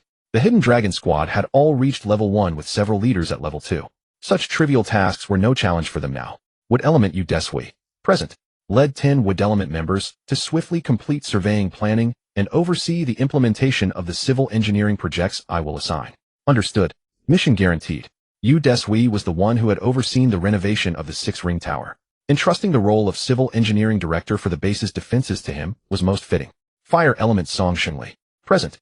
Led 20 Fire Element and 10 Earth Element members to set up a third line of fire trenches 5 meters wide and 2 meters deep, 10 meters beyond the moat of the 6-ring tower and Happy Bay. Fill the trenches with gasoline and diesel, using your abilities to coordinate with the base's offensives and defenses for fire attacks. Understood. Mission guaranteed. Even Song Shungli's level 2 fire abilities were too weak for large-scale attacks requiring oil and gas to unleash combat power. Mechanical Element Miao Liming. Present. led 30 metal element members to set up a second line of defense, a minefield 20 meters wide, 10 meters before the third fire trench line. Forged 300 sets of steel warrior armor and 3 moat drawbridges, 1 for the 6 ring towers external access, 1 for Happy Bay's external access, and 1 connecting the 6 ring tower to Happy Bay. Understood. Mission guaranteed. Before the apocalypse, a batch of special forces gear had been procured, including bulletproof vests and helmets. However, in the early apocalypse, full-body warrior armor proved most effective for close-quarters protection against awakened beings. Meow Liming, awakened as a mechanical element, had a deep understanding of ergonomics. With the assistance of level 1 metal element members, he could easily craft joint steel guards tailored for fluid human movement. Qin Chen took this opportunity to begin pre-deploying equipment. Physical element Lin Huanyan, present, led 30 physical element members using their formidable physical strength and the warrior armor crafted by Meow Liming to form a saber squad outside the city walls to intercept zombies that cross the river. Today I assigned 10 earth element members to dig a first line of deep pit traps 5 meters wide and 5 meters deep, 10 meters before the second minefield. Understood. Mission guaranteed. Light element Jiao Guanghui, present, led 10 special element members to form a Barrett sniper team occupying the high ground of the residential area to snipe any zombies that cross the first 3 defensive lines and attempt to cross the river. Understood. Mission guaranteed. All wind element members, present. I plan to select 8 from the wind element members to form a flight team under my command. Currently, the rooftop of the 6 ring tower can accommodate only 3 Apache helicopters for takeoff and landing simultaneously. 2 per Apache helicopter, 1 pilot, 1 weapons operator. 6 on standby, 2 in reserve. The flight team's primary mission is to be ready at all times to head to the Xinguang Candy Shopping Mall, luring zombies in batches for elimination. I know all of you here are adept at helicopter piloting. Why choose the wind element? Because the skies of the apocalypse are the most perilous, with unknown dangers striking at any moment. Choosing the wind element gives you a better chance of survival if the helicopter is shot down. We're not afraid. Pick us. The wind element members of the Hidden Dragon squad roared with excitement. Qin Chen's test was simple: have wind element members use their abilities to leap, and the last 8 to land would join his flight team. Flight team members, present. Assemble on the rooftop of the 6 ring tower. Familiarize yourselves with the Apache helicopters. Install onboard heavy weapons and be ready to depart for the Xinguang Candy Shopping Mall to lure zombies in batches. Understood. Mission guaranteed. The 8 puffed out their chests, lifted their chins, and glanced smugly at the others, infuriating the wind element members who hadn't been selected. Wind element Lu Bin, present. Lead the remaining 12 wind element members to form a reconnaissance squad positioned every 100 meters in concealment, coordinating with the airborne helicopter unit to scout and report zombie movements. Understood. Mission guaranteed. Donkey Head with planes and missiles. Why all this discussion? Just fire missiles and blast the Xinguang Candy Shopping Mall flat. Fatty grumbled discontentedly. Smack. Ow. Why are you hitting my head? Fatty dodged, covering his head. You think you're so smart. I said you weren't using your brain, and sure enough, you're acting foolish. If we blow everything up, what's the point of all this effort? Isn't it for the crystal cores? With the zombies gone, where the hell will we find crystal cores? Qin Chen, furious, smacked him again and cursed. Get the hell to work now. Seeing your pig head pisses me off. In the early stages, Qin Chen had been reluctant to deploy heavy weapons, focusing instead on training troops. Brother, our base has expanded by hundreds of acres. We can't keep calling it the Base 6 Ring Tower or Happy Bay. We need a proper name. Qin Tao, emerging from the shadows, suggested. Donkey Head, Qin Tao's right. I second that.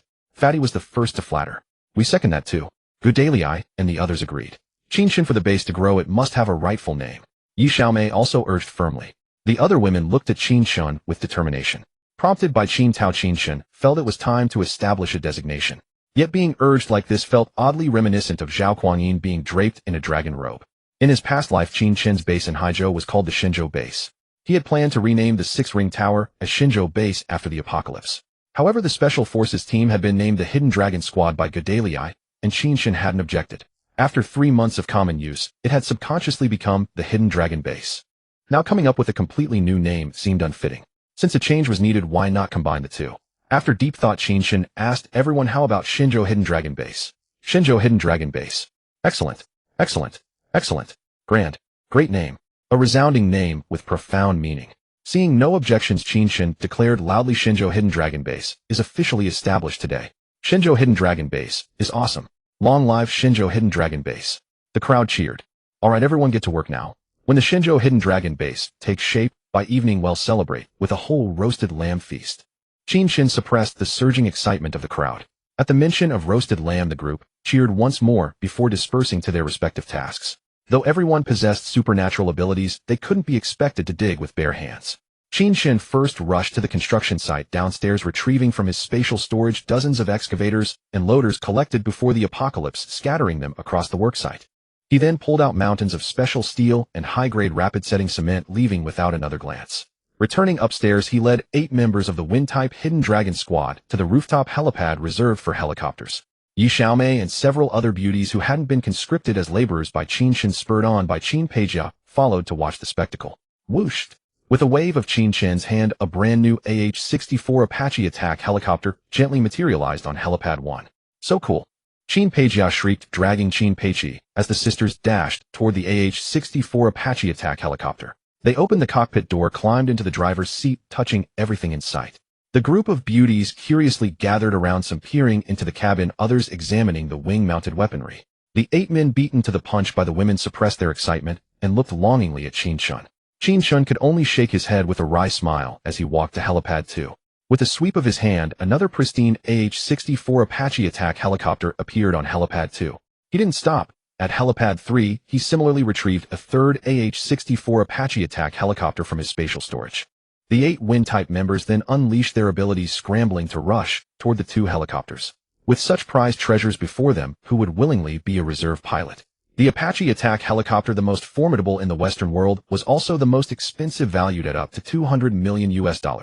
The Apache features a fully articulated 4-blade main rotor and tail rotor twin engines, a tail wheel-type landing gear, and a tandem cockpit. Its robust airframe is designed for exceptional combat damage tolerance. The Apache's co-pilot gunner sits in the front seat, while the pilot occupies the rear seat. Both positions allow for flight control and weapon targeting operations. A bullet-resistant glass partition separates the 2 seats, reducing the likelihood of both crew members being injured simultaneously by enemy fire. Each side of the fuselage features a short wing with 2 hardpoints. Each hardpoint can carry an M260-119 Tube 2, 75-inch, 70mm, Hydra 70 rocket launcher, or a quad-mounted M299 launcher holding 16 AGM-114 Hellfire anti-tank missiles. Beneath the nose is mounted an M230 E130mm single-barrel chain gun with a normal rate of fire of 625 rounds per minute and a maximum rate of 100 rounds per minute, carrying an internal ammunition load of 1100 to 1200 rounds. The primary ammunition for the M230E1 is the M789 high-explosive dual-purpose HEDP round, capable of penetrating light armored vehicles or the weaker sides and tops of main battle tanks, with a lethal radius of approximately 5 meters against personnel. The 8 men caressed the AH-64 Apache attack helicopter with a tenderness even slower than a lover's touch. But in Qin Chen's eyes, this machine was only useful in the early stages of the apocalypse. Later, it was far less exhilarating than awakening a high-level sword flight technique. Once Qin Peijia and the others had exhausted their excitement, the flight crew began familiarizing themselves with the flight manuals, inspecting the power systems, weapon systems, and avionics. Thump, thump. The deafening roar of the Apache attack helicopter's engines hammered the air like muffled thunder. The colossal sound, like a sharp trumpet, would attract hordes of zombies. Qin Chen dared not let them test fly recklessly. Instead, they quickly took off and conducted flight proficiency training along the wide canal of Tongshanshao.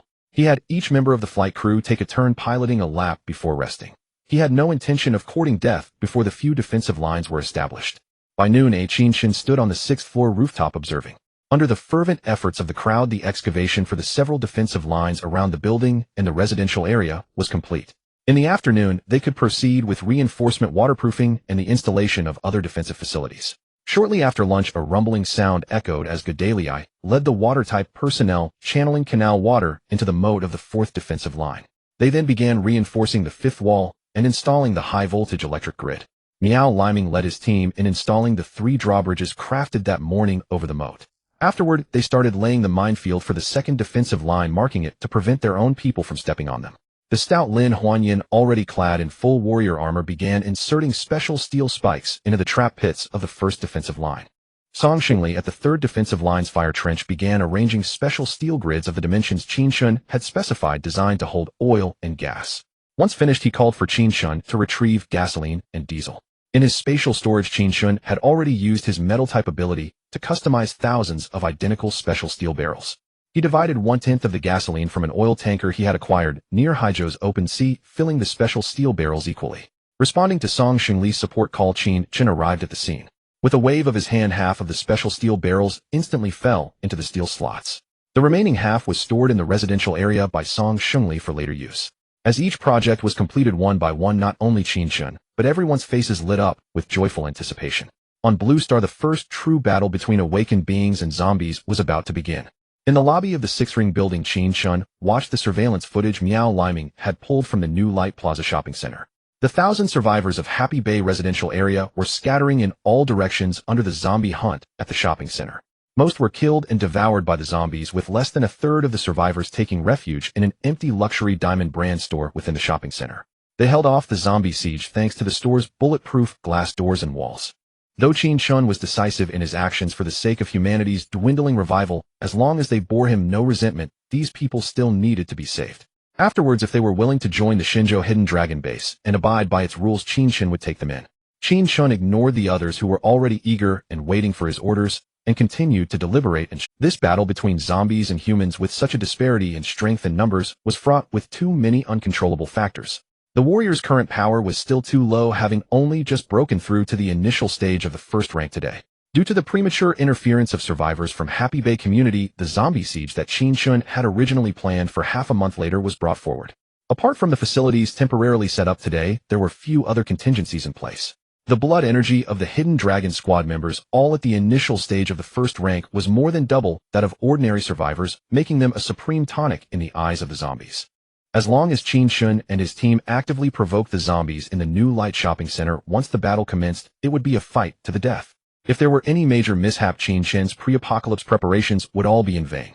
The others only saw the power of first-rank zombies, but had yet to witness or even know about the might of second-rank zombies. Watching Qin Chen go to such great lengths in his arrangements, constructing an impregnable defense line, they all believed they would surely rely on this defense to defeat the horde of 200,000 to 300,000 zombies, hold the base, without fail, and ultimately rescue the survivors trapped in the New Light Shopping Center. But there were things they were even more unaware of. Qin Chen had been constantly reviewing the surveillance footage from every corner of the New Light Shopping Center. Surprisingly, neither within it nor in its vicinity, nor even in the sky above, had he spotted any mutated beasts that had appeared after the apocalypse. This seemed abnormal and eerie. After the apocalypse, humans invaded by the extraterrestrial gene virus either succumbed and turned into zombies. Wild beasts or household pets infected by the same virus would lose their sanity and mutate into first-rank mutated beasts driven by mindless slaughter. Those that retained their intelligence and reason could be tamed as battle pets. Just like the few divine pets Qin Chen had collected which could evolve to the 9th rank.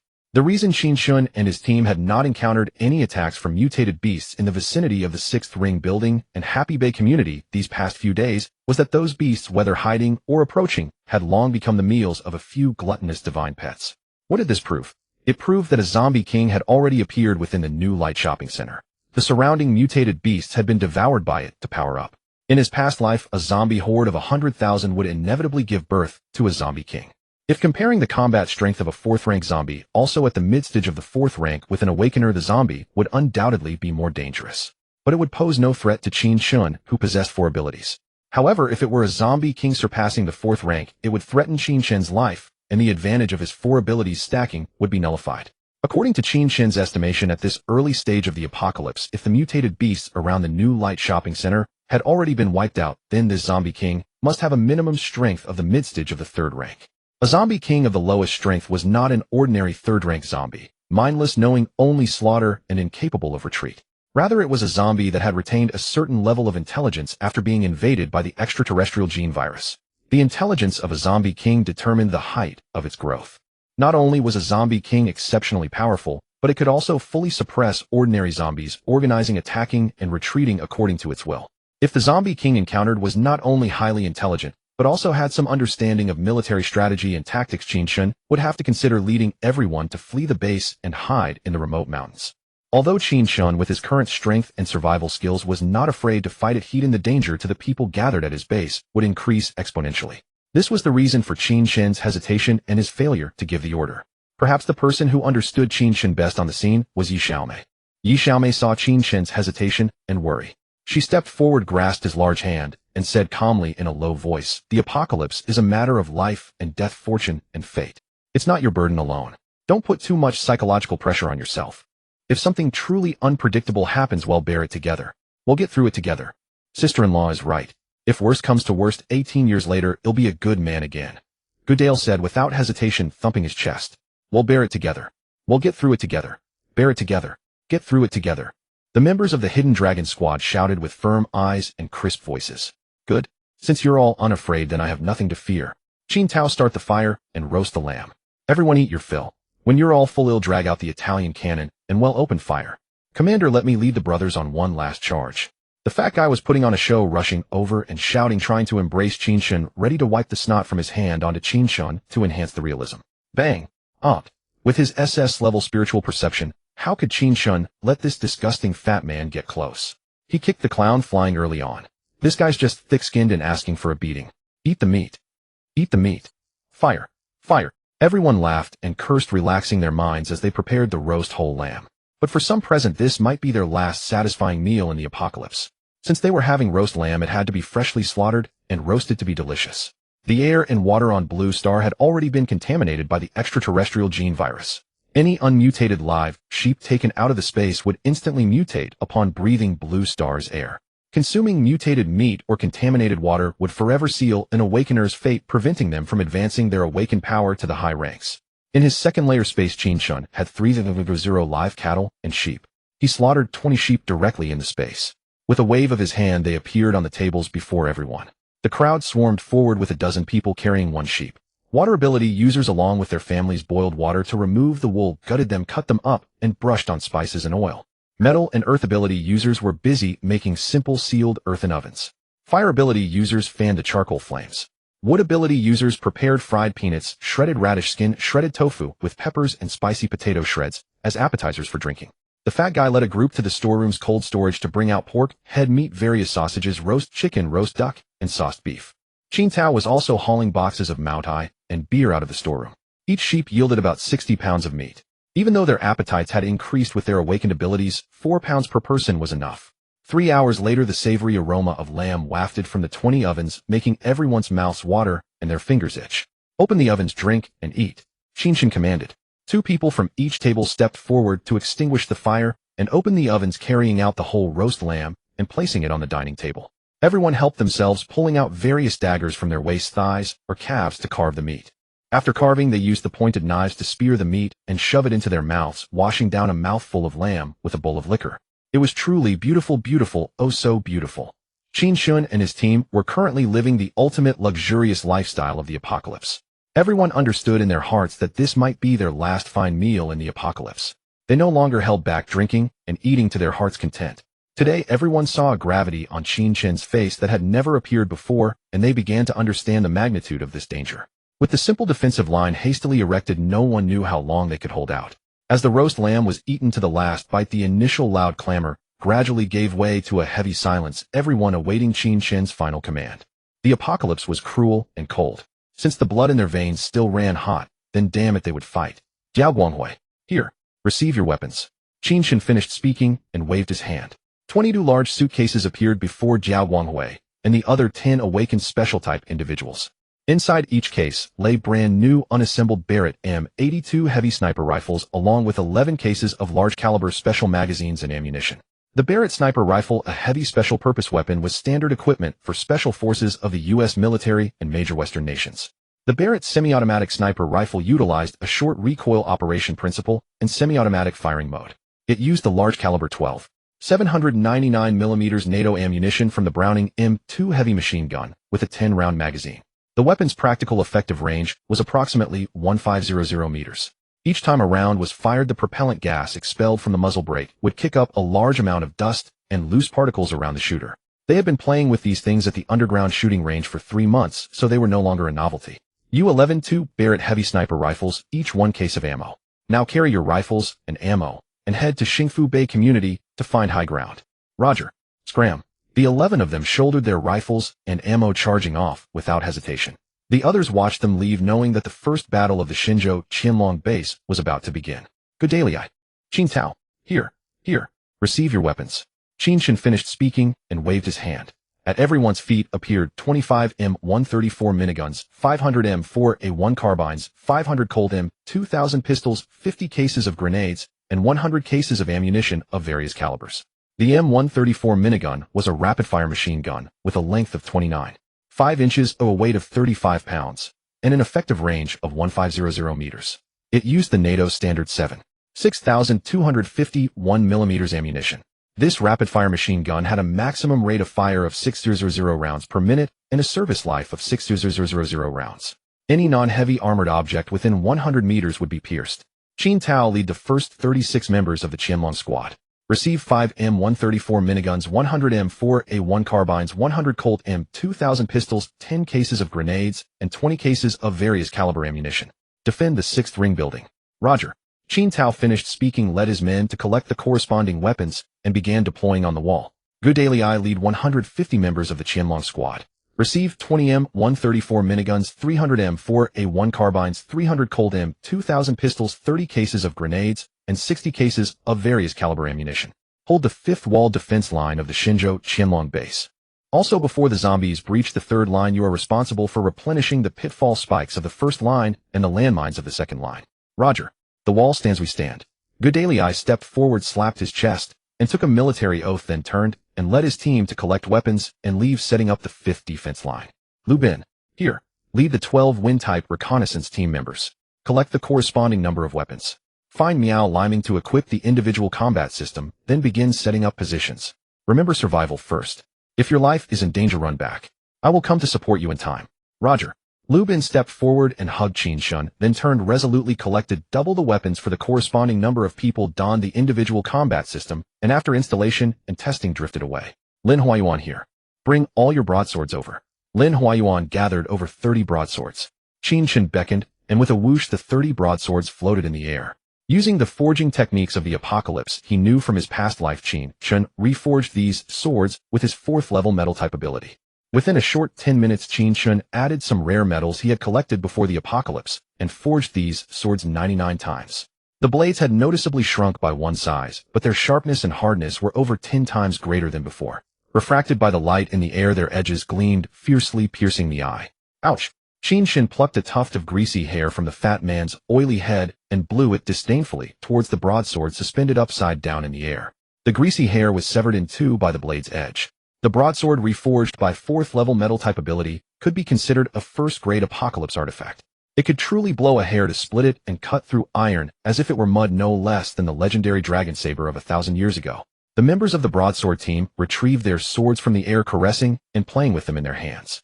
Even those with powerful physical constitutions could feel the frosty sharpness of the blade on their palms. If an ordinary person casually touched it, it would surely draw blood. Someone took out their Nepalese kukri knife to clash against it. Clang. Damn. Awesome.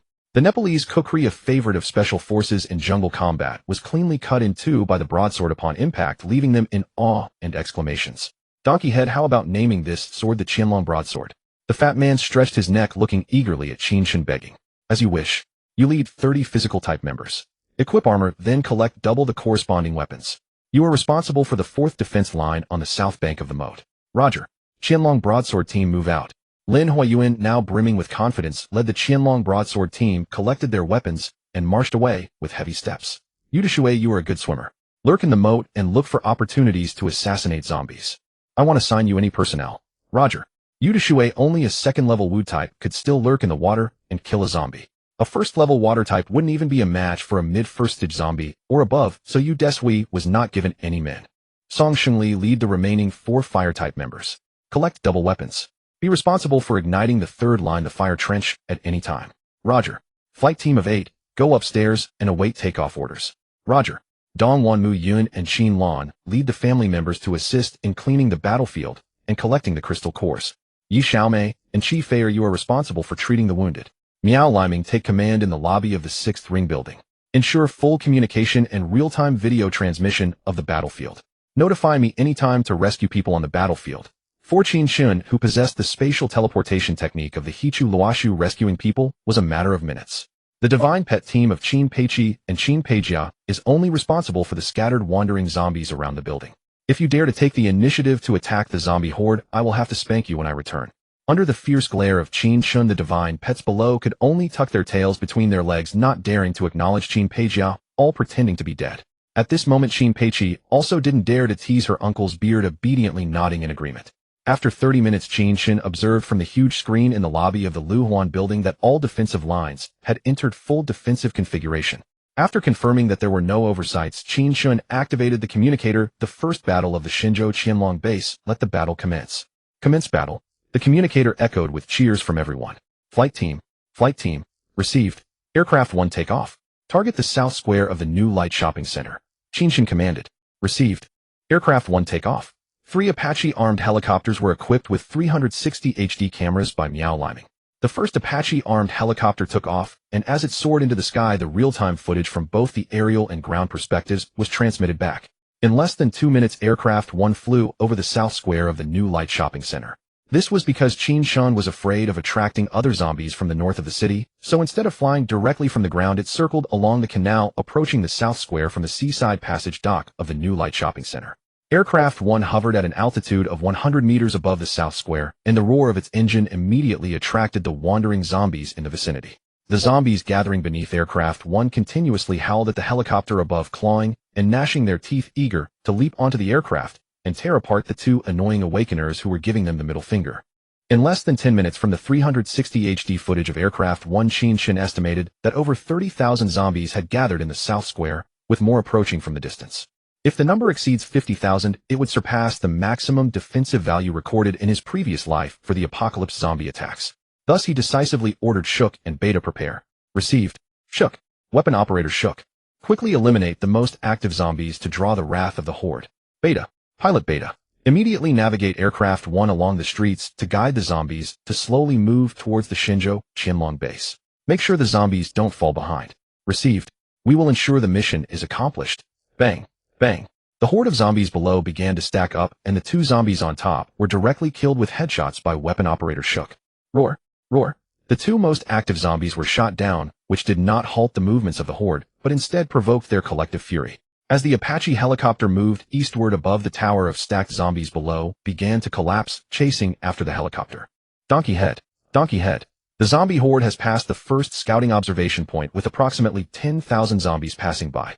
Lubin urgently reported over the radio. Received over. Miao Liming adjusted the surveillance from the ground's scouting observation point to the giant screen in the lobby, comparing it with the aerial perspective. In about 5 minutes, approximately 50,000 zombies from the new light shopping center will be attracted to the Shenzhou Qianlong base. Everyone get ready for battle. Qin Chen informed everyone via the communicator. They had seen thousands of zombies at Happy Bay, which had simply stood there to be slaughtered. Now suddenly facing tens of thousands of zombies surging from all directions, the palms of everyone gripping their guns involuntarily broke out in a cold sweat. 5 minutes passed in the blink of an eye. Donkey head. Donkey head. The zombie horde has passed the last scouting observation point with several tens of thousands of zombies passing by. As Lubin finished reporting on the street opposite the Shenzhou Qianlong base, dense wild-growing plants were trampled down by the horde.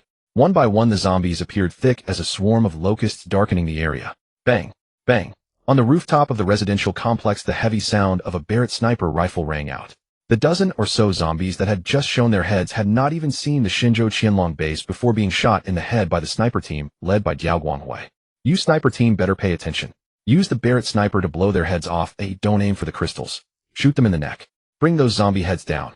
Seeing the shattered crystals from the zombies shot by the Barrett, Qin Chen hurriedly corrected the shooting tactics of the sniper team. Received. The sniper team quickly confirmed. As the zombies approached, the guiding Aircraft 1 also crossed 5 defensive lines, landing in the central activity square of the Happy Bay residential area. Guided by the gunfire and the helicopter, the zombies saw the energetic first-level awakeners 100 meters away like lamps in the night, directing the horde forward. At this moment, Qin Chen could no longer remain in the lobby of the Lu Huan building, and with a single spatial shift he appeared on the city wall at the main entrance of Happy Bay. Startled, Gedalia nearly fired his weapon, but upon realizing it was Qin Chen, he managed to control his hand at the last moment. Qin Chen didn't even glance at him, focusing his gaze on the rushing horde of zombies. Let me give them an appetizer. After saying this, Gedalia jumped off the city wall, standing on the drawbridge, unlocked the Gatling gun, and the 6 barrels of the Gatling spun rapidly, spewing fire as he unleashed a torrent of bullets toward the incoming zombies, shell casings scattering like dancing fairies.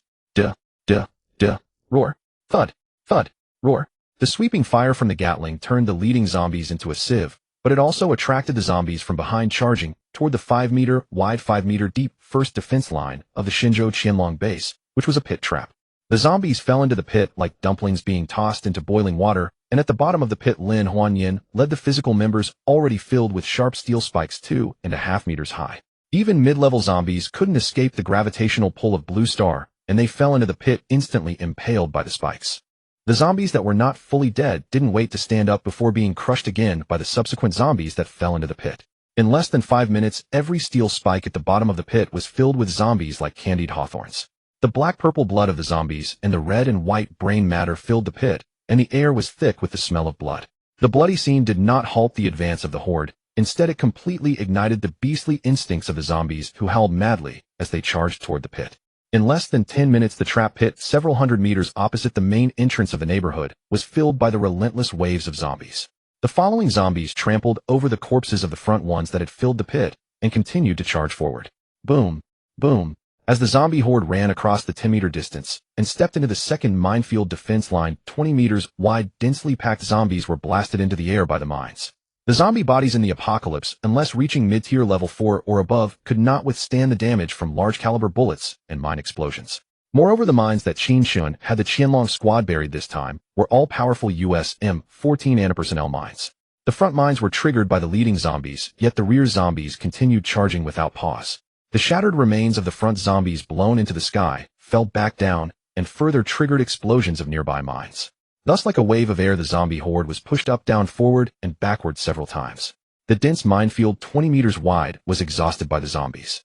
The ground was strewn with the mangled remains of zombies blown apart by mines. Some zombies whose lower limbs had been blown off, yet not entirely dead, struggled to crawl forward using their arms. Qin Chen scanned the opposite zombie horde with his spiritual sense. The zombies attracted by the Apache attack helicopter numbered around 50,000. After the first 2 defense lines he had set up, roughly 3/5 of the zombie horde had been destroyed. The zombies that crossed the minefield did not pause for a moment, but rushed toward the 3rd defense line, a fire trench 5 meters wide and 2 meters deep. Song Shunli and the others, when the zombies breached the 1st defense line, opened the unified oil valve of the fire trench to release oil. Now the 5-meter-wide fire trench was 2/3 filled with gasoline and diesel, and the air around was thick with the pungent smell of fuel, waiting for the zombies to step in and ignite. Roar! Roar, plopped. The front zombies jumped into the gasoline, less than 1.5 meters deep. Though the gasoline did not reach their necks, it slowed their movement. However, the rear zombies on the ground still sprinted at high speed. Barely had the front zombies stood up and emerged from the gasoline when they were knocked back into it by the rear zombies gulping down the fuel. In no time, the fire trench was filled with zombies and gasoline overflowed from the trench as more zombies continued to jump in. Song Shunli judged the moment ripe and shouted to the fire element members, "Ignite! Retreat!" Song Shunli led the fire element members to ignite the trench simultaneously. As the gasoline met such intense ignition, the flames instantly spread and engulfed the entire trench. The fire reflected against the apocalyptic sunset, making the sky appear even more blood-red and brilliant. Roar, roar. Although zombie flesh lacked pain, nerves, the intense burning of gasoline and diesel on their hearts and heads still scorched them with a searing agony. Some zombies in pain leaped out of the fire trench and fled in all directions. Zombies also needed to breathe air to survive. The high oxygen combustion of gasoline and diesel caused a severe lack of air around the fire trench, further hindering the gasoline-soaked zombies from breathing and moving. Blasted by the fierce heat, the zombies that had not jumped into the fire trench instinctively stepped back and halted. Miao Liming and the others, after Song Shunli and his team withdrew via the drawbridge to the south bank of the moat, operated the gear motor of the drawbridge to raise it. Bang, bang, bang. For the zombies that leaped out of the fire trench and rushed toward the moat, blazing with fire, the Barrett heavy sniper rifles on the rooftops and the Gatling guns and carbines on the walls wove a net of gunfire that mowed them down. These zombies were either riddled with bullets, their necks severed, or their heads rolling to the ground. The gasoline in the fire trench burned for over an hour before all the zombies soaked in fuel were incinerated. The zombie crystals were remarkable. Though they could not withstand the blast of heavy sniper rounds, they could endure the intense flames, perhaps tied to the 5 elements. Had Qin Chen not known this from his past life, he would never have set the fire, allowing so many crystals within reach to vanish. Qin Chen continued to survey the battlefield with his spiritual sense. This blaze had burned for nearly an hour, and it could be said that it was a splendid burn, a clean burn, directly incinerating nearly 20,000 zombies. This 3rd defense line had rendered great service. The remaining 5,000 or 6,000 zombies on the scene were no longer a threat. When the last flames of the fire trench died out, the remaining zombie horde, freed from the threat of the oil trench, gathered again, crossed the trench, and charged toward the moat with fierce howls. As the zombie horde entered the moat and began their river crossing, they triggered the water mines. A series of boom explosions echoed. Splashed. The sound of churning water falling back. Plopped. The sound of shattered zombie bodies dropping into the water. After a succession of sounds, more than half of the remaining zombie horde was destroyed. In a short while the water of the moat was stained a reddish brown by zombie blood. The surface was covered with all kinds of zombie body fragments floating. For the zombies still alive in the water, they were mercilessly decapitated by Yu Dishui, who had been lurking in the moat. The less than 2,000 zombies that crossed the river fearlessly charged toward the base walls. This was a zombie siege battle never recorded in history, small in scale, yet equally tragic. They were greeted by the physical type Qianlong Big Blade Squad, led by the fat Lin Huanyan, who had been waiting on the south bank of the moat. Draw blades. All units attack. The fat man shouldering his Qianlong Big Blade led the squad in a line charge toward the zombie horde. They employed the earliest military tactic of cleaving, slashing, and picking enemies in battle. Force cleaves Mount Hua. Swish. The Qianlong Big Blade Squad in unison raised their blades with both hands and cleaved downward from above, directly splitting the 30 leading level 1 zombies in half before they could react using their first-grade Qianlong Big Blades. Sweep Mount Tai. Swish. The Qianlong Big Blade Squad again in unison swept their blades horizontally, slicing the zombies behind them in half at the waist. Though the zombies were cut in two, unless their hearts and heads were destroyed, they could not die and still writhed on the ground. Invert Pick Kunlun. Swish. The Qianlong Big Blade Squad again in unison withdrew their blades. With their right hand holding the blade in reverse grip, they stepped forward in a lunge, quickly pushed the blade's spine with their left hand, and then reversed the blade upward with their right hand, picking off the heads of the zombies that had been cut in half. Over 33 foot columns of blood sprayed out. The fat man with his flamboyant style led the Qianlong Big Blade Squad in a brilliant display, then each took their blades and charged into the zombie horde, hacking wildly. In an instant, zombie heads, arms, legs flew everywhere, and zombie blood splattered as if it cost nothing. The zombies that were not intercepted by the Qianlong Big Blade Squad began to rush toward the wall. Before these remaining zombies could even approach, the people on the wall who had long been itching for action started shooting without waiting for good Dalius' order to open fire. In less than 10 minutes they were all picked off. Awesome. We won. When there was no longer a single standing zombie in front of the wall, the blood-soaked fat man raised his blade and roared. We won. The others, raising blades and guns, joined the fat man in roaring and shouting. The first battle concluded. The Shenzhou Qianlong base achieved a flawless victory with 0 casualties. By then the sky had turned pitch black. Apart from a few dying embers on the ground, several undead zombies lay sprawled, their hoarse growls piercing the silence. The stars and moon had retreated behind thick layers of clouds, as if to warn that this zombie war was far more complex than it appeared. No one at the Shenzhou Qianlong base was severely injured. The Qianlong Blade Squad sustained a dozen minor scratches at most, which Qi Fei'er quickly bandaged. Qin Chen ordered Miao Liming to lower the drawbridge and activate all emergency lights on the city wall, directing them downward to illuminate the ground. In the apocalypse, erratic beams of moving light would easily attract night-roaming mutant beasts. Having just endured a zombie skirmish that was far from a life-or-death struggle, the base personnel had yet to eat or rest before facing the next battle, a base annihilation against mutant beasts. Qin Chen commanded 1/5 of the Qianlong squad to stand guard on the wall, weapons primed and ready, and recalled Lu Bin's scout team. The remaining personnel were ordered to fully assist the logistics team and families crossing the bridge to sweep the battlefield from the outermost first line of defense inward. This battle was not about survival or social niceties. It was a resource war for crystal cores. To Qin Chen, every zombie corpse on the ground represented potential wealth, as his insatiable need for 1,000,000 Tier 5 upgrades still cried out for nourishment. Qin Chen ordered Gedaliai to lead 1/5 of the personnel in clearing zombie corpses outside the first line of defense, decapitating heads, extracting crystal cores, and piling the dismembered remains. He ordered the rotund Lin Huanyan to lead 2/5 of the personnel in the arduous task of pulling zombie corpses from the pit traps one by one off the steel spikes and tossing them onto the inner ground. The remaining 1/5 would then decapitate them, extract the cores, and stack the bodies again. Qin Chen himself was busy monitoring the piled corpses. Once they reached shoulder height, he would collect them into the tree pits of the second spatial layer, using them as fertilizer for the mutant plants there. After clearing the pit traps, they moved on to the second defensive line, a minefield littered with shredded zombie remains from the explosions. After nearly 2 hours of labor, they had cleared over 2500 zombies from the second line. They collected 15 bags containing approximately 5000 crystal cores. Qin Chen stored the corpses in batches into the second spatial layer's tree pits as fertilizer, preventing any plague or viral mutation. Qin Chen left 2/5 of the personnel to repair and reset the 2 defensive lines. Half began fixing the first line's pit traps and replacing steel spikes, while the other half leveled the ground for the second line and redeployed the mines. Qin Chen then led the remaining 2/5 to clear the third line of fiery trench. The massive quantities of gasoline and diesel had burned for over an hour, completely destroying the pipes, valves, and steel troughs within. The zombie bodies inside had been reduced to black and white ash. A gentle kick would reveal the crystal cores within. Clearing the 100-meter-long trench was simple. Qin Chen had metal attribute personnel craft steel mesh screens and large shovels to sift for cores.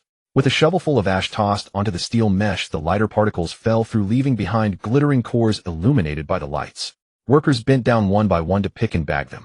Pairs worked in rhythm, shoveling and sifting with tireless enthusiasm. Within half an hour, the entire trench was sifted. They collected 12 bags, nearly 4,000 crystal cores. The sifted ash piled up like a small mountain. Qin Chen wasted none of it, storing it in the second spatial layer, mostly filling the tree pits. However, Qin Chen set aside a small portion of the ash for experiments in the second layer. He wondered whether this ash, purified by intense fire and free of genetic viruses, might cause mutations when used as fertilizer for ordinary plants. Whether mutation occurred or not, it would serve as a reference sample for transforming the second layer.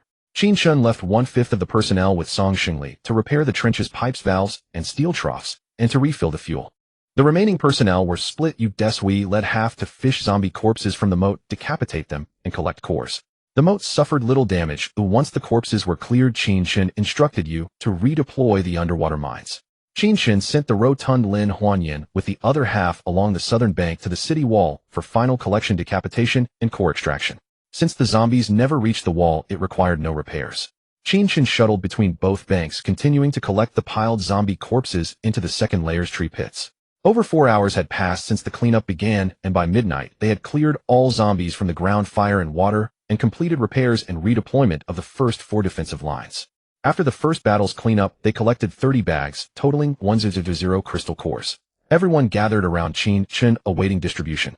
If divided equally among the Qianlong squad, each would receive only about 40 cores, insufficient to break through to the initial second tier of awakening. Even if there were enough cores, Qin Chen would not propose such a foolish, naive idea as equal distribution.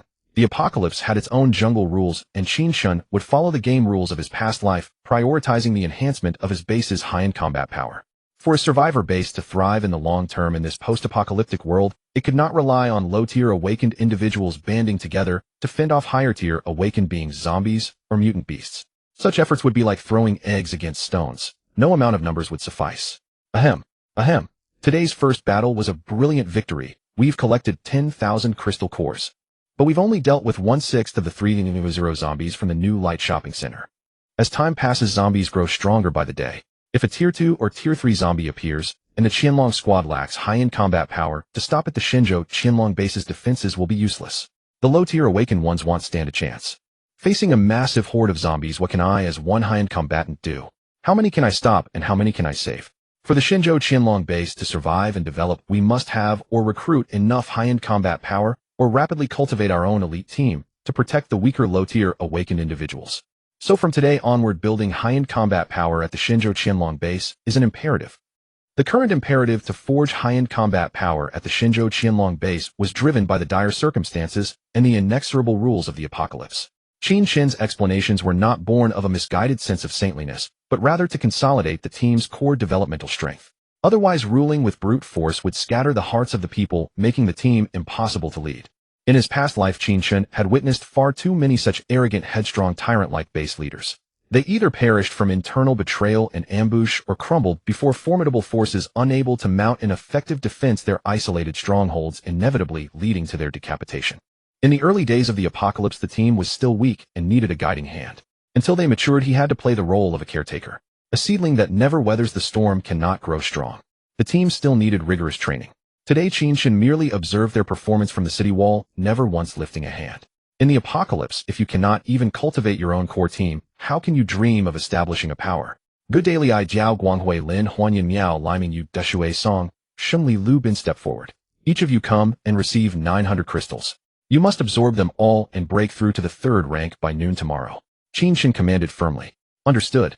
The 7 already at the 2nd rank stood forth without hesitation, bound to Qin Chen through life and death. They stepped forward to receive the crystals needed to advance to the early 3rd rank. Each of you select 5 members from your own squad or from those sharing your elemental affinity. Understood. After months together, the members of the Qianlong squad knew each other well. Everyone trained and led their own troops. Qin Chen left the choice to them. These 5 selected by each would form the foundational core of their future commands. Within 5 minutes, 35 men stood at attention before Qin Chen. Each of you come forward and receive 90 crystals. Absorb them all and break through to the second rank by noon tomorrow. Qin Chen ordered. Understood. The chosen 35 happily stepped forward to receive their crystals. Those not selected naturally wore looks of disappointment. Don't be disheartened or burdened if you weren't chosen today. Once tomorrow's second battle is endured, we will gather another batch of crystals. After you absorb them, you'll be on par with them. Once all the zombies in the new Guangtian shopping center are cleared, the Shenzhou Qianlong base will implement recruitment plans and promotion policies for awakened individuals to ensure the capable rise and the incapable fall. The Shenzhou Qianlong base will surely value the loyal and the skilled. Your talents and dedication will never be buried. Hearing this, the Qianlong squad members who had not been selected for the first wave of promotion to the second rank lifted their heads with newfound confidence, staring at the 35, their eyes conveying, "Just wait until tomorrow, and we'll show you." Meanwhile, the expressions on the faces of the 7 leaders were a mix of complex emotions. Last time, when advancing from the first to the second rank, they had barely managed to absorb 90 crystals overnight. Although their absorption capacity per session had naturally increased upon reaching the second rank, and their speed was about 3 times faster than before. Now, with Qin Chen's urgent push for advancement and the promotion plan, it was clear he had no time for them to slowly absorb crystals over 3 to 5 days. Forcing them to absorb 10 times the amount of crystals in 12 hours was a pace that threatened to break them. Qin Chen had no intention of using crystals to exchange for awakening points from the system to empower them. The path of growth in the apocalypse was long, and most of the journey had to be walked alone. He could not act as their eternal guardian. With the implementation of the base's rank promotion policy for awakened individuals later on, this would be their last special treatment. If I can't absorb them all, I'll grind my teeth to dust and swallow these 900 crystals into my stomach. Good Daily Eye declared, fiercely staring at the 3 heavy bags of crystals in his hands. The others remained silent, but their gazes fixed on Qin Chen had already conveyed their resolve. To maximize their absorption time, they swiftly departed with the 35 to the dedicated cultivation rooms on the first floor of the 6 Rings building. Qin Chen smiled knowingly. His brothers were good men, they hadn't let him down this time. Qin Chen looked at the 30-odd bags containing tens of thousands of crystals in his hands. In the blink of an eye, only 1.5 bags remained, a little over 500 crystals. He lamented that at the very start of the apocalypse, he was running with a team of hundreds. But these crystals were truly being consumed too quickly. The remainder was insufficient for anyone's advancement, so he tossed them to Chi Feier to use for healing the wounded tomorrow. Qin Tao, the Happy Bay area is yours tonight. Arrange the shifts for sentry duty. Now organize the people here to set up camp and prepare a meal.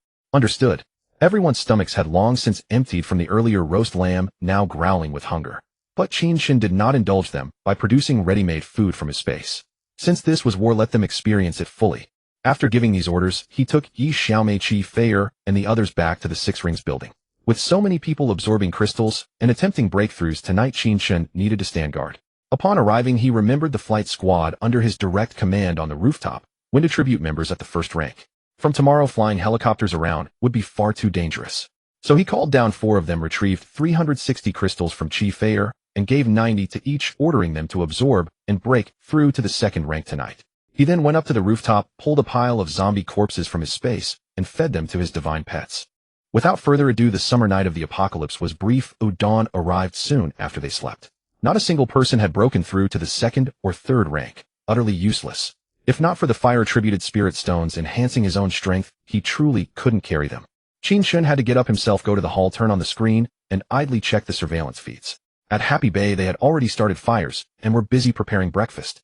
Damn. That Qin Tao was quite something, using his advantage of guarding the warehouse to move plenty of good stuff over, chicken and meat stewing since early morning. He had ordered them to experience the harshness of apocalyptic warfare, but Qin Tao had instead led them into a romantic camping trip. This Qin Tao was getting a bit too cocky, he needed to be taught a lesson. It wasn't until 11 a.m. the next day that the fluctuations of breakthroughs from the first to the second rank began to emanate, as members gradually completed their advancement. Close to noon, the fluctuations of breakthroughs to the third rank began to ripple from the cultivation rooms. Qin Chen swept his spiritual sense over each one, finding no crises or anomalies, and waited for them to break through on their own. Half an hour later, the waves of breakthroughs to the third rank finally subsided. Bam! Crash! Sizzle! Creak! The doors of the 7 cultivation rooms burst open, slid open, or swung open in various ways. Ha ha ha! Who dares to step forward and fight me? The fat man shouted excitedly. At this moment, Lin Huanyan had broken through to the 3rd level of the physical body. His figure had not grown thinner, but had instead become rounder, his skin exuding a metallic luster. On the front of his clothes hung a large patch of bloodstains from forcibly absorbing and breaking through vomiting from the impact of the crystal core's energy. Calm down. Slap. Donkey head, why did you hit me again? The fat man touched his head and asked aggrievely. Ibuprofen reduces fever, not your stink.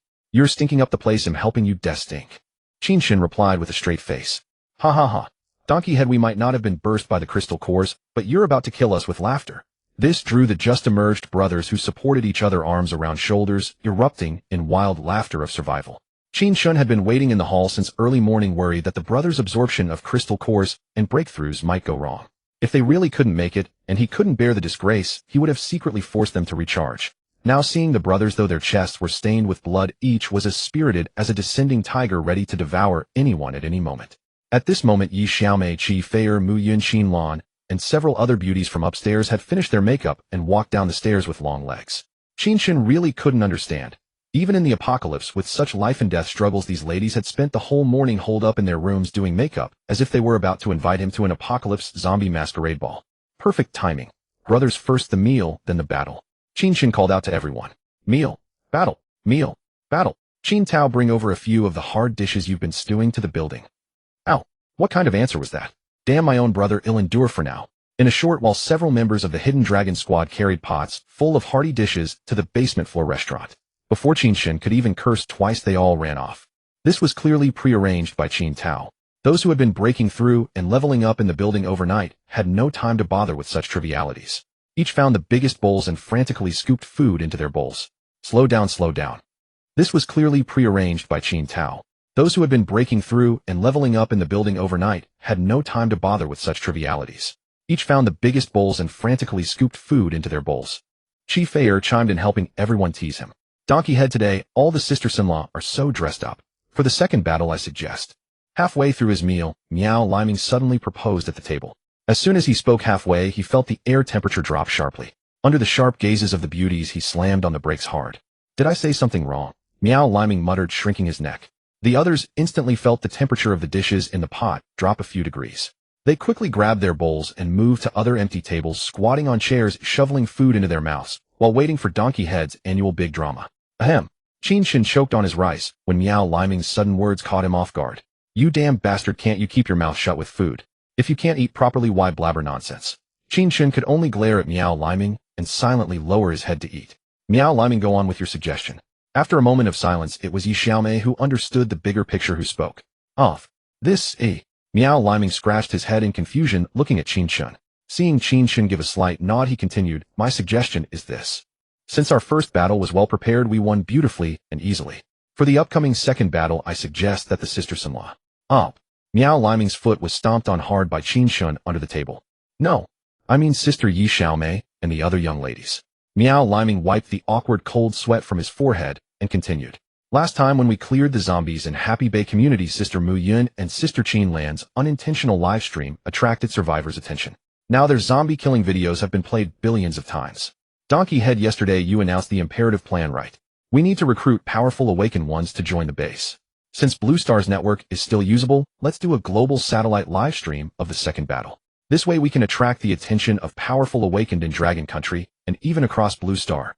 We will once again become the focus of the entire Blue Star.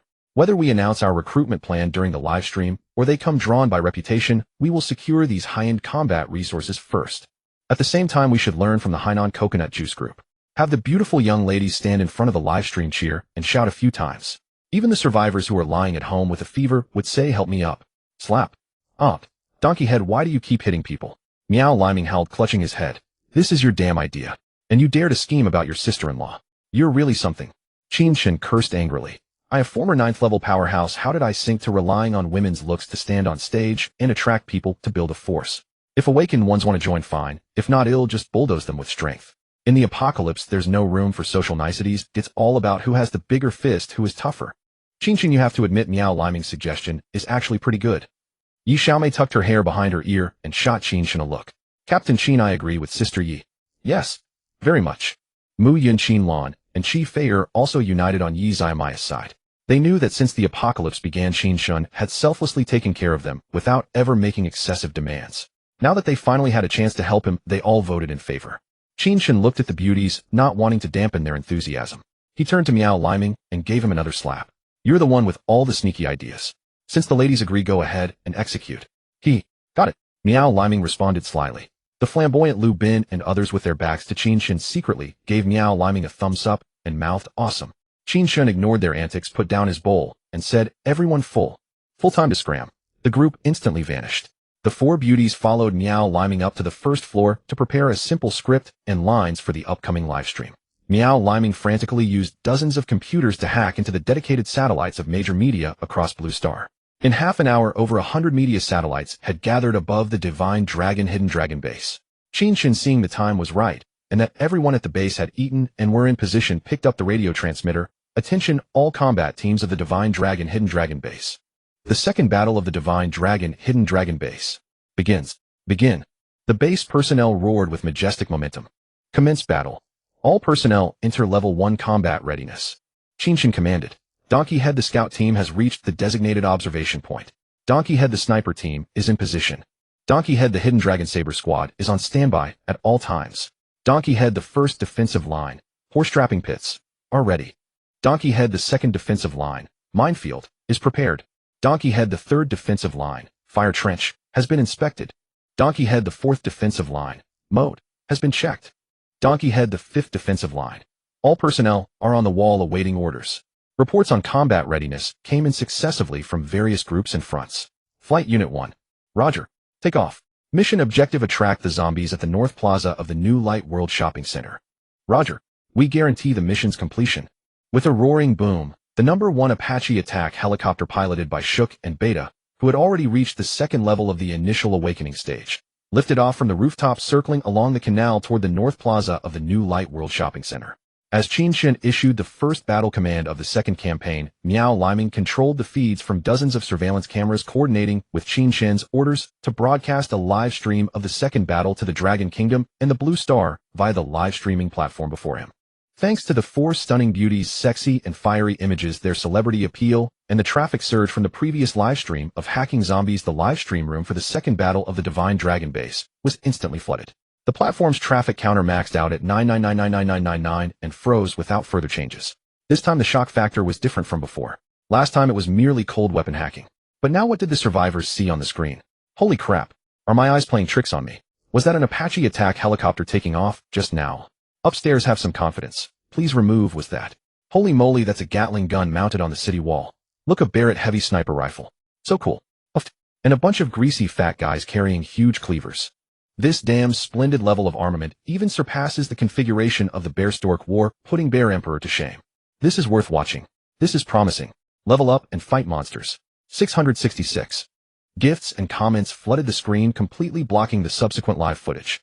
At the Shishan military restricted zone, located northwest of the imperial capital beyond the Fifth Ring Road, rare survivor activity emerged. As the highest remaining military command headquarters of the Dragon Kingdom, they had long detected anomalies in the specialized satellites used by Blue Star Nation's media.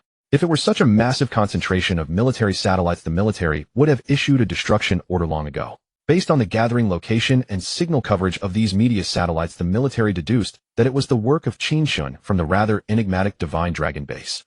Thus, they also diverted the CCTV's dedicated satellite and squeezed it in.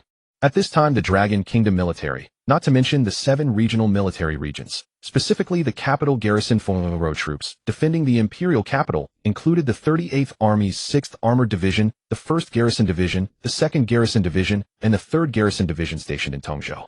Each division numbered just over 100,000. The 3rd Garrison Division in Tongzhou, with its 100+ troops, had been housed in collective barracks when the apocalypse struck at midnight. The extraterrestrial genetic virus invaded these communal dormitories, turning them into ideal breeding grounds for zombies. Not even hiding in underground nuclear facilities 100 meters deep would help unless you stopped breathing air or touching the ground. As long as you breathed air or contacted the soil, the extraterrestrial genetic virus would invade, and those who couldn't resist would succumb to zombification. Only Qin Chen, a reincarnator, by providing his own antigen serum, managed to prevent those around him from mutating into zombies. The collective safety allowed them to maintain strength for zombie clearing and acquiring cores for early upgrades. At the 3rd Garrison Division's base in Tongzhou, only about 120 survivors had escaped zombification and gathered outside the barracks, half of whom were ordinary survivors without awakened abilities. After Qin Chen's previous live stream of clearing zombies in the residential area, higher-ups ordered full surveillance of Qin Chen and his team. In the imperial capital, under the military's nose, such an unidentified force was absolutely not permitted. The 3rd Garrison Division used the military's exclusive advanced Hummingbird drones for days of surveillance, discovering that Qin Chen's Hidden Dragon Squad only hacked and cleared zombies, never harming ordinary survivors. During this period, Miao Liming, who had awakened mechanical-type abilities, immediately detected the Hummingbird drones and reported to Qin Chen. However, Qin Chen felt that in the early stages of the apocalypse, it was best not to provoke the military. He allowed the surveillance for now, planning to observe later. After confirming through surveillance that Qin Chen and his Hidden Dragon Squad were a strictly disciplined private security team, the 3rd Garrison Division eased their monitoring. However, higher-ups raised the priority level for this mysterious team. If Qin Chen's disciplined private security team could set a good example in the apocalypse, it would be a blessing for survivors. Conversely, it could become the greatest scourge. Whether to recruit, annihilate, or let them develop on their own. After much debate, no conclusion was reached. Moreover, in the past 2 days, the 3rd Garrison Division had been besieged and slaughtered by zombie hordes within the military compound, leaving fewer than 500 surviving soldiers. With their lives hanging by a thread and no food, who the hell had the mind to monitor Qin Chen's affairs? If not for the base's political commissar still being alive, they would have gone out to loot long ago. Thus, they missed monitoring the first battle of the Divine Dragon base, and the military higher-ups remained in the dark until the satellite gathering revealed Qin Chen's activities today. Through the real-time satellite broadcast and the livestream platform's footage, they saw that Qin Chen's team had upgraded from cold weapons to advanced firearms, a full arsenal of high-grade thermal weapons. This startled the group of old men observing in the Shishan command room, who slammed the table and stood up. Damn it! This is rebellion. Who the hell is this little brat? How did so many advanced thermal weapons get into the Imperial capital? Holy crap! They even have an Apache attack helicopter. The capital garrison doesn't have a single one. And you, the capital garrison, guard the Imperial capital like this, eh? Such a grand display and commotion, and you only find out now. The old men cursed and shuddered at the thought. If this had happened before the apocalypse, every single one of them would have been stripped of their ranks and uniforms. They already fought a fierce battle yesterday. Someone speculated, scrutinizing the bloodstains and damage on the ground. This Qin Chen is no ordinary man. This Divine Dragon base is no ordinary base. This scene gets the blood pumping. Should we go and lend a hand? A bald old man who had experienced the Third World War's nuclear devastation spoke with fervor. Help? How? Who's there to help? Look at the dragon-subduing squad of the Divine Dragon base. Each one is robust and well-fed. Now look at your garrison troops, all gaunt and starving. See those Dragon Blade warriors standing by the city wall. From their stature, every single one can fight 10, even 100. You want to help? I think you're just begging for trouble. An old man with a full head of white hair sneered. You old bastard. The bald elder cursed and moved to throw a punch, but was pulled apart by several others in the middle. Enough bickering. You're all a bunch of disgraceful old fools. You may have no shame, but I do. Don't let the youngsters laugh at us. A square-faced elder seated at the head of the conference table thundered. Who dares? The bald elder glared at the row of middle-aged juniors sitting upright in the back. They wisely lowered their heads, hiding their smiles. Fine, sit down. Let's quietly watch this so-called Divine Dragon base's performance. I want to see if it's a dragon or a worm. The square-faced elder set the tone. The others fell silent and sat down, each picking up a commemorative print tea mug, sipping tea while observing the central screen. The satellite feed was uninteresting, barely any sound and monotonous imagery. Meanwhile, the live stream of the Divine Dragon base's second battle was electrifying. Hello, my fellow viewers. I'm Qin Lan from the Divine Dragon base, and today we're broadcasting the second battle live. Welcome, everyone. Folks, light up your zombie badges. Move those little fingers and share our stream. Hello, family. I'm Mu Yun from the Divine Dragon base, and today is the live broadcast of our second battle. Family, follow the streamer and hit 666. Spend a penny for a little zombie badge and become a zombie fan. Hello, everyone. I'm Yi Xiaomei from the Divine Dragon base. Hello, everyone. I'm Chi Feier from the Divine Dragon base. With little fame or performance skill, Yi Xiaomei and Chi Feier simply stood behind Mu Yun and Qin Lan as background. Woe the sexy and alluring Qin Lan, the stunning and proud Mu Yun, the enchanting Yi Xiaomei, and the elegant Chi Feier. You may not trust Donkey Head's character, but you can never deny his eye. With the multi-angle broadcast, Qin Chen's orders drew many replies of Donkey Head spreading among survivors watching. Though they didn't know his real name, the legend of Donkey Head had entered every household. Those ladies are so beautiful and sexy, I'm truly in love. Begging for the personal streaming accounts of the two behind. Another day of envying Donkey Head. I want to have little donkeys with Donkey Head. Qin Chen, seeing the chaotic barrage on screen, nearly struck Miao Liming in anger. This was a disaster. If everyone got used to that nickname, the Divine Dragon base might as well be called Donkey Head base, either selling baked flatbread or boiling donkey hide gelatin. The mere thought made him shudder. For the first time since the apocalypse, Qin Chen felt a deep miscalculation. Oh well, if you hire the wrong person, you just have to accept it. The four sexy fiery beauties exchanged playful glances and then screamed at the screen, "Donkey head! Donkey head! Donkey head is mighty."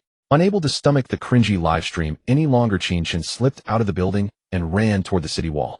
He didn't want to teleport in front of the stream. Today no one would watch the second battle. They'd all be discussing the infamous donkey head. Donkey head! Donkey head! Beta 1 calling. As Qin Chen ran, the radio on his waist crackled. Damn it, no escaping it now.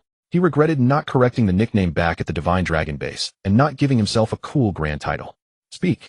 Donkey head, there are too many zombies at the north square of Xinguang Tianyi Shopping Center today. Over 50,000 have gathered and more are coming from nearby. Should we abort? Abort. The audience is already stripped and waiting. And you give me this. Do you want the Divine Dragon base to be collectively humiliated? All Meow Liming's lousy ideas. Damned if we do, damned if we don't, and one mess after another. The battlefield changes in an instant. There's no time for Qin Chen to complain or ponder slowly. Beta 1 and Shu Ku. Execute the plan as scheduled. Return and lure the zombies toward the Divine Dragon base. Don't go too fast. Don't let them lose sight of you. Copy. Copy. Bang. Bang. After 2 gunshots, the helicopter began its return flight. Below, a dense pitch-black sea of zombies started following toward the Divine Dragon base.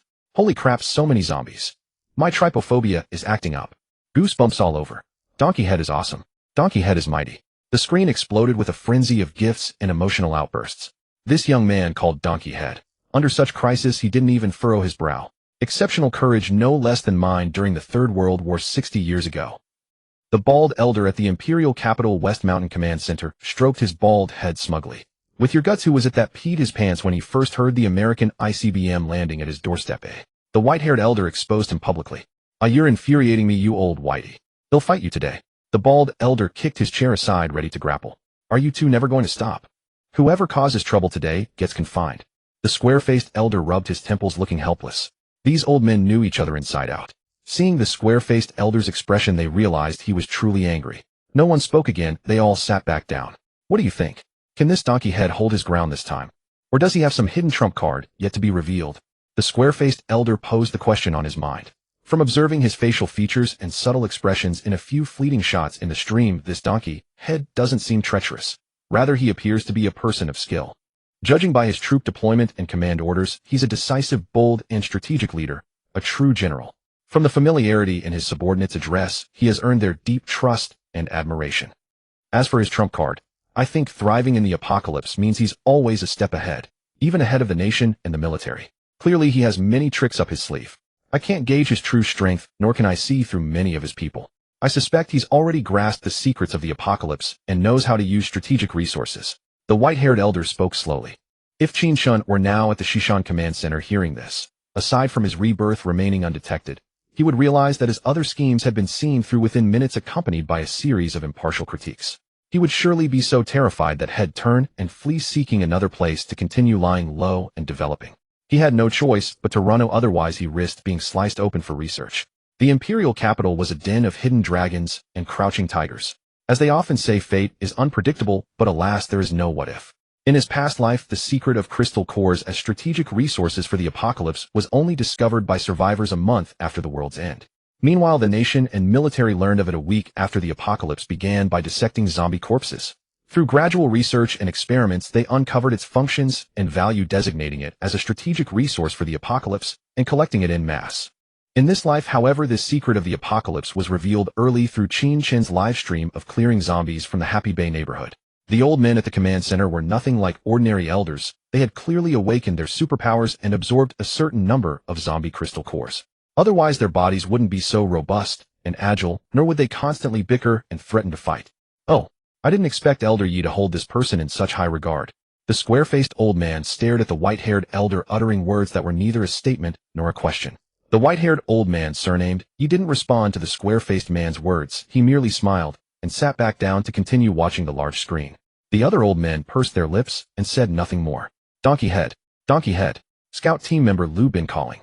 Go ahead, donkey head. The zombie count past the first observation point of the scout team has already exceeded yesterday's total. Roger. Continue observing. Attention, all combat units of the Shenzhou Hidden Dragon Base. The zombie horde is expected to arrive at the base in 5 minutes. Everyone prepare for battle. 5 minutes passed in an instant. Without the cover of the lush, overgrown mutant plants from yesterday, a pitch-black sea of zombies like storm clouds before a downpour rapidly drifted before the eyes of everyone at the Shinjo Hidden Dragon base. Hiss! Qin Chen quickly swept his spiritual sense over the area and drew in a sharp breath of cold air. He had originally planned to lure 2 waves of zombies today, following yesterday's standard. But who would have thought that this first wave alone would draw nearly 100,000 zombies? It seemed this second battle wouldn't be easy to wrap up today. The survivors in front of their screens had never seen so many zombies. Such a scene exceeded their imagination and comprehension. On the livestream platform, silence fell. Everyone had forgotten to send gifts or leave random comments, their eyes glued to the screen. Damn, that donkey head base is finished today. The bald old man at the Shishan command center remarked with a sigh. Not necessarily baldy. Want to make a bet? The white-haired elder you beside him provoked nonchalantly. Huh, how do we bet? The bald old man asked, looking somewhat slow-witted. Aren't you always eyeing my 20 years to Hongpo from the Wui Mountain Mother Tree? If that donkey head base is destroyed today, he'll give it to you. And if I lose, then you'll stand with me as a fan of Donkey Head. A fan of Donkey Head? You old men sure follow trends. You wouldn't be. Don't overthink it. Just tell me if you're betting or not. Fine, I've got nothing to lose anyway. Deal. The two made their pact, witnessed by the others. The square-faced old man who had been watching them didn't intervene. Sniper team begin precision shots. Qin Chen kicked off the day's battle. Bang! Bang! Thud! Thud! 2 zombies had their heads blown off, rolling from their necks to the ground. The sniper team, led by Zhao Guanghui, lying in ambush on the rooftop, received the order and began long-range precision shots with Barrett heavy sniper rifles to draw the attention of the zombie horde. Miao Liming, meanwhile, kept his eyes on over 100 camera feeds in the hall, swiftly switching between scenes without any lag. A professional livestream camera transition. There were high-altitude long shots, ground-level close-ups, side profiles of people, visual effects and sound effects rivaling blockbuster movies, and live commentary from a beautiful on-site host. It could be said that Miao Liming had done his utmost to showcase the grandeur of the Shinjo Hidden Dragon base's second battle through a multi-angle visual narrative. Dear viewers, what you're seeing now is the sniper team of the Shinjo Hidden Dragon base demonstrating precision shots with Barrett heavy sniper rifles. With the gunfire boosting morale and the beautiful host Mayan's battlefield commentary, the livestream screen began to come alive. Well done. Take them down. Shinjo Hidden Dragon base is awesome. The sniper team is awesome. Donkey Head base is truly incredible. Just like yesterday, the gunfire didn't scare the zombies off. Instead, it spurred the horde forward like a herd of runaway wild horses charging at the Shinjo Hidden Dragon base. Roar, roar, splash, rip, squelch. The zombie horde began a charging stampede, swarming toward the first line of defense of the Shinjo Hidden Dragon base, the pit trap. Zombies plunged in like floodwaters bursting from a dam, crashing violently into the pit, which was 5 meters wide and 5 meters deep, onto the sharp steel spikes standing 2.5 meters tall. Folks, the zombie horde has fallen into the first line of defense of the Shinjo Hidden Dragon base, the pit trap.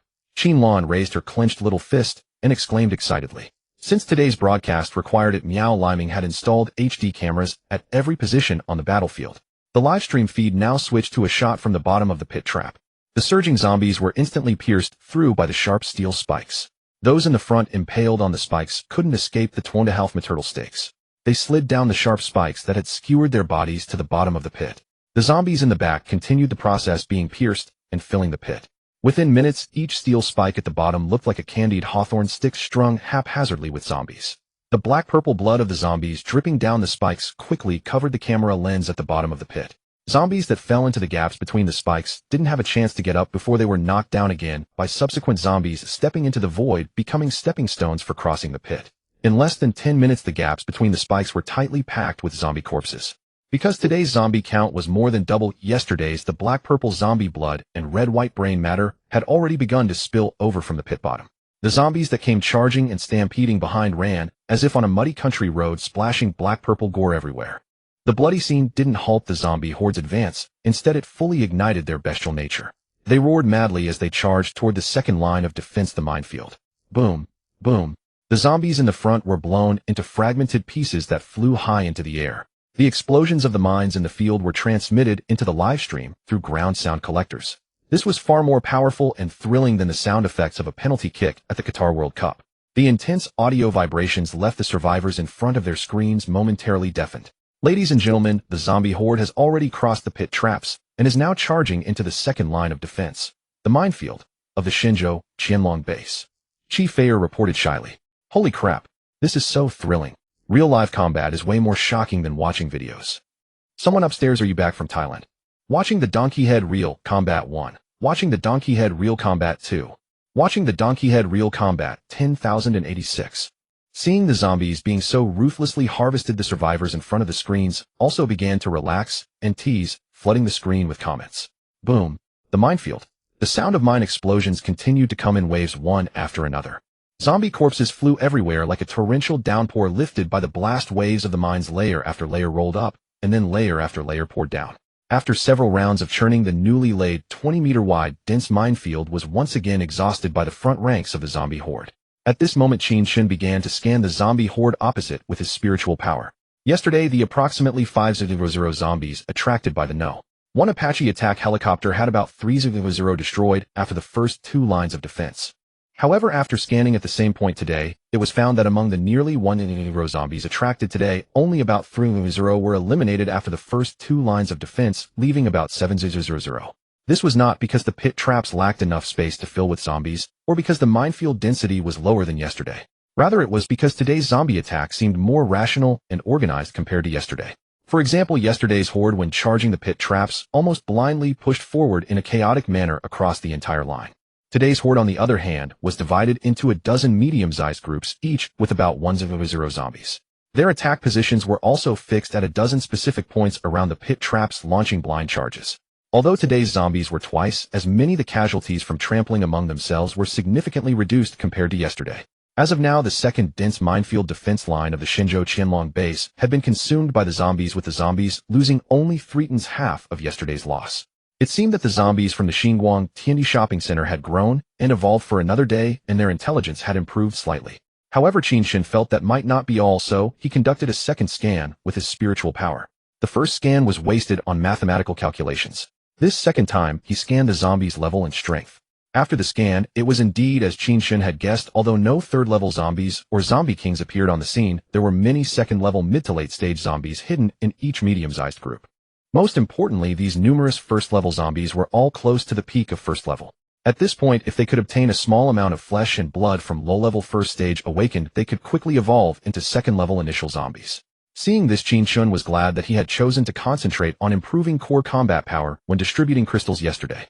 With this batch of low-level second and third stage awakened, the base's response to the upcoming siege of the zombie horde could not be said to be extremely difficult, but it would not be easy either. Roar! Roar! The fearless first-level zombies, driven by the second-level zombies, began to rush en masse toward the third line of defense, the fire trench of the Shenzhou Qianlong base. Damn! Old Yi, this donkey-head kid is impressive. With just simple facility arrangements, he managed to hold off the attack of a zombie horde equivalent to 10 divisions. With 2 lines of defense, he actually took out 3/10 of the zombies.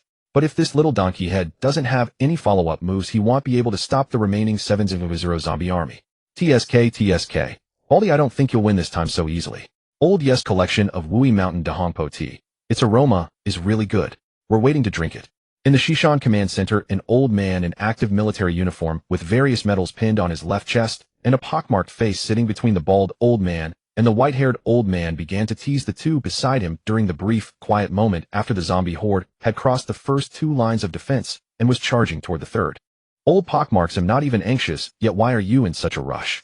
Even if I win, the Dahongpo is not for you, said the bald old man with displeasure. Old Pockmarks, how about we continue this bet between us? The white-haired old man said flatly. Old Pockmarks instinctively looked at the square-faced man. What the hell are you looking at me for? It's up to you whether you want to bet, said the square-faced man with a grumpy expression. Old Whitehair, what if you lose? Old Pockmarks turned to the white-haired old man and said, haven't you always coveted the saber of U.S. President Deng Deng that I captured in the nuclear war 60 years ago? If you win, you can take it. If you lose, you'll also stand over here and become a Hall fan. The white-haired old man said with a determined grit. A gentleman's word. A swift horse cannot catch up. The proper Shishan Military Command Center somehow turned into a gambling den. Who knows if there's a reward for reporting it? Dear survivors, this is the live broadcast of the second battle of the Shenzhou Qianlong base. The Shenzhou Qianlong base has successfully repelled over 300 zombie troops in the first and second lines of defense. The remaining zombie horde is now charging toward the third line of defense, the fire trench of the Shenzhou Qianlong base. Yi Xiaomei, who had served as a temporary announcer in the university's student council for a few days, imitated a war correspondent and reported live in front of the screen. Roar, roar, plopped, gurgle, gurgle. With Yi Xiaomei's broadcast, the front ranks of the zombie horde had already roared and jumped into the fire trench, starting to drink the gasoline and diesel. Listening to the sound effects of zombies drinking gasoline and diesel in the livestream, brother zombies were really enjoying it. Plopped, plopped. The dumplings continued to be dropped into the pot. When the fire trench was filled with floating zombies, the gasoline and diesel began to overflow. Some zombies, having drunk their fill, started to climb toward the south bank of the fire trench. Song Shengli, a low-level third stage awakened who had been waiting at the fire trench with 5 second stage fire element members, was so pressured by the overwhelming momentum of the zombies that his palms were sweating. At this moment, they finally received the order to set fire and burn the corpses. They began to squeeze the fire energy from their crystals and frantically sprayed toward the fire trench. A huge blaze like a military Type 74 flamethrower quickly spread across the fire trench. The towering flames of the fire trench could rival the blazing sun in the summer sky of the apocalypse. The zombies that had climbed out of the fire trench, and those that hadn't, let out a chorus of screams, tearing at their burning rags and charred flesh with sharp claws. The fire was so intense that survivors in front of their screens felt their own phones becoming hot. Within minutes, the massive smoke from the burning had covered the sky, and the thick scent of burning and charred flesh filled the entire scene. Zombies have bodies just like humans, and such a large-scale incineration of living corpses had already caused timid survivors in front of the screens to experience nausea and phantom limb spasms. Bang! Damn it! A second-level fire ability. That little donkey's head has figured out how to use the apocalypse's material crystals. The bald old man at the Shishan Command Center, unable to maintain secrecy about the apocalypse crystals any longer, slammed the table and shouted. One of them seems to have surpassed the second level. A pockmarked old man added. The white-haired old man meanwhile wore a smug grin and knowing, "I told you so."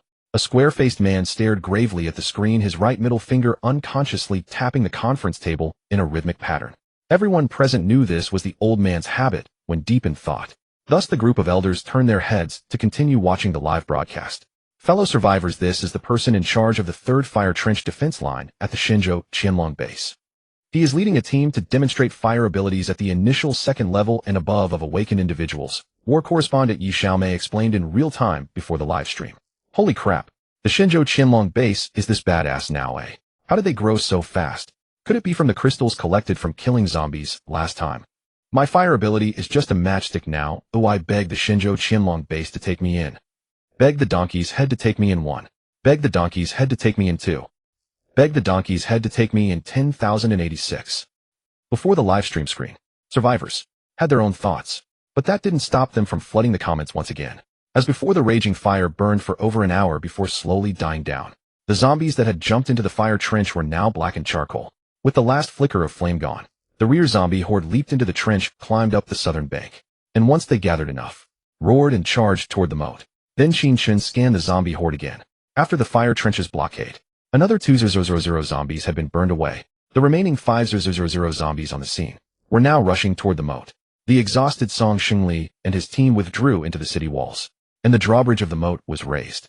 At that moment, the zombies, gazing at the vibrant flesh of initial 1st-level awakened beings just across the water, lost their last shred of reason, and began a mindless push across the river. Today it wasn't the mere thousands of zombies from yesterday. In the end, fewer than 2,000 made it across, and they were wiped out before even touching the city walls. Today, however, the zombie count was 10 times that of yesterday, and among them were 2nd-level zombies. These 2nd-level zombies with superior strength and intelligence had suffered minimal losses since the siege began, hiding behind the horde and driving them forward. If these zombies crossed the moat and launched an assault, the consequences would be dire.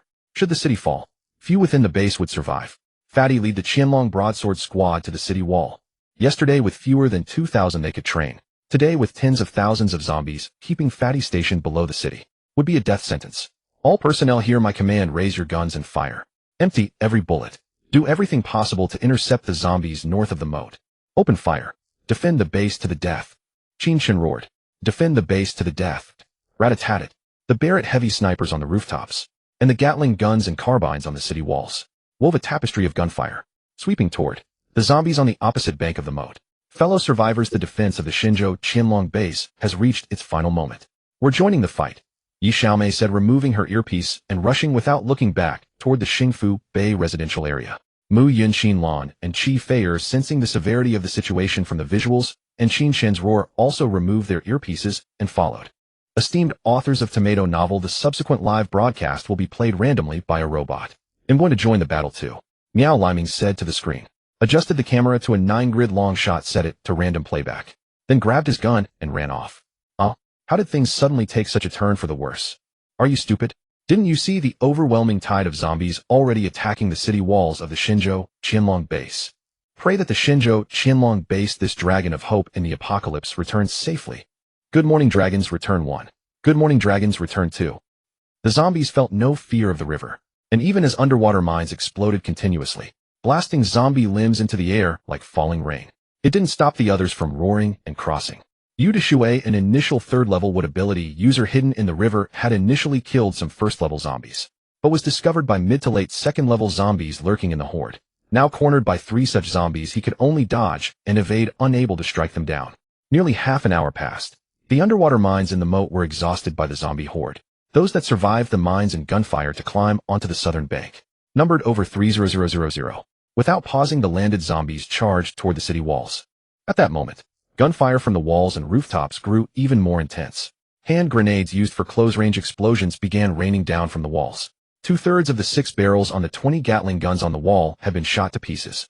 On the rooftop, Diao Guanhui sniper team each had a discarded Barrett medium sniper rifle beside them, and now they were quickly assembling their second Barrett.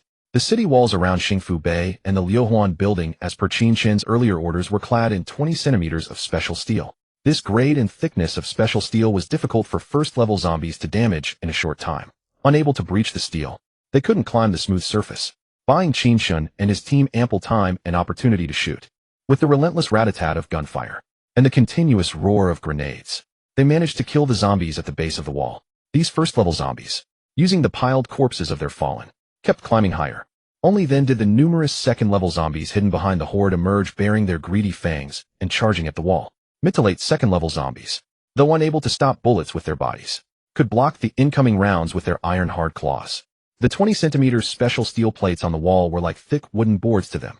Once they reached the wall, they could tear through it with ease. This desperate round of shooting eliminated half of the current zombie horde outright. All members of the Qianlong Broadsword Squad, all second and third level awakened beings, quickly grab your Qianlong Broadswords and go downstairs to intercept the second-level zombies charging the wall, Qin Chen said, with a wave of his hand. Another 100 Qianlong Broadswords appeared on the city wall. These were a batch of first-grade Qianlong Broadswords that Qin Chen had casually forged that morning while waiting for the others to break through. Good day, Li. You lead the first-level awakened beings to maintain the firing formation. Don't break ranks. Qin Chen continued. Roger. The roaring, rampaging mid-to-late second-level zombies hadn't even reached the city wall before they were intercepted by the Qianlong Broadsword Squad, led by Fatty Lin Huanyan, blocking their path. Little zombies, your grandpa is here. Come and get close. Fatty Lin Huanyan, who had just broken through to the third level at noon, had arrogantly challenged anyone to face him in battle. Now these charging second-level zombies could fully fulfill his dying wish. At this moment, Lin Huanyan, now a third-level physical type awakener clad in a suit of samurai armor, radiated a metallic sheen.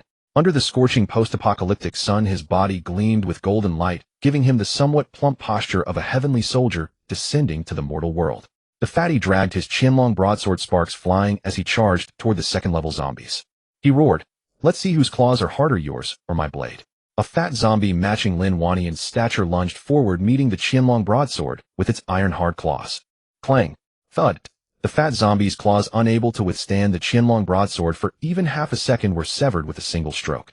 The blade, without a moment's pause, slashed diagonally downward, cleaving the fat zombie's head along with one arm and half its body clean off. The two halves of the zombie fell to the ground, still alive for a moment, but rendered combat ineffective. Lin Huanyan had no chance to deliver a finishing blow, instead having to retract his blade and parry a horizontal strike from another second-level zombie. The 5 members of the Qianlong broadsword team who had advanced to the second level of the physical system, while not as formidable as Fatty Lin Huanyan, who could slay a mid-stage second-level zombie in one exchange, could still easily intercept such zombies and trade 5 or 6 blows with them. Leveraging the superior hardness and sharpness of the Qianlong broadsword over the zombies' claws, they managed to kill 1 or 2. The remaining first-level physical-type members of the Qianlong broadsword team, relying solely on their blades, could only barely hold off second-level zombies. Without resorting to a life-for-life, injury-for-injury fighting style, it was exceedingly difficult for them to kill a second-level zombie beyond their grade. Qin Chen glanced at them, but did not intervene. The physical-type members of the Qianlong broadsword team could only hope to follow Qin Chen through the apocalypse if they bravely faced life-and-death combat. It seemed that after this battle he would need to prioritize training everyone in group combat formations for the apocalypse. Qin Chen's gaze shifted from the Qianlong broadsword team to the 4 beauties. As the zombie horde pressed the assault on the city walls, Yi Xiaomei, and Qi Feier, both third-level ability users, along with Mu Yun and Qin Lan's second-level ability users, abandoned their live streaming and rushed over to provide support. The four beauties who came to assist did not remain on the city walls for long-range shooting. Instead, without hesitation or fear, they picked up the Qianlong broadswords from the wall and leaped down, forming a squad of 4 to engage the second-level zombies, just like Lin Wanian's Qianlong broadsword team. Yi Xiaomei, an early-stage third-level awakener, had awakened the psychic control ability, which was mainly effective against living sentient humans and some mutated beasts. Although it had almost no control over the second-level zombies before them, a zombie struck by Yi Xiaomei's ability would briefly freeze for half a second. That fleeting half-second pause allowed Yi Xiaomei to step forward easily and cleave off its head with a single stroke. Qin Chen watched as Yi Xiaomei, still wearing her evening gown from the live stream, charged ahead like a goddess descending to earth, her fair long legs striding her enchanting figure, flitting like a butterfly through the zombie horde, her blade rising and falling in a relentless harvest. He truly wanted to kiss her as encouragement. Flanking Yi Xiaomei were Mu Yun, an early-stage second-level wind-type awakener, and Qin Lan, an early-stage second-level wood-type awakener. Both wielded Qianlong broadswords, following closely to block zombies charging from the sides. Bringing up the rear was Qi Feier, an early-stage third-level water-type awakener who hefted a Qianlong broadsword wider than her slender waist to fend off the second-level zombies pursuing them. Though their combat experience was lacking and they faced occasional dangers, their tight coordination allowed them to move nimbly through the zombie horde. Qin Chen cast a psychic marker on each of the 4 women, enabling him to transcend time and space to rescue them instantly should danger arise. He had to take care of his own women. It wouldn't do to have any of them harmed. The most flamboyant player in today's massacre was not the fatty, but Miao Liming, an early-stage third-level mechanical-type awakener who had come to support. He wore a massive energy pack on his back and a rotating mechanical device around his waist, into which he had inserted 5 Qianlong broadswords horizontally. With the flick of a switch, the 5 Qianlong broadswords began spinning at high speed around his waist, complete with light and electrical effects. He wore special steel roller skates, also with light effects, making him resemble a horizontally spinning high-speed chainsaw. His free arms were encased in extended alloy mechanical arms. Spotting a zombie, he would grab it, pull it close, and shout, "A Kong Ba." The captured zombie would then be shredded by the rapidly spinning Qianlong broadswords at his waist. While others struggled to kill, you were running around catching chickens and dogs, as if playing a game. Can't you show some respect for the apocalypse's natural order and the grim atmosphere here? Little bad news. The scout team has discovered nearly 200 zombies gathering at the South Plaza of the New Light Paradise shopping center, and they're starting to move toward the base. Lu Bin, who had returned to the base to coordinate operations, ran over from another section of the wall, blade in hand, to report to Qin Chen. Hearing this, Qin Chen smiled. Finally it had arrived. What he had been waiting for. For zombies to gather and attack a survivor base on their own without needing awakener bait. What did that signify? It signified that the massive zombie horde at the New Light Paradise shopping center had spawned a highly intelligent zombie king, at least at the mid to late third level. Now that the zombies were organizing their assault, it meant this zombie king could no longer sit still and had decided to take the initiative. Help! The sound of scout team members being killed came through Lu Bin's communicator. Damn it! Lu Bin, quick! Notify all scout teams to retreat to the base. Scout teams. All scout team members. Return to the base immediately. Qin Chen's retreat order came too late. After 3 more cries for help came through Lu Bin's communicator, there was no further response from the other end. In the end, it was confirmed that of the 12-member scout team, only 8 were on their way back. 1 second-level wind type and 3 first-level members had permanently left the Qianlong base and the Qianlong team. Zombies'll fucking kill you. They'll never rest until you're all dead. Lu Bin growled, his eyes bloodshot. With that, he leaped off the wall and rushed to fight the zombies to the death. When the cries for help first rang out, Qin Chen had thought of teleporting to rescue them. But before the battle, he hadn't placed a psychic marker on the scout team. Though he could teleport to a general direction based on the sound, by the time he found them, the golden moment for rescue would have passed. Moreover, this was a critical moment in the wall's defense. He feared that leaving might cause unforeseen accidents and the collapse of their position, leaving no room for regret. So Qin Chen forcibly halted his departure. But this also enraged Qin Chen. Qin Tao, roger that. Qin Tao have Dong Wan lead Qin Peijia and the 6 divine pets to guard the 6th ring tower. You lead all remaining members of the Hidden Dragon squad from the 6th ring tower to swiftly reinforce Happy Bay residential area. The command authority and personnel at the scene are all yours. Keep everything under control. Roger that. Though gunfire roared and a pitch-black tide of zombies besieged Happy Bay, the 6th ring tower remained silent with no zombies approaching. This allowed Qin Chen to deploy the last remaining reinforcements. Number 1 Skull and Beta. Bring number 1 here and follow me to slay that damned zombie king. The rest of the flight team follow Qin Tao and come quickly. As this was a global broadcast, Qin Chen, fearing exposure of his true strength, had already stored the other 2 Apache attack helicopters in his space. The remaining flight team members were also dispatched for support. As number 1, an Apache attack helicopter hovered directly above Happy Bay, another pitch-black horde of zombies appeared across from the base. Qin Chen swept his spiritual sense over them. Damn it! Another wave of over 20,000 zombies had arrived, and all were at least early to mid-second tier. Roar, roar, roar. 3 consecutive furious roars echoed from the zombie horde. Hearing the roars, the zombies already besieging the walls charged with even greater ferocity. Thud, thud, roar, roar, roar. With a commotion among the opposing zombie horde, a colossal obese male zombie king 3 times the size of an ordinary zombie, and nearly 5 meters tall, stepped forward from the rear with heavy strides. He pounded his robust chest and let out 3 more defiant roars. Accompanying the male zombie king was a tall, voluptuous female zombie king, though her face was marred by a missing eye, her flesh rotting and sagging with blood and gore dripping from her mouth. She was still chewing on a freshly gouged human heart. The sight made middle-aged men who usually focused on appearance vomit and recoil. This damn new Light World shopping center had actually spawned 2 zombie kings. Qin Chen narrowed his eyes, assessing the 2 zombie kings with his spiritual sense. From the frequency of the physical aura fluctuations of the 2 zombie kings, he judged their strength to be at the peak of the 3rd tier. In the apocalypse, zombies below high ranks rarely possessed elemental abilities and could never engage awakened ones in elemental combat. They relied solely on their irrational, formidable physical bodies to prey on awakened ones, thereby leveling up. Elemental ability awakened ones after awakening must constantly comprehend and learn their elemental powers to develop combat skills and methods, and absorb cores to advance, not simply absorb cores to level up. Conversely, if awakened ones failed to comprehend their abilities, no matter how many cores they absorbed, they could not raise their ability level.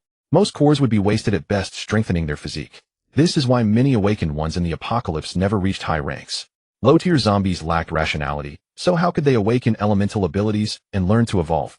Only at high ranks could zombies unlock the genetic code within the extraterrestrial virus, fully regain reason and emotion, and have a chance to second awaken elemental abilities.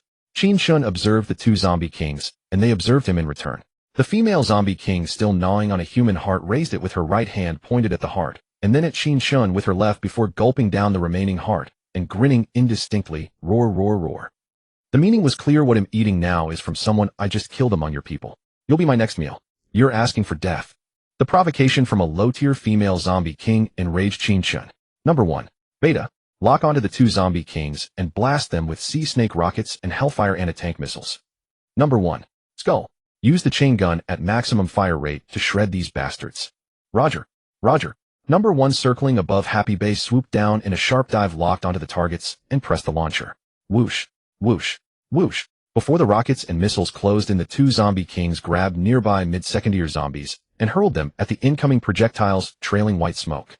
Boom, boom, boom. The zombies collided with the rockets and missiles, creating brilliant explosions. Seizing the moment, the 2 zombie kings dodged to one side of the horde. Within half a minute, the Apache's M260-119 tube sea snake rocket pods and 16 hellfire anti-tank missiles had locked onto and fired at the zombie horde. Boom, boom, boom. The zombie horde instantly erupted in a series of blasts, mushroom clouds of smoke billowing upward. Zombies were flung into the air. The hard claws of second-tier zombies could block bullets, but they were no match for the devastating power of rockets and anti-tank missiles. Rat-a-tat, rat-a-tat, thump, thump. The Apache's chain gun opened fire simultaneously. The 1-0 rounds of M789 high-explosive armor-piercing dual-purpose ammunition were expended in less than 5 minutes. These rounds, capable of piercing the weaker sides and tops of light armored vehicles and main battle tanks, easily tore through the bodies of second-tier zombies. In under 3 minutes, over 10,000 second-tier zombies on the ground were eliminated. Having completed its firing run, number 1 turned back without hesitation. Whooshed, swoosh. At that moment, the female zombie king was hurled with tremendous force by the male zombie king toward number 1, gliding through the air and rapidly closing in. Watch out! Qin Chen shouted and dashed forward, using a spatial teleport to appear midair to rescue Skull and Beta, but was knocked flying backward by the male zombie king, who had sprinted and launched himself into the air. In the air, though the female zombie king lacked elemental abilities, she had undergone a second mutation upon reaching peak 3rd tier, awakening the physical combat skill Thousand-Armed Guanyin. Instantly, her arms transformed into myriad tentacles that elongated rapidly. With a bang, they adhered to the cockpit of number 1, and the countless tentacles, acting like high-speed drills, began boring into the bulletproof glass. Before Qin Chen, knocked back, could regain control and teleport again to rescue them, crack, Crack. Omp. Omp. The sound of shattering bulletproof glass came from above, followed by the screams of Skull and Beta. The out-of-control Apache attack helicopter spun and crashed to the ground. Boom. A massive fireball and mushroom cloud erupted into the sky. The first time I failed to save the scout team, it was due to circumstances. This time I failed to save Beta and Shook, and it was all my fault. Too confident, too careless, underestimating these two zombie kings. Qin Chen glared with reddened eyes in remorse. These two zombie kings had not only reached peak level 3 in strength, but had also undergone a premature secondary mutation after advancing to peak level 3, each awakening a physical combat technique. The female zombie king awakened the thousand-armed Guanyin multivariant physical technique. The male zombie king not only had diamond-like petrification of his body, but also awakened the Pegasus Diamond Meteor Fist technique. What others saw in the air was only the male zombie king knocking Qin Chen away, but in reality, before being knocked away, Qin Chen had withstood thousands of Pegasus Diamond Meteor Fist strikes from the male zombie king in midair. The speed was so fast that it was impossible to detect with the naked eye. Only under a special camera slowed down 100 times could it be seen clearly. Logically, such mutations only occur in zombies at mid-rank level 4 or above. In his previous life, he had never heard of a zombie mutating prematurely at a low level and awakening a physical combat technique. The current situation left Qin Chen no time to ponder or investigate. Now the most important thing was to slay these two zombie kings to quell the fury in his heart and avenge the fallen brothers of the Shenzhou Qianlong base. Qin Chen halted his backward momentum in the air, performed a forward somersault, and landed steadily on the ground, standing before the two zombie kings who had already landed and were leading the remaining tens of thousands of level 2 zombies preparing to charge at the base. In the apocalypse, those who don't survive past 3 episodes, whether heroes or villains, usually die from talking too much and being careless. What damn nonsense is there to say to a bunch of zombies? To things that don't understand human speech, just fight. 10,000 swords returned to 1. Give me damn it open. Angry Qin Chen no longer bothered to hide his strength and directly unleashed his ultimate move. The Saint-level gold-type combat technique appeared before the survivors of the blue planet for the first time. In the space above Qin Chen's head, one by one sharp first-grade flying sky spears slowly emerged, tens of thousands of them densely packed, like an impenetrable wall of bronze and iron. The sharp tips of these flying sky spears glimmered with dazzling crimson light under the setting sun, appearing as a shimmering expanse from afar. These nearly 10,000 flying sky spears were also forged earlier this morning while waiting for the brothers to break through to level 3 out of boredom. Although Qin Chen could also summon soldiers from beans on the spot or turn gold into spears, it would waste a lot of energy. For Qin Chen, who was used to playing it safe in his previous life, this was definitely not the best choice. Only by secretly forging and neatly stacking them in the first layer space and maintaining a 100 full energy reserve on the battlefield could Qin Chen feel at ease. All of them, damn it, fire. Whoosh, whoosh, whoosh. With Qin Chen's shout and his mental command, the tens of thousands of flying sky spears suspended above his head, empowered by his gold-type ability, shot toward the zombies like supersonic missiles. Thud, thud, thud. Each flying sky spear carrying Qin Chen's power boost and its own inertia continuously pierced through the level 2 zombies on the ground until the last of its power and inertia faded. Strangely, the pierced level 2 zombies either died or struggled, but could not escape the binding of the flying sky spears. They were all skewered, standing upright, unable to fall, like strings of grasshoppers waiting to be roasted. Just like that, with one volley of spears, Qin Chen harvested half of them, nearly 500 level 2 zombies. Because Qin Chen's spiritual power and ability had to be distributed across 10,000 flying sky spears, the force of each spear was greatly reduced. Most of the spears were blocked and knocked to the ground by the two zombie kings. The two zombie kings were also not in good shape. Among the more than 10,000 flying sky spears, 2/3 of them were aimed at the two zombie kings. Even the female zombie king, who had 1,000 arms to defend, was pierced through the body by 2 flying sky spears. Each of Qin Chen's flying sky spears was imbued with gold-type spiral force, which could follow the wounds into the body and continuously destroy the flesh. Although the pierced positions were not vital, the female zombie king's body was damaged by the gold-type spiral force, losing half of her combat power. The unluckiest was the male zombie king. Because his interception had caused Qin Chen to miss the chance to save people, Qin Chen gave him special treatment. Each spear was strengthened, and in the moment of the male zombie king's defensive lapse, a spear took away his testicles. The testicles are the most vulnerable part of the human body and cannot be trained at all. Even if one has mastered the iron shirt and golden bell, the testicles remain the weak spot of a practitioner. Although the male zombie king had undergone a full-body diamond-like petrification mutation at level 3, his testicles were not living flesh and could not be diamondized, not even for a zombie king. So Qin Chen had deliberately aimed at that spot. As zombies increase in level and regain rationality, their sense of pain gradually returns. Now the male zombie king was leaning on a spear, involuntarily clenching his legs and trembling, letting out intermittent low growls and roars. Suppress. Without a word of nonsense, Qin Chen shouted fiercely and continued the fight. The Saint-level Earth-type combat technique, Pressure Mountain, was activated. In the air a small mountain appeared which Qin Chen had transported from some unknown space. With a boom, it crashed down on the zombie horde like Mount Tai crushing down. Under the Pressure Mountain effect, the gravity was several times greater than the surroundings. The remaining level 2 zombies that wanted to flee didn't even have time to lift their legs before being crushed to pieces by the Pressure Mountain, with blood and gore flowing everywhere. At the moment the suppressing mountain and river fell, the two zombie kings, relying on their powerful physical strength, broke free from the gravitational restraint and leaped out. Still not dead.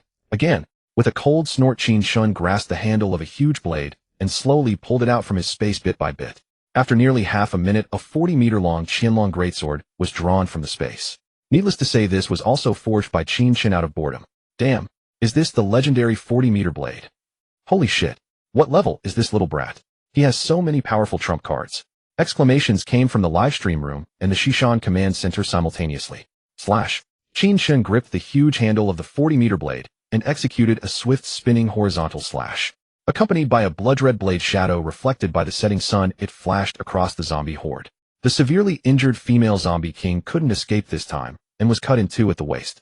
The male zombie king having lost his testicles since the situation was wrong. This human mid-rank awakener was too strong, fighting Hedon would likely get him killed here. As Qin Chen raised his blade to perform the horizontal slash, he dodged and ran back. Roar! The male zombie king was still a step too slow and was lightly grazed by the tip of the 40-meter blade, losing one arm. Without looking back, he bounded westward several times and returned to the Xinguang Tiandi shopping center to hide. Qin Chen originally wanted to teleport and chase him to kill, but facing the setting sun, he suddenly thought of something and stopped his pursuit. He turned back, found the female zombie king's upper body still crawling and squirming, casually split open its head, and took out a milky yellow level 3 zombie king crystal core the size of a pigeon egg. Then, shouldering the 40-meter blade, he returned to the base. At the Shenzhou Hidden Dragon base, all firearms had been depleted of ammunition. The base members, some wielding Hidden Dragon broadswords, and others clutching spent carbines, engaged in close-quarters combat with the zombie horde. Qin Chen swept his spiritual sense across the battlefield, noting approximately 6 Civ-0 zombies remained, mostly second tier. Everyone was wounded. Qin Tao Yi Xiaomei Qi Feier Mu Yun Qin Lan Song, Shengli Lu Bin, and others formed a semicircle against the city wall, with their members shielding over a dozen severely injured comrades lying at its base. Though exhausted and bearing various injuries, they held their ground unyieldingly, preventing the zombies from approaching. Nearby, some peak first-tier zombies were devouring fallen base members eager to evolve into second-tier. Gu Daili Ai Lin, Huanyan Diao Guanghui Miao Liming, and Yu Dishui, separated by the zombie horde, were drenched in blood. Their flesh was torn open in many places, with bone visible in some deep wounds. Yet they continued their desperate resistance and combat alongside their comrades against the wall. All base personnel retreat behind the wall with the wounded. Qin Chen commanded in a low voice. Everyone, seeing him return expressionless, carrying a 40-meter Hidden Dragon broadsword, quickly helped the injured back onto the wall. The zombies sensed danger from Qin Chen, and instead of pursuing the retreating members, turned to charge at him with fierce cries. 40-40 Pi 2-0. 4-6-2-8-0. Perfect. Everyone prepare to clean up the battlefield. As his words fell, the 40-meter blade executed a simple horizontal slash. With a series of wet thuds, the heads of 6 Civ-0 second-tier zombies flew off simultaneously, and 6 Civ-0 blood columns shot into the sky. Upon returning, Qin Chen had lost all desire to continue training. He only wished to end this second battle with a single stroke, honoring the brothers who had sacrificed their lives for the Shenzhou Hidden Dragon base. My good brothers, accept this grand tribute, and farewell. He stored the 40-meter blade in his spatial ring and stood before the fallen zombies, gazing at the setting sun. Silently, he offered a memorial in his heart. We have won the second battle. The second battle is won. Victory. The silence shattered as someone led the cry. Instantly, every surviving base member who could still stand raised their weapons high, cheering and waving with joy. Victory. Some wept with joy, others from overwhelming grief for the comrades lost in today's second battle. The last glow of twilight faded with the setting sun. The darkness of the apocalypse once again engulfed the land. The best way to greet the dawn was to light it with one's own hands, blood and life. The Shenzhou Hidden Dragon base has won. The Donkey Head base is too strong. Donkey Head is invincible. I feel so safe in the Donkey Head base. I want to join the Donkey Head base 1. I want to join the Donkey Head base 2. The random 9-grid livestream, though the shots were distant without sound or close-ups, couldn't dampen the survivors' fervent desire to join the Shenzhou Hidden Dragon base. They seemed to have transformed into the soldiers who had just fought, winning the war through bloody slaughter of zombies. The might of the Shinjo Hidden Dragon base through this second battle's live stream was once again deeply etched into people's minds. Holy shit. A coalition of 17000 to 18000 first and second tier zombies, plus a zombie king, was completely annihilated by this mere 300-member donkey head base. This is more impressive than the nuclear war I fought back in the day. This brilliant battle by the Shinjo Hidden Dragon base is known to all under heaven. The bald old man at the Western Mountain Command, rubbing his head with gleaming eyes, praised the scene. Old white hair, I admit defeat without complaint. From today I stand with you as a fan of this little donkey head. The bald old man who had clashed with the white-haired elder over matters of the Dragon Nation their entire lives surprisingly found common ground on this issue. The white-haired elder paid little attention to the bald one and instead looked at old Pockmark. Old Pockmark, what about you? This? Old Pockmark, while responding, glanced at the square-faced elder seated at the center of the conference table. What the hell are you looking at? Clean up your own mess. The square-faced elder at the center cursed with a distracted air. Fine. Old white hair will join the bald one and stand with the donkey head. Old Pockmark had no choice but to accept the bet. Old Pockmark, since you've acknowledged this bet and chosen to support the donkey head base, don't drag your feet like women when it comes to matters involving them. Otherwise we'll be dead to each other. The white-haired elder, after glancing at the square-faced elder, spoke resolutely. Of course. Naturally. The two responded vaguely, also looking at the square-faced elder. The most peculiar thing was that no one present mentioned or praised Qin Chen's mid-tier multi-ability powers, as if they had all seen nothing. May Gad. Dragon Nation Kung Fu. Dragon Nation myth. I go to Dragon Nation today. I go to Shinjo Hidden Dragon base. Your Yamit. Above no strength, no entry. Appa donkey head. Karasho donkey head. Sawadee donkey head. Konnichiwa donkey head. LV head I love you. 1 inch. LV head I love you. 10,086 inch. The international section of the live stream had become a chaotic sea of praise for the donkey head. What the hell is all this nonsense? Qin Chen couldn't bear it and ordered Meow Liming to shut down the live stream. Qin Chen didn't know if the fulfillment of the bet at the Western Mountain Command would be good or bad for him, nor did he know what butterfly effect his global live stream would trigger. Even if he knew, he wouldn't care or pay attention. Now that it was dark, his greatest urgency was the piles of zombies. Living zombies were threats, but those lying on the ground were sparkling crystal core resources waiting to be collected. Qin Chen, I've taken a roll call. We lost 9 initial second-tier warriors, 25 severely injured, 5 lightly injured. Initial first-tier warriors, 41 dead, 125 severely injured, 45 lightly injured. For the 10 initial third-tier warriors besides me, Dong Wan and Shi Feier, with light injuries, the other 7 are all severely injured. Hey, race the casualty list for your review. Yi Xiaomei, her eyes red and voice choked with sobs, reported to Qin Chen. It was evident she had shed many tears while compiling the casualty list. The second battle had directly wiped out 1/5 of the Qianlong squad, crippling 3/5 of its members, a testament to the ferocity of the clash. After the life-and-death struggle of this second battle, the Qianlong squad had truly established a foothold in the apocalypse, capable of carving out their own domain even without Qin Chen's support. Qin Chen took the casualty list and silently browsed through it. Over the 3 months of camaraderie, familiar names from the list leaped off the page one after another, greeting him with smiles. Some came to boast and jest. Some came to freeload food and drink. Others sought him out for drinking bouts. Some teamed up with Good Daily Eye to gang up on him in fights. And others joined Lu Bin to watch cartoons with him. Each vied eagerly to appear before Qin Chen, only to slowly vanish from his sight. The crowd around him wept silently, tears soaking their clothes as sobs choked their throats. Though Qin Chen, tempered by 20 years of apocalypse in his past life, had a heart as hard as stone at this moment, he spoke somberly. Yi Xiaomei dispatched the lightly wounded soldiers of the Qianlong squad to the battlefield to retrieve the remains of the fallen. Even if you can't find the bodies, bring back their uniforms, or even a button, a used gun, or a broadsword. All must be recovered. In the Xingfu Bay residential area, select a building to serve as the Guishi Tower for the fallen soldiers of the Shinjo Qianlong base to house their ashes and relics in the hope that they may one day return. Understood, Yi Xiaomei replied tearfully, then turned to carry out the orders. Shi Feier, come here. Qin Chen beckoned to Shi Feier, who was busy using her wood elemental powers to urgently tend to the severely wounded.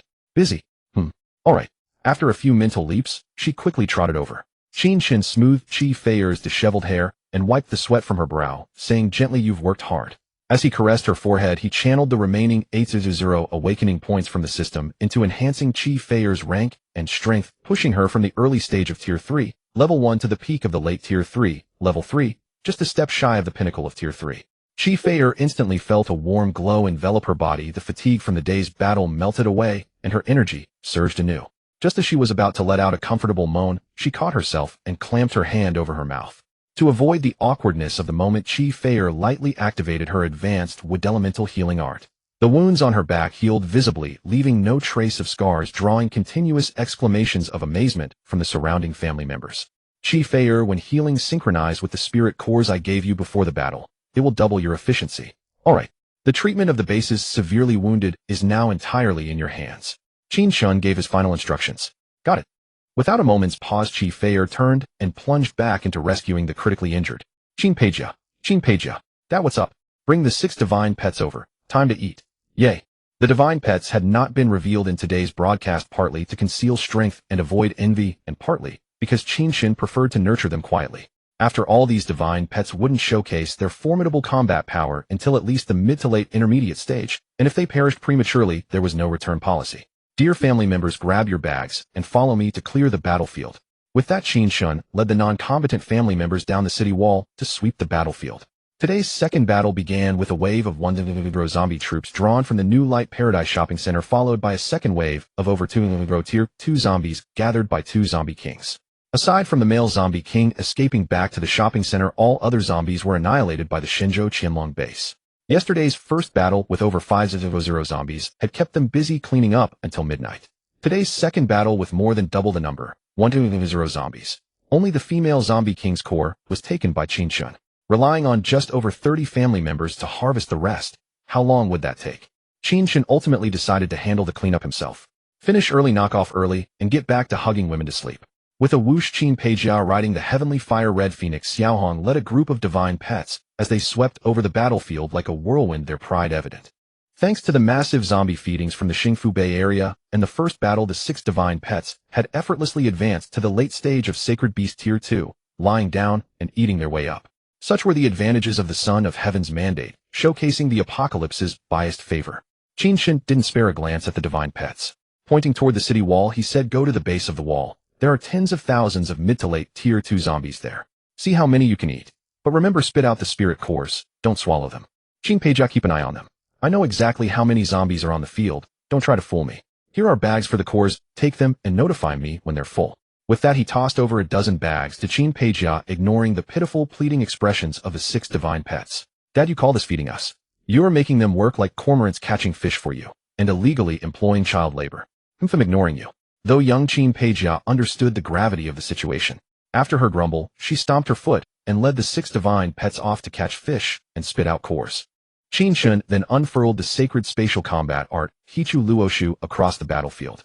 The array of black and white dots forming a spatial teleportation pattern looked like a VR-enhanced reality projection. With a mere thought, he could activate teleportation, transporting anyone standing under the projection 1,000 miles away. But Qin Chen wasn't using it for teleportation now. He folded the projected Hichu Luoshu into a massive 40-meter spatial shovel, connecting it to his second layer space. Qin Chen hoisted the 40-meter spatial shovel, bulldozing through the zombie hordes as it skimmed the ground. The zombies ahead were scooped up, entering the spatial channel within the shovel and teleported into his second layer space. Inside the second layer space, Qin Chen used his mental power combined with metal elemental abilities to instantly slice open the zombie heads. After extracting the spirit cores, he directly tossed them into the exit channel of the spatial shovel, which connected to the outside world, allowing the cores to flow out through the spatial passage. The useless zombie corpses were then dumped as fertilizer into the pits of the 90-year divine tree, much like a combine harvester reaping rice, while simultaneously threshing and bagging it with the straw crushed and scattered back onto the fields as fertilizer in an automated continuous process. Behind him, the 30-plus family members lined up, holding bags open like grain trucks beside a harvester, synchronously receiving the spirit cores. Seeing the smooth coordination, Qin Chen stood behind the 40-meter spatial shovel, bent over, and with a devil-may-care attitude continued the relentless harvest.